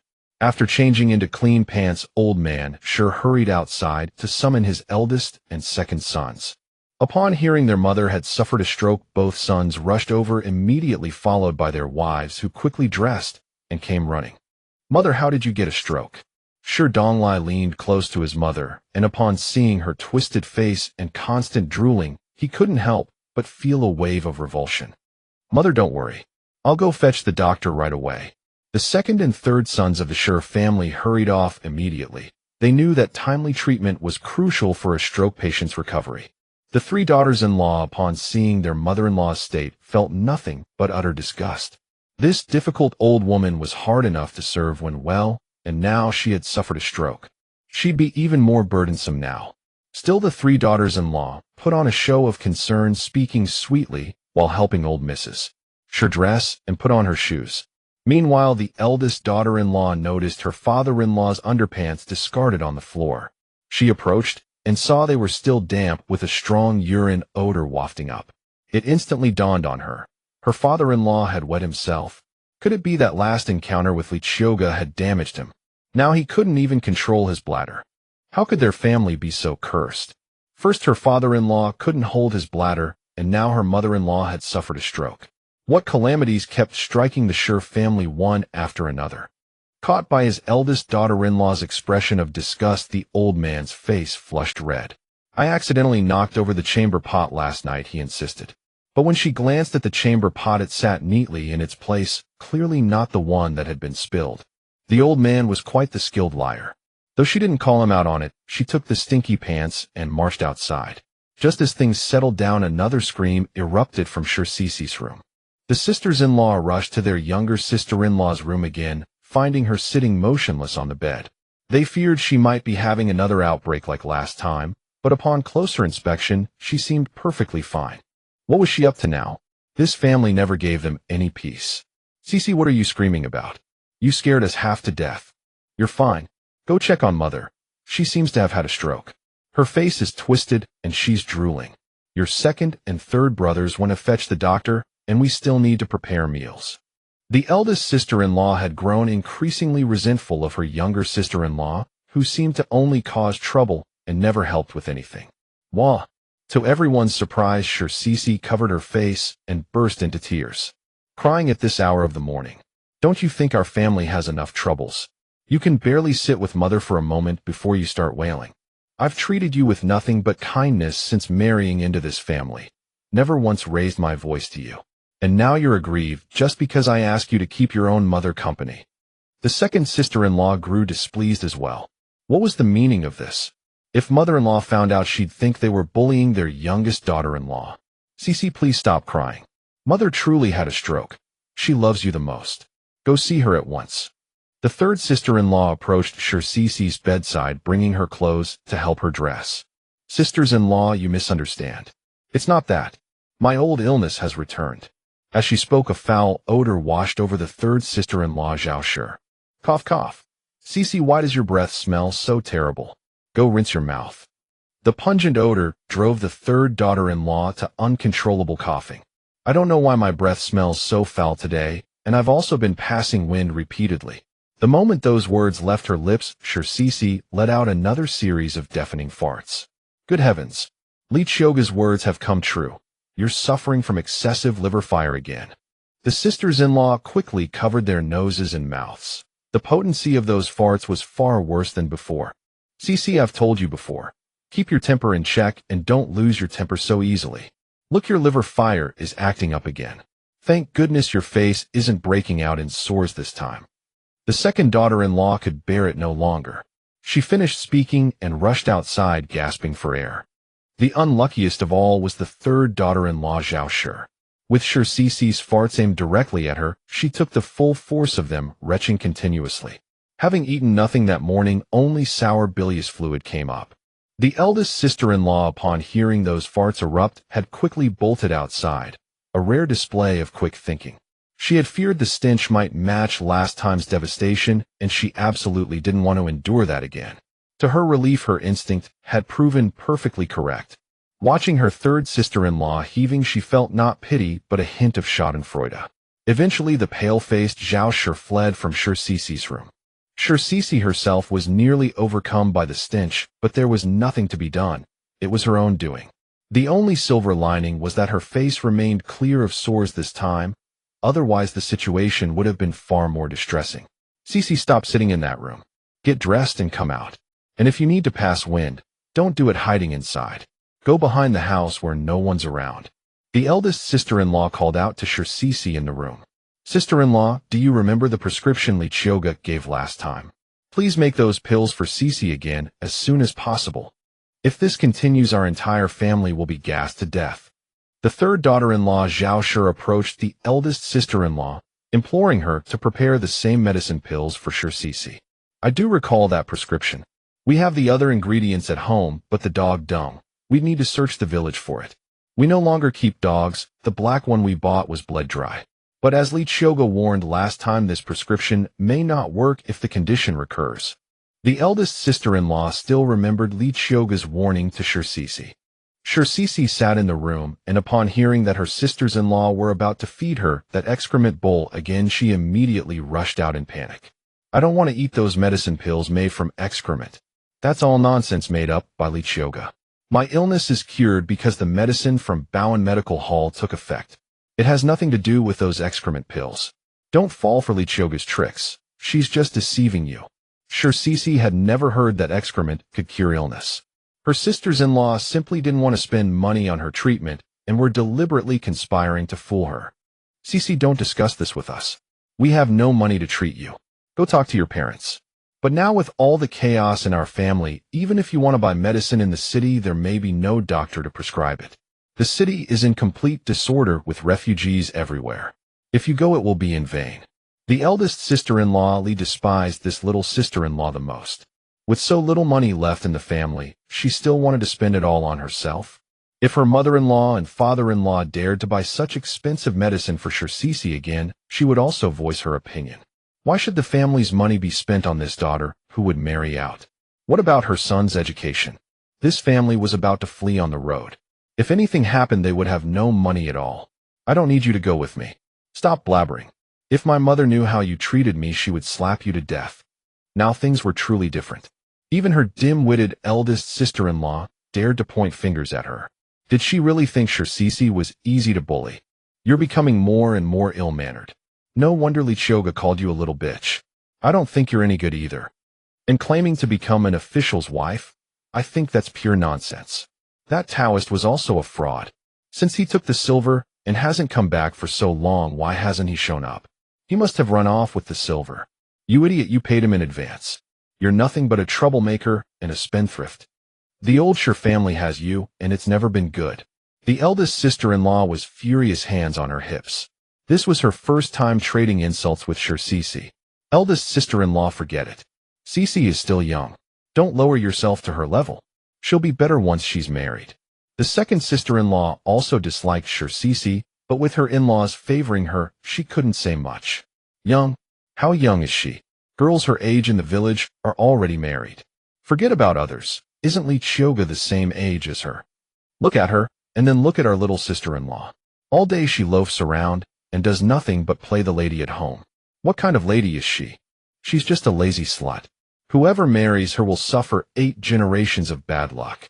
Now that we're fleeing, she'll have a hard time on the road. Let's see who she can act spoiled with.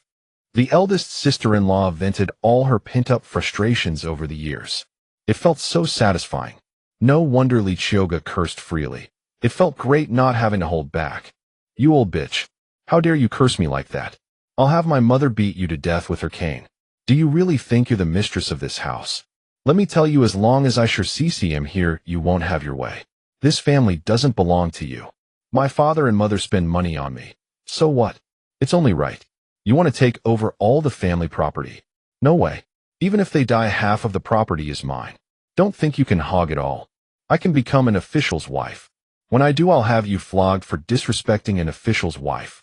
Her eldest sister-in-law dared to curse her for not becoming an official's wife. She was asking for a beating. After she got married, she would definitely have her husband teach this a good lesson. Qiuge, don't say such things. Eldest sister-in-law is still your sister-in-law. Besides, as a married daughter, how can you meddle in your natal family's affairs? There's no precedent for this in the village. A married daughter wanting to share the family property. No way. If that day ever came, Wang Xiangxiu would slap her out of the Qiuge family. And as for being an official's wife, she didn't believe a word of it anymore. The second sister-in-law quickly defended herself. What's wrong with a married daughter? I am still my parents' daughter. You sluts are the outsiders. Just because you've given birth to a son doesn't mean you've established yourselves in the Qiuge family. You'll always be outsiders. When I become an official's wife, I'll have my elder brothers divorce both of you sluts, marry them to noble ladies, and have a bunch of children. These two sisters-in-law dared to oppose her now. They would have no good ending. In the future, she would definitely make her brothers divorce them. Qiuge was now saying whatever came to mind without restraint. Qiuge, you're not a child anymore. How can you say such brainless things? You even want your brothers to divorce us? You're too unruly. Today I'll teach you a lesson on behalf of your parents. With that, the second daughter-in-law Wang Xiangxiu threw caution to the wind. Even if she was scolded by her mother-in-law later, she had to beat this little bitch. You rotten slut, you dare to fight me. Do you think I'm afraid of you? Saying this, Qiuge rolled up her sleeves and lunged at Wang. The two of them started slapping each other and pulling hair. The eldest sister-in-law saw that the two were really fighting. Since the second sister-in-law had already made a move, what did she have to fear? This little sister-in-law deserved a beating. So under the pretext of breaking up the fight, the eldest sister-in-law joined in. With her biased intervention, the second daughter-in-law Wang Xiangxiu slapped Qiuge several times, pulled out several tufts of hair, and tore her clothes into strips. During the biased intervention, the eldest sister-in-law also pinched Qiuge several times under her armpits, causing her to wince in pain. You little bitch, you think you can disrespect me, your sister-in-law? I'll beat you to death. If you weren't unmarried, I'd tear your cunt open. You've got nothing but a mouth to curse. I'll slap you to death. I'll slap you to death. Qiuge was also fierce. Despite taking several big slaps and being pinched hard by the eldest sister-in-law, she still refused to back down verbally. You husband-stealing whore. You're no good either. So what if I curse you? Your family is so poor they can't even afford food. If my brother hadn't married you, you'd probably be some old bachelor's wife. You slut who's been ridden by 1,000 men. Qiuge was not to be outdone in cursing. After all, she was the daughter of old lady Qiuge. This skill was innate. As they were fighting fiercely, Qiuge and Qiuge heard the noise and ran out. What was going on? Why was their little aunt fighting with their aunt and mother? The two quickly stepped in to break up the fight. Old Man sure heard the commotion and stepped out of the house. He saw his two daughters-in-law and his youngest daughter locked in a scuffle while his two grandsons tried to intervene. What kind of scene was this? The physician would arrive soon. If he saw such a spectacle, their family would be the laughingstock. What is the meaning of this? What is the meaning of this? Stop! Stop at once! Old Man sure shouted loudly. The eldest and second daughters-in-law, seeing their father-in-law emerge, quickly released their grips. After all, in this household his word was law. You troublesome lot brawling at the crack of dawn. You have no regard for me. What is this all about? Why are you fighting? Old Man sure was so angry his beard bristled and his eyes bulged. Father, our little sister-in-law is utterly unreasonable. She cursed us two sisters-in-law without provocation. Earlier she screamed in the room, and we thought something had happened. It turned out her old illness had relapsed worse than before. Her flatulence was loud and foul, and her breath was noxious.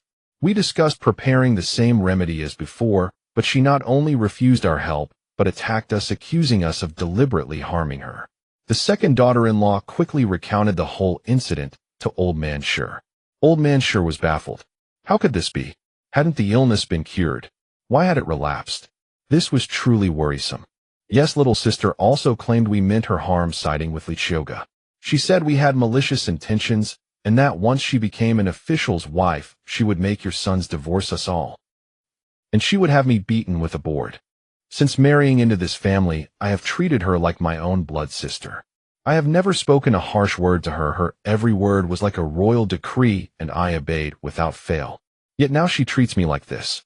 My heart is broken. In this household, I am not a sister-in-law, but a menial servant. Then the eldest daughter-in-law collapsed to the ground, kicking her legs and wailing as if she had suffered the greatest injustice in the world.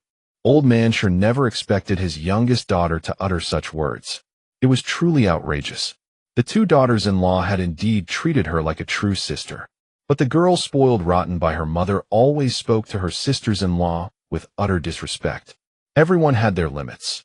How could she possibly suggest that her brothers divorce their wives? Cici, did you say that?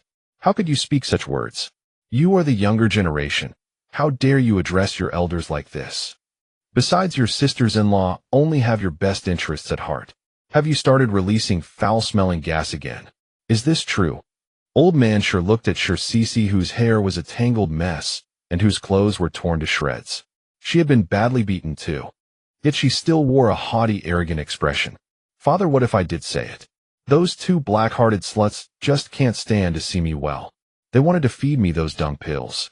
That's Qiuge's trick to harm people. Father, have you ever heard of dung pills curing illness? They want to use Qiuge as an excuse to poison me, and I will make my brothers divorce them. Those two worthless sluts deserve to be cast out. Cici was bold and unashamed. Even if she had said it, so what? She was her parents' own flesh and blood. They would never abandon her. Father, did you hear that? She said it with her own mouth. We may be married into this family, but we belong to the Sure family in life and death. Our marriages are loving, yet our little sister despises us so. Our fate is truly bitter. We treated a viper like a sister for so many years, but our kindness has been repaid with ingratitude. The eldest daughter-in-law wept even more bitterly. Serves you right. You're nothing but a servant in our house. How dare you compare yourself to me? You're not worthy. Cici cursed and spat at her eldest sister-in-law. Those two old hags had pinched her hard too. She could feel several painful spots on her arms and waist. Cici, I've spoiled you all these years. Apologize to your sisters-in-law this instant. Old Man Sure strode over to Cici and delivered a resounding slap to her face, then ordered her to apologize to her sisters-in-law. If word got out that the girl had beaten her sisters-in-law, she would never find a decent husband, not even an official's wife, nor even a common peasant. Cici couldn't believe her father had struck her. Her eyes widened in shock. Father, you hit me. You've never laid a finger on me before, and now you do it for those two sluts. You're taking sides with those two old hags. Are you having an affair with them? Why else would you favor them over me? I am your own daughter. They are outsiders. You favor them over me. I'm going to tell Mother. With that, Cici covered her face and ran toward her mother's room. Old Man Sure and the two daughters-in-law were stunned. Qiuge, a young girl, had actually accused them of having an affair with her father. This was utterly appalling. It seemed the girl was beyond redemption. Even the third daughter-in-law, Zhao, who had been watching from the sidelines, never imagined the little sister would utter such mindless words. Qiuge and Qiuge also stood agape. Old man Shi's face burned with shame. His own daughter had accused him of having an affair with his daughters-in-law. Eldest daughter-in-law, second daughter-in-law, please don't take your little sister seriously. She's a fool. I will discipline her properly from now on. As for you two, if Qiuge ever misbehaves again, feel free to punish her without mercy. If we don't teach her right from wrong at home, she will suffer outside. Don't worry about me or your mother. Do what must be done. She has no manners at all, and it's all because your mother and I spoiled her. Old man Shi addressed his three daughters-in-law. This younger daughter had gone too far. If he didn't take a stand now, she would only say more outrageous things. Besides, if he didn't show his stance today, how would his daughters-in-law view him in the future? From now on, it would be impossible for the daughters-in-law to get along with their little sister-in-law. Father, we were also at fault today. The house is in chaos, and we shouldn't have fought with her. Father, what should we do about her illness? Should we treat it or not? Tell us, and we won't interfere anymore. Since their father-in-law had humbled himself, they accepted the olive branch and did not press the matter further. Make the pills. I'll make her take them. If she refuses, she can no longer live with us. Old man Shi even now grimaced at the thought of his daughter's flatulence. When the two sisters-in-law saw that their father-in-law had already spoken those words, they naturally had nothing more to say. They quickly decided to return to their rooms and tidy themselves up, since both of them were currently disheveled. The altercation today had not been in vain. The eldest and second daughters-in-law exchanged a glance, both wearing triumphant smiles. From henceforth, they would no longer have to endure their younger sister-in-law's tyranny. Their father-in-law had spoken his decree. Henceforth, they need only act upon whatever displeased them. Let us see if Qiuge would still strut about so arrogantly. Meanwhile, Qiuge entered the chamber, and before she could even discern her mother's expression, she burst into tears. Wah, mother, don't you understand? Father struck me today merely to defend those two wretched women. Mother, he has clearly taken sides with the eldest and second sisters-in-law, now showing not the slightest respect for you. I tell you, Father's heart has gone astray. He no longer cherishes me. Mother, you must avenge me and teach those two trashy women a proper lesson. Wah. Qiuge was beside herself, inconsolable, constantly wiping her tears. But Qiuge was entirely unaware that her breath carried a vile stench. As she opened her mouth right before Elder Shi's face, the old lady's eyes rolled backward in revulsion. Already afflicted with a crooked mouth and slanted eyes, she now struggled desperately for breath.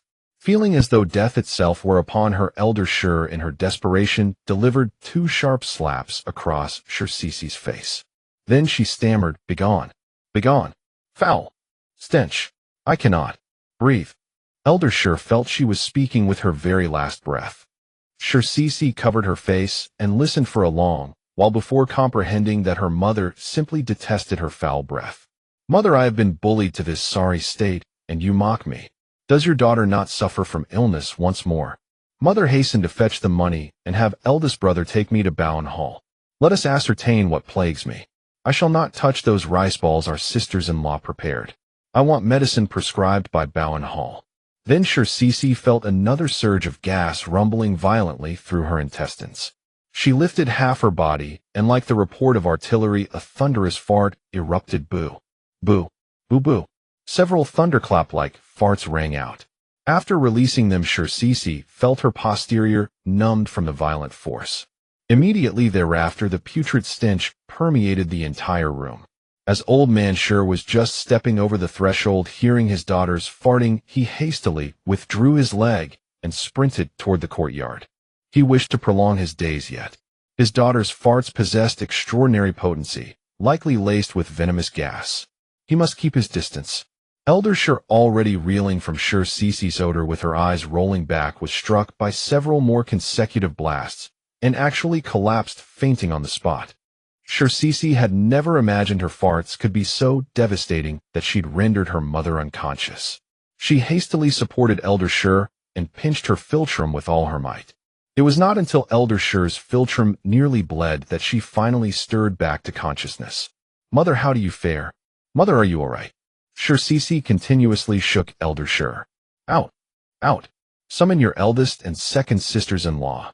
Elder Shir labored to speak these words. Shirsisi knew that if she remained another moment her mother might truly perish. So she helped her mother settle properly, then stormed out in a rage. Upon emerging, she spotted her third sister-in-law still standing in the courtyard. She hurriedly said to her, "You are enjoying this spectacle quite well, are you not? You have had your vengeance this time. I have been beaten to this wretched state, and my mother now requires attendance.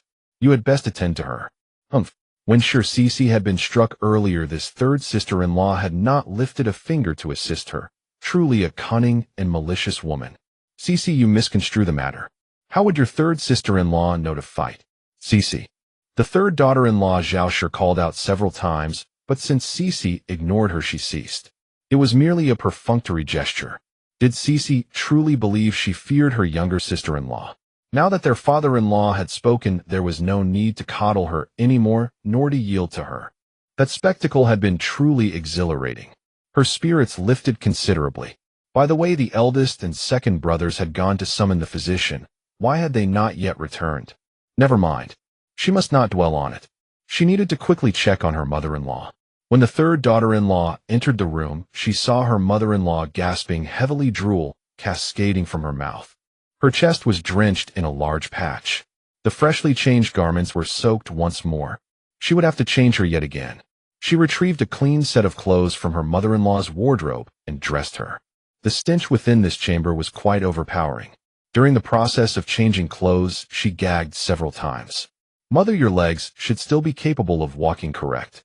Let us depart this place swiftly. This room is absolutely foul." Then the third daughter-in-law supported Elder Shi out of the chamber and fetched a stool, helping her sit in the center of the courtyard. After emerging from the room, Elder Shi felt as though she had been reborn. Had she remained inside any longer, she truly would not have survived. At this moment, the eldest and second sons ran back, but there was no one trailing behind them. Where had the physician gone? "Eldest brother, second brother, why did the two of you take so long to return? And where is the physician? Why did he not accompany you?" The third daughter-in-law glanced toward the doorway, but no one was there. It is utterly infuriating.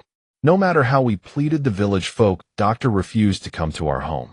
He claimed our family's ailment is peculiar and beyond his expertise, insisting we must engage a physician from the city. The eldest son spoke with indignation. "Is mother not suffering from a stroke? I heard he is quite skilled at treating strokes. Why will he not attend to her?" At this point, the eldest and second daughters-in-law, having changed their clothes, also emerged. If the village folk doctor refused to treat their mother, they would be forced to spend money hiring someone from the city. What a tremendous expense that would be. These two reckless women wanted to squander their entire family fortune. "We have exhausted all courteous entreaties, yet he still will not come. What recourse do we have? We must take mother to the city for treatment. This illness admits no delay. If postponed further, it will become even more difficult to cure. I shall go borrow a donkey cart now." Sigh. Day after day, these wretched troubles accumulate. The crops in the fields have not yet been harvested, and now they must attend to other matters.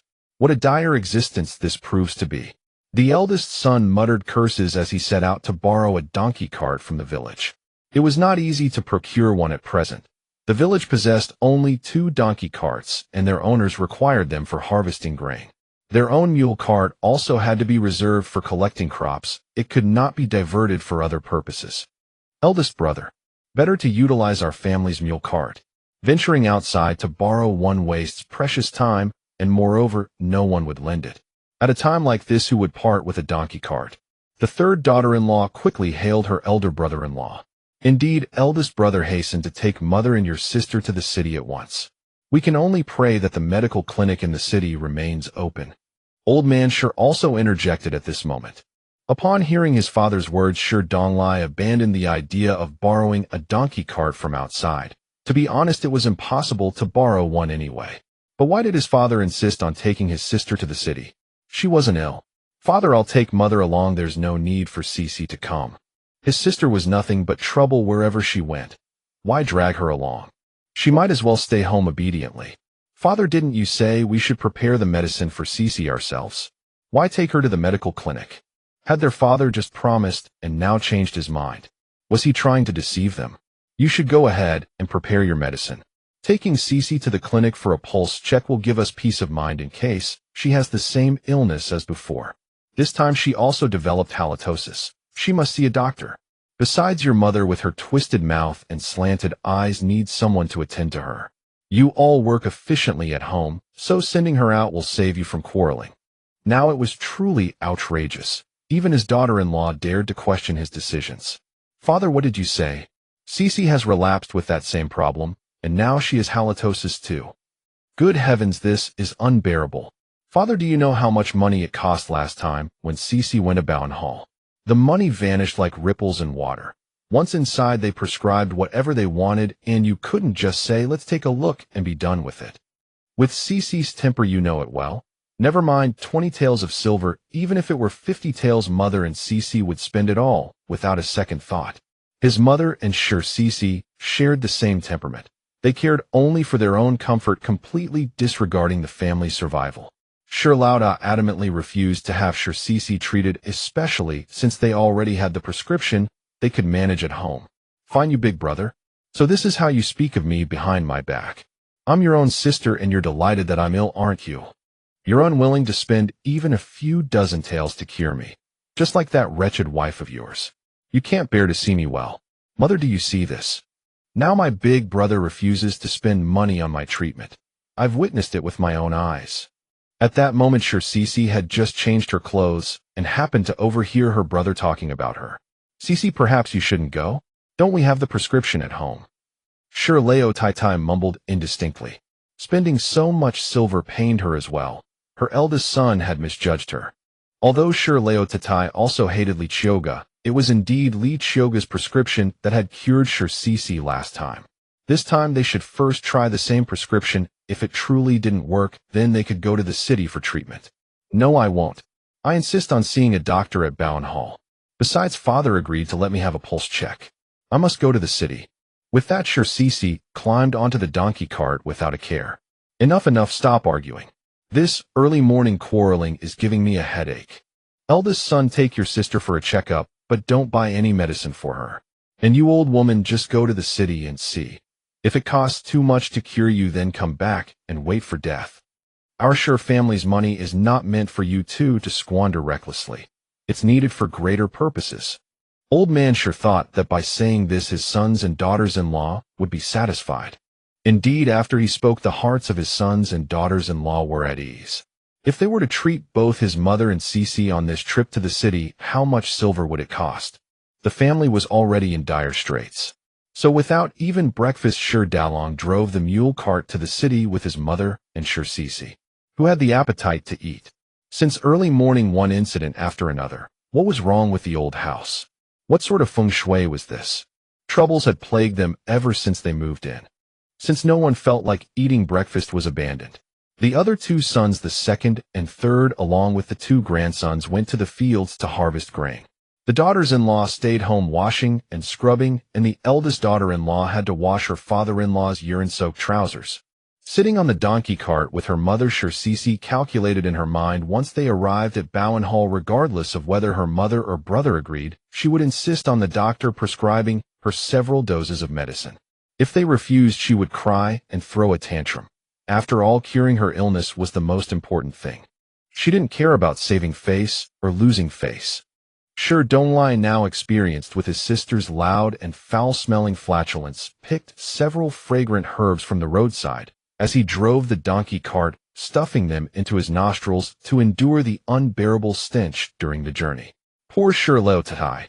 Qiuge let out a chain of farts every now and then, so pungent that the old lady saw stars and fainted several times.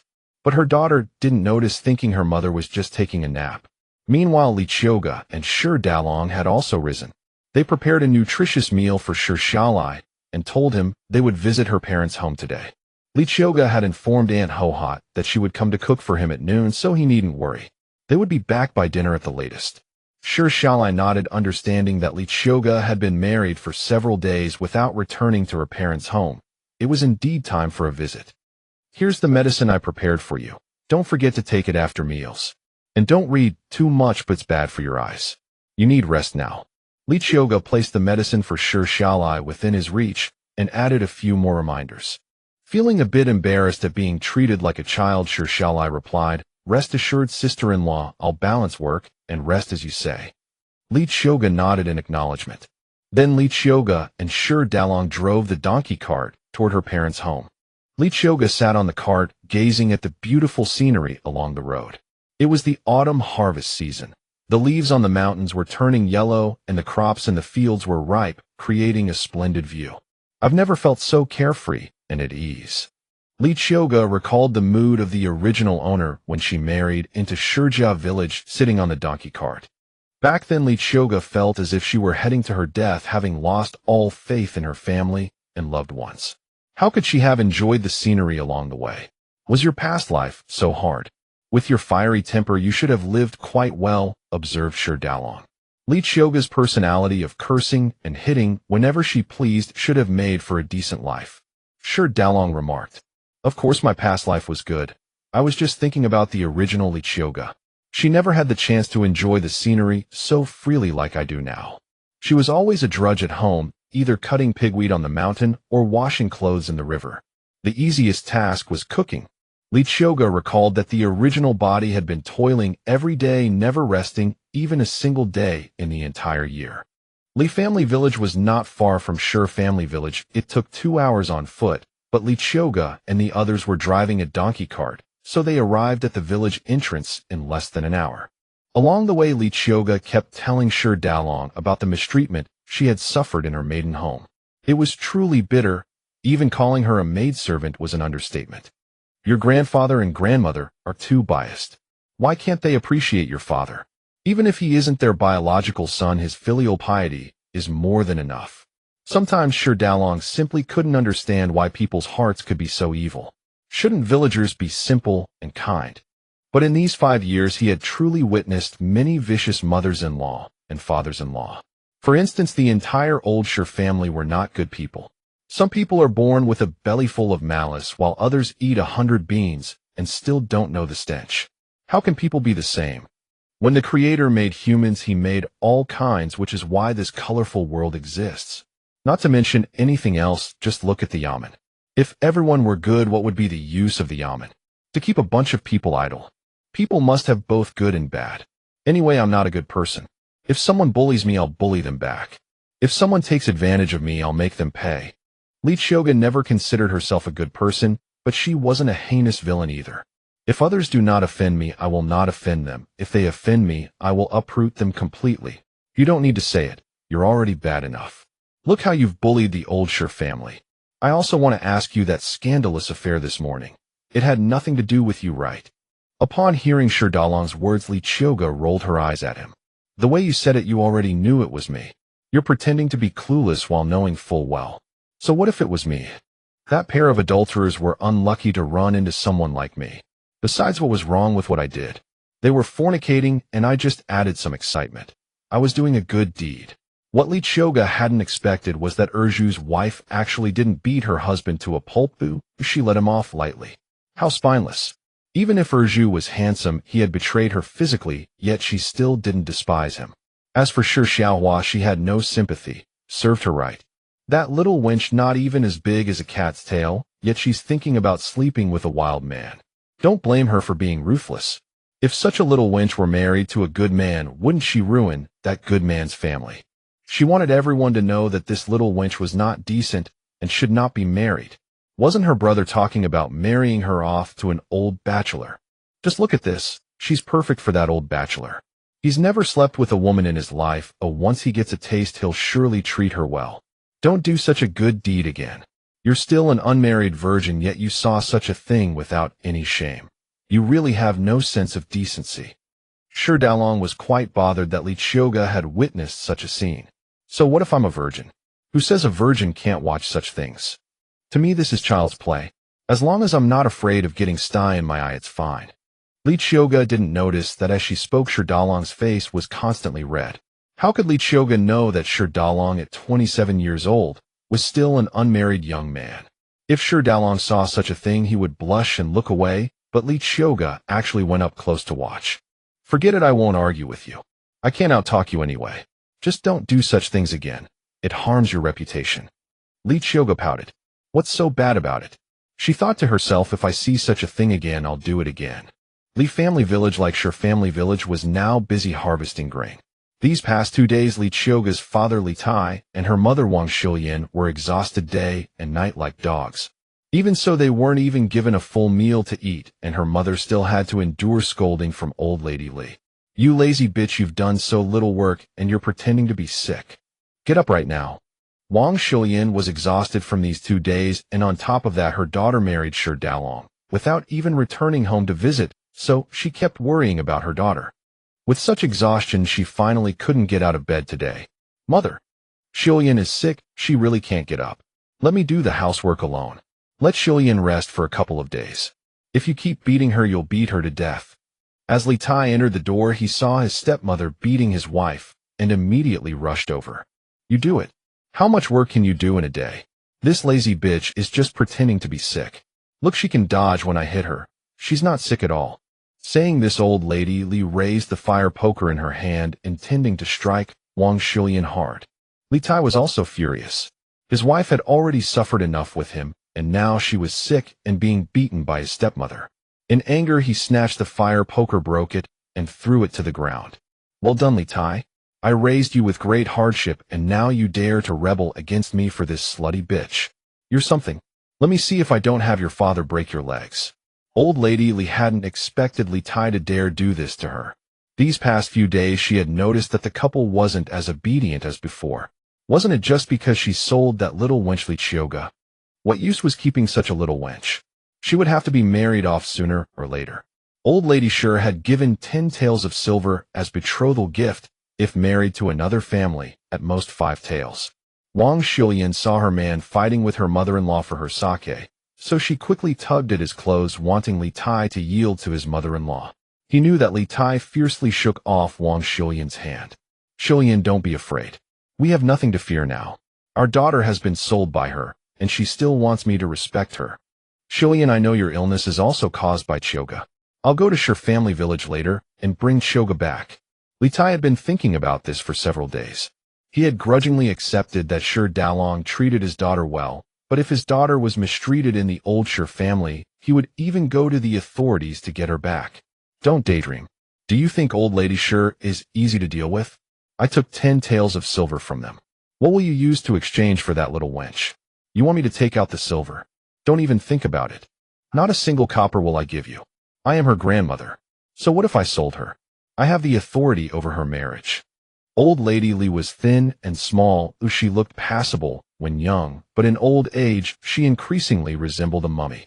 Triangular eyes and a wide mouth. She was as ugly as could be.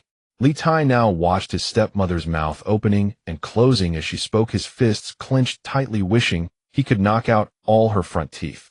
You venomous old crone, I don't know why father ever married you. Li Tai pointed furiously at old Madam Li. So what if I'm venomous? You and your wife still depend on me for food. Get out to the fields and work, or there'll be no rations for you in this house.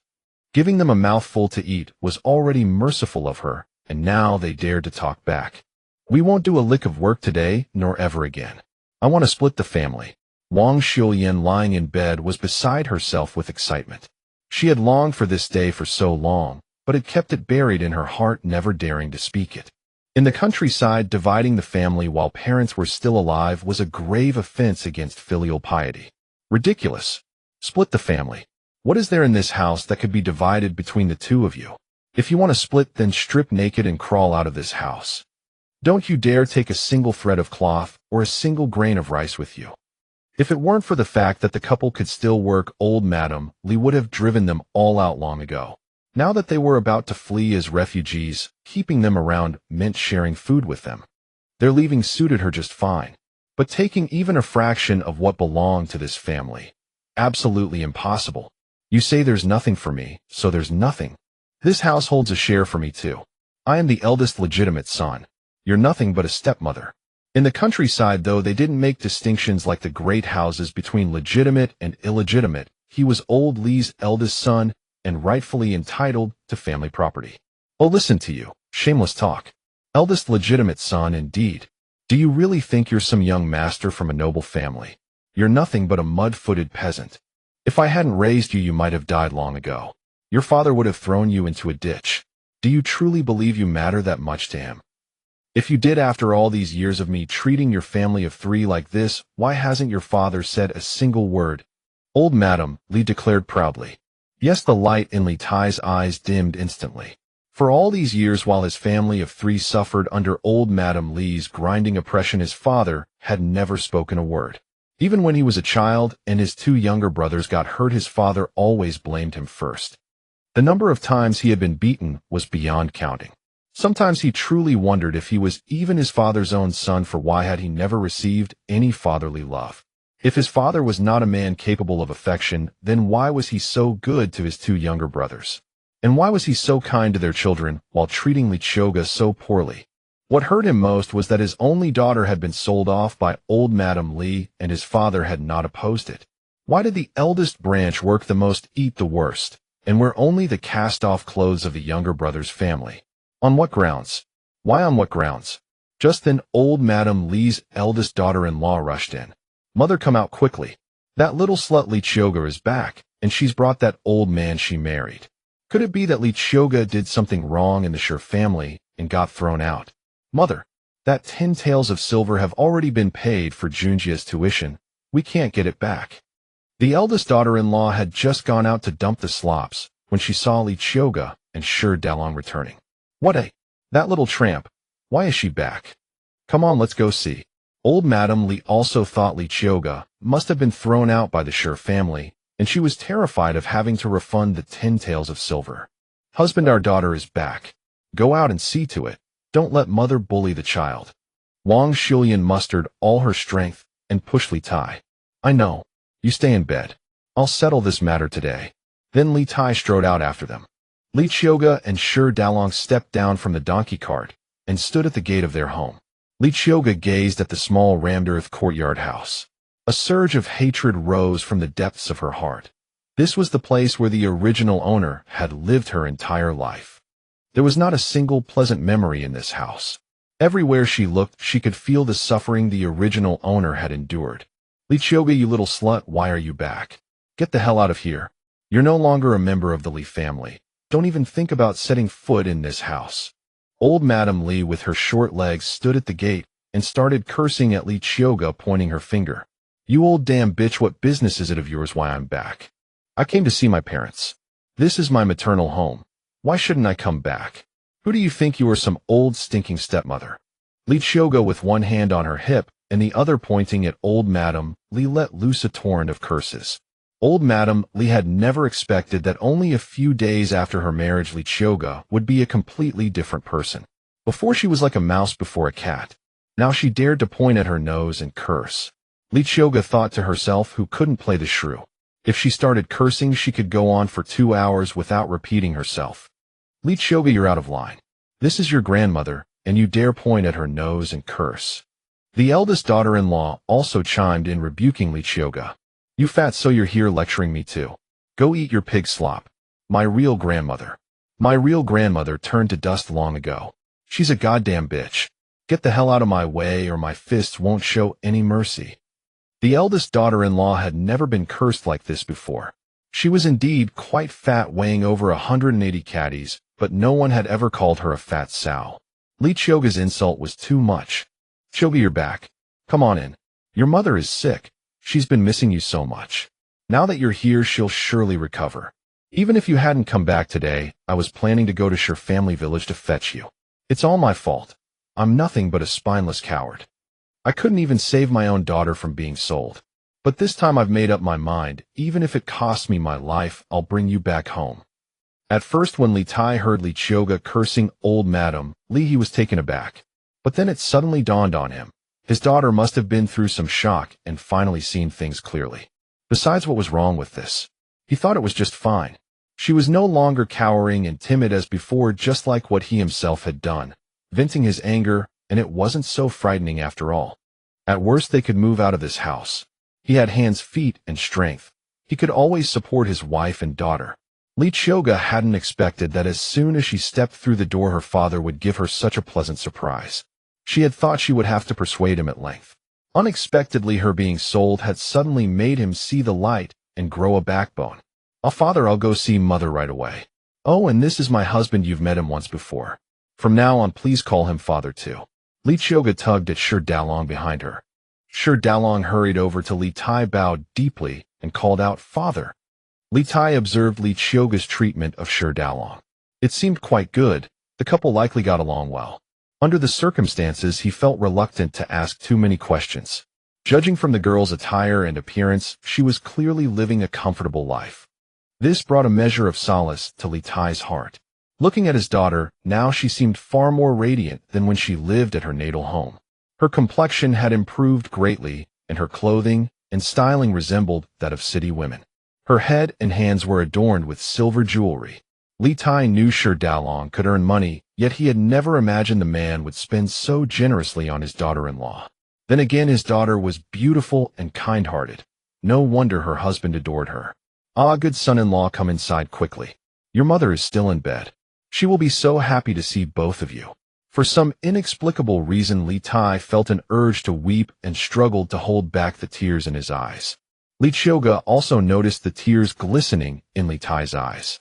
She understood that this man, despite his tough exterior, had a tender heart.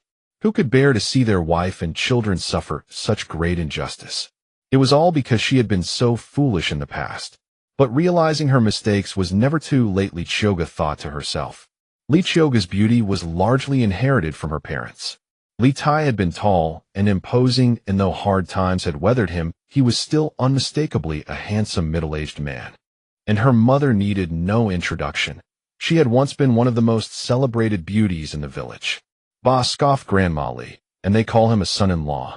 Coming empty-handed to his wife's family home. Doesn't he know any shame? Grandma Li had been shoved aside by Qiuge just moments before. She had wanted to slap her, but Shi Dalong's fierce glare had struck terror into her, rendering her too frightened to move. Yet her mouth remained sharp and merciless. Why should we bring these things back? To benefit you, you old wretch. Does any of you deserve it? Do I carry gifts for the Li family? I have come to see my own parents. Even if there were delicious food and fine drinks, you would get not a single drop. Let me tell you, you foul woman. I have come today to take my parents away. Soon we shall go to the city and dine at a restaurant, enjoying the finest food and wine. I shall vex you to death, you wicked old hag. Qiuge turned and launched into a torrent of curses at Grandma Li, leaving the old woman trembling with rage. You shameless wench. Back then I should have sold you to a brothel so 1,000 men could ride you. The old woman pointed a quivering finger at Qiuge. How could I compete for such a thing? Clearly it was your old man grandpa who lacked the ability. He has stifled you for so long. You want to go serve in a brothel, but you are too old and worn out. No one would want you there. I suggest you go to the lame old man at the eastern end of our village instead. He has no wife, so he would accept anyone, and I guarantee he is skilled and does not hold back. Qiuge jumped and hopped about, cursing Grandma Li from the top of her lungs. Grandma Li had never endured such humiliation. She was so infuriated that she nearly fainted, and it was her eldest daughter-in-law who caught and supported her. Go and fetch my 2 sons, the elder and the younger, and bring your father out as well. Of course Grandma Li was referring to her own 2 sons. Hurry, fetch them all, or it may be too late. You might not see her before she passes. Then Qiuge stuck out her tongue at them and stomped into their room. Their room was the most dilapidated small house in the entire courtyard. Inside lived her parents, separated from the outer area by a tattered curtain with a tiny wooden bed. That was where Qiuge used to sleep. Although the Li family lived in mud brick houses, their neighbors fared far better. Their little room was hardly any better than a woodshed, cold in winter, sweltering in summer, and leaking whenever it rained.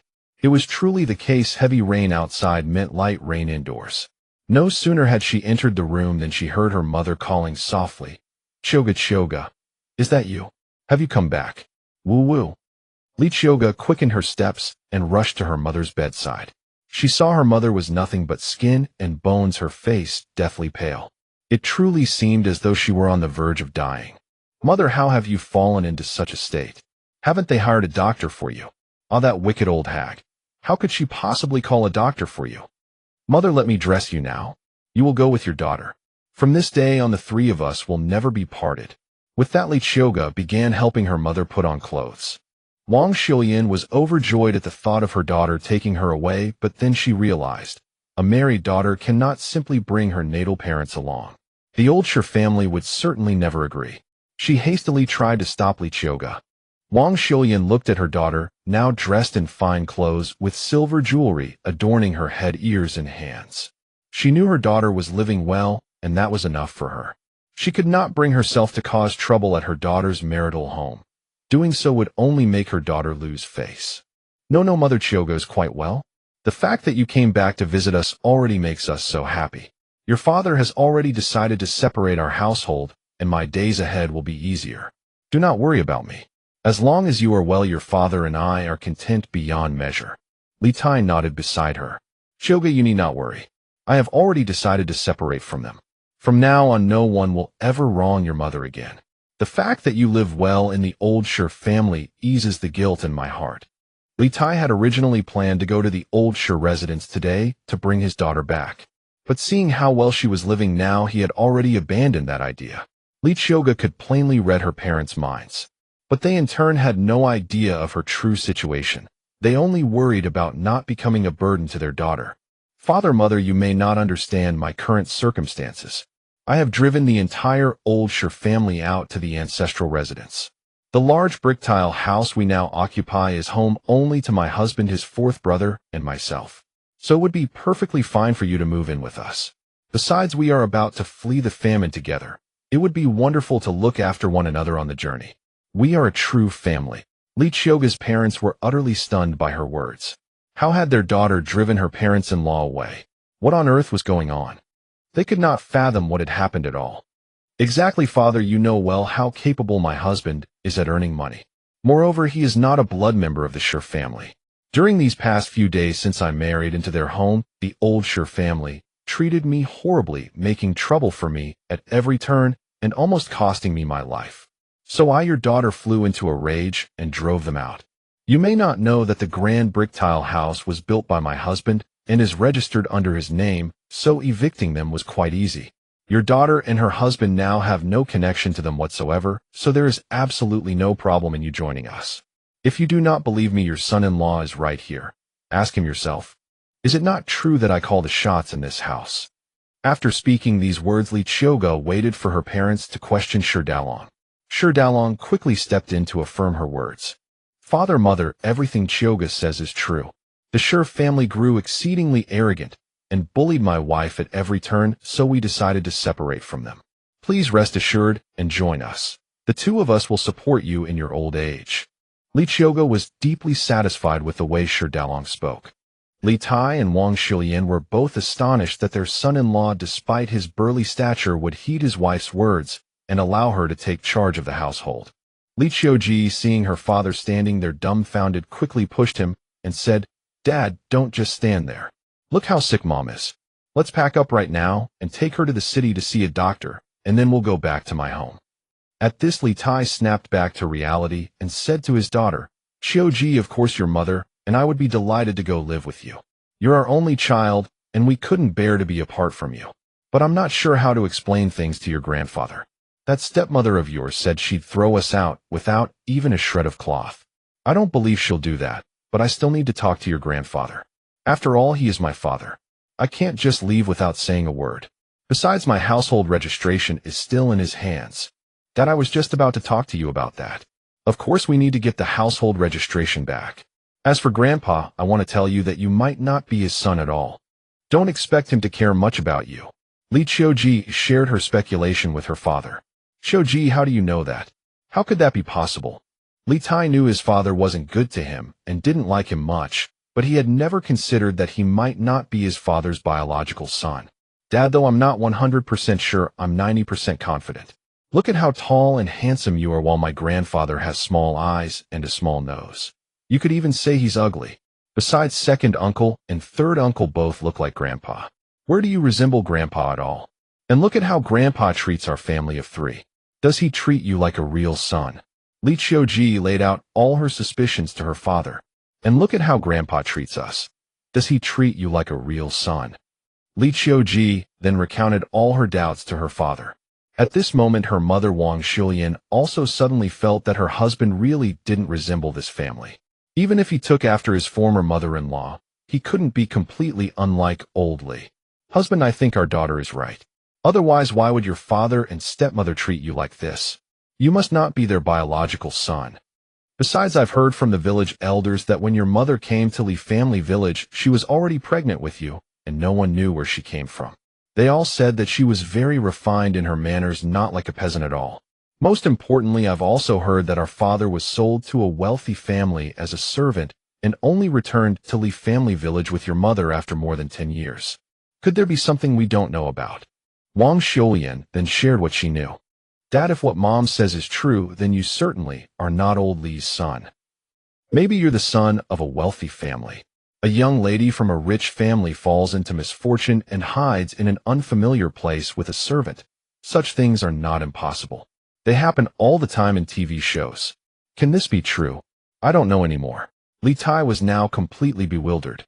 But when he learned that old Li was not his father, a heavy burden in his heart inexplicably lifted.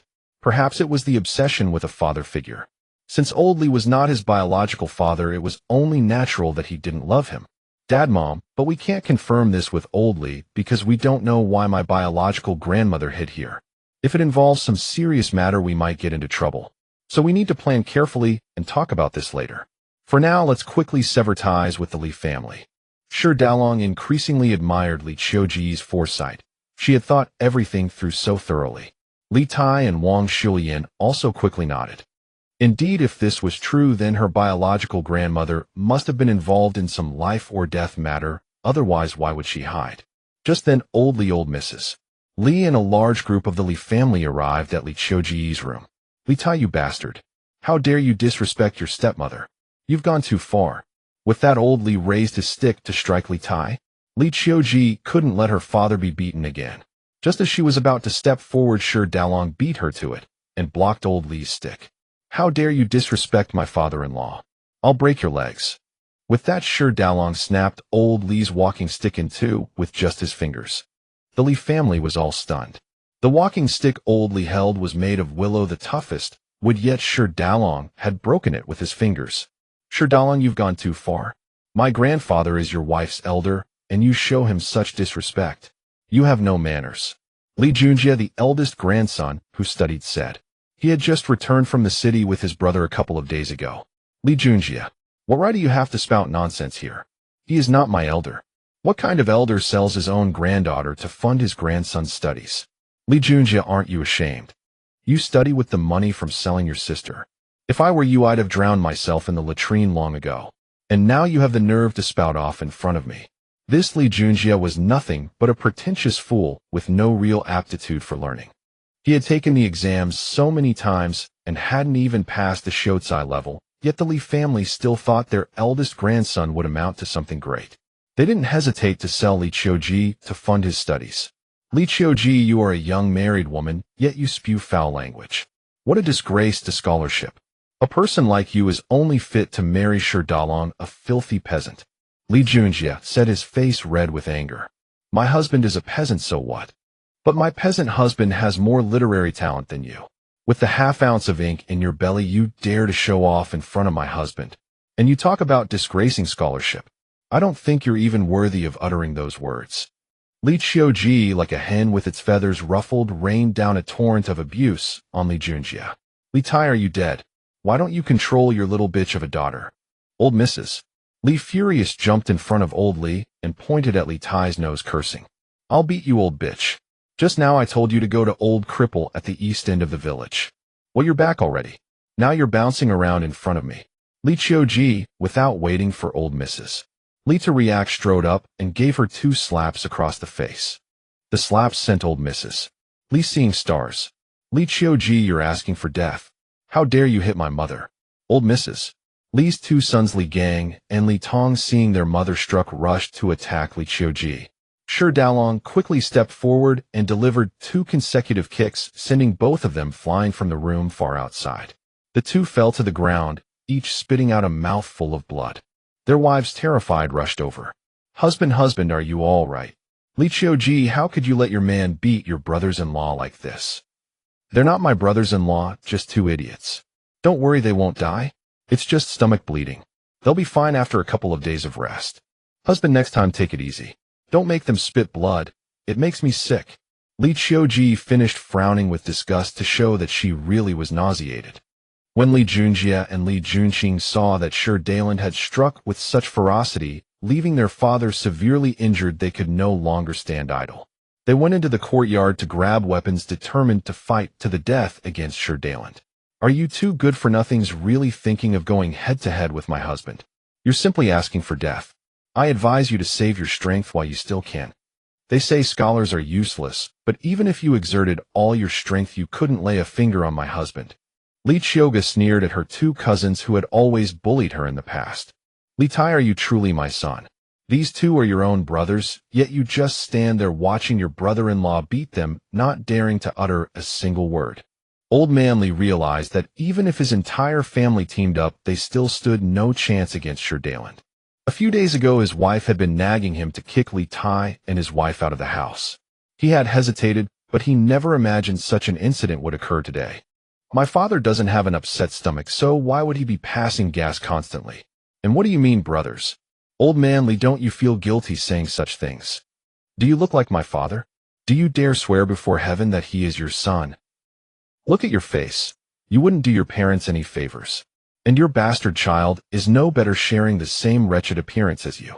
But my father is handsome and dashing, even clad in coarse hemp clothing, he remains a fine gentleman. Qiuge could see from Old Man Li's evasive glance that their suspicions were confirmed. Qiuge, stop talking nonsense. How could your father not be my son? He simply resembles your maternal grandmother, that's all. Children always take after their parents. It's not strange that he doesn't resemble you. Old Man Li refused to believe that anyone knew about what had happened back then. I'm telling you, Old Man Li, don't be so quick to deny it. Since you claim he's your flesh and blood, then my father wants to separate from you. How much property and grain will you allocate to him? Quick, decide now. We're leaving immediately. If we wait any longer, all the private rooms at Fumin Lu will be booked. After saying this, Qiuge impatiently looked at Old Man Li and his wife. Li Tai, are you truly dead? Can't you say a single word? Your daughter has turned this house upside down, and what are you thinking? Do you really want to cut ties with us? Old Man Li watched his eldest son standing silently, and his anger boiled over. It's exactly as Qiuge said. We're leaving shortly. And Mother also expects us to separate from you, so speak quickly. What will you give me? Now that my daughter and Daland are living independently, it's perfect that we join them.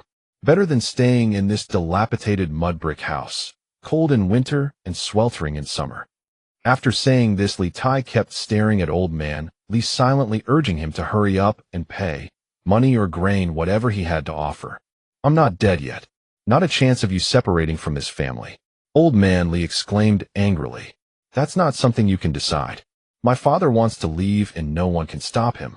If you and that old hag of yours had treated my father any better, he would never have thought of leaving. And now you're putting on this show of deep fatherly love? What for, eh? It makes me sick just to watch. Qiuge spoke the truth. Old Man Li wasn't displaying affection toward Li Tai. He simply didn't want to lose a pair of hands during the grain harvest. With Li Tai gone, the family would be short-handed again. I say we don't separate, and that's final. No matter where you go, it won't change anything. It was one thing to drive them out, but another entirely for them to demand separation on their own terms. If you won't let us separate, fine. Husband, do you know anyone who could transfer my father's household registration directly under our names? Qiuge looked at Daland, believing he should be able to arrange it. It's completely no problem. Handling such matters was trivial for Daland. He could simply send Yi Qiu to sort it out. He had intended to spend some money to resolve the matter, but seeing how the Li family had offended Qiuge, he decided to save his coins. Father, Mother, look how capable your son-in-law is. He knows people in the government office. Now you can rest assured, Mother. Let's leave right away. First, I'll take you to the best medical clinic in town. Then your daughter will take you to Fumin Lu for a feast. Don't bother taking any of these rags. Your daughter will buy you all new things in no time. Old Man Li's family could only watch as Qiuge spoke, their eyes wide with disbelief. Transferring household registration was no small matter, yet Qiuge claimed it could be done with a single word. Moreover, he had connections within the government office. His several grandchildren were all studying. Having such connections in the future could only be beneficial. No, Li Tai, you cannot leave. I am your father. I order you to stay. Old man Li blocked Li Tai's path, refusing to let him go. Am I really your son? Did you ever treat me as a son? Did you ever show me affection? From childhood you only beat and scolded me. Did you ever consider that I might be your son? Li Tai's eyes reddened as he gazed at the man he had called father for over 40 years. You were the eldest son, so discipline had to be strict. How else could you set an example for your younger brothers? But father did care for you. I arranged for you to marry and start a family. Old man Li spoke without a trace of shame. Old man Li, did you ever give me a single copper coin for my betrothal? Did you truly arrange my marriage? Didn't you find it all a joke? When he married, his wedding had been wretched. There hadn't even been a single banquet table. It was Wang Shi's family who didn't ask for a betrothal gift. It's not that I refused to pay. Old man Li, a shameless rascal, couldn't bear being rebuked like this and hurriedly defended himself. Ha ha ha. I always wondered who I got my shamelessness from. Who would have guessed it came from a grandfather who wasn't even my biological ancestor? How amusing. Qiuge suddenly found the whole situation laughable. Listen, old man Li. Look how old my father is now, and I'm a year younger than Li Junjie. Can you tell me at what age my father finally married? What family delays their eldest son's marriage so late? Let alone the second and youngest sons already being wed while the firstborn remains unmarried. Can you even justify that? You claim to care for my father. Care for him, my foot. His father was already in his 20s when he finally married, 10 years behind every other man of the same age in the village. Old man Li and old woman Li had treated his father reasonably well when they first married, but once they had children of their own, they looked down on him. Qiuge stopped sowing discord. You're no better yourself. Inciting the elders to split the family. Li Junmei, 13 years old, pointed at Qiuge and cursed. Another little bastard runs out. I'm not a good bird. I was never a good bird in the first place. I hope I irritate you to death. Right now you're living in a grand brick house with endless silver at your disposal. Even if you flee, you can still eat well and drink fine wine. But you, the same cannot be said for yourselves. Qiuge wore a mocking grin as she addressed Li Junmei. The Li family could never have imagined that Qiuge would be so brazen. She resided now in a stately blue brick mansion, and whispers reached them that she had also ousted all the members of the once prominent Shi family. What immense power had Qiuge acquired? My dear husband, my stomach is truly empty. Let us hurry along. If they dare to block our path ahead, kick them flying with your foot. This time be gentle. Just nudge them to that spot. Qiuge pointed to where Li Gang and Li Tong had fallen slightly forward. Understood, my wife. If they dare advance again, I shall kick them with less force. Qiuge expressed great satisfaction at Qiuge words, then supported her mother and walked ahead. Perhaps it was the joy of happy events lifting one's spirits. Wang Shiyan felt that her body had recovered without needing a visit to the city doctor. After all these years, she had finally vented her pent-up resentment. She was also delighted at the prospect of living with her daughter in the future. Mother, please board the cart slowly. I've laid a cushion here for you. Qiuge helped Wang Shiyan into the donkey cart, and then she followed suit. Sigh, this cart is truly comfortable. Wang Shiyan's face was beaming like a flower. She was naturally pretty with fair skin, and now with a lightened heart her smile became even more brilliant. Li Tai watched his wife laughing so beautifully. He hadn't seen her smile so happily in years. If he had known, he would have separated from old man Li long ago and would not have ended up in this situation. But it was not too late for any of this. Mother, when we go to the city later, let's buy a cart canopy. That way we can shelter from the rain in the carriage when we travel to Yunqing City, Qiuge said deliberately loudly. She wanted to take her mother to live comfortably and spite the Li family. Old man Li's family was not well off to begin with, and their money went mostly to funding the grandchildren's education. If they hadn't been truly desperate, they would never have sold Qiuge to Qiuge, that old man. Now seeing Qiuge dressed well, adorned with fine jewelry, and taking her parents away to live a good life, their eyes were filled with envy. Although the city was in chaos, now the medical clinics were still open. This time Qiuge decided to sell a few more ginseng roots at a larger clinic to use for purchases. She also wanted her parents to see that she now truly had money so they could live comfortably with her. Shi Dalong and Li Tai sat at the front of the donkey cart, while Qiuge and her mother sat at the back. The group set off together. The Li family watched as Qiuge took their parents away, just like that, cursing angrily behind them. They were not only angry that Li Tai had left like this, they were also resentful that Qiuge could control Shi Dalong. If only they hadn't fallen out with Qiuge, they could have benefited from her as well. Old man Li entered the courtyard and saw his two sons still gasping heavily on the ground. In a fit of anger he scolded, "Hurry up and get up. It's just spitting a mouthful of blood. Go quickly and harvest the crops in the field, or we'll be drinking the northwest wind on the road to refuge." After speaking, old man Li himself took a sickle and went to the field to rush the harvest. It was all that damn old woman's fault. If they had known when Qiuge returned today, they would have treated Li Tai and his wife better. As he walked, old man Li pondered, how did they know that Li Tai was not his son? Was it truly because Li Tai didn't resemble him? In those days he had been a servant in a wealthy household. When trouble struck the family, he had been ordered to help the young mistress escape. That was Li Tai's biological mother. With nowhere else to go, he had taken Li Tai's mother to his hometown. At that time the young mistress was already pregnant with Li Tai. To avoid being implicated, she had claimed the child was his. Little did he expect that the young mistress had a tragic fate. She died in childbirth and left behind Li Tai. When they fled, the young mistress had not brought much silver. They barely renovated old man Li's old house and added 2 rooms. With the remaining money, old man Li later married old Mrs. Li. In truth, old man Li was not worth respecting. Even if Li Tai were not his biological son, he would still not have appreciated him. Moreover, he had never so much as touched a finger of the young mistress, yet he had fathered Li Tai for free. Old man Li always felt he had been disadvantaged. He should consider, if not for Li Tai's biological mother, could he have built a house and had a brood of sons and grandsons. During that disaster back then, he would have long been implicated and died. Qiuge and Shi Dalong's family went to the city first, to the clinic, to have her mother examined. After checking her pulse, the doctor said her mother was simply weak and would recover with proper nourishment. He prescribed a few doses of tonic medicine. "Doctor, I see some clinics in the city have closed. Yours is still open. Don't you plan to close and flee the hardship?" "Now many shops in the city have closed. I am only open today and plan to close soon to join my eldest brother in the capital. He has many clinics there, and I can go assist him." Qiuge heard this and realized the old doctor was quite capable.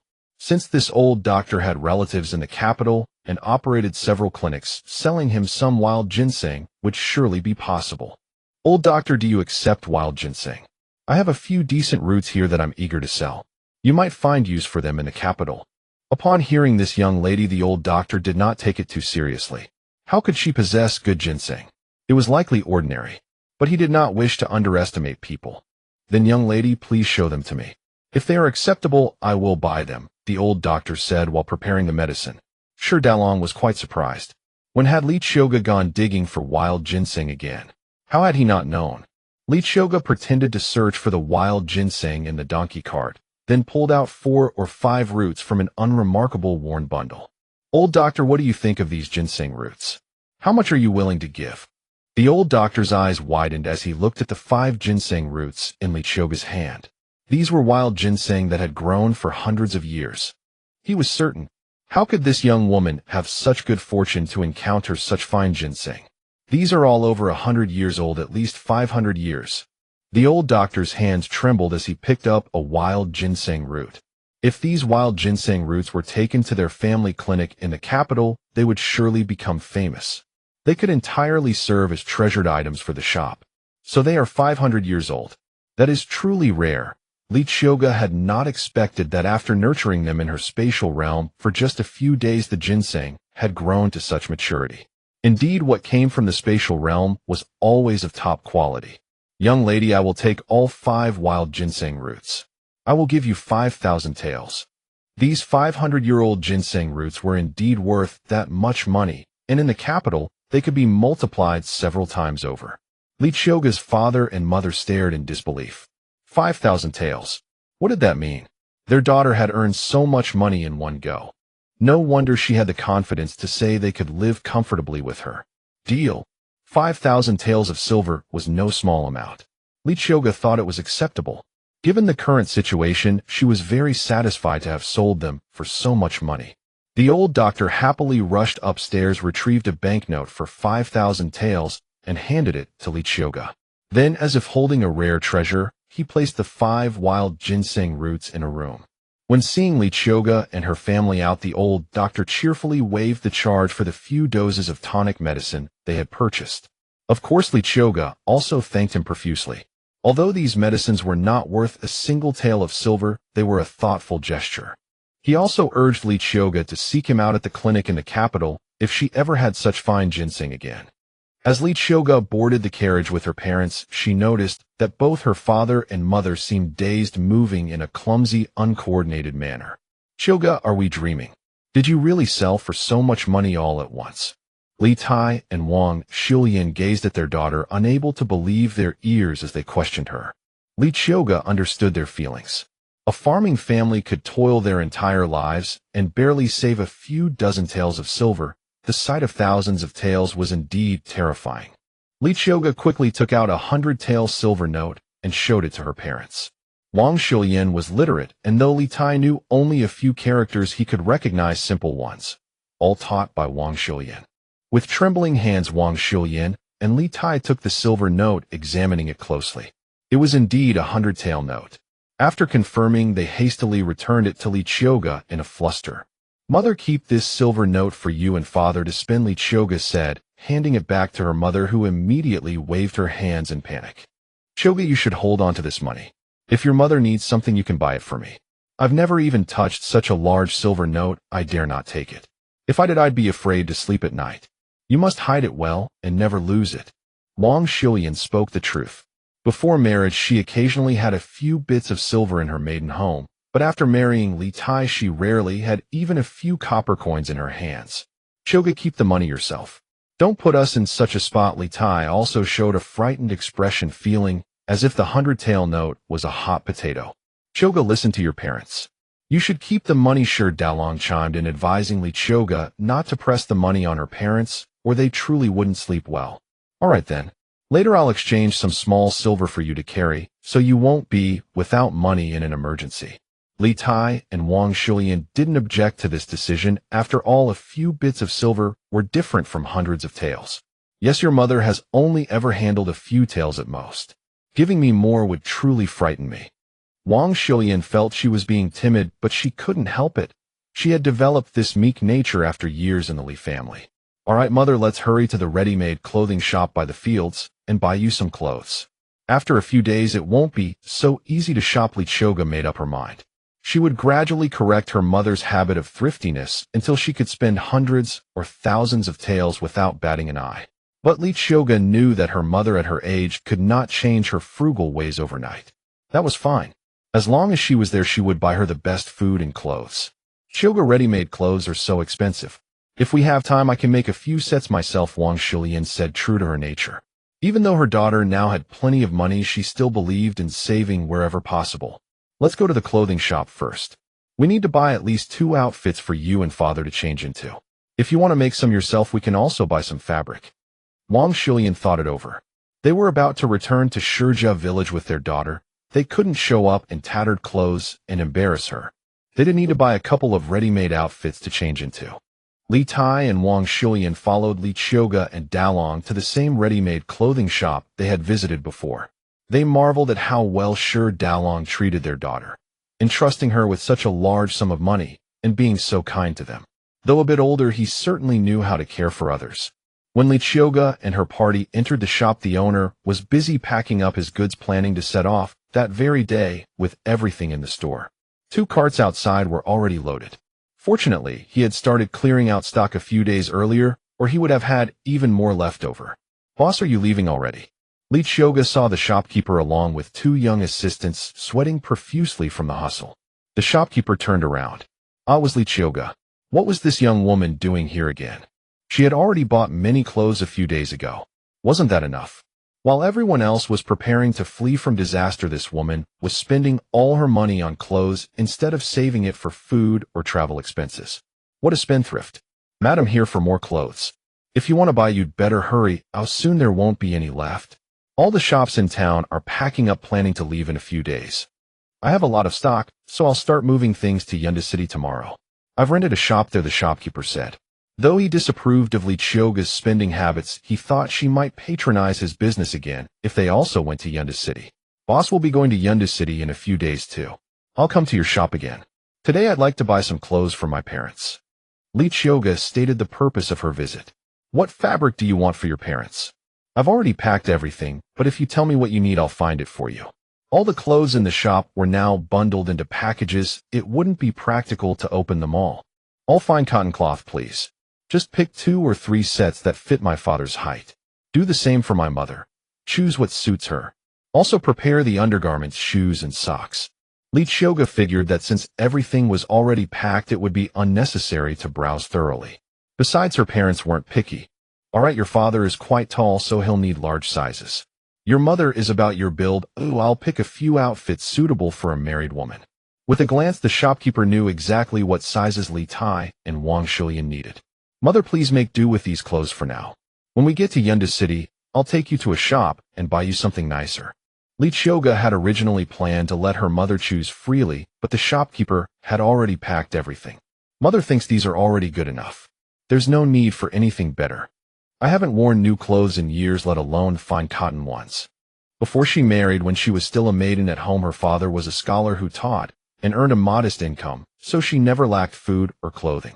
She had worn fine cotton back then.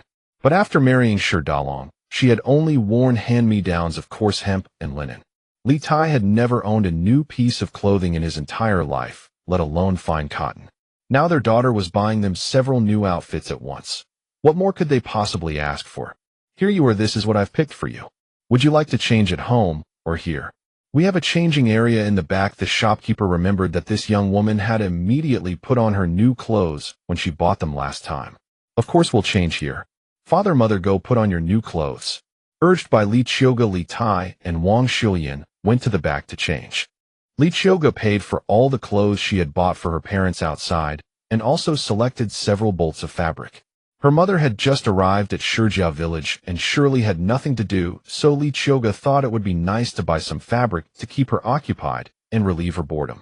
When Li Tai and Wang Shulian emerged from the fitting room in their new clothes, Qiuge's eyes truly lit up. Her father looked remarkably refreshed in his new outfit, and her mother did as well. The shopkeeper had an excellent eye for selecting elegant and refined styles that perfectly complemented her mother's temperament. Father, mother, you two look absolutely wonderful together. Such a perfect match. No wonder you had such a beautiful daughter like me. Wang Shulian hadn't expected her daughter to praise her so openly in front of so many people, leaving her flustered and shy. She retreated behind Li Tai. Your mother is naturally beautiful. She was the most admired maiden in the village back then. I must have been blessed to have married her. He had been lost in thought, momentarily transported back to his youth. What nonsense are you spouting? Have you no shame? Wang Shulian pinched Li Tai hard, chiding him for saying such embarrassing things in front of their daughter and son-in-law. Mother, father speaks the truth. Just looking at you, I can tell you were even more beautiful when you were young. The fact that father managed to marry you shows how blessed our family is, though father himself is quite handsome as well. The shopkeeper agreed that Qiuge was quite pretty, and he thought the woman before him must have been a great beauty in her youth, much like her daughter. But as an outsider, he felt uncomfortable praising another man's wife. Our clothes are not only of fine quality, but also stylish. Everyone who wears them is thoroughly satisfied. When you reach Yunqing, you must come back to my shop again. Brotherly, that's over 20 taels of silver spent all at once. You're quite the generous customer now. Rest assured, boss. Once we reach Yunqing, we'll be back at your shop for more clothes. Boss, since you're also heading to Yunqing, I've heard the city is quite prosperous. Is business easy there? Qiuge had been curious about Yunqing all along, though she'd never asked about it before. Yunqing is far more prosperous than our hometown, with many wealthy folks around. Money can be made easily there, but it's not for just anyone. The rich have their own ways of spending, and not everyone can earn their coin. My little shop caters to ordinary folks. As for the wealthy in Yunqing, shops like mine don't even catch their eye. The boss's words rang true. The affluent households valued fine fabrics and craftsmanship, meaning the clothes in his shop were really only suited for common women. Shopkeeper, I'm certain you lack creative vision and design concepts. Once we reach Yunqing, I'll craft some beautiful garments for you that will surely captivate the wives and daughters of wealthy families.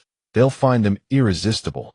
Shopkeeper Qiuge truly has no sense of her own limitations. What does a common girl like her know about fine clothing, let alone designing it? It's outright laughable. Young miss, please don't take this the wrong way. The garments worn by wealthy families are worlds apart from ours. Even my limited experience falls short of meeting their standards, let alone yours as a common young woman. If you truly can design beautiful clothes, I'll partner with you.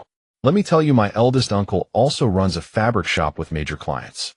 Should your designs prove exceptional, I shall introduce you to him. That was also why he was heading to Yunqing. With his uncle's protection, he could establish himself there. In truth, he had long wished to relocate his entire family to Yunqing, but years of living in Qiuge village had made it hard to leave his homeland. Very well, shopkeeper. It's a deal. Once I produce beautiful designs, introduce me to your uncle. I assure you, you won't regret this. Qiuge declared with utmost confidence. Designing fine garments would be child's play for her. She could simply obtain a few master designer's sketches from her spatial realm with ease. Besides, she was using these designs here, not in modern times, so there was no need to fear any legal complications. Ha, young miss, if you're this confident, then I'll await your arrival in Yunqing. The shopkeeper had never encountered a young lady with such bold assurance. Then it's settled, shopkeeper. We have other matters to attend to, so we won't linger and disturb you further. See you in Yunqing. Qiuge reflected that they had finished purchasing their clothes, and the shopkeeper had plenty of other duties to attend to, so there was no need for them to remain and chat. The shopkeeper escorted them out before returning inside to continue organizing his goods. He had no idea how vast a fortune Qiuge's future designs would generate for him. Enough to ensure his descendants would never want for food or clothing. Qiuge and her companions drove their donkey cart to the entrance of Fuminlu, only to discover the establishment had long since closed. After asking around, they learned the shopkeeper had already departed for Yunqing, as the city's current unrest had driven away all diners. Such a shame, Qiuge lamented. With my guidance, that braised pork elbow would have been extraordinary. Parents, you won't get to taste it this time. She felt quite disappointed. Qiuge, the city has descended into chaos. Where could we possibly find a restaurant to eat at? Why not buy some meat and make dumplings at home instead? They felt that having dumplings once was already a treat. They didn't need to insist on dining at a restaurant. Yes, Qiuge, I love dumplings the most. We barely get to eat one or two during the spring festival each year. Go buy plenty of meat and flour later so father can have his fill. Li Tai understood his daughter's filial devotion and spoke deliberately to please her, though he genuinely loved dumplings as well. His words were meant to bring her joy. Since father wishes to eat dumplings, we shall return and make them. I'll buy extra pork belly and flour. We have plenty. Father may eat his fill. Qiuge declared generously. Li Tai observed his daughter's magnanimous manner and marveled at how remarkable she had become. White flour was now something they could consume freely, and in years to come he and his wife would enjoy the comforts their daughter provided. At this rate, his wife's health would undoubtedly improve. They made their way to the meat vendors and knocked on several doors before finally purchasing a few gene of pork. It seemed they needed to depart soon, lest they arrive too late. Once back, she would discuss with her husband and village chief Shi whether they should leave ahead of schedule. After purchasing the meat, Qiuge decided that for any shop open in the city offering items they could use, she would buy something, particularly pastries that traveled well, of which she bought 50 gene. She bought nearly half the shop's pastries, bringing immense joy to the shopkeeper, who had been worrying about how to sell such expensive goods, never expecting Qiuge to purchase so much. In the end, she paid a premium for a canopy for the donkey cart and purchased considerable amounts of oilcloth. By the time Qiuge and her party returned to Qiuge village, it was already time to prepare dinner. Li Taitian and Wang Xiulian had never been to Qiuge's home before. Standing at the courtyard gate, gazing at the blue brick tiled mansion, they were astonished to realize it was their daughter's property. They never imagined they could live in such a splendid house. Yet the thought that they would soon have to flee and leave this beautiful home behind pained them deeply. They feared that when the Dazi invaded, the blue brick-tiled mansion would be destroyed.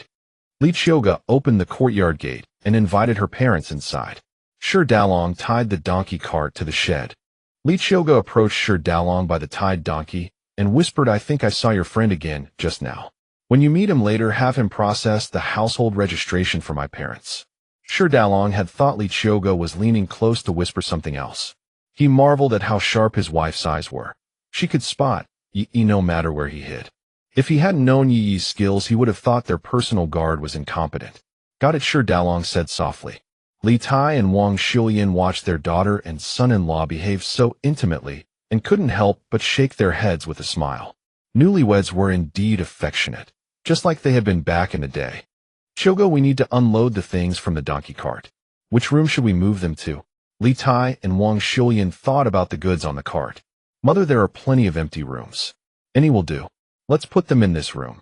It's never been used, and we store grain here. You and Father can stay in the east room of the main house." That was where Old Man Shi and Old Lady Shi lived. "It's spacious and bright. I'll get you new quilts." It was an old custom that the elder generation occupied the east room. Li Tai and Wang Shulian had no objections to their daughter's arrangements. They were happy wherever she put them. They then carried the goods to the empty room, completing the task in a few trips. Qiuge said to Shi Dalong, "Husband, go up the mountain and hunt a pheasant. We'll add a special dish for Mother and Father today." Shi Dalong understood that Qiuge was giving him an opportunity. "All right, I'll go now." He patted himself clean and went to fetch his bow and arrows. "Dalong, it's so late." "Don't go. We're making dumplings tonight. That's plenty good already. Why hunt a pheasant?" Li Tai and Wang Shulian quickly interjected. "Mother, hunting a pheasant on the mountain is like catching one from our own chicken coop to my husband. Don't worry, he'll be back soon. Father, start mincing the filling. Mother and I will make the dumplings. The three of us can work quickly and be done in no time." After saying this, Qiuge pushed her parents toward the kitchen. In the kitchen, Li Tai took out the pork belly and began chopping it with the cleaver. Wang Shulian didn't idle either. She had Qiuge fetch the flour so she could knead the dough. Qiuge brought out half a sack of flour, and her mother was astonished that her daughter really had so much white flour. "Mother, this is just a small portion. We have a whole room full of flour. You can eat as much as you want from now on. You need the dough first. I'll go check on Shi Xiaolai." Qiuge had already told her parents about Shi Xiaolai, and they sympathized with the poor boy and supported her decision to care for him. They also knew that their daughter had encountered a fortunate opportunity and learned medicine and had even performed surgery on Shi Xiaolai. Li Tai and Wang Shulian had no doubts when Qiuge claimed she had received guidance from a sage and learned many skills. They knew she was truly their daughter because the birthmark on her back could not be faked. Moreover, although she had changed, she could recall all the details of their shared childhood, so they did not suspect her. They attributed her transformation to the fact that she had been bullied as a child, and now, with Shi Dalong's support, she had regained her true nature. Li Tai and Wang Shulian busied themselves in the kitchen, while Qiuge went to Shi Xiaolai's room. When she entered, Shi Xiaolai was still reading his book. Qiuge thought he must really love such books. She resolved to give him a few more when she had time to keep him entertained. He had probably read these books several times already. How could he still be so fond of them? "Sister-in-law, you're back. Did you bring uncle and aunt?" Shi Xiaolai asked when he saw Qiuge enter. "Yes, we brought them back. We bought a lot of things in town today, so we were delayed. We're having dumplings tonight. I'll bring you some later. Did you take your medicine on time today?" As she spoke, Qiuge lifted Shi Xiaolai's leg to check on it. "Yes, I took it at the times you told me. How does your leg feel today? Still as painful as yesterday?" Qiuge had been putting well water from her spiritual space into the kettle in Shi Xiaolai's room, hoping it would help his bones heal faster. "It doesn't hurt at all." "Strange. It must be your excellent medicine. I only felt a slight ache on the afternoon of the surgery, but today it's completely painless. Of course. Would I give you anything less than the best? I see you really like these books. You've read them several times, haven't you? I'll bring you 2 more tomorrow." Qiuge could tell that Shi Xiaolai treasured these books. "Sister-in-law, I love these books. But there are many things I don't understand. I'll need to practice them later to grasp the essence." He kept flipping through the pages, pondering the parts he found difficult. "It's fine if you don't understand. Once you find a master, you'll be able to see clearly." Qiuge reminded him of some precautions and then left. She had to go make dumplings. Couldn't waste time. Dalong was swift. By the time Qiuge and her mother had only wrapped 2 rows of dumplings, he had already returned with a pheasant. Qiuge wondered why he was back so soon. That person wouldn't come without urgent matters. But why was he done so quickly? Dalong slaughtered the pheasant, boiled water to pluck the feathers, and cleaned it thoroughly. He asked Qiuge how she wanted to cook it. Mother's body needs nourishment. Let's stew chicken soup directly. I have a clay pot. Put the whole chicken and bring it to a boil, discard the water, then simmer on low heat. I'll add the medicinal herbs prescribed by the doctor later. Wang Xiulian was touched by her daughter's thoughtfulness and felt a little embarrassed that her son-in-law had gone to all this trouble to hunt a pheasant and make soup for her so late at night. She was lucky to have found such a good son-in-law. Wang Xiulian's culinary skills were truly exceptional. The dumpling filling she made was incredibly fragrant. Qiuge and her mother spent nearly an hour wrapping dumplings and boiled a whole potful. When the dumplings were served, each one looked like a tiny gold ingot, utterly irresistible. Qiuge picked up a dumpling and took a bite. The rich meat flavor filled her mouth. It was delicious. Even Xiaolai ate a few more than usual.